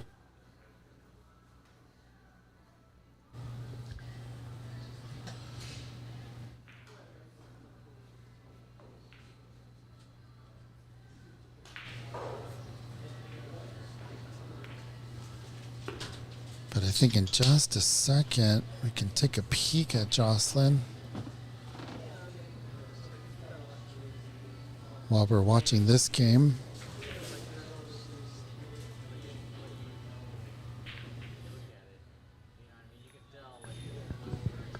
Jocelyn is on table 4 from what I hear.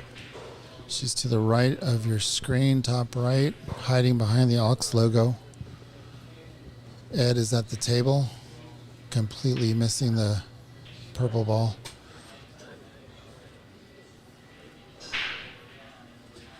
So we'll watch Paul. Oh no.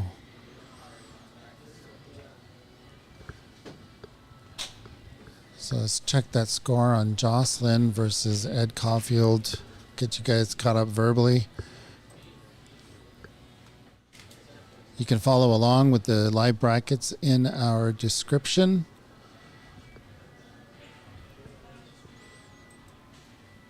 Looks like he's going for a cross bank here. It's hard to tell. Might be. Oh, what happened? He's going for the 9. Did he jump up? All right, Billy disappointed with that shot.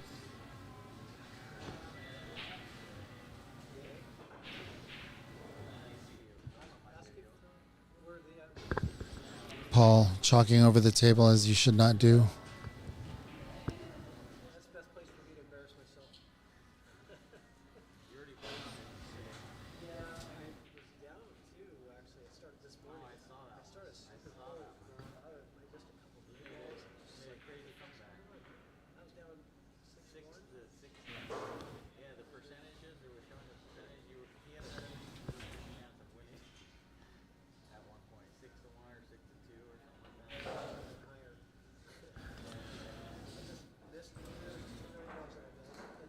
Good job there, Paul. Clearing out that rack, getting a point, narrowing the lead to 5-2. What is the score for Jocelyn? Jocelyn is down 2-1 currently. You can see at the top of your table, Ed trying to make it 3-1.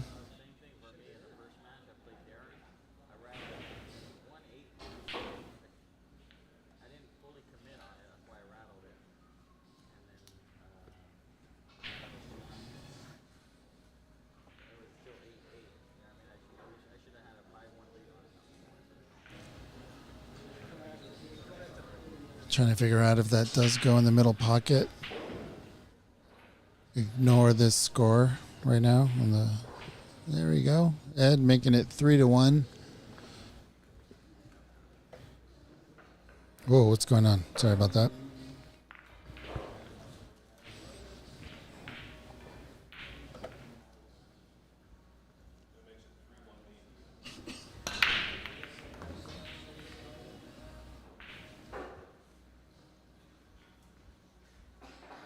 Ooh, very fortunate that nothing fell. Oh, wait, did something fall? Yes.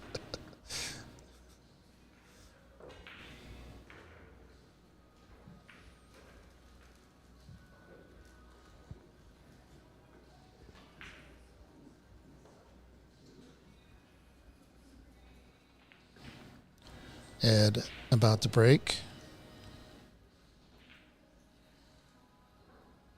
Paul's going to push out. Stay at this angle for a bit after he breaks. We'll take a look at that line. Nice snooker there. I would give it back, I would assume.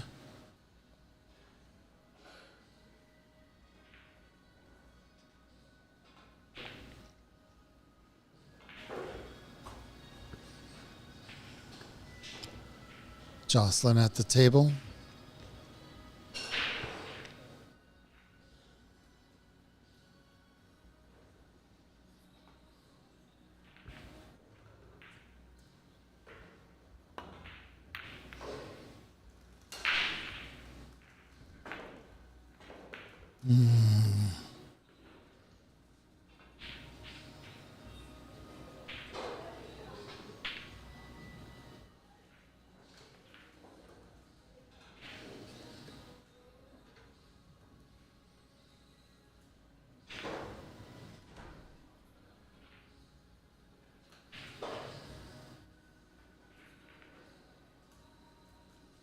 Jocelyn looking at that 4 ball after potting the red.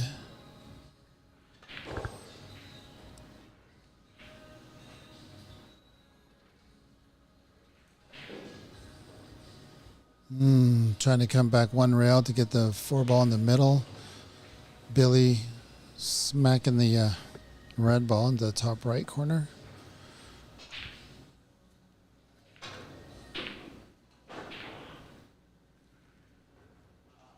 Get behind, get around that 9. Nice job. Ed is on the 4 in the top right. Can probably screw back down or stun for the purple. Nice shot there by Billy. What a shot there by Ed. Ooh, narrowly misses an in-off. Has a lined up for the right corner pocket as we see it. Billy's coming around. Doesn't care if he hits the 9. Oh, miscue by Ed. Ends up in a snooker. Puts up his hand. Not sure how that helps Jocelyn. Oh, are you getting too close to the 9 ball? Are you kidding me? Are you getting too close? Oh, my goodness. Wow, Billy. Billy.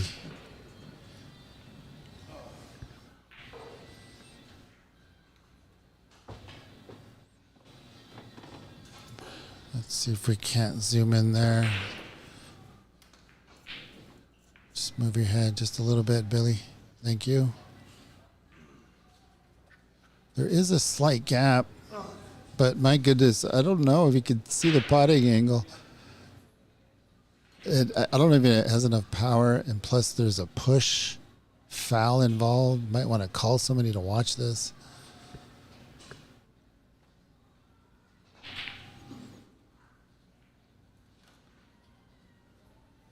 Jocelyn's weighing her options on this fluker that Ed gave her. All right, here we go, Billy.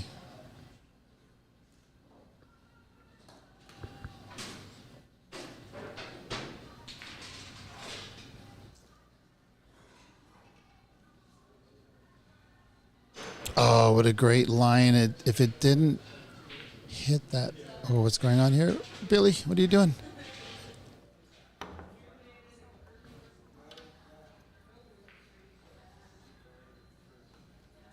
Such an unfortunate outcome there for Billy because he was flowing.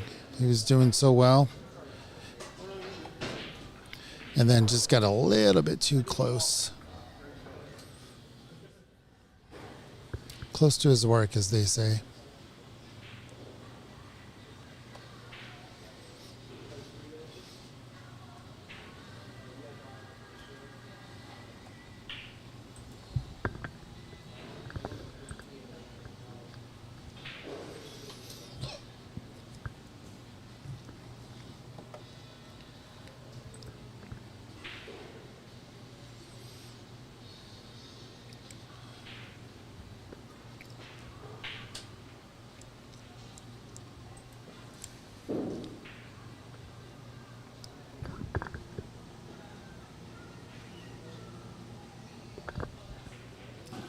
Ooh, on these tables you got to take care of every shot, especially with these long shelves.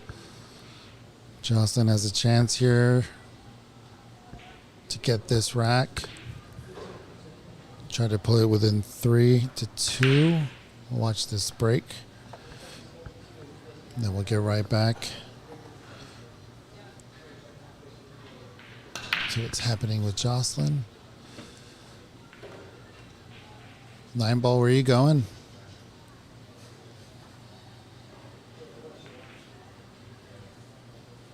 It's an interesting situation here, right? If you push out, given what that 9 is, you might just want to pot the 9 and push out. Just get it out of there. Looks like that's what Paul's doing. Good job. Smart move there. You just don't want that hanging there, especially if you're hooked on the 1.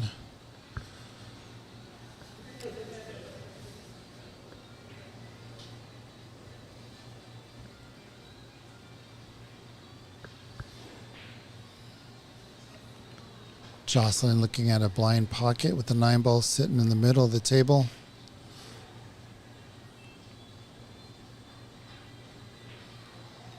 Bailey get it in the way? No, not getting in the way. We saw it slip over his left shoulder.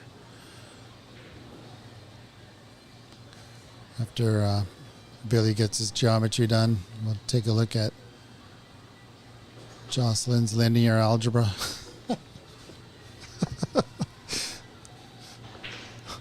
Oh, a little bit too forceful there on that bank, which shortened it. Came up a little short, not too much. A little softer, may have gone in. Oh no. How is that? That looks like it might be makeable there for Ed.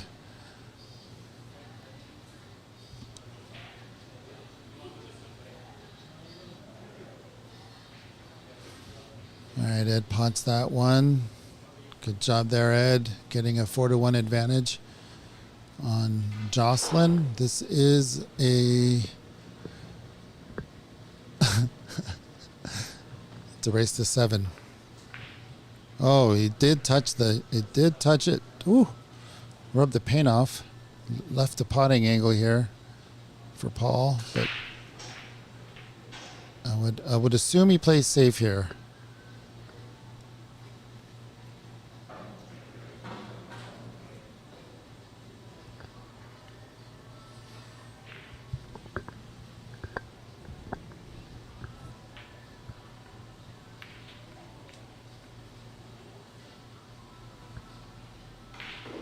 Yeah, hard to do with that 8-ball where it was, but I mean, he gave it an effort because there wasn't much there for him offensively.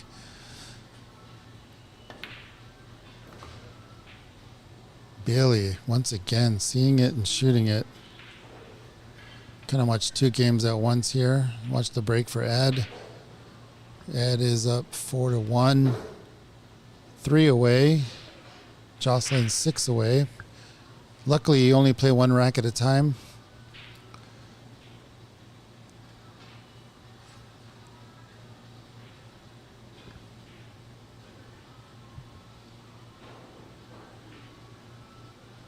Kind of slipped off that bridge when you're turning at 90 degrees. That little V is a little bit shallow. I'm not sure why that is. I mean, it doesn't need to be that way, but it is. Those moose heads are a little bit tricky when you have to turn it 90 degrees. Paul trying to get behind the 7. Let's take a look at that potting angle. Looks like it's there for Billy.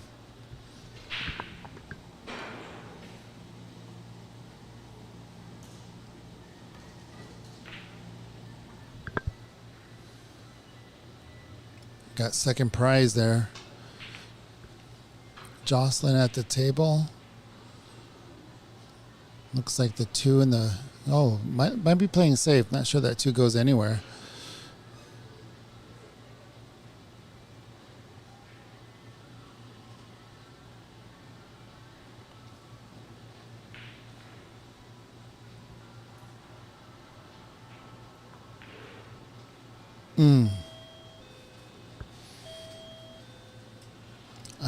I had a similar shot there against Paul where I tried to just get right by a ball and ended up nicking it.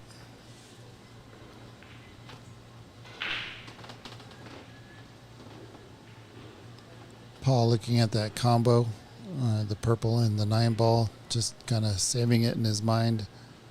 See if he manages to get there. Angle change now.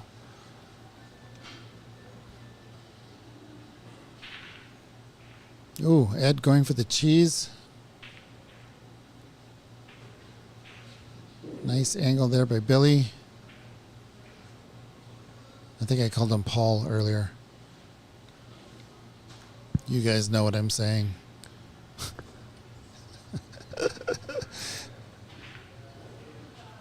Using all the pocket there. Oh, but just still not getting around the 8. Try to cheat it as much as he could.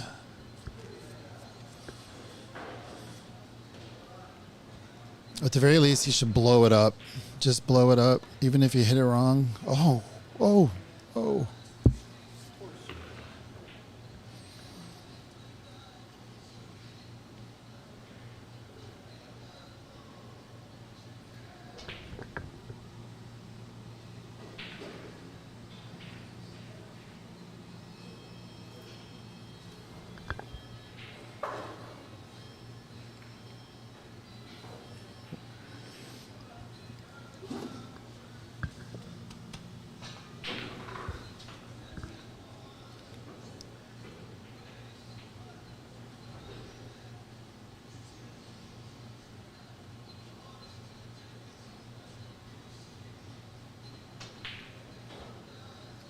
Oh, great shot there by Jocelyn.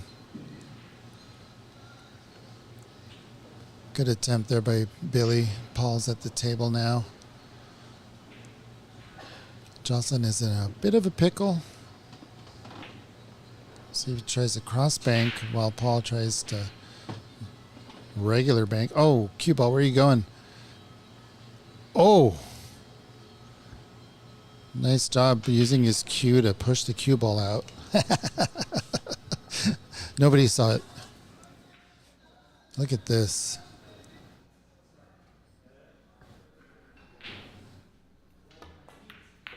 The only thing he could see was the potting angle from the shelf of the middle pocket.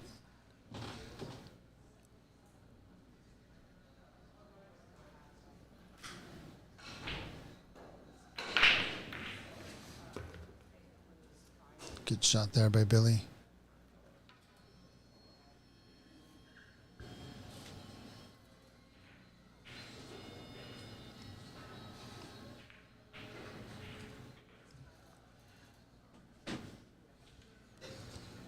Paul gives him the 9.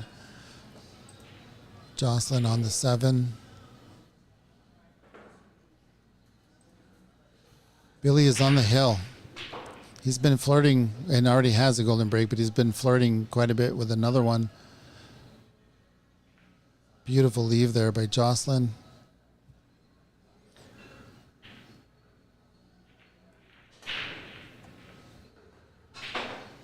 Jocelyn makes it 4-2. On table 1, Billy versus Paul, 6-3. It's a good shot of Paul's back. Good shot of Jocelyn's back. Everyone's racking.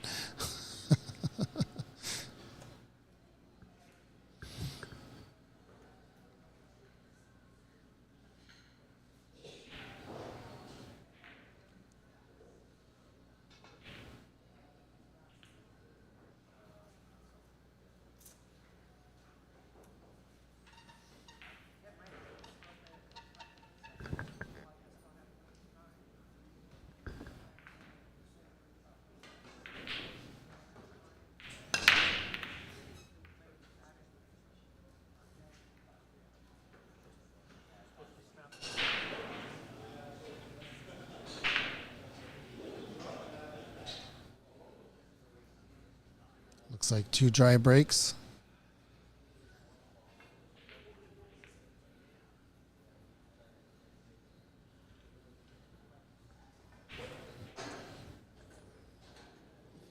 It's 8:24. Looking at 2 matches. Steve Miller Band on the radio. What can be better?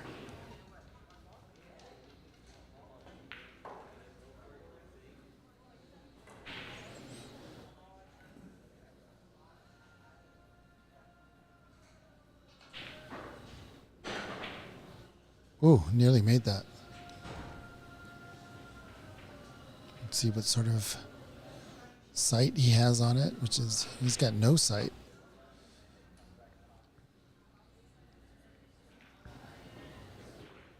Let's see this shot. 2 cushions come up behind, possibly. Kick safe. No, going 1 cushion. Oh, got lucky there.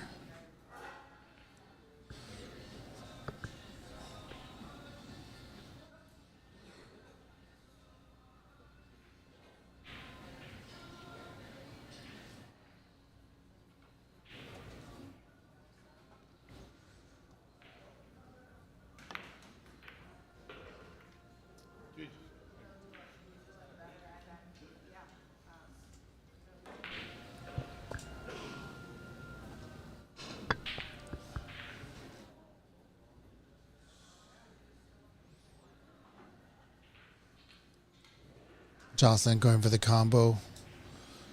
May have left nothing for Ed. Yeah, pulling out his jump cue. Paul potting the 1.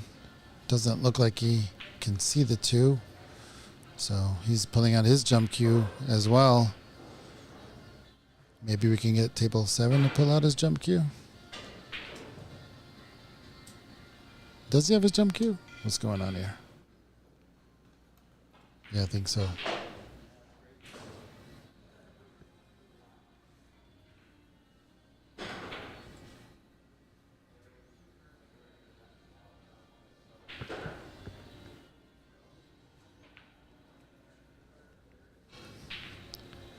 Jocelyn potting the ball after the jump from Ed. Billy trying to do the same.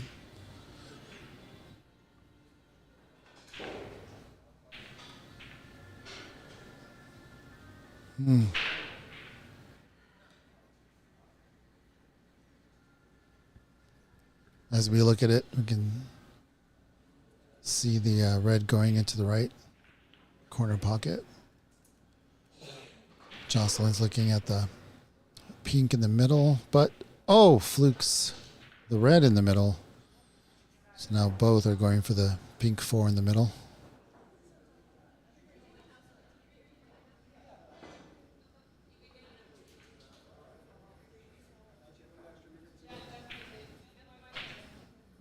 Billy misses his. Jocelyn pots hers. Nice leave for the green ball there, Jocelyn. Can't really tell how she's going to get on the 7 here. On the cushions, she's not going to be able to screw back. Paul's playing safe behind the green ball. Yeah, got to really commit to this shot. Jocelyn, good job getting up.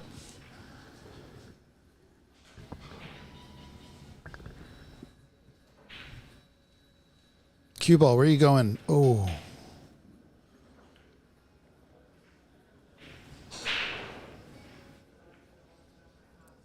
Jump shot here by Billy.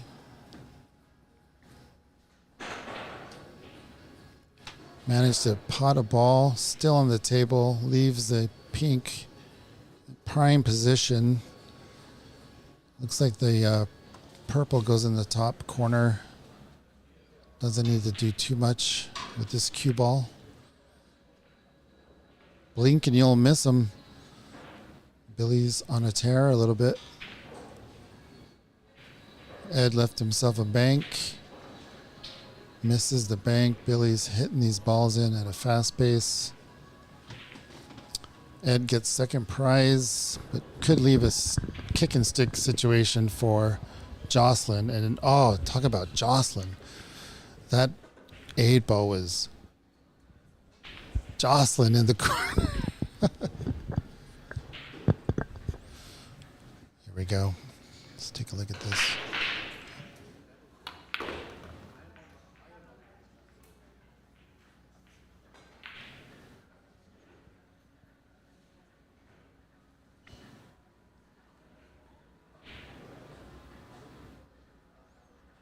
Billy not returning the favor, making Paul shoot this 9. And it pays off.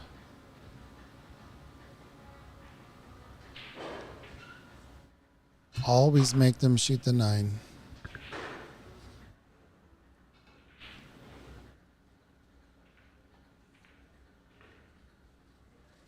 And that's that. Billy wins 7-3. Excellent game there.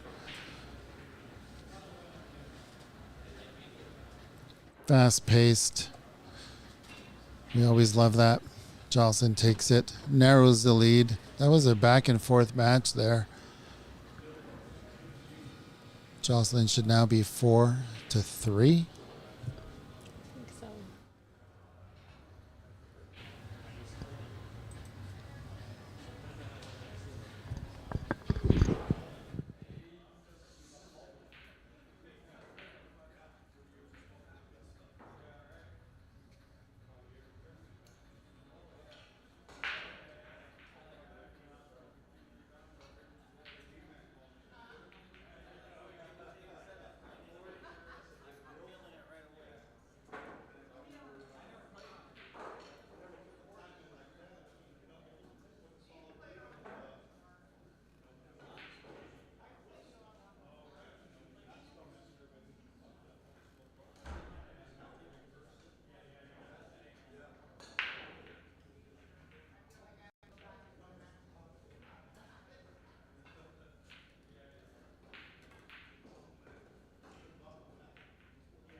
Looks like Dustin is on the table warming up. Dustin will be playing CJ.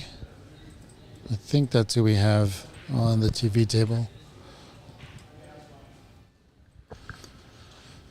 In the meantime, let's watch Jocelyn. Let's get rid of the scoreboard.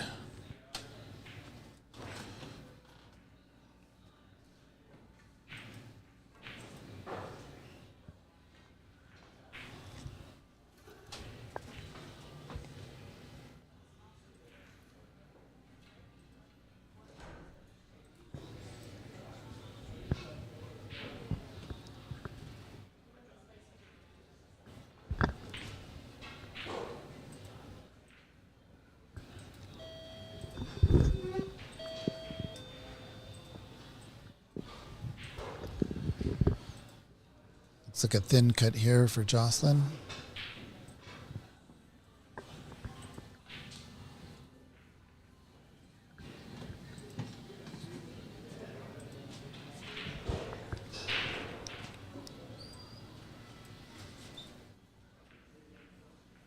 Decided to play safe, didn't quite get there.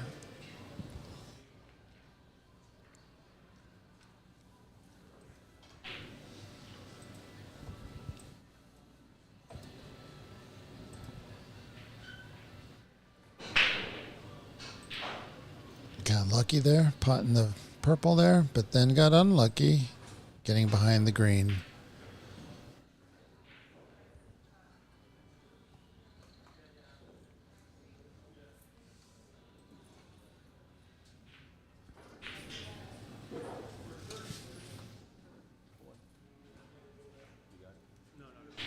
Looks like they're about to get started on table one.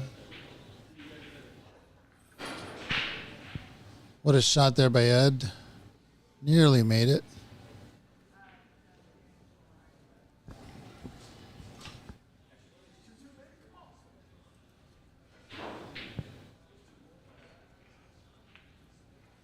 We'll get these Fargos put in place in just a bit.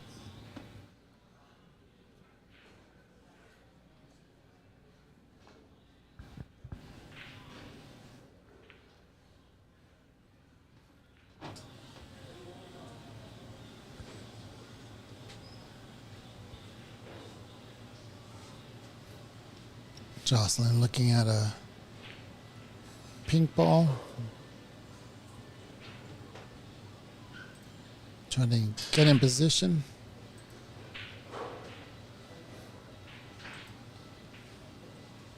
And we're off. Dustin versus CJ.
right, turning people away.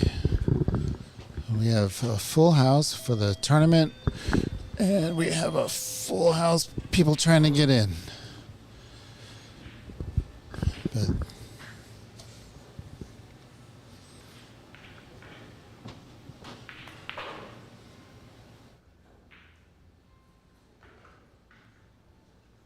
all right, so it wasn't CJ. It was Ryan Navarro versus Dustin. Dustin making quick work of this rack. And Leslie's practicing. What's going on here? Holy mackerel. All right, let's get back to this table.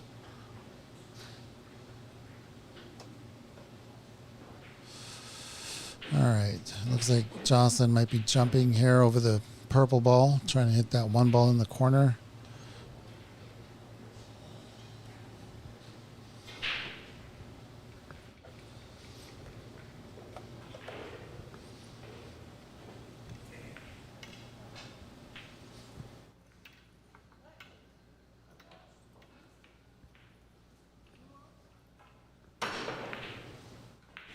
Nice jump, good contact. Doesn't quite get lucky enough to pot the ball.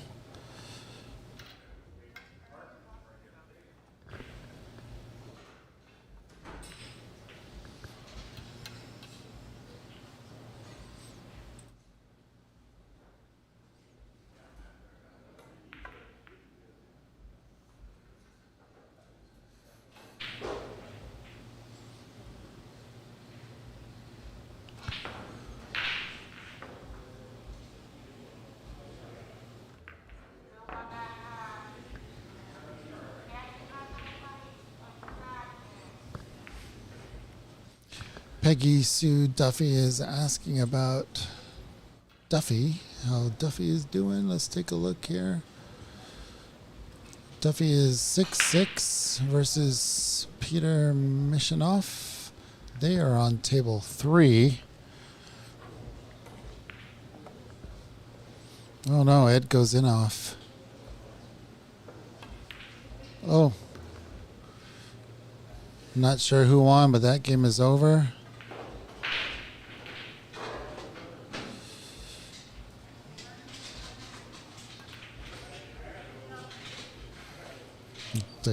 Let's see. Who's telling who won? It's hard to tell. Hard to tell. Sorry.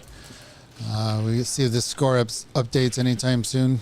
We don't know who the winner is because they have not inputted the score.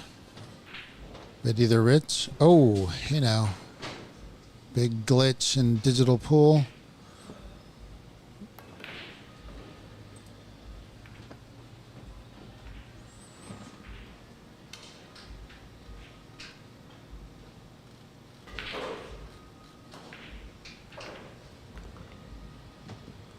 Trying to find that answer for you.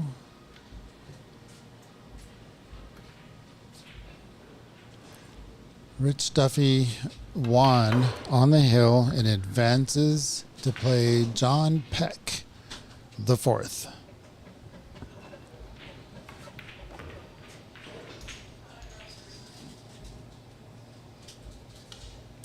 Dustin is still at the table. Not sure if he's just practicing or it's an actual game. Keep an eye on it. Right now we'll just watch Jocelyn versus Ed Caulfield.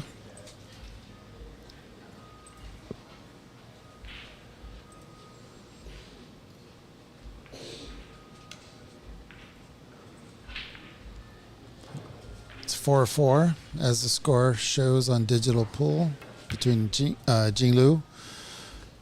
Jocelyn versus Ed, 4-4.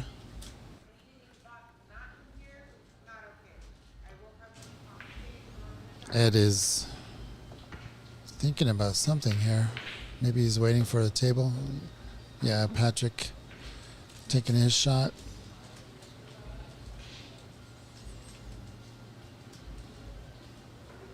Patrick versus Javier.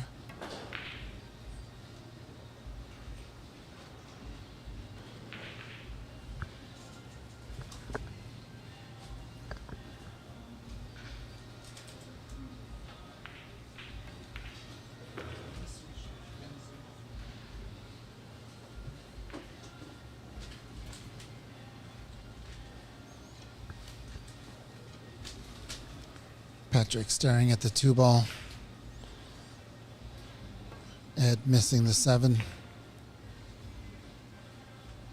But leaves it for Jocelyn. Could get in position if she could land the cue ball somewhere in between the, or at least get the line for the 8 ball into the opposite corner pocket.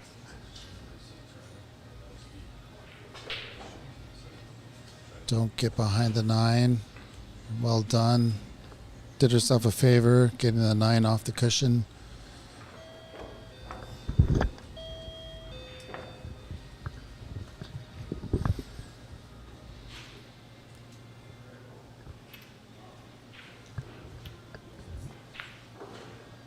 Nice stroke, well done.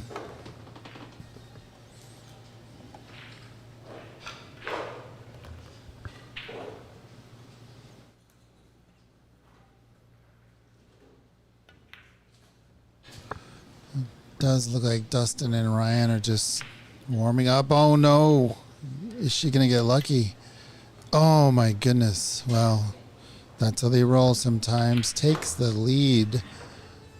5-4. Jocelyn on a tear. Coming back when we started watching, it was a big deficit that Jocelyn had to come back from. Let's see what the score is with Patrick versus Javier. Javier has 1-0. They both look evenly matched if you're to look at the Fargo.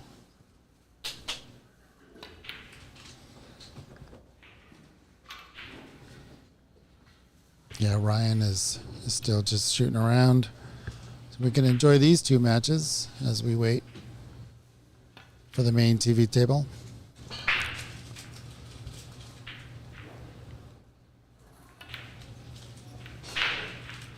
Well, Patrick must think the 8 ball passes the 9, which it doesn't. Either that or he went too far. Looks like he did go too far. Trying to see if there's a cheesy combo here. Dry break for Jocelyn.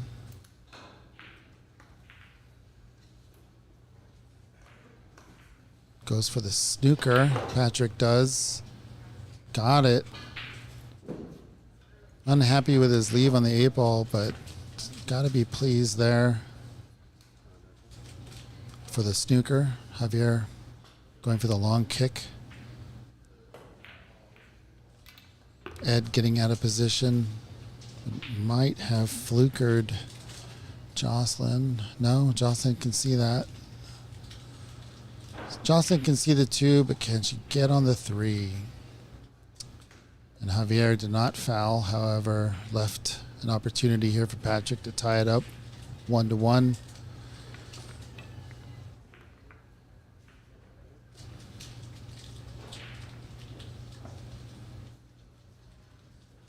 Nice little back and forth there by Patrick. Good job, Jocelyn, clearing out that 8. It is a long shot, but I don't think she's afraid of those. Trouble here is to get on the pink for Jocelyn. Ryan's racking, so might be close to start time there for them. Unless he's practicing the break. Something happened over there with Patrick. Because Javier's at the table potting. Oh, goodness gracious. You gotta be kidding me. Oh, what is going on table 7?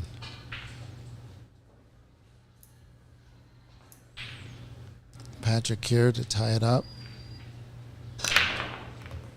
No, can't do it. They're struggling with this rack here, and they just decide to trash it. Crumble it up, throw it in the basket, get on with the next one. Get past it. Looks like Javier is going to go 2-0 and a race to 7.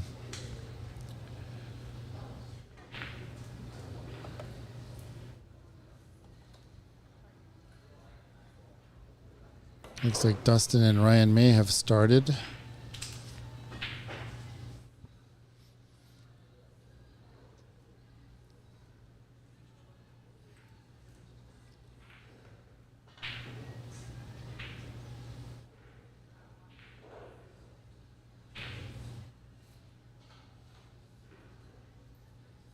Nice Z bank by Ed.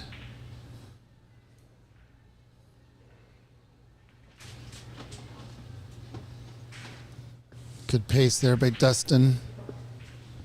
Nice rack there by Javier.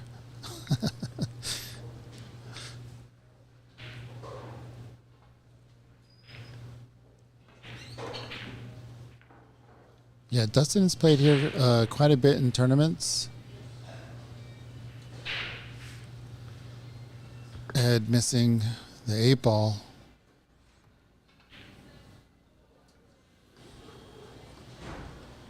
Giving Jocelyn a good opportunity to extend her lead.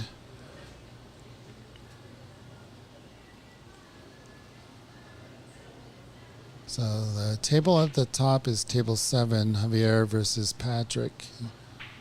Jocelyn's in the middle versus Ed. And at the bottom is Ryan on the pink versus Dustin. Apologies, get that reversed. Dustin on the table. Hook at himself, it looks like.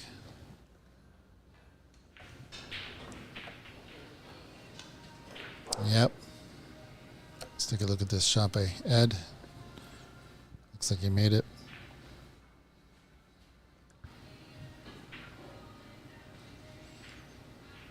Dustin's looking for an avenue to kick. Ed ties it up.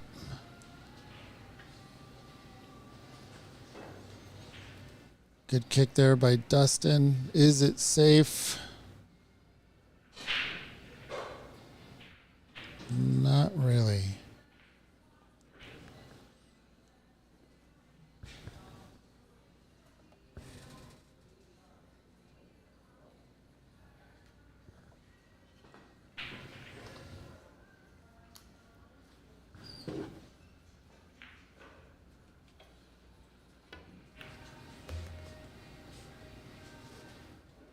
Really good control there. He could have easily overtaken.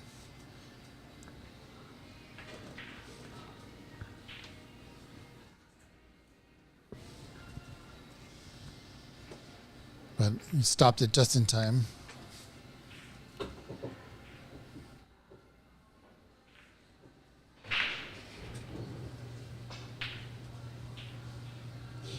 Good angle there on the 7 for Ryan.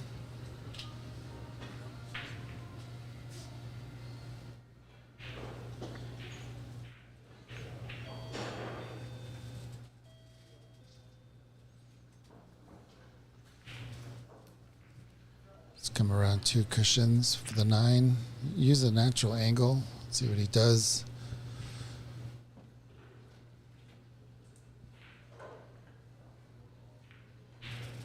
He's going 1 cushion up and down. Leave himself a little bit thinner shot. Trying to come into the line rather than crossing the line, or vice versa. Oh, yeah. Might have gone 2 cushions. Just so you can come into the line rather than trying to meet it.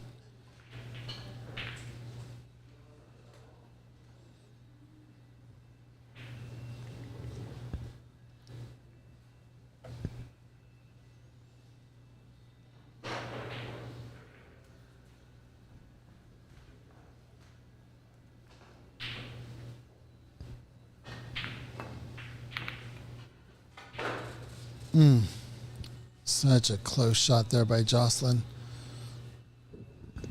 But it is ball in hand for Ed.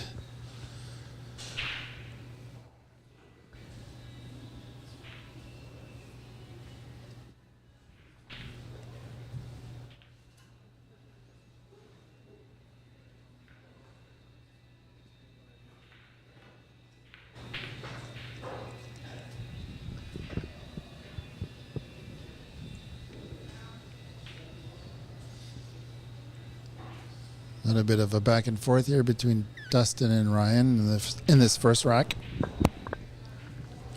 Trying to get the jitters out. Good chance here to just put this rack away for Dustin. Dustin getting the first point.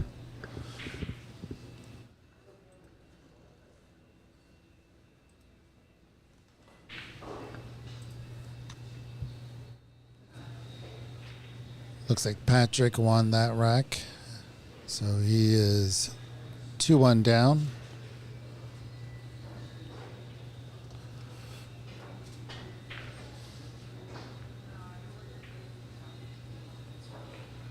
Ed going in off with 2 balls left.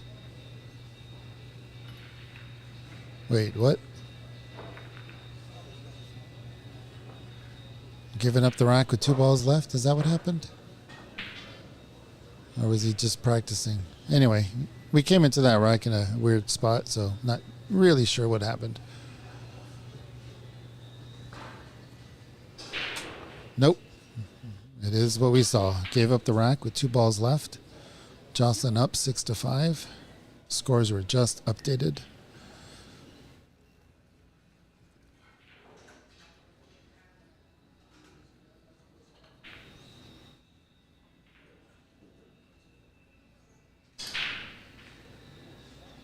Oof, 8 ball hanging on the shelf.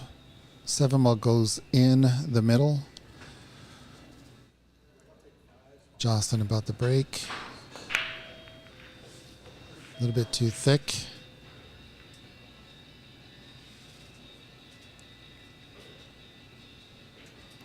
Patrick at the top of the screen, at the table, trying to make it his match 2-2. Ryan has ball in hand.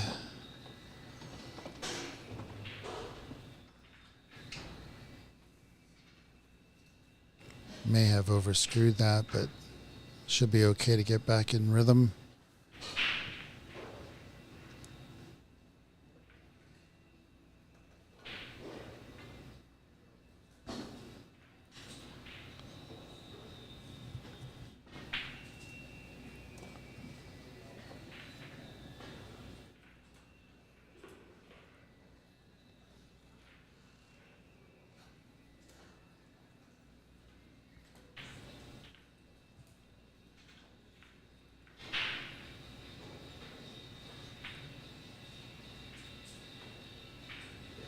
Touchy shot here for Ryan.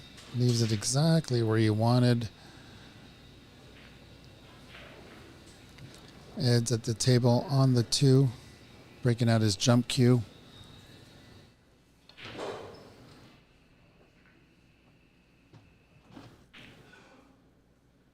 Javier putting a long red at the top of the screen. And at the bottom, Ryan going for the 9 ball, trying to tie it up. Oh my goodness. That's gotta hurt. Don't give it up. Make him shoot it.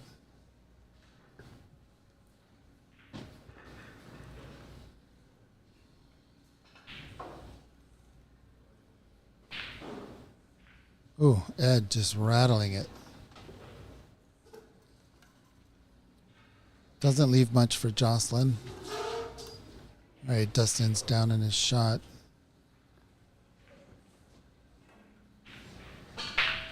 Nice job avoiding the in-off. Dustin gets a 2-1 advantage.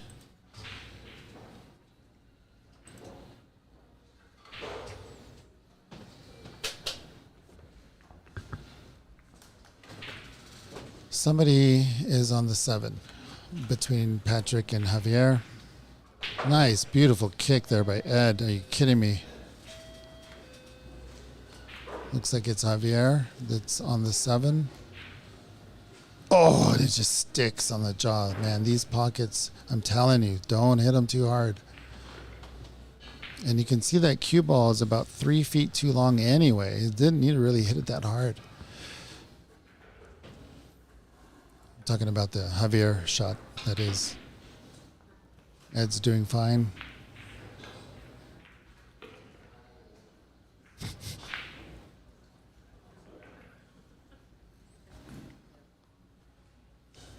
Dustin about to break off.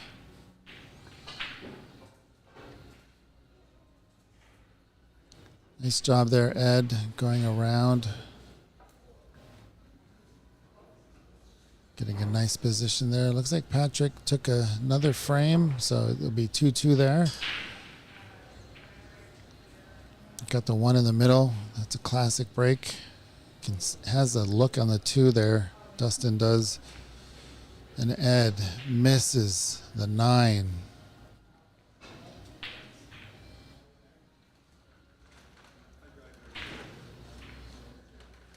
You could feel the pain.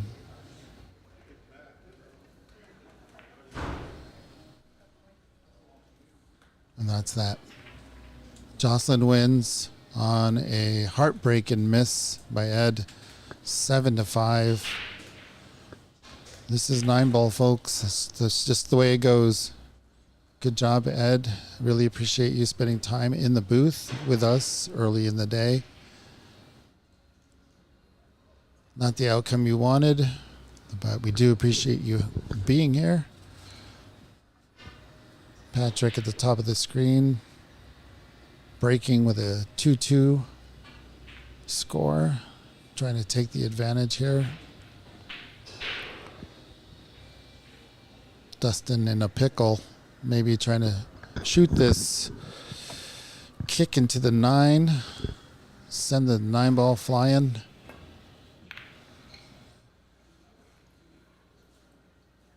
Ended up with second prize, hooking him behind the purple.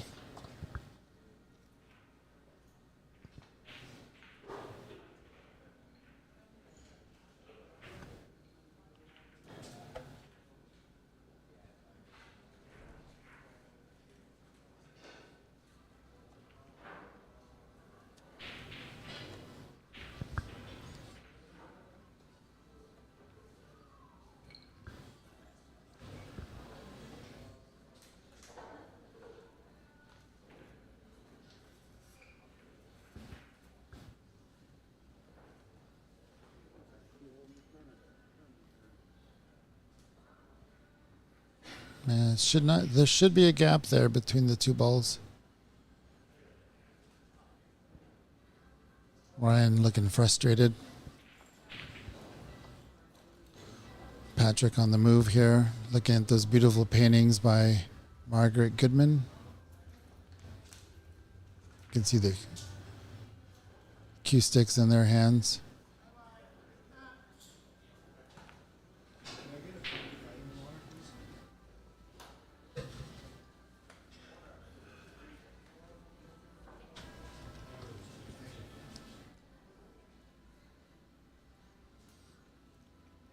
Dustin circling the table, looking for the right shot.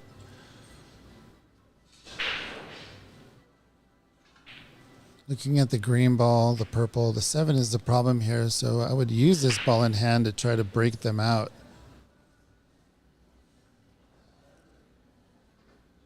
When the 9 ball goes in on a scratch, it has to be respotted.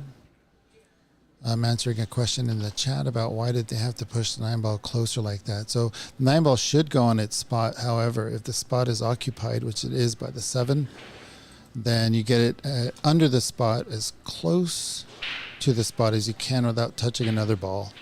So that's all they were doing, getting it in line with the spot.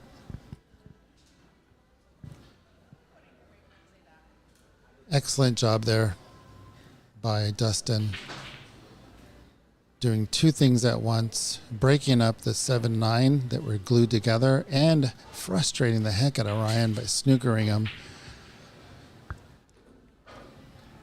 Intelligent play there by Dustin. Patrick at the top of the screen is at the table still. A little bit too close to that green. But with only 3 balls left afterwards, it should be okay.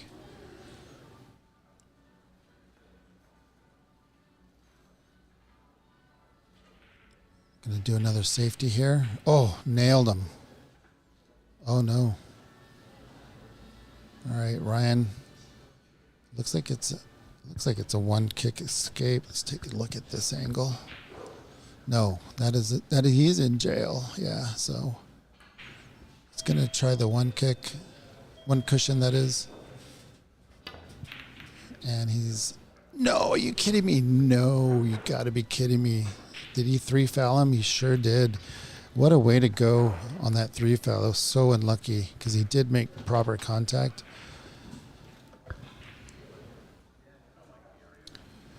Ryan getting a little bit frustrated. Patrick getting frustrated as he leaves the 9 for Javier to pot.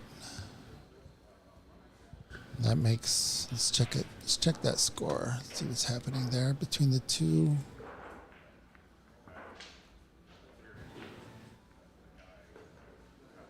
So Javier should be up 3-2. Yep.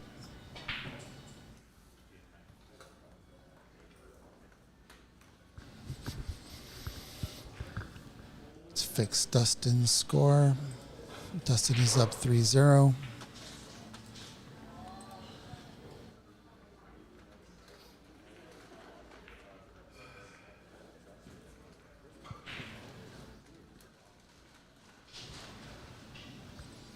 See if we can have a simultaneously.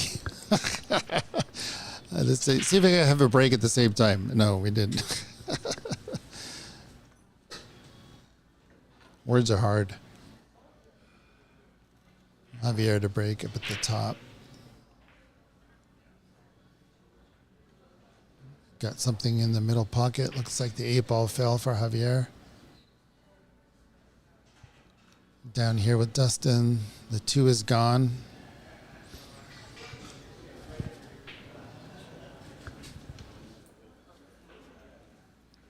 Peggy Sue Duffy with the update. Mariners lose 3-2.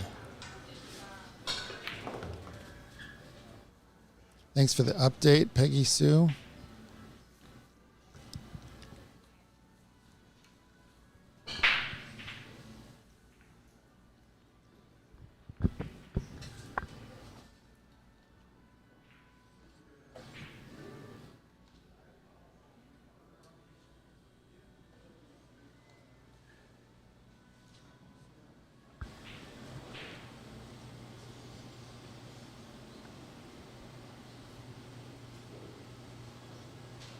Angelo looking at the camera a little bit creepily.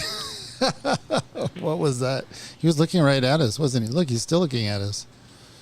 Does he know? Does he know that we're looking at him?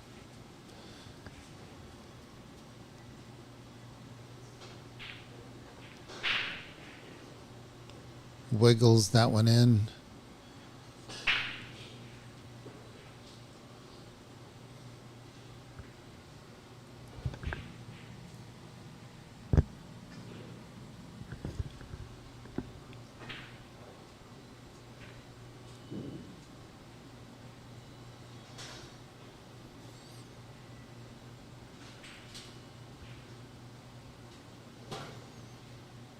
Javier potting a long 1-ball, clearing that purple out of the way to get a shot on the 2.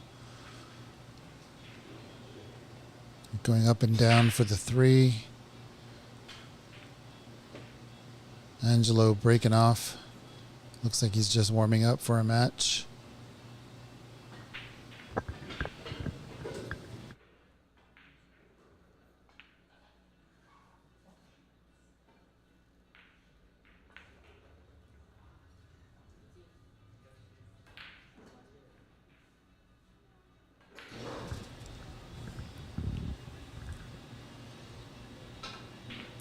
Looks like Ryan's at the table. Had to take a break. Let's see what's going on. Ryan looking okay with this rack. At least his opportunities look okay here. Needs to get on the board. It is a race to 9. Let's double check that. Yeah. Race to 9.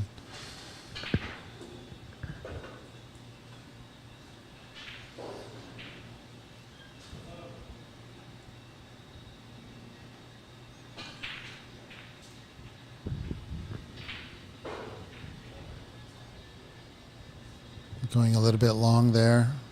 Just pounding it in.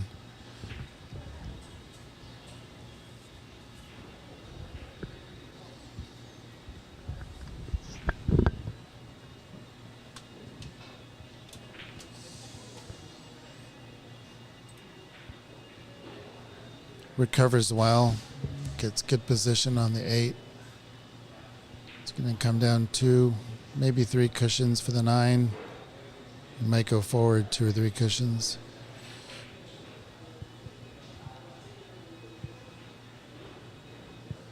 Ooh, got lucky there.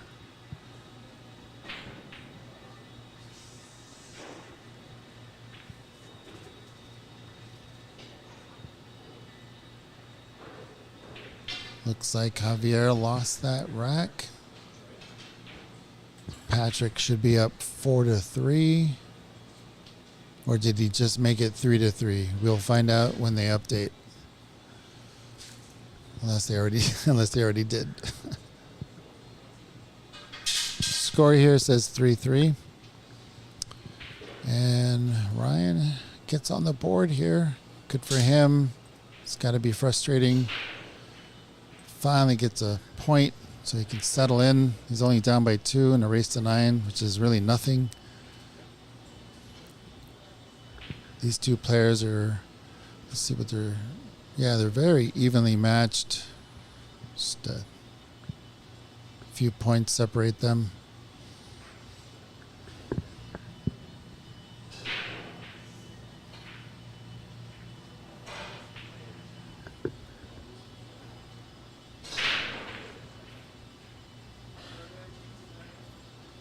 Eight ball drops for Ryan, but I sense a push out. He just goes straight for it. Just says he's going to push out. So he's going to go get his jump cue, I'm sure, because if I was Dustin, I'd return this to him. Ooh, Dustin not taking the bait, going for the jump himself.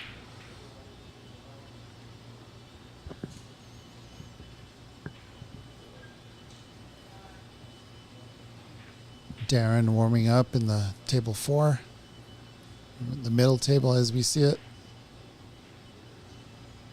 Dustin sizing up this jump. It's a new style of jumping. Nails it. Where are you going, cue ball? Oh, perfect.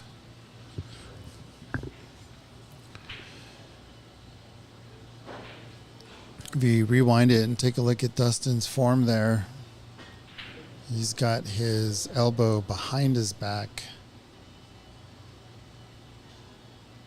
which is a relatively new style. You see the pros doing. Shu Chang was explaining that to me. Don't think I got that on my own.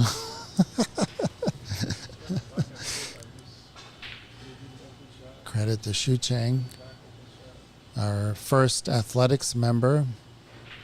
He will be imparting his knowledge to our AUX members 3 times a year. So if you want to learn from some of the greatest players around here, Chu Chang being the first, we have others in the works. They are members, so they get to party with us during our member parties. And as part of being an athletics member, they give back to our community. They flex their coaching muscles.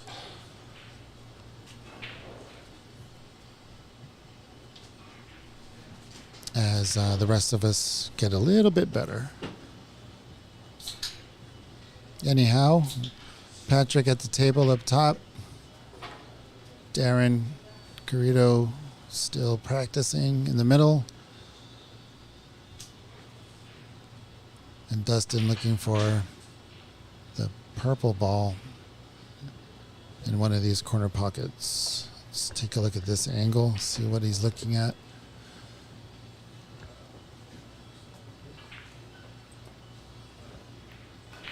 Beautiful shot. Where are you going? He's going to have another beautiful shot because he is on the cushion, but he sees enough of the ball to not have to worry about it.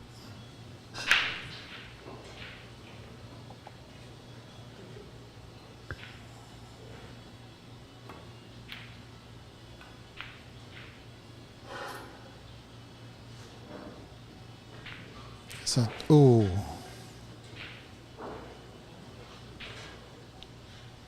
Well, That's really unlucky for Ryan if it doesn't pass. Yeah, he's shaking his head like, I just don't believe it. Are you kidding me? So he's going to find a way to play safe or see if he... Yeah. You got to keep rolling, cue ball. You got to keep rolling. Oh, he's telling himself, why didn't I hook him like the way he hooked me? 7 is still an issue.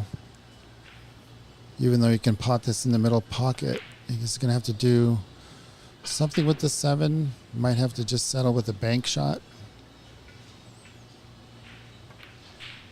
Nope, neither. Playing safe, but how safe is it? You can jump over just a portion of that 7, or you can swerve around it. It's going for a swerve. Nails it. Oh my God, what unbelievable luck. These huge shelves are just the worst.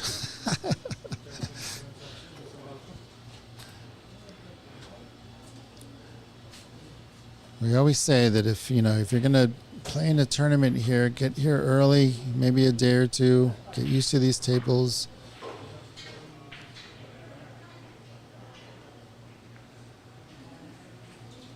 But that was an amazing swerve there by Ryan. Just so unlucky to not have it drop.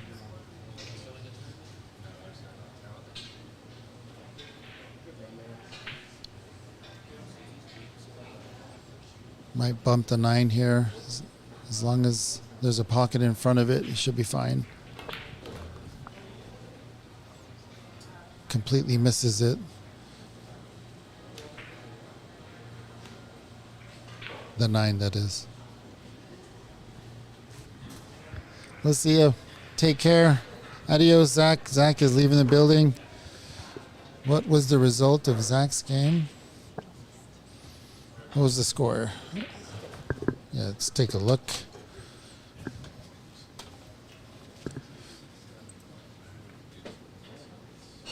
Dustin, just adjusting the score of Dustin's game first.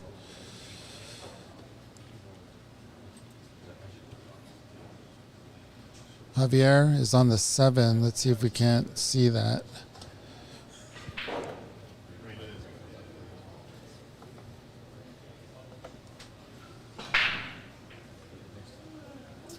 Seem to have missed it. Whoa, it's back up just a little bit. Patrick is on the 7 now.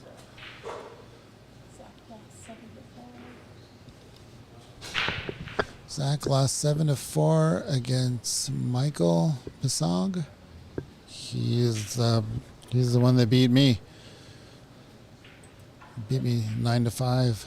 Update about Duffy. Table 6. Peggy Sue. Peggy Sue Duffy is playing on table 6 versus John Peck the 4th. And Patrick takes another one. Good for him.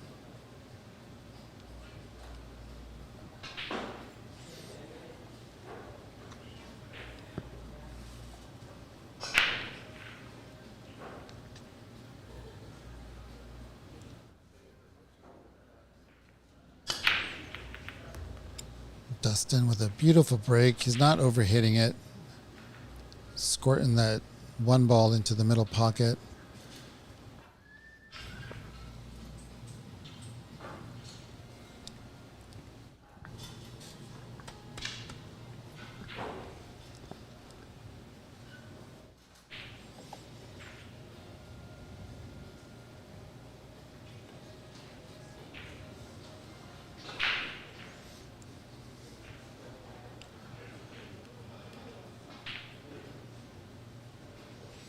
Angelo sitting down with his earmuffs.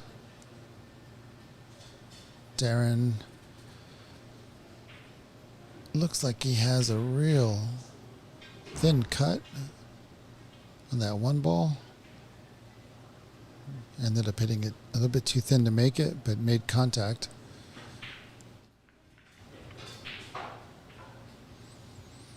Eight ball and 2 ball drop here for Dustin.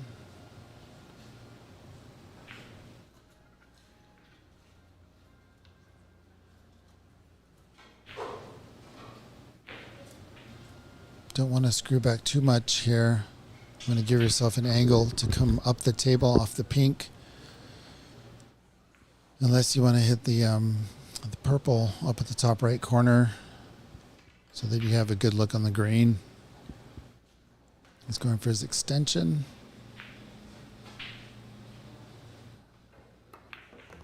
Ooh, what's happening? That's gone a little wrong. Not out of the woods yet for Dustin.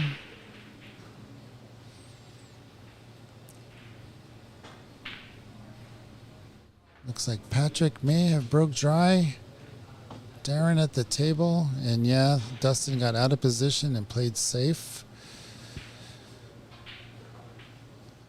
Yeah, I'm not sure why he stunned it so much. The Dustin stunning the red ball, that is.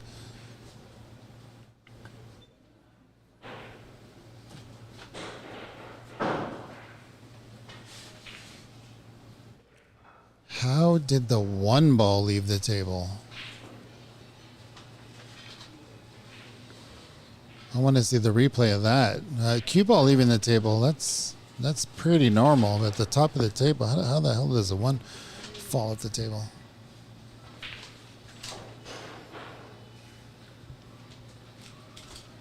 So if he thins off this pink ball, he might want to bring the cue ball right under the 7. It's a tough shot, especially if you're bridging over a ball. So he's going to go the other way. How's his speed?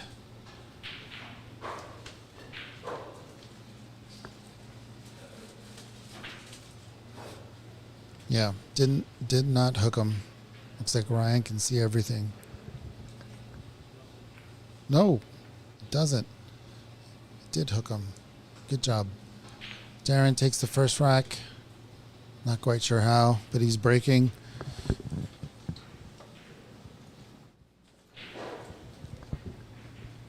Other scores at the moment in a race to 7 on the B side. Billy Barrows is up 2-0 against Dominic. And they are on table 2.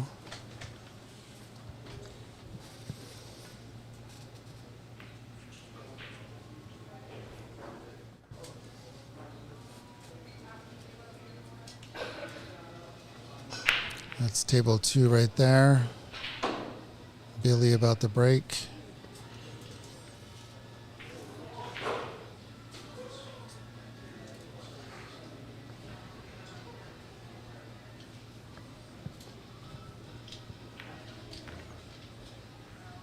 Great shot there by Dustin.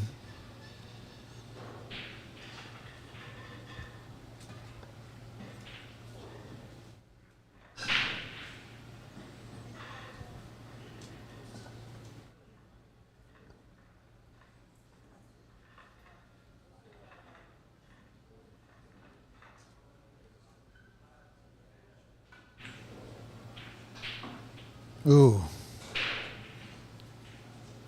Looked like that one was going to go a little bit off from the angle that I was seeing. It looked like it brushed against the long cushion. Dustin managed to get it in.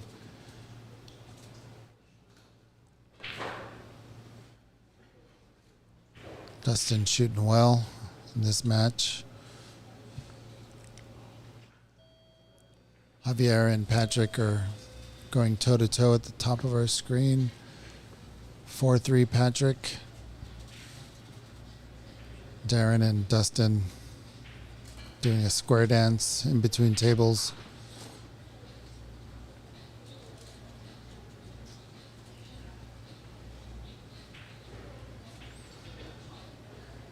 Square dance continues.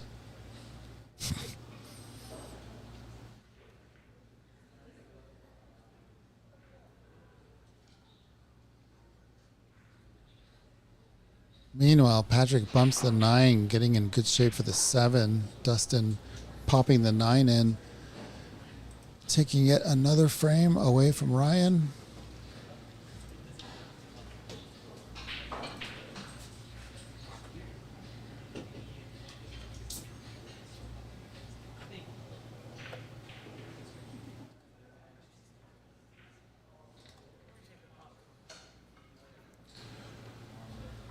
Angelo at the table has a glimpse of the 3 ball. Patrick sizing up the 7.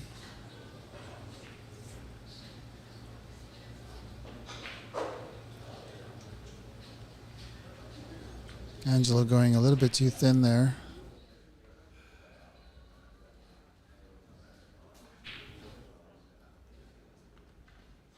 Patrick may be a little bit too concerned about how to get back up for the 8. Misses the 7. Sounds like table 1 broke. No, not yet. That may have been table 2. What is the score on table 2?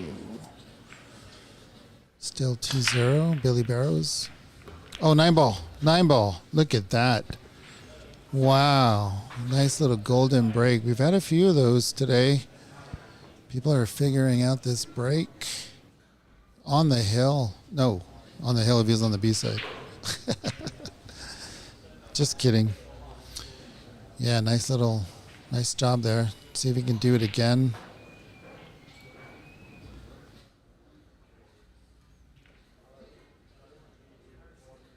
In the meantime, Darren and Angelo are knocking around the 3 ball.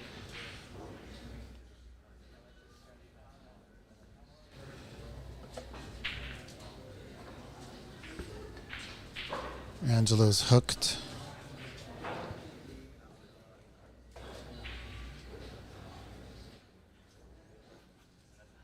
See if we can get this jump shot in before Dustin breaks another golden break. And let's see if we can get this Patrick Nix a 2-game advantage. If he pots this, nails it, Patrick Nix will go up 5-3. Angelo made contact. The world is in a good position. We'll have another golden break here.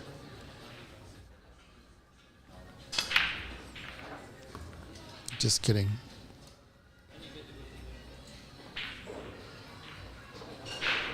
Not a bad outcome, though, for Dustin.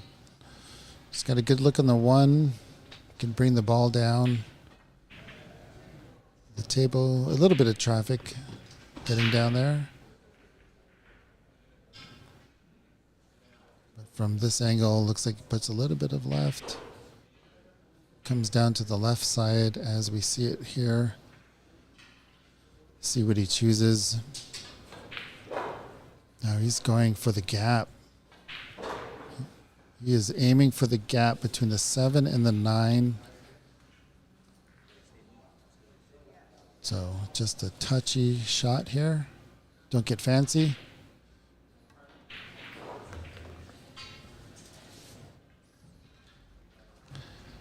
Oh. Maybe that last couple rotations may have brought him a little bit too far. It's hard to tell with these camera angles. Patrick at the top of our screen with a 5-3 advantage, breaking off.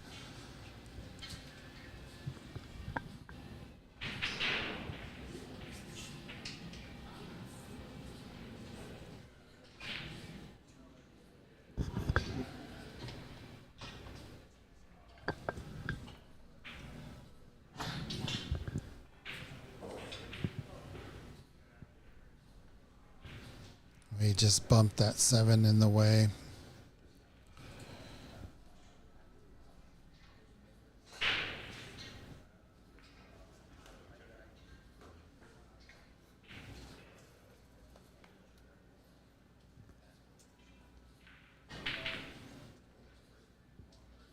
Javier and Patrick are both sitting down. All right, it's Javier's shot. Dustin's still trying to figure out how to get himself out of this self-imposed snooker.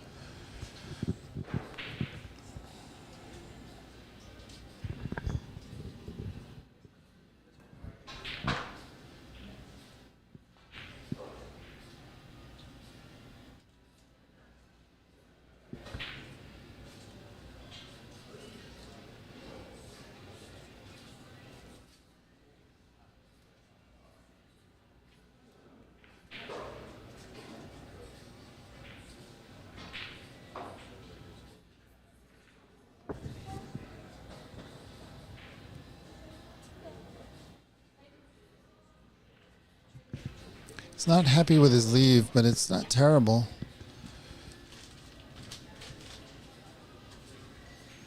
He's got the green ball in the middle pocket. Yeah, didn't need to do that much.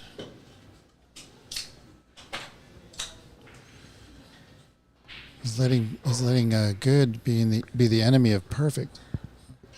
Or is that the other way around? Just kidding. Angelo successfully potting the cue ball in the middle pocket. That's unfortunate for Angelo because Darren seems to have a nice spread there.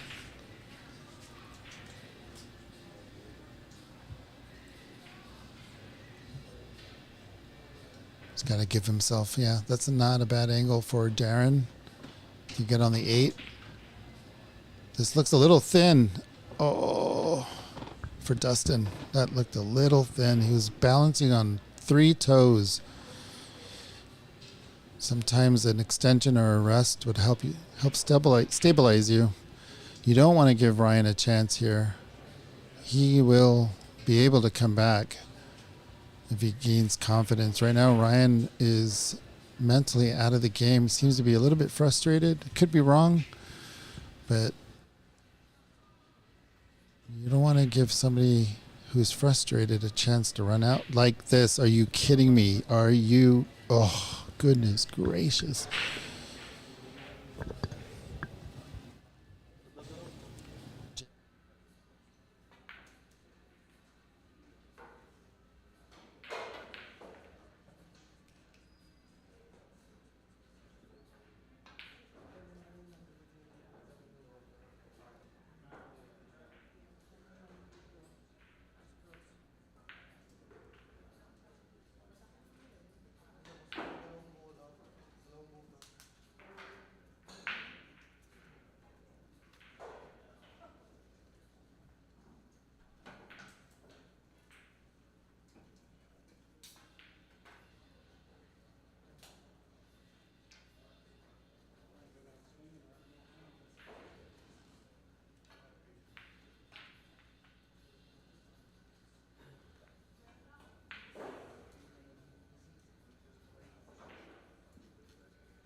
And we're back. All right, what's happened? Fill me in, chat. What's going on? Angelo with a nice snooker there on Darren. Darren looks at it, puts his cue away. Get out the shorty. See what's going on here with Patrick. Patrick's in good shape. He looks like he's in form now. Both of them are going back and forth, Patrick and Javier, but with this series here, Patrick will be on the hill.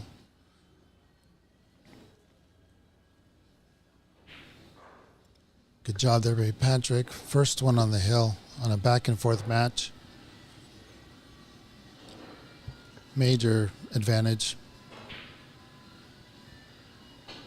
And we've seen this so many times today. These pockets don't like to be powered in.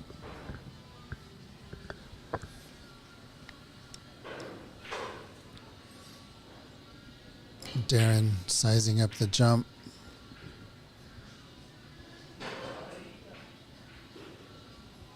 Got a jump kick safe.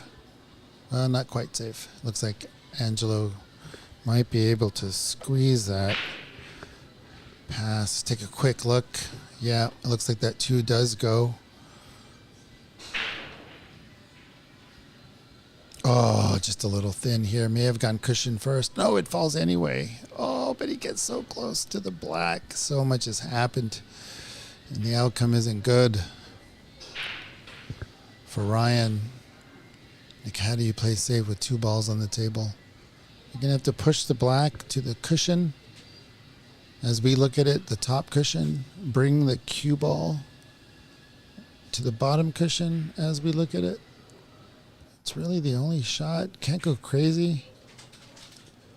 You also don't want to foul.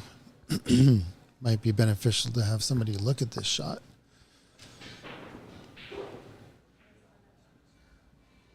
You can sense the determination on Patrick, his body language. He's literally hopping around the table. So it might be a good layout for him. Let's take a look. Yep. Sek is watching this shot.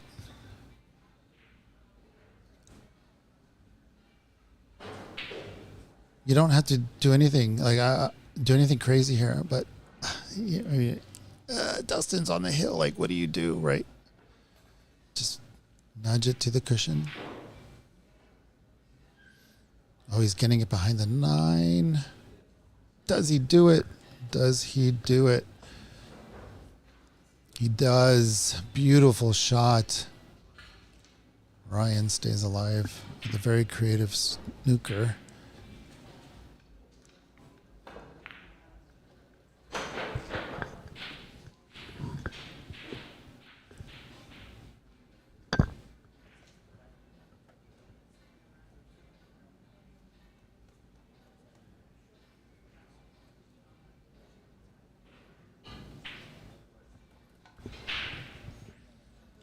Now we've seen Dustin make jump shots. Looks like he's going for a swerve, really. Maybe just putting spin for a kick. Nope, he is jumping.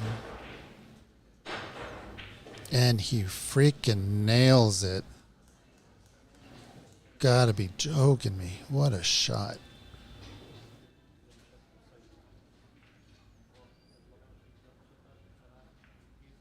Nice shot there by Darren. Let's take a quick look at that score. Darren's up at 2-0.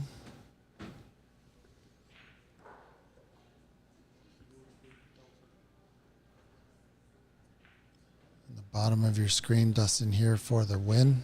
No, for the win. I keep saying that. So many B matches going on. So making it 7-1. Apologies for saying that one's on the hill so many times. Let's see.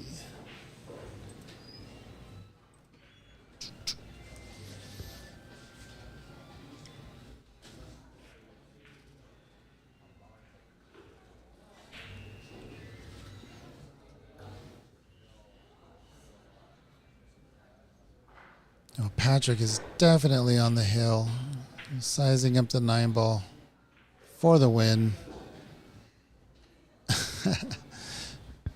Shake hands or fist bump. Good showing by Javier. Thank you for coming all the way down from Portland. Good to see you. Always great to see you. He's also a fairly good snooker player who's participated in the Seattle Snooker Open. He used to play at Legends Billiards Hall in Beaverton. They had a snooker table there. So always great to have Javier in the room. Unfortunately, Patrick knocks him out of the tournament. Patrick moves on. Will be here tomorrow and play.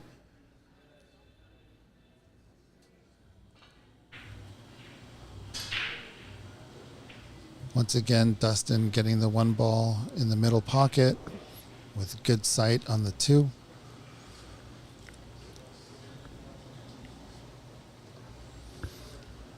Darren trying a thin cut on the 8, get position for the 9.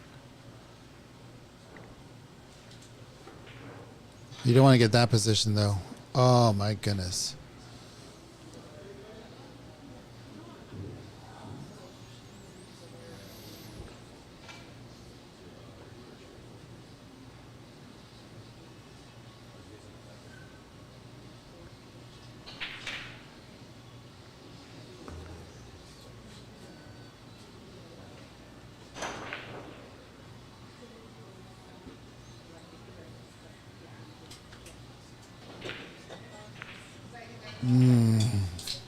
It's going to end up safe there for him.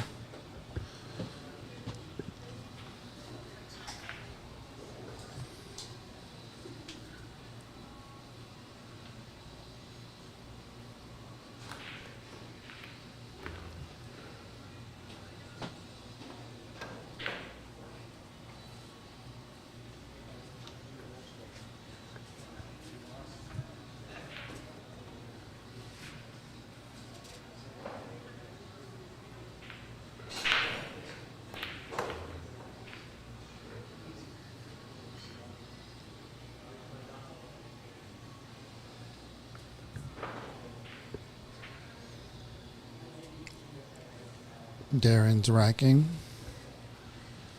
and is up. Should be 3-0. I'm sure they'll update that soon.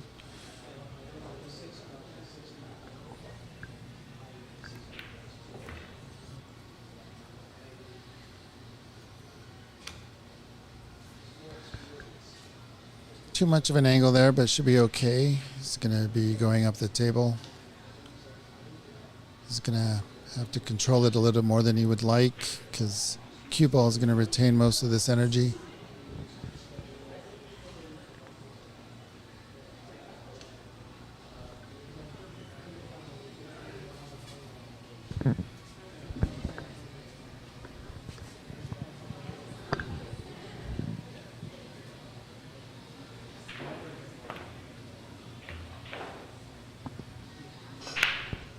Getting on the right side of the 8 ball in order to bring the cue ball down for the 9. Huge expansive space to the right of the cue ball for the right of the 9 ball for the cue ball to land, and then just hits it perfectly.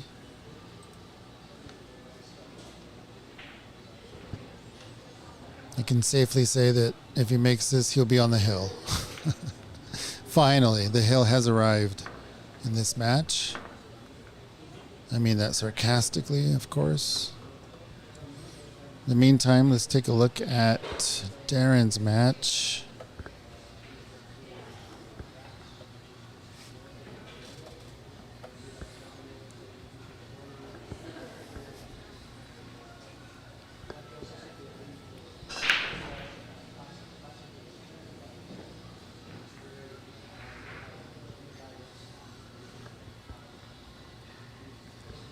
Well, he left it as if the 2 ball passes the 8.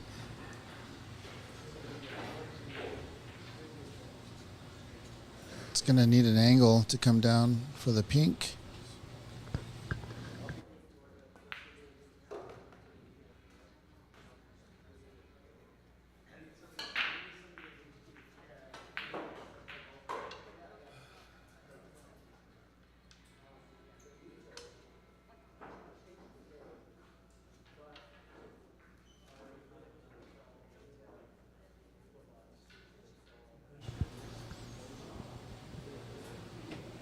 updated the score to 8-2.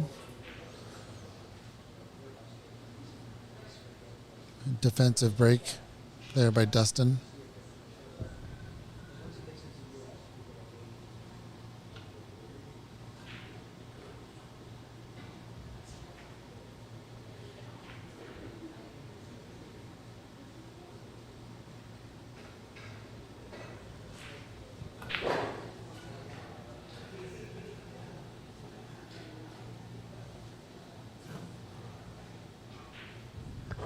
Dustin calls a push out.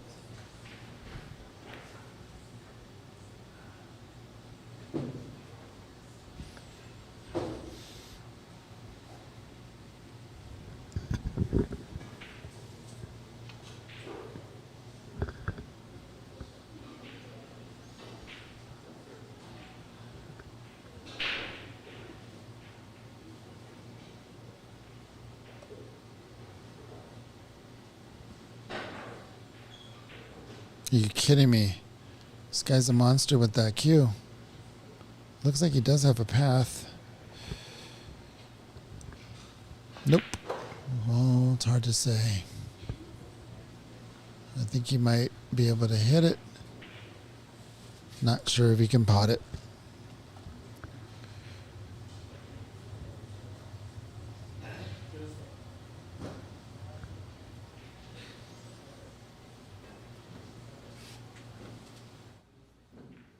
Ooh. Did not want to break those up if he was going to miss the blue.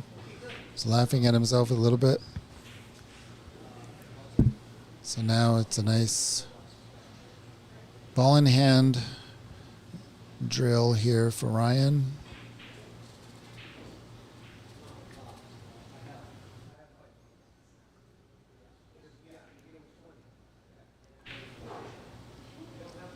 Angelo's on the board.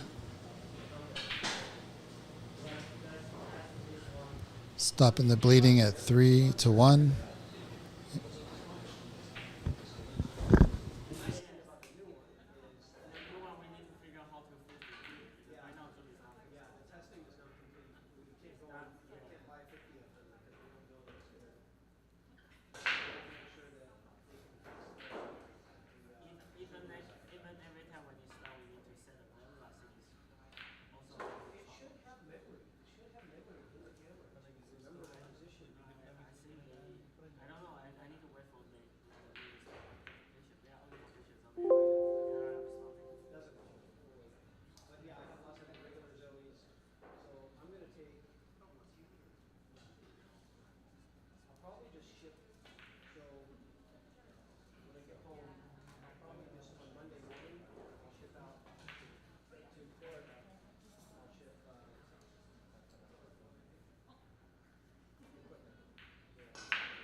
All right, Dustin here, sizing up the match-winning bank.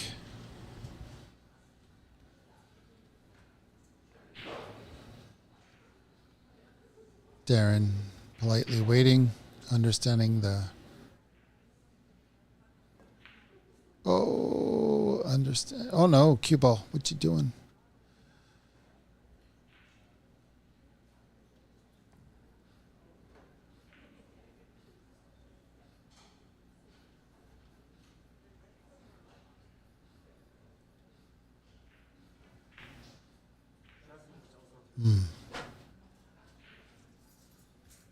A little bit too thin there for Ryan.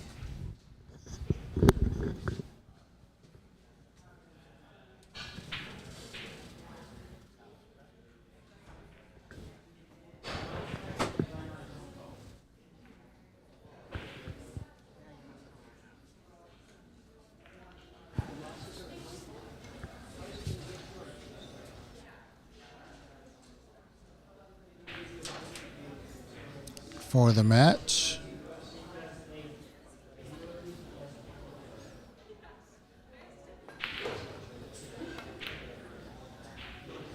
And it's in. Just like a Jocelyn shot. Dustin pots The final 9 on a fluke, but that's 9 ball. And we'll be back with the next match as soon as we can. This might be the last one. We'll come back and let you know either way.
Alrighty, it looks like we're figuring out what the heck is going on the rest of today. So we are going to have at least this round and possibly another B-side round going on today. We will be coming back tomorrow around 10 in the morning.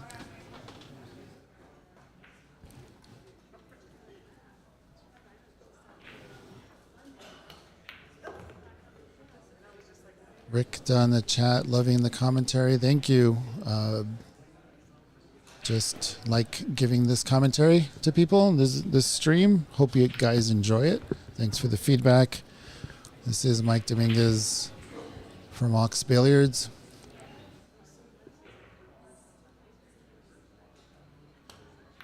this jump shot here. Keep an eye on that point. That's where he's trying to land the ball.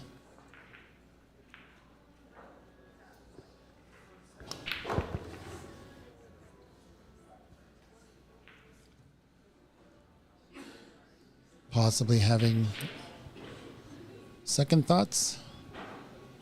Let's see. Yep. Decided on another route here.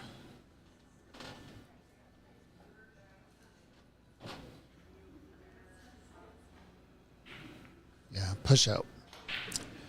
Yep. Give the jump to Angelo, I would assume. Angelo is bringing his full cue out. And going back to get his jump.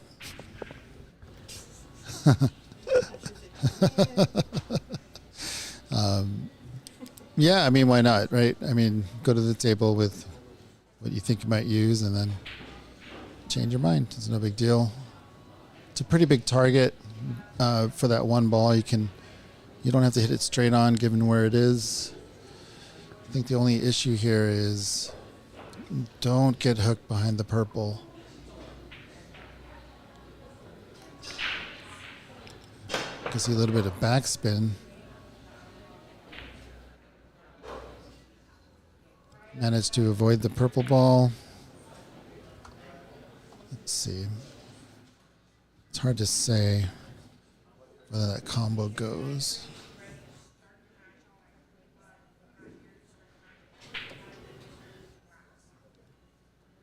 Might take a little bit of work. There is a gap there to play with.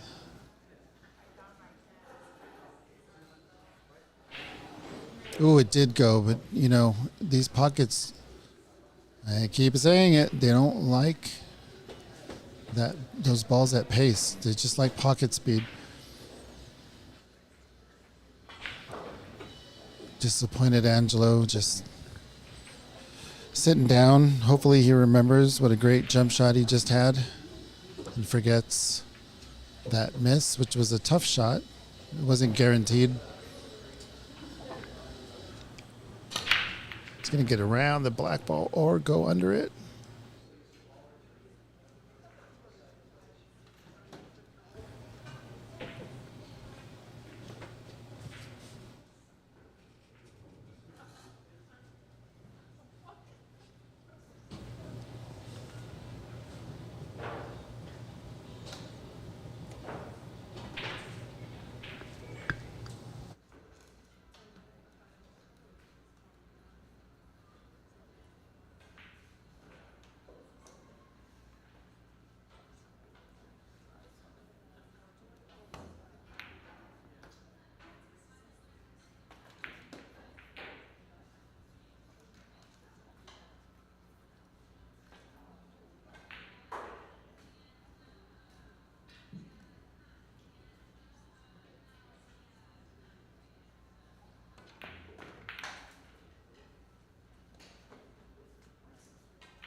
Darren is making quick work here. Changing the score here because we're going to start a TV table match.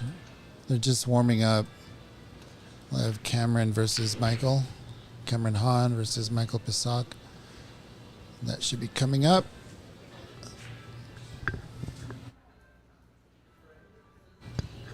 Apologies. It's Michael Pasag.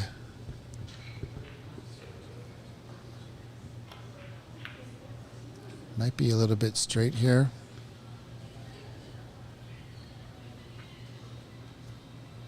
But it's tough to tell from this angle. Nope. Well done. Getting in really good position to stun it down for the 9. And Angelo gives him the 9.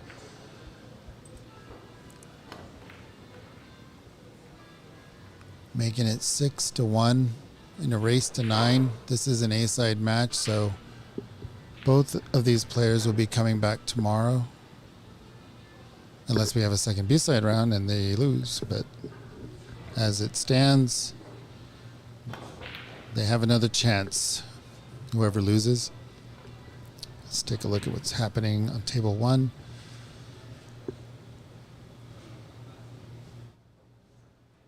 Cameron at the table.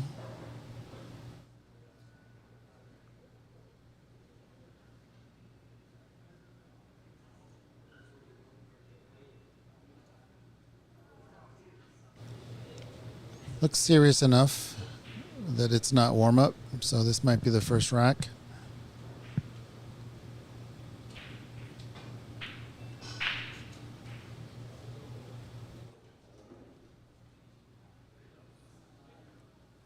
Michael has an 86% chance of winning.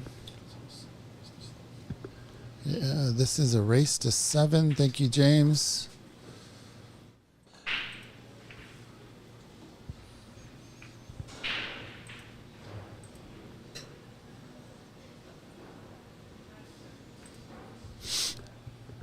So the loser of this match goes home, and the winner gets to wake up early tomorrow and play again.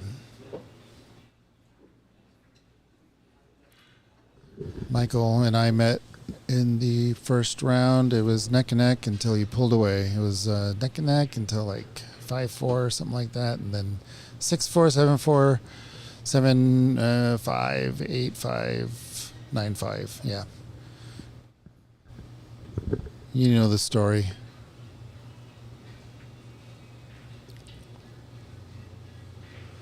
All right. Kristen Barrows is asking what Billy's match, how they're doing. Billy is tied 4-4 on table 2.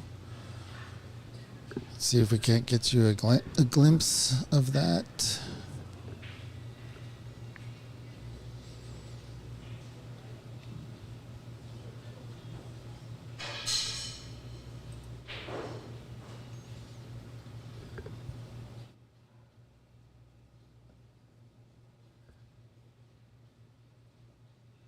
This is Darren.